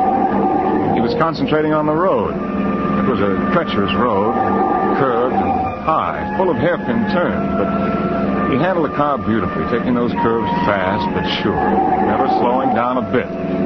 Well, I like speed, but all of a sudden I felt nervous the way he was hugging the edge. I turned to look at him to say something, and the words stuck in my throat. He changed. No more the smiling host. Instead, he was fastened to the wheel like a hawk. That's what he looked like, a hawk, ready to strike. I was tongue-tied at the change in him. I guess my reflexes worked slowly, but his didn't. He threw open his door, twisted the wheel. Hey! So long, Sonny! He jumped clear, and when the car hurtled into space, I was alone in it. My head smashed into the windshield. Another jolt threw me against the door. I'm not too clear at this point, but the next thing I knew, I was flying through space again. Only this time I was free of the car. I landed, sprawled against the side of the hill. I began to slip, roll. I grabbed wildly, desperately for just anything to stop myself. Then it happened. It was the trunk of a twisted, gnarled old tree that grew out of the hillside. Hit me square in the stomach. Knocked the wind right out of me. I lay there, too hurt to care. It was a minute or two before I got up enough breath to move. Finally, I edged my way up the cliff. hand over hand. It was brutal, but I was surprised to discover that I hadn't fallen as far as it seemed. I was climbing around a bulge of boulders not more than 8 feet from roadside level when I looked up. There was Belden. A gun in his hand. I ducked and the bullets scaled off the boulders. He wanted me dead, that was for sure. He wanted to kill me. Why? Why? I waited, crouched. Then I heard the horn. I came out from behind the boulders, crawled up on the road. Belden was nowhere in sight. I didn't see what kind of a car it was. I didn't even think to look. All I saw was he beat my straight. 4L5555. That was the license. 4L5555. 4 of a kind. All of a sudden, I was shaking. I looked at myself. I was beat up, cut, filthy. But what was worse, the camel's hair coat was a mess. King? I had to laugh. Belden was king. I was just the joker.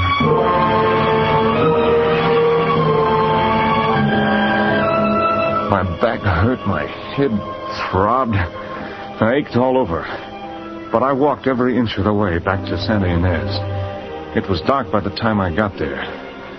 When I stood in front of the police station, I realized for the first time the meaning of the word sanctuary. I took a deep breath. I wanted to tell the police as straight a story as possible. I opened the door. Just relax and get the door. There he is, officer. That's the boy who stole my car, forced me out, took my coat. Just look in the side pocket of the coat. You'll find my wallet.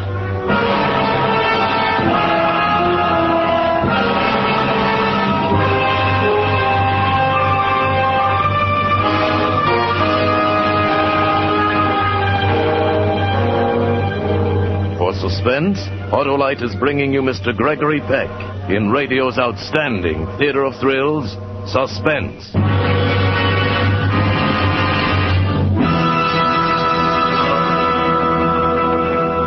Hey, I'm sure getting a big kick out of Gregory Peck tonight. Good. Maybe you'll put that old picture album away now. Why, Mary, don't you like old photos? No, they make us look so silly. Besides, all they've made you do is talk about Autolite. And when it comes to Autolite, I'd rather listen to Frank Martin. He really knows what he's talking about. Autolite new Stay Full batteries need water only 3 times a year in normal car use. This means less trouble and care for you. For Autolite's greater water reserve practically eliminates one of the major causes of battery failure. Autolite Stay Full batteries are a great new development of Autolite engineers who produce complete ignition systems for many of America's finest cars. They work in complete harmony with your car's entire electrical system. Car owners everywhere tell us Autolite batteries are the greatest batteries ever built. Heck, Mary, I could have told you all that and never stopped looking at this album. Quiet, Hap. So, friends, stop at your neighborhood Autolite dealers and get an Autolite Stay Full battery. Then you'll know what fast starts really are. And remember this. The Autolite Stay Full battery you buy needs water only 3 times a year in normal car use. You know, Mary, I can repeat every word Frank Martin said about Autolite Stay Full batteries. Autolite Stay... Here's Suspense again. And now, Autolite brings back to our Hollywood soundstage Mr. Gregory Peck as Ridge Fowler in Hitchhike Poker, a tale well calculated to keep you in suspense. This couldn't be. What was Belden doing here in the police station? What was he trying to pull? I knew even before I put my hand in the coat that Belden's wallet would be there. And I knew, too, that the police would never believe me, no matter what I said. I was trapped. The desk sergeant was waiting for me to talk, but my throat was dry, my tongue was paralyzed, my brain spinning. Well, what do you got to say for yourself? Oh, you don't understand, you see. He gave me the coat. I didn't know about the wallet. That the best you can do? But I tell you, he picked me up when I was hitchhiking. I was going home from school for the weekend. Then he forced me off the road. He tried to kill me. He shot at me. Sergeant, let the boy go. But, Mr. Belden... I've changed my mind. I don't intend to press charges. But this kid's crazy. Easy, Sergeant. He's a war veteran. Oh, I see. Oh, no. Lock me up, please. Don't believe him. Everyone is entitled to one mistake. Any boy who is big enough to come into the police station voluntarily, give himself up, deserves another chance. If I could have erased the memory of his face when he twisted that wheel and screamed, "So long, Sonny." All these benevolent words would have fooled me like they were fooling the desk sergeant. Belden was bursting with sweetness and light. But every word he said to release me only tightened the web tighter. And I knew just as sure as I was standing there that he wasn't through with me. That walking out of that door would be like releasing the clay bird at a trap shoot. Well, it's up to you, Mr. Belden, if you're sure he won't cause any more trouble. I'm positive that after tonight, this young man will be no trouble to anyone. No trouble to anyone. After tonight, I had to get away from there. I had to run.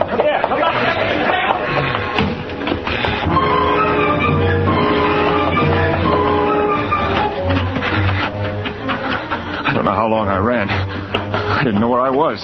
The town was behind me. I stopped, out of breath. I tried to light a cigarette. My hand shook like I had the palsy. It was like the South Pacific. Snipers and trees, but what trees? Where?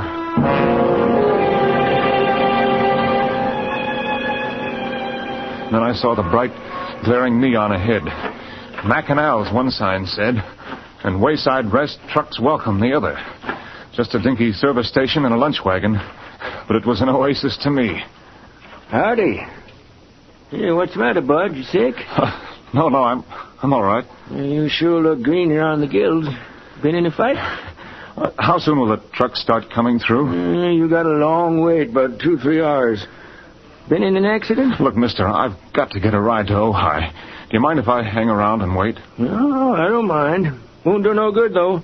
Ain't allowed to pick up riders, company rules.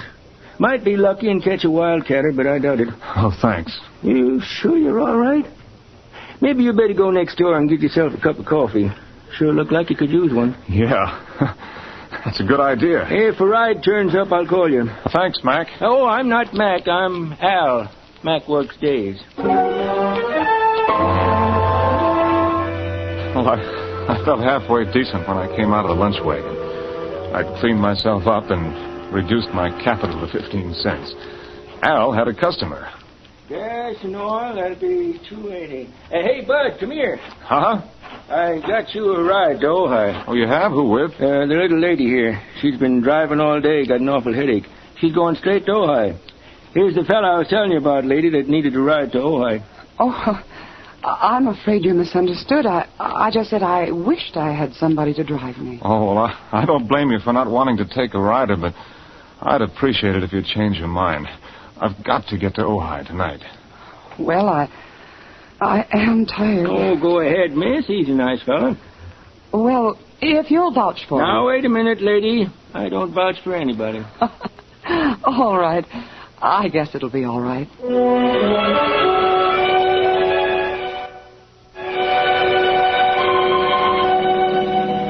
It was a pleasure to drive for her.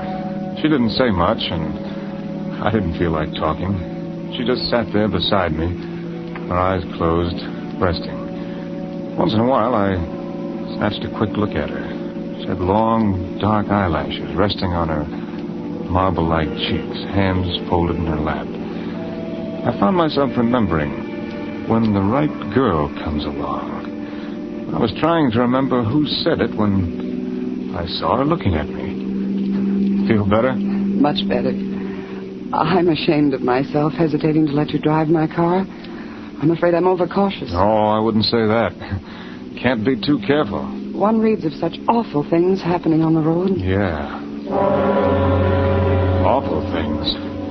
I hadn't thought of Belden since we left Al's gas station. Now he was back in the front of my mind. You're going awfully fast. These curves are treacherous. I guess I'm just anxious to get home. Oh, yes, but look out! Do you want to kill us both? You almost sideswiped. Oh, I'm sorry. What are you honking now for? He's gone. Your horn. What about it? Oh, nothing. I thought I'd heard it before. Before? Look, maybe I'd better drive. Oh, no. I'm sorry. I'll be all right. I'm sorry. I'd be sewing up my sleeves if I didn't get a hold of myself. I must have been crazy, thinking that her horn was the same as the one that had honked for Belden when I was hanging on the side of that hill. It was just a horn. A lot of horns sound alike. I tried to steady myself. I didn't want her to catch on how rattled I was. I turned to her to apologize. She was putting a cigarette in her mouth, but it was purely automatic. She was sitting up straight, tense. Her eyes were glued to the road ahead. Then it hit me. I'd been over this road earlier tonight with Belden. Suddenly, it loomed up, that wide bank curve just ahead, the spot where Belden had tried to kill me. My hands froze on the wheel. I held my breath, and then I saw her hand reach out. What are you doing? Let go of my wrist. What's wrong with you?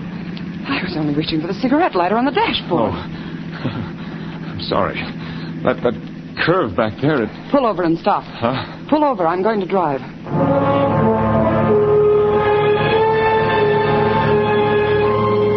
She drove about a mile, I guess. Neither one of us said anything. Then, without any warning, she took a sharp turn off the highway and down a rutted dirt road. Hey, miss, you're leaving the highway. We better stop a while. You don't look so well. Oh, I'm all right now. You don't look it. Better have a drink. I'll reach in the glove compartment to find some scotch. Oh, no, really, I'm all right. Well, then maybe I need it. Maybe it was the drink. Maybe it was the girl. Maybe it was just relief. But I felt peace for the first time that night. I watched her inhale. The glow from the cigarette lit up her high cheekbones. I couldn't see her eyes until she turned her head. What's your name? Ridge. Mine's Virginia. Hi. Hi. You must think I'm pretty much of a jerk the way I've been acting. It's all right. Things like that happen to everybody. Yeah, I guess so. Look, I'm all right now. I could drive. What's your hurry? Well, I thought... What's the matter? Don't you like to sit here with me? Well, no, it's just that... I thought you were in a hurry. I'm not. Now. Are you? No. No, I'm in no hurry at all. She didn't seem to be moving. It was so gradual. I caught a trace of warm perfume in her hair. She smiled at me. One of those elusive smiles, half innocent, half... Her head touched my shoulder. I accepted the invitation. I like you, Ridge. I like you a lot. Yeah. You know, tonight back in the filling station when I first saw you, What's the matter, Ridge? The miniature license tag on your key ring. Yes?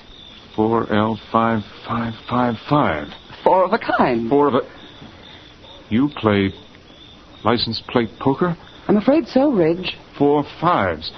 It's the license of the car that picked Belden up after he tried to kill me. That's right. Then you're in it with me, Sonny. I fell right out of the car. Hard.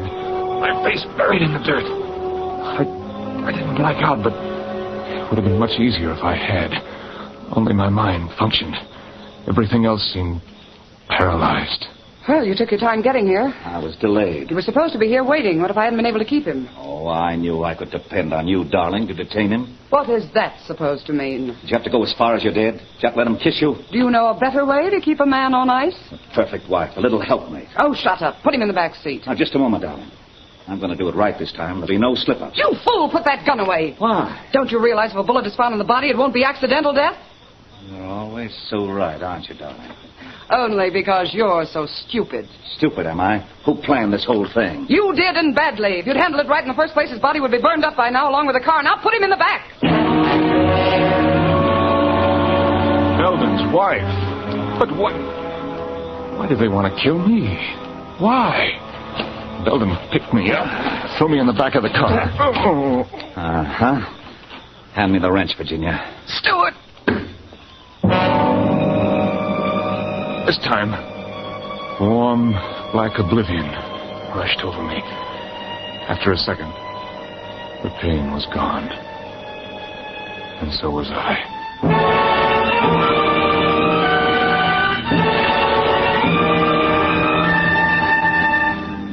Consciousness returned in spotches. Oh, we've plenty. My head was like a shortwave receiver, now static, now clear, now clear, now static, now. Anything behind us? Nobody. We're almost there. Are you sure no one has discovered the car yet? Of course not. The way it's lying, nobody will see it until daylight. And then J. Stuart Belden will be found dead, burned to an unrecognizable crisp. We can shake this place, go to South America. You can go. I have to stick around, remember, to collect the insurance and pretend I'm heartbroken you're dead. Will that be so hard? You didn't talk like this when you married me. But of course there was a lot more money then. Yes, swindled from suckers. Since when have you become fussy about where money comes from? What's changed you? The schoolboy? Don't be a fool. All right, we've got to work fast. Give me a hand with them. Wait. Huh? Here comes a car. The end of the line. But anyway, now I knew why. I was a stand-in for a corpse. I'll put it in this pocket as soon as I get out of the car. All clear? Yes. This was it. They were on either side of me. I had to think straight. My body still felt numb. One chance, if only my muscles coordinated. I'd wait till he dragged me out of the car, and then I'd fight. Virginia, get the gasoline can out. I felt him grab me under the armpits. I opened my eyes just in time to see that murderous wrench in the girl's hand. As she brought it down, my eyes closed. It hit me hard, but it wasn't the wrench, it was Belden. The wrench had folded him up, and he collapsed on top of me.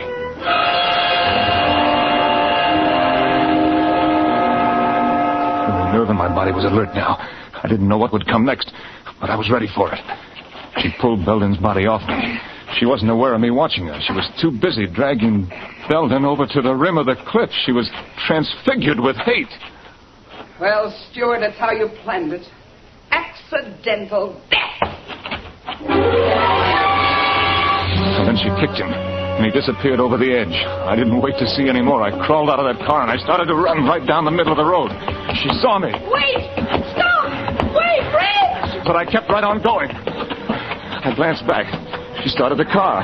She was coming right at me.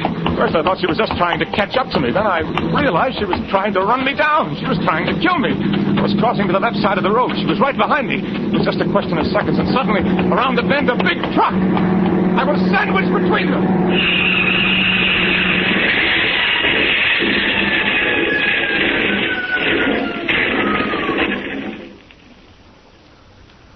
I stood, stunned with horror, her scream ringing through my head, and the picture of her in the car, swerving off into space, into the canyon below.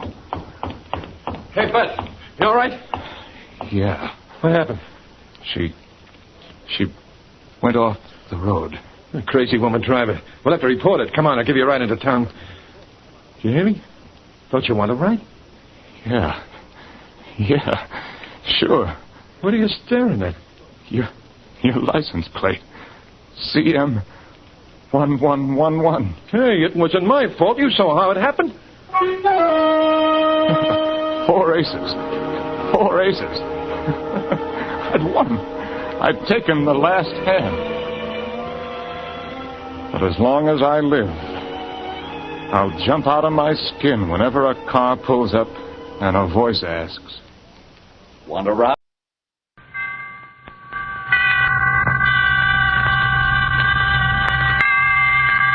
Roma Wines present Suspense. Roma Wines, made in California for enjoyment throughout the world. Salud, your health, senor. Roma Wine toast the world. The wine for your table is Roma Wine, made in California for enjoyment throughout the world. This is the Man in Black, here for the Roma Wine Company of Fresno, California, to introduce this weekly half hour of Suspense. Tonight from Hollywood, Roma Wines bring you Miss Fay Bainter, Mr. Ralph Morgan, and Mr. Dane Clark in a suspense play dealing with a mother and a son and a lodger who kept an appointment with death. And so, with Life Ends at Midnight, and with the performances of Fay Bainter as Mrs. Bates, of Dane Clark as her son Walter, and of Ralph Morgan as Mr. Chalmers, we again hope to keep you in suspense.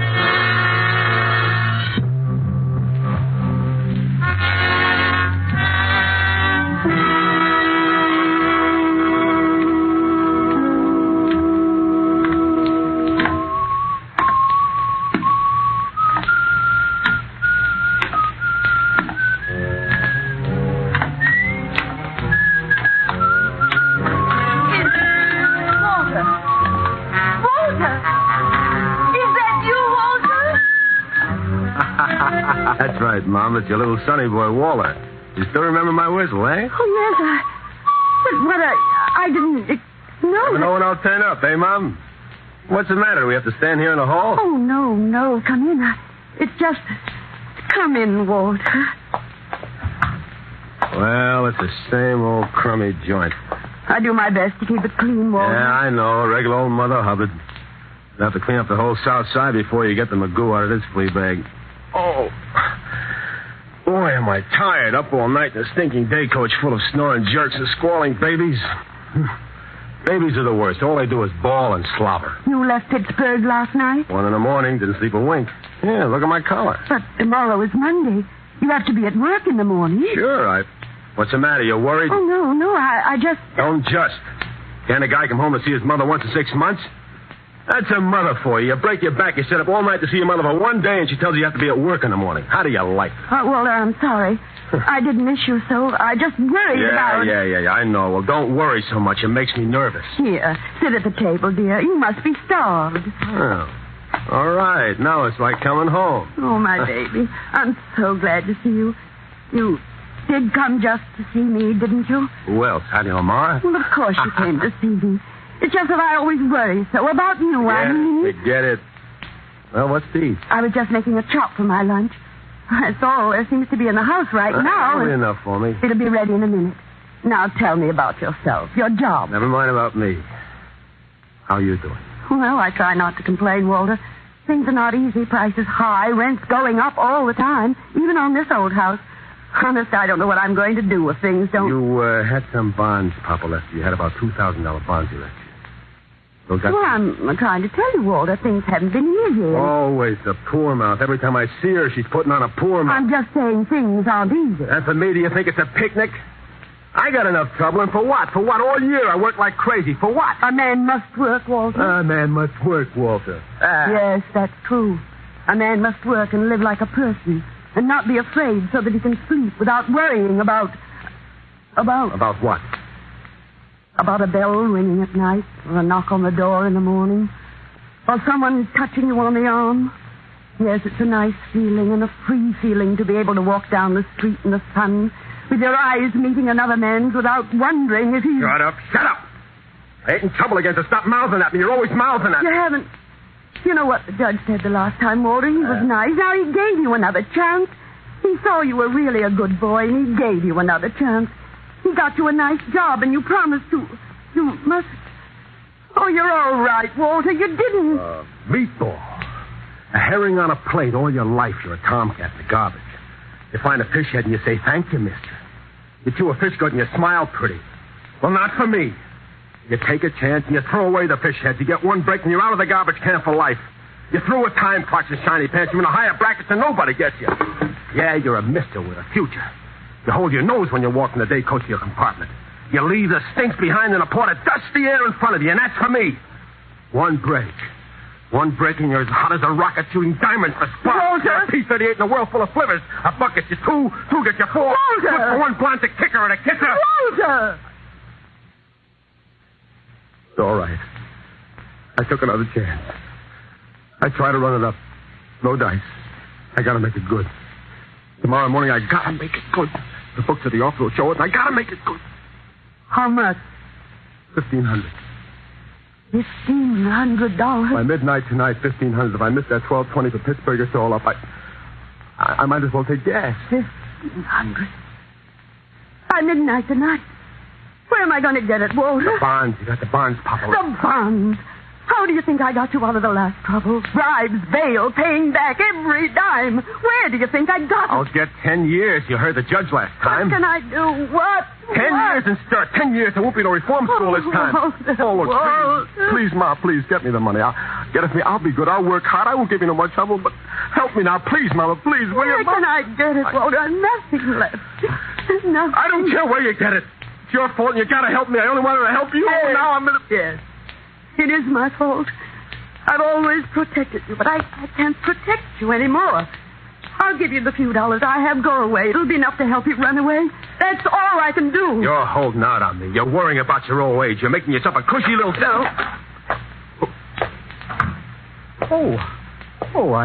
I'm sorry. I hope I'm not intruding. Who's this? Oh, Mr. Chalmers. This is Mr. Chalmers, Walter. He has the back bedroom. This is my son, Walter, Mr. Chalmers. How do you do, Mr. Bates? I feel that I know you very well. Your mother and I sit here in the kitchen sometimes over a cup of tea, and she talks about you for hours and hours. Yes, I can see why Mother is so proud of you. How do you do, Mr. Bates? Yes, you're a fine-looking young man. Mrs. Bates, if you'll excuse me, I'm just going to the corner for my paper. I think that little man with the tiny mustache, you know who I mean, the insurance agent, I think he might call again to collect. Please tell him to go away. You will do that for me, Mrs. Bates. Yes, Mr. Chalmers. Thank you, Mrs. Bates. Tell him not to come back anymore. I don't want to pay any more on the policy. You remember I told you my nephew was very sick in Spokane? Yes, Mr. Chalmers. Well, the poor young man passed away, yes. I was going to leave him a few dollars when I died. But now, well, I have no one left at all. And, well, $1 a week. You tell that to the little man with the tiny mustache? Yes, Mr. Chalmers. Thank you, Mrs. Bates. Good day, Mr. Bates. Walter, I have $40 in the house for the rent. You can take that. Draw me a card when you get settled someplace. Let me know where you are. I'll send you some more as soon as I can get it. Maybe later I'll be able to straighten it out. Maybe later I'll be able to speak to your boss.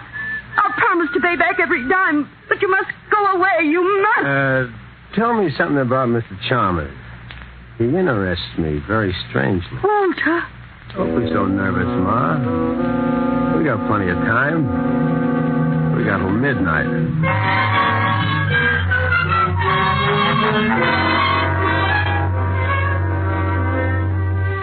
Tonight for Suspense, Roma Wines bring you as stars Fay Bainter, Ralph Morgan, and Dane Clark.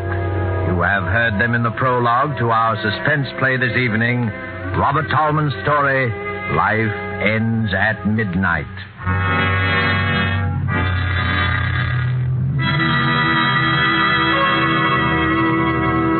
Before we return to the scene of our play, let us journey in fancy to Havana and sit at a table in the gay Restaurant Paris.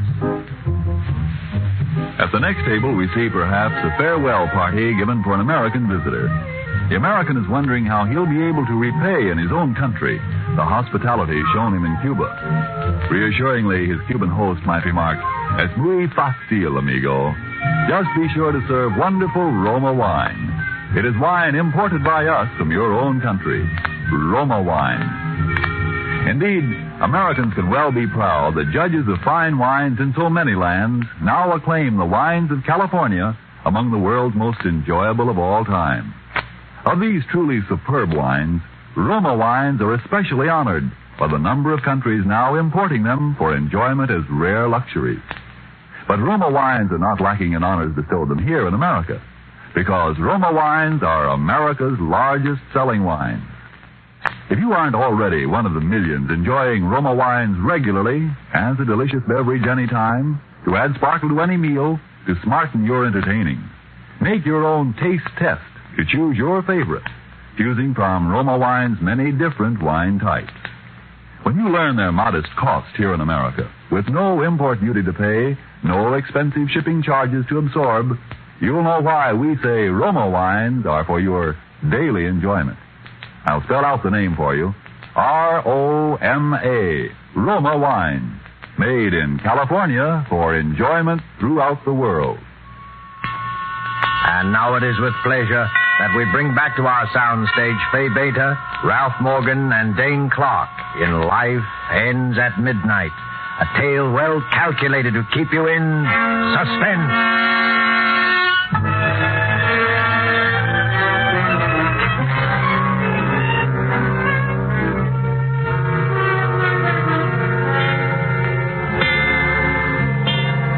Yes, I do think I'll have another cup if you don't mind, Mrs. Bates. Now, Mr. Chalmers, suppose you look at it this way. You've been paying $1 a week for how many years now? I'd say 20 years would be a conservative estimate. All right, 20 years. Now, let's see, that's $50 a year. Say that's $1,000 you paid in, no? Yes, $1,000.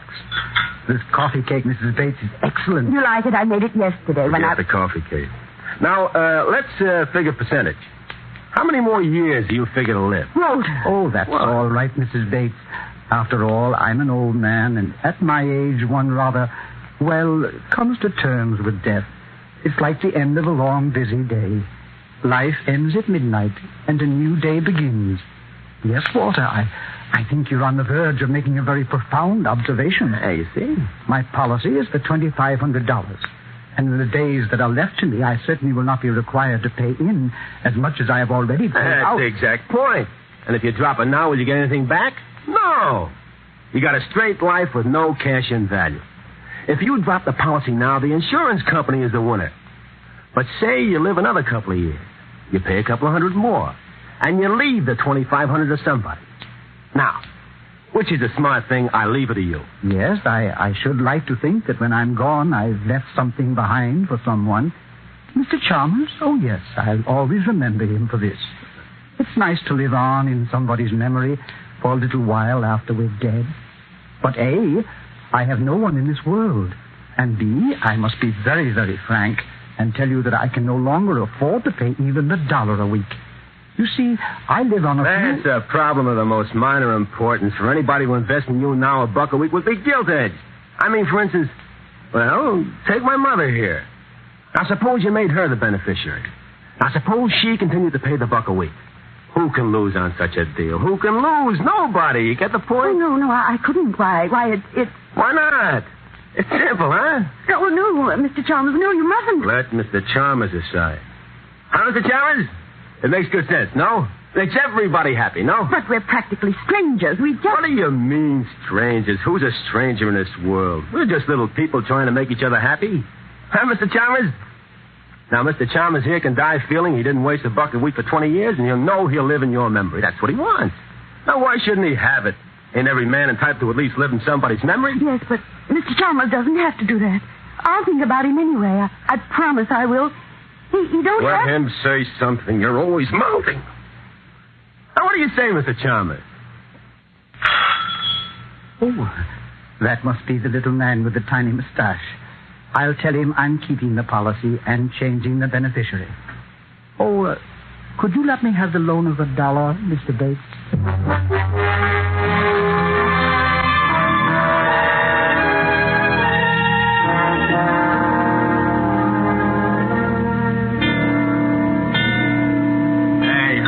Will you? The old man's coming home in a minute or two. He takes his nap about this time. I want this ready for him. Oh, relax, Sonny, relax. I can't finish this job today. What are you giving me? It'll take a joint and another length of pipe. Well, fix it up. You're a good plumber. You can fix it up for now. Hey, the room's pretty small. What do you want the heater so close to the bed for? Like I told you, he's got rheumatism. He needs plenty of heat. Well, I can run a rubber extension, but with gas, I don't like it. Okay, so with gas, you don't like it, but with gas, we got to run this heater. Old man's got rheumatics. He can take plenty of gas. Huh? The heat, I mean. He needs plenty. What are you doing now? Tighten this joint. Look, it's tight enough. Here's your $3. And... Okay, you're the boy. Bring your tools the next time. I won't be in the next time, Sonny. What are you giving me now? You get somebody else to do your dirty work after this. So long, Skippy. Skippy? Well, come on, Skippy. Pull yourself together. We got work to do.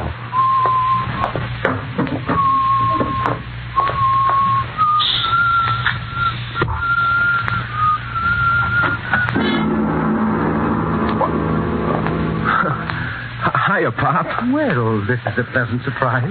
Yeah, this used to be my room. The steam don't come up here so good, so I talked the old lady into fixing this up for you. Well, that was very thoughtful of you, Walter. Thanks. I stuffed up the cracks in the window, too. 0 weather. It gets plenty of drafty in this room. You thought of everything, didn't you, Walter? Huh? Yeah, it ought to work out just fine. It'll do the job, I think. I'm going to take a little nap before dinner. Do you think the heater... just leave it on. I'll look in after it to see if it's okay. Well, now, you needn't go to all that trouble. No, it's no trouble at all, Mr. Chalmers. When I do a thing, I like to do it right.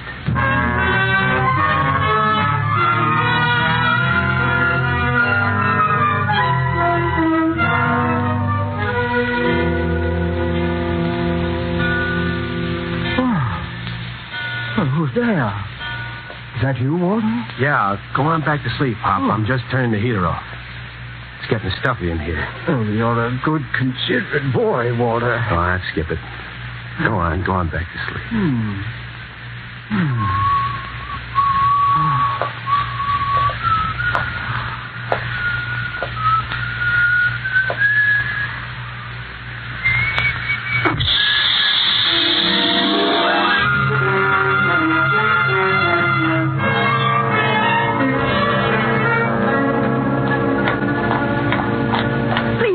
So fast, Walter. My feet are hurting me again. You can buy new shoes tomorrow. I'd like to know what with. Maybe you'll have dough tomorrow. Maybe we'll both have some dough. If a miracle happens. Maybe miracles do happen.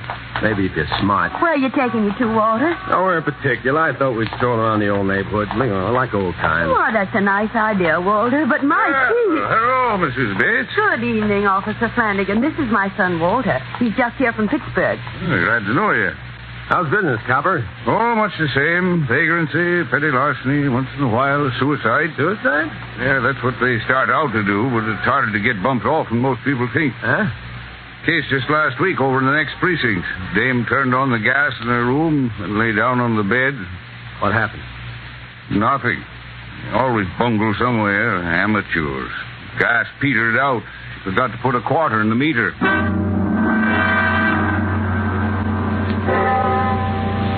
7 o'clock. I got to call in. Well, good night, Mr. Bates. Good night, officers. Meet you, Walter. Ma. Yes, Walter. When did you put a quarter in the meter at home? Why, I don't remember. Goodness, I'd better get some change. Never mind the change. Come on. Walter, why did you ask about the gas meter? What do you think? Walter, you didn't. That isn't why you put the heater in, Mr. Chalmers. What do you think? I don't think anything. I just pray that quarter ran out Save your prayer. Well, if that didn't work, I'll try another way. Either that old clock is dead before midnight or I spend 10 years in stir.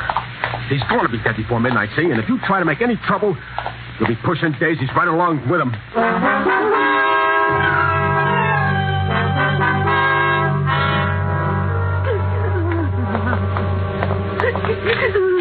Stop sniveling. We're going in there now. Now, look, if it took, scream your head off, or I'll give you a reason to scream. Gas. I can smell it. Come on.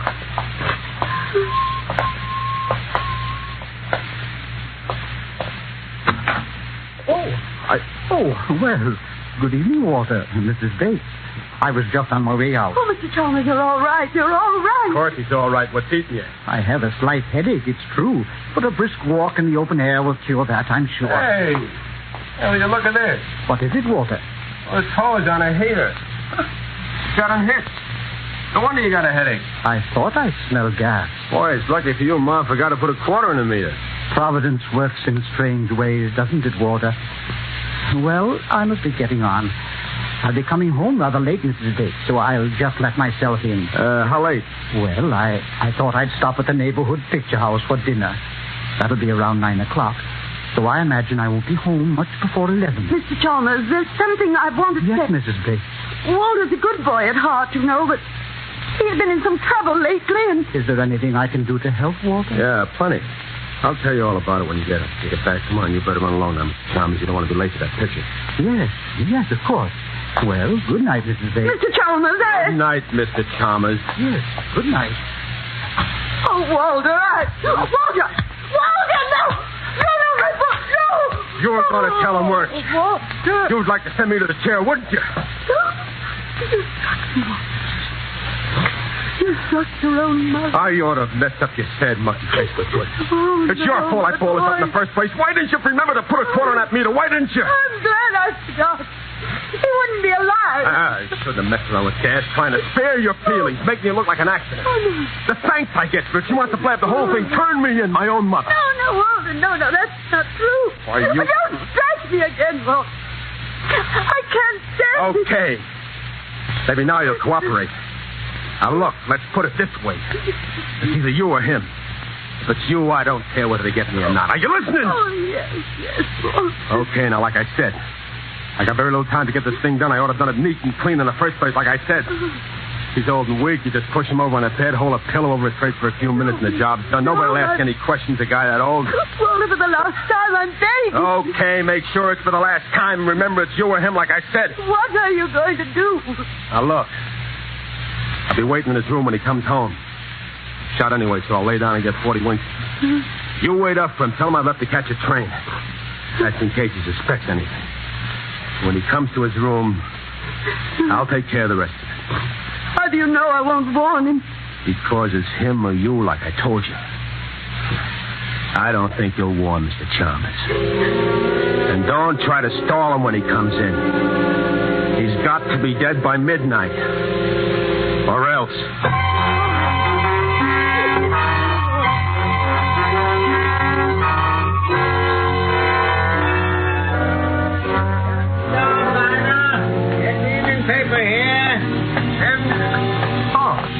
Evening, Mr. Chalmers. Evening, Joe. I'll have the late edition of the Daily News as usual. Oh, I say, going out for you, Mr. Chalmers. Thank you. Good night, Joe. Good night. Oh, by the way, Joe, I almost forgot. Can you give me the change of $1? Oh, sure, Mr. Chalmers. Yes, here you are. 50, 75, 85, 90, and $1. Well, thank you. I just happened to think of something I need change for. A little good deed for a friend of mine.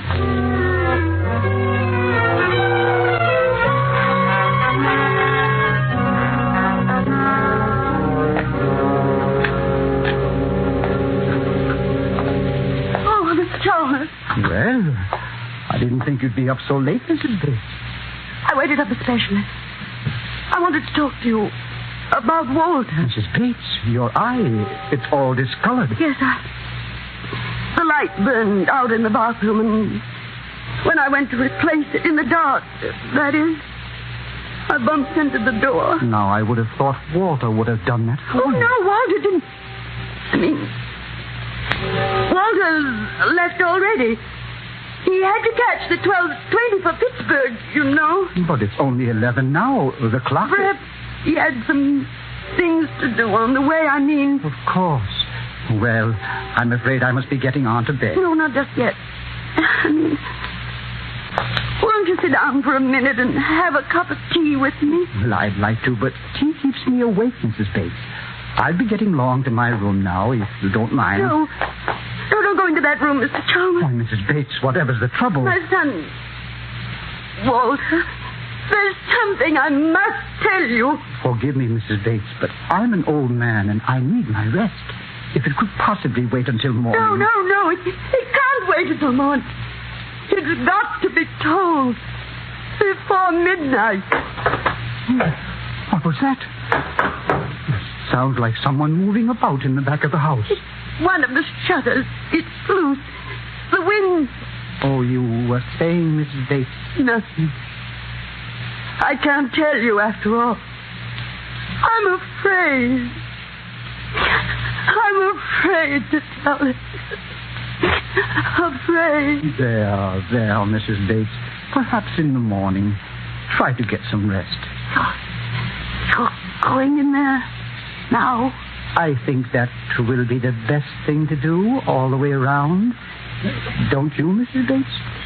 Good night. No, wait. Mrs. Bates, What is it, Mrs. Bates? That smell. Gas. Walter!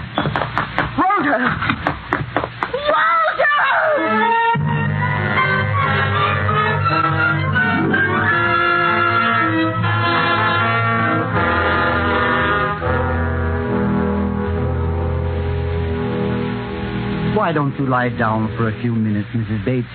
I'll call you when the ambulance arrives. Listen. It's striking 12. Dead before midnight. That's what he said. Dead before midnight. Poor lad. Fell asleep. If only I hadn't remembered to go back for that chain. You did it.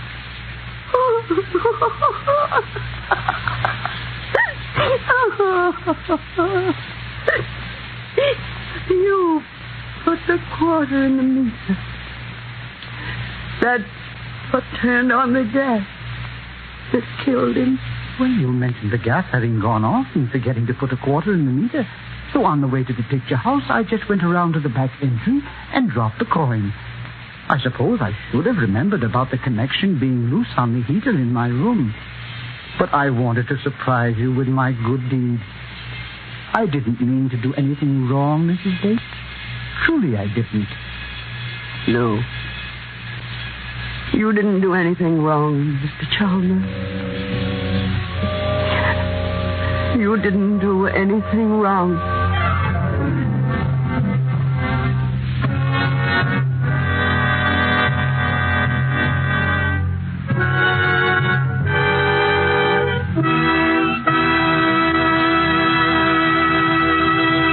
And so closes Life Ends at Midnight, starring Fay Bainter, Ralph Morgan, and Dane Clark.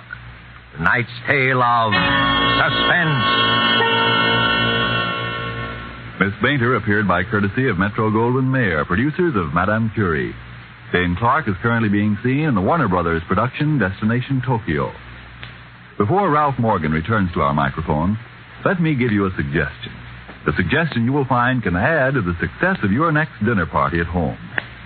At one end of the dining table, place a bottle of Roma Wine's not sweet, not dry Burgundy. At the other table end, place a bottle of Roma Wine's delicately delicious Sauterne. Then, let each of your guests select the Roma wine to his liking. You'll know that whatever the individual choice of a guest, both of these Roma California wines will delight by their superb quality, the quality that has made Roma wines America's largest selling wine. Whichever of Roma Wine's many different California wine types you choose at your dealers, the small purchase price he asks will surprise and delight you, while the superb quality of these good Roma wines will win your full accord with the judgment of wine experts of many lands that Roma wines are truly magnificent. Let me repeat the name. R-O-M-A, Roma Wine, made in California for enjoyment throughout the world. This is Ralph Morgan. First, I'm sure I speak for all of us, Miss Bainter, Mr. Clark, and myself, in saying how much we've enjoyed appearing on Suspense this evening. We'll all be listening, as we hope you will, next week when Miss Agnes Moorehead is your star in one of the most talked-about plays ever to be presented in this series, called Sorry, Wrong Number. And now one more word. Here's something our fighting men may never forget. The price of victory is sacrifice. You help bring the victory nearer when you make the sacrifices that make it possible for you to buy more war bonds. Thank you. Suspense is produced and directed by William Spear. Don't forget then next Monday for Agnes Moorehead in Suspense. Presented by Roma Wine, R-O-M-A, made in California for enjoyment throughout the world.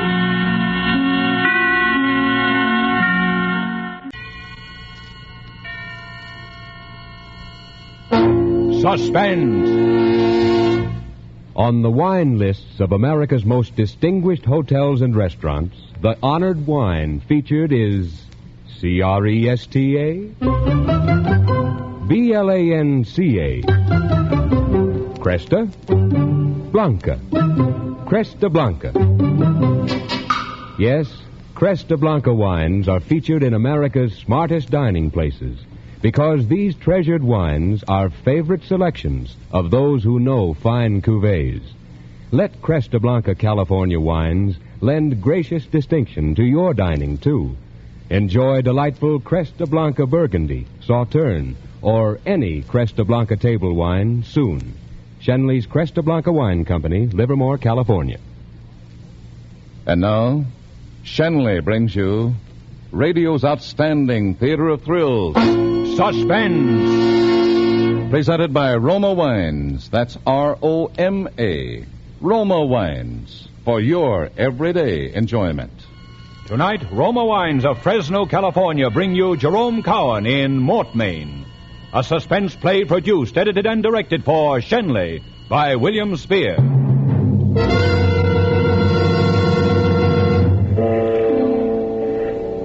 Sitting in a chair across the table from me was a dead man. His stiff, cold fingers still touched the shotgun he'd thought would safeguard his life.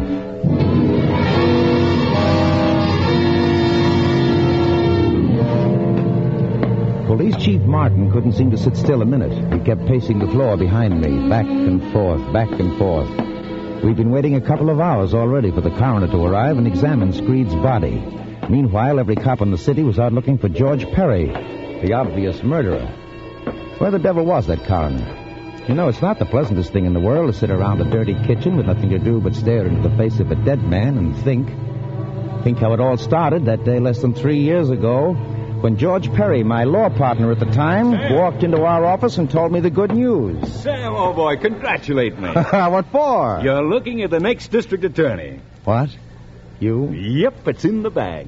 I've just come from a talk with Harry Polk, and he told me that when the committee holds its meeting next month, they're going to nominate none other than yours truly. I see. And that's as good as election in this town. Yeah, but I thought... You thought you were going to get it, huh? I'm sorry, Sam. I just assumed you did get it, really. I didn't go looking for it, you know that, but they picked me for some reason. And what's the difference, Sam? What's good for me is good for you. We're partners, aren't we? And we'll stay partners. Oh, yes, of course. Congratulations, George. You don't really mind, do you, about the nomination? Oh, no, it doesn't matter. Well, I thought not. After all, my being the DA will bring the firm a lot of business, Sam. Well, I got to go tell Alice. She'll be tickled pink to hear the news. But keep it under your hat, Sam. It's not official until the committee meeting. I understand.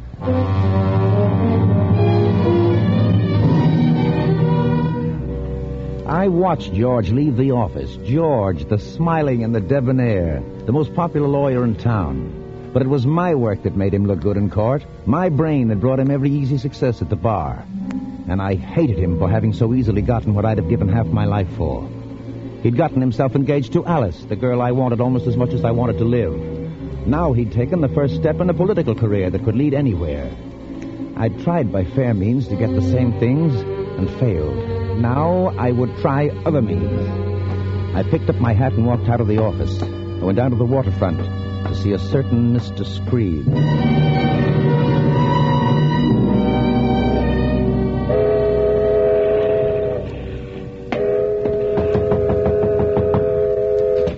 Yes. Oh, hello. Let me in quick. I don't want to be seen. Sure. Come in. Are you alone? I always am.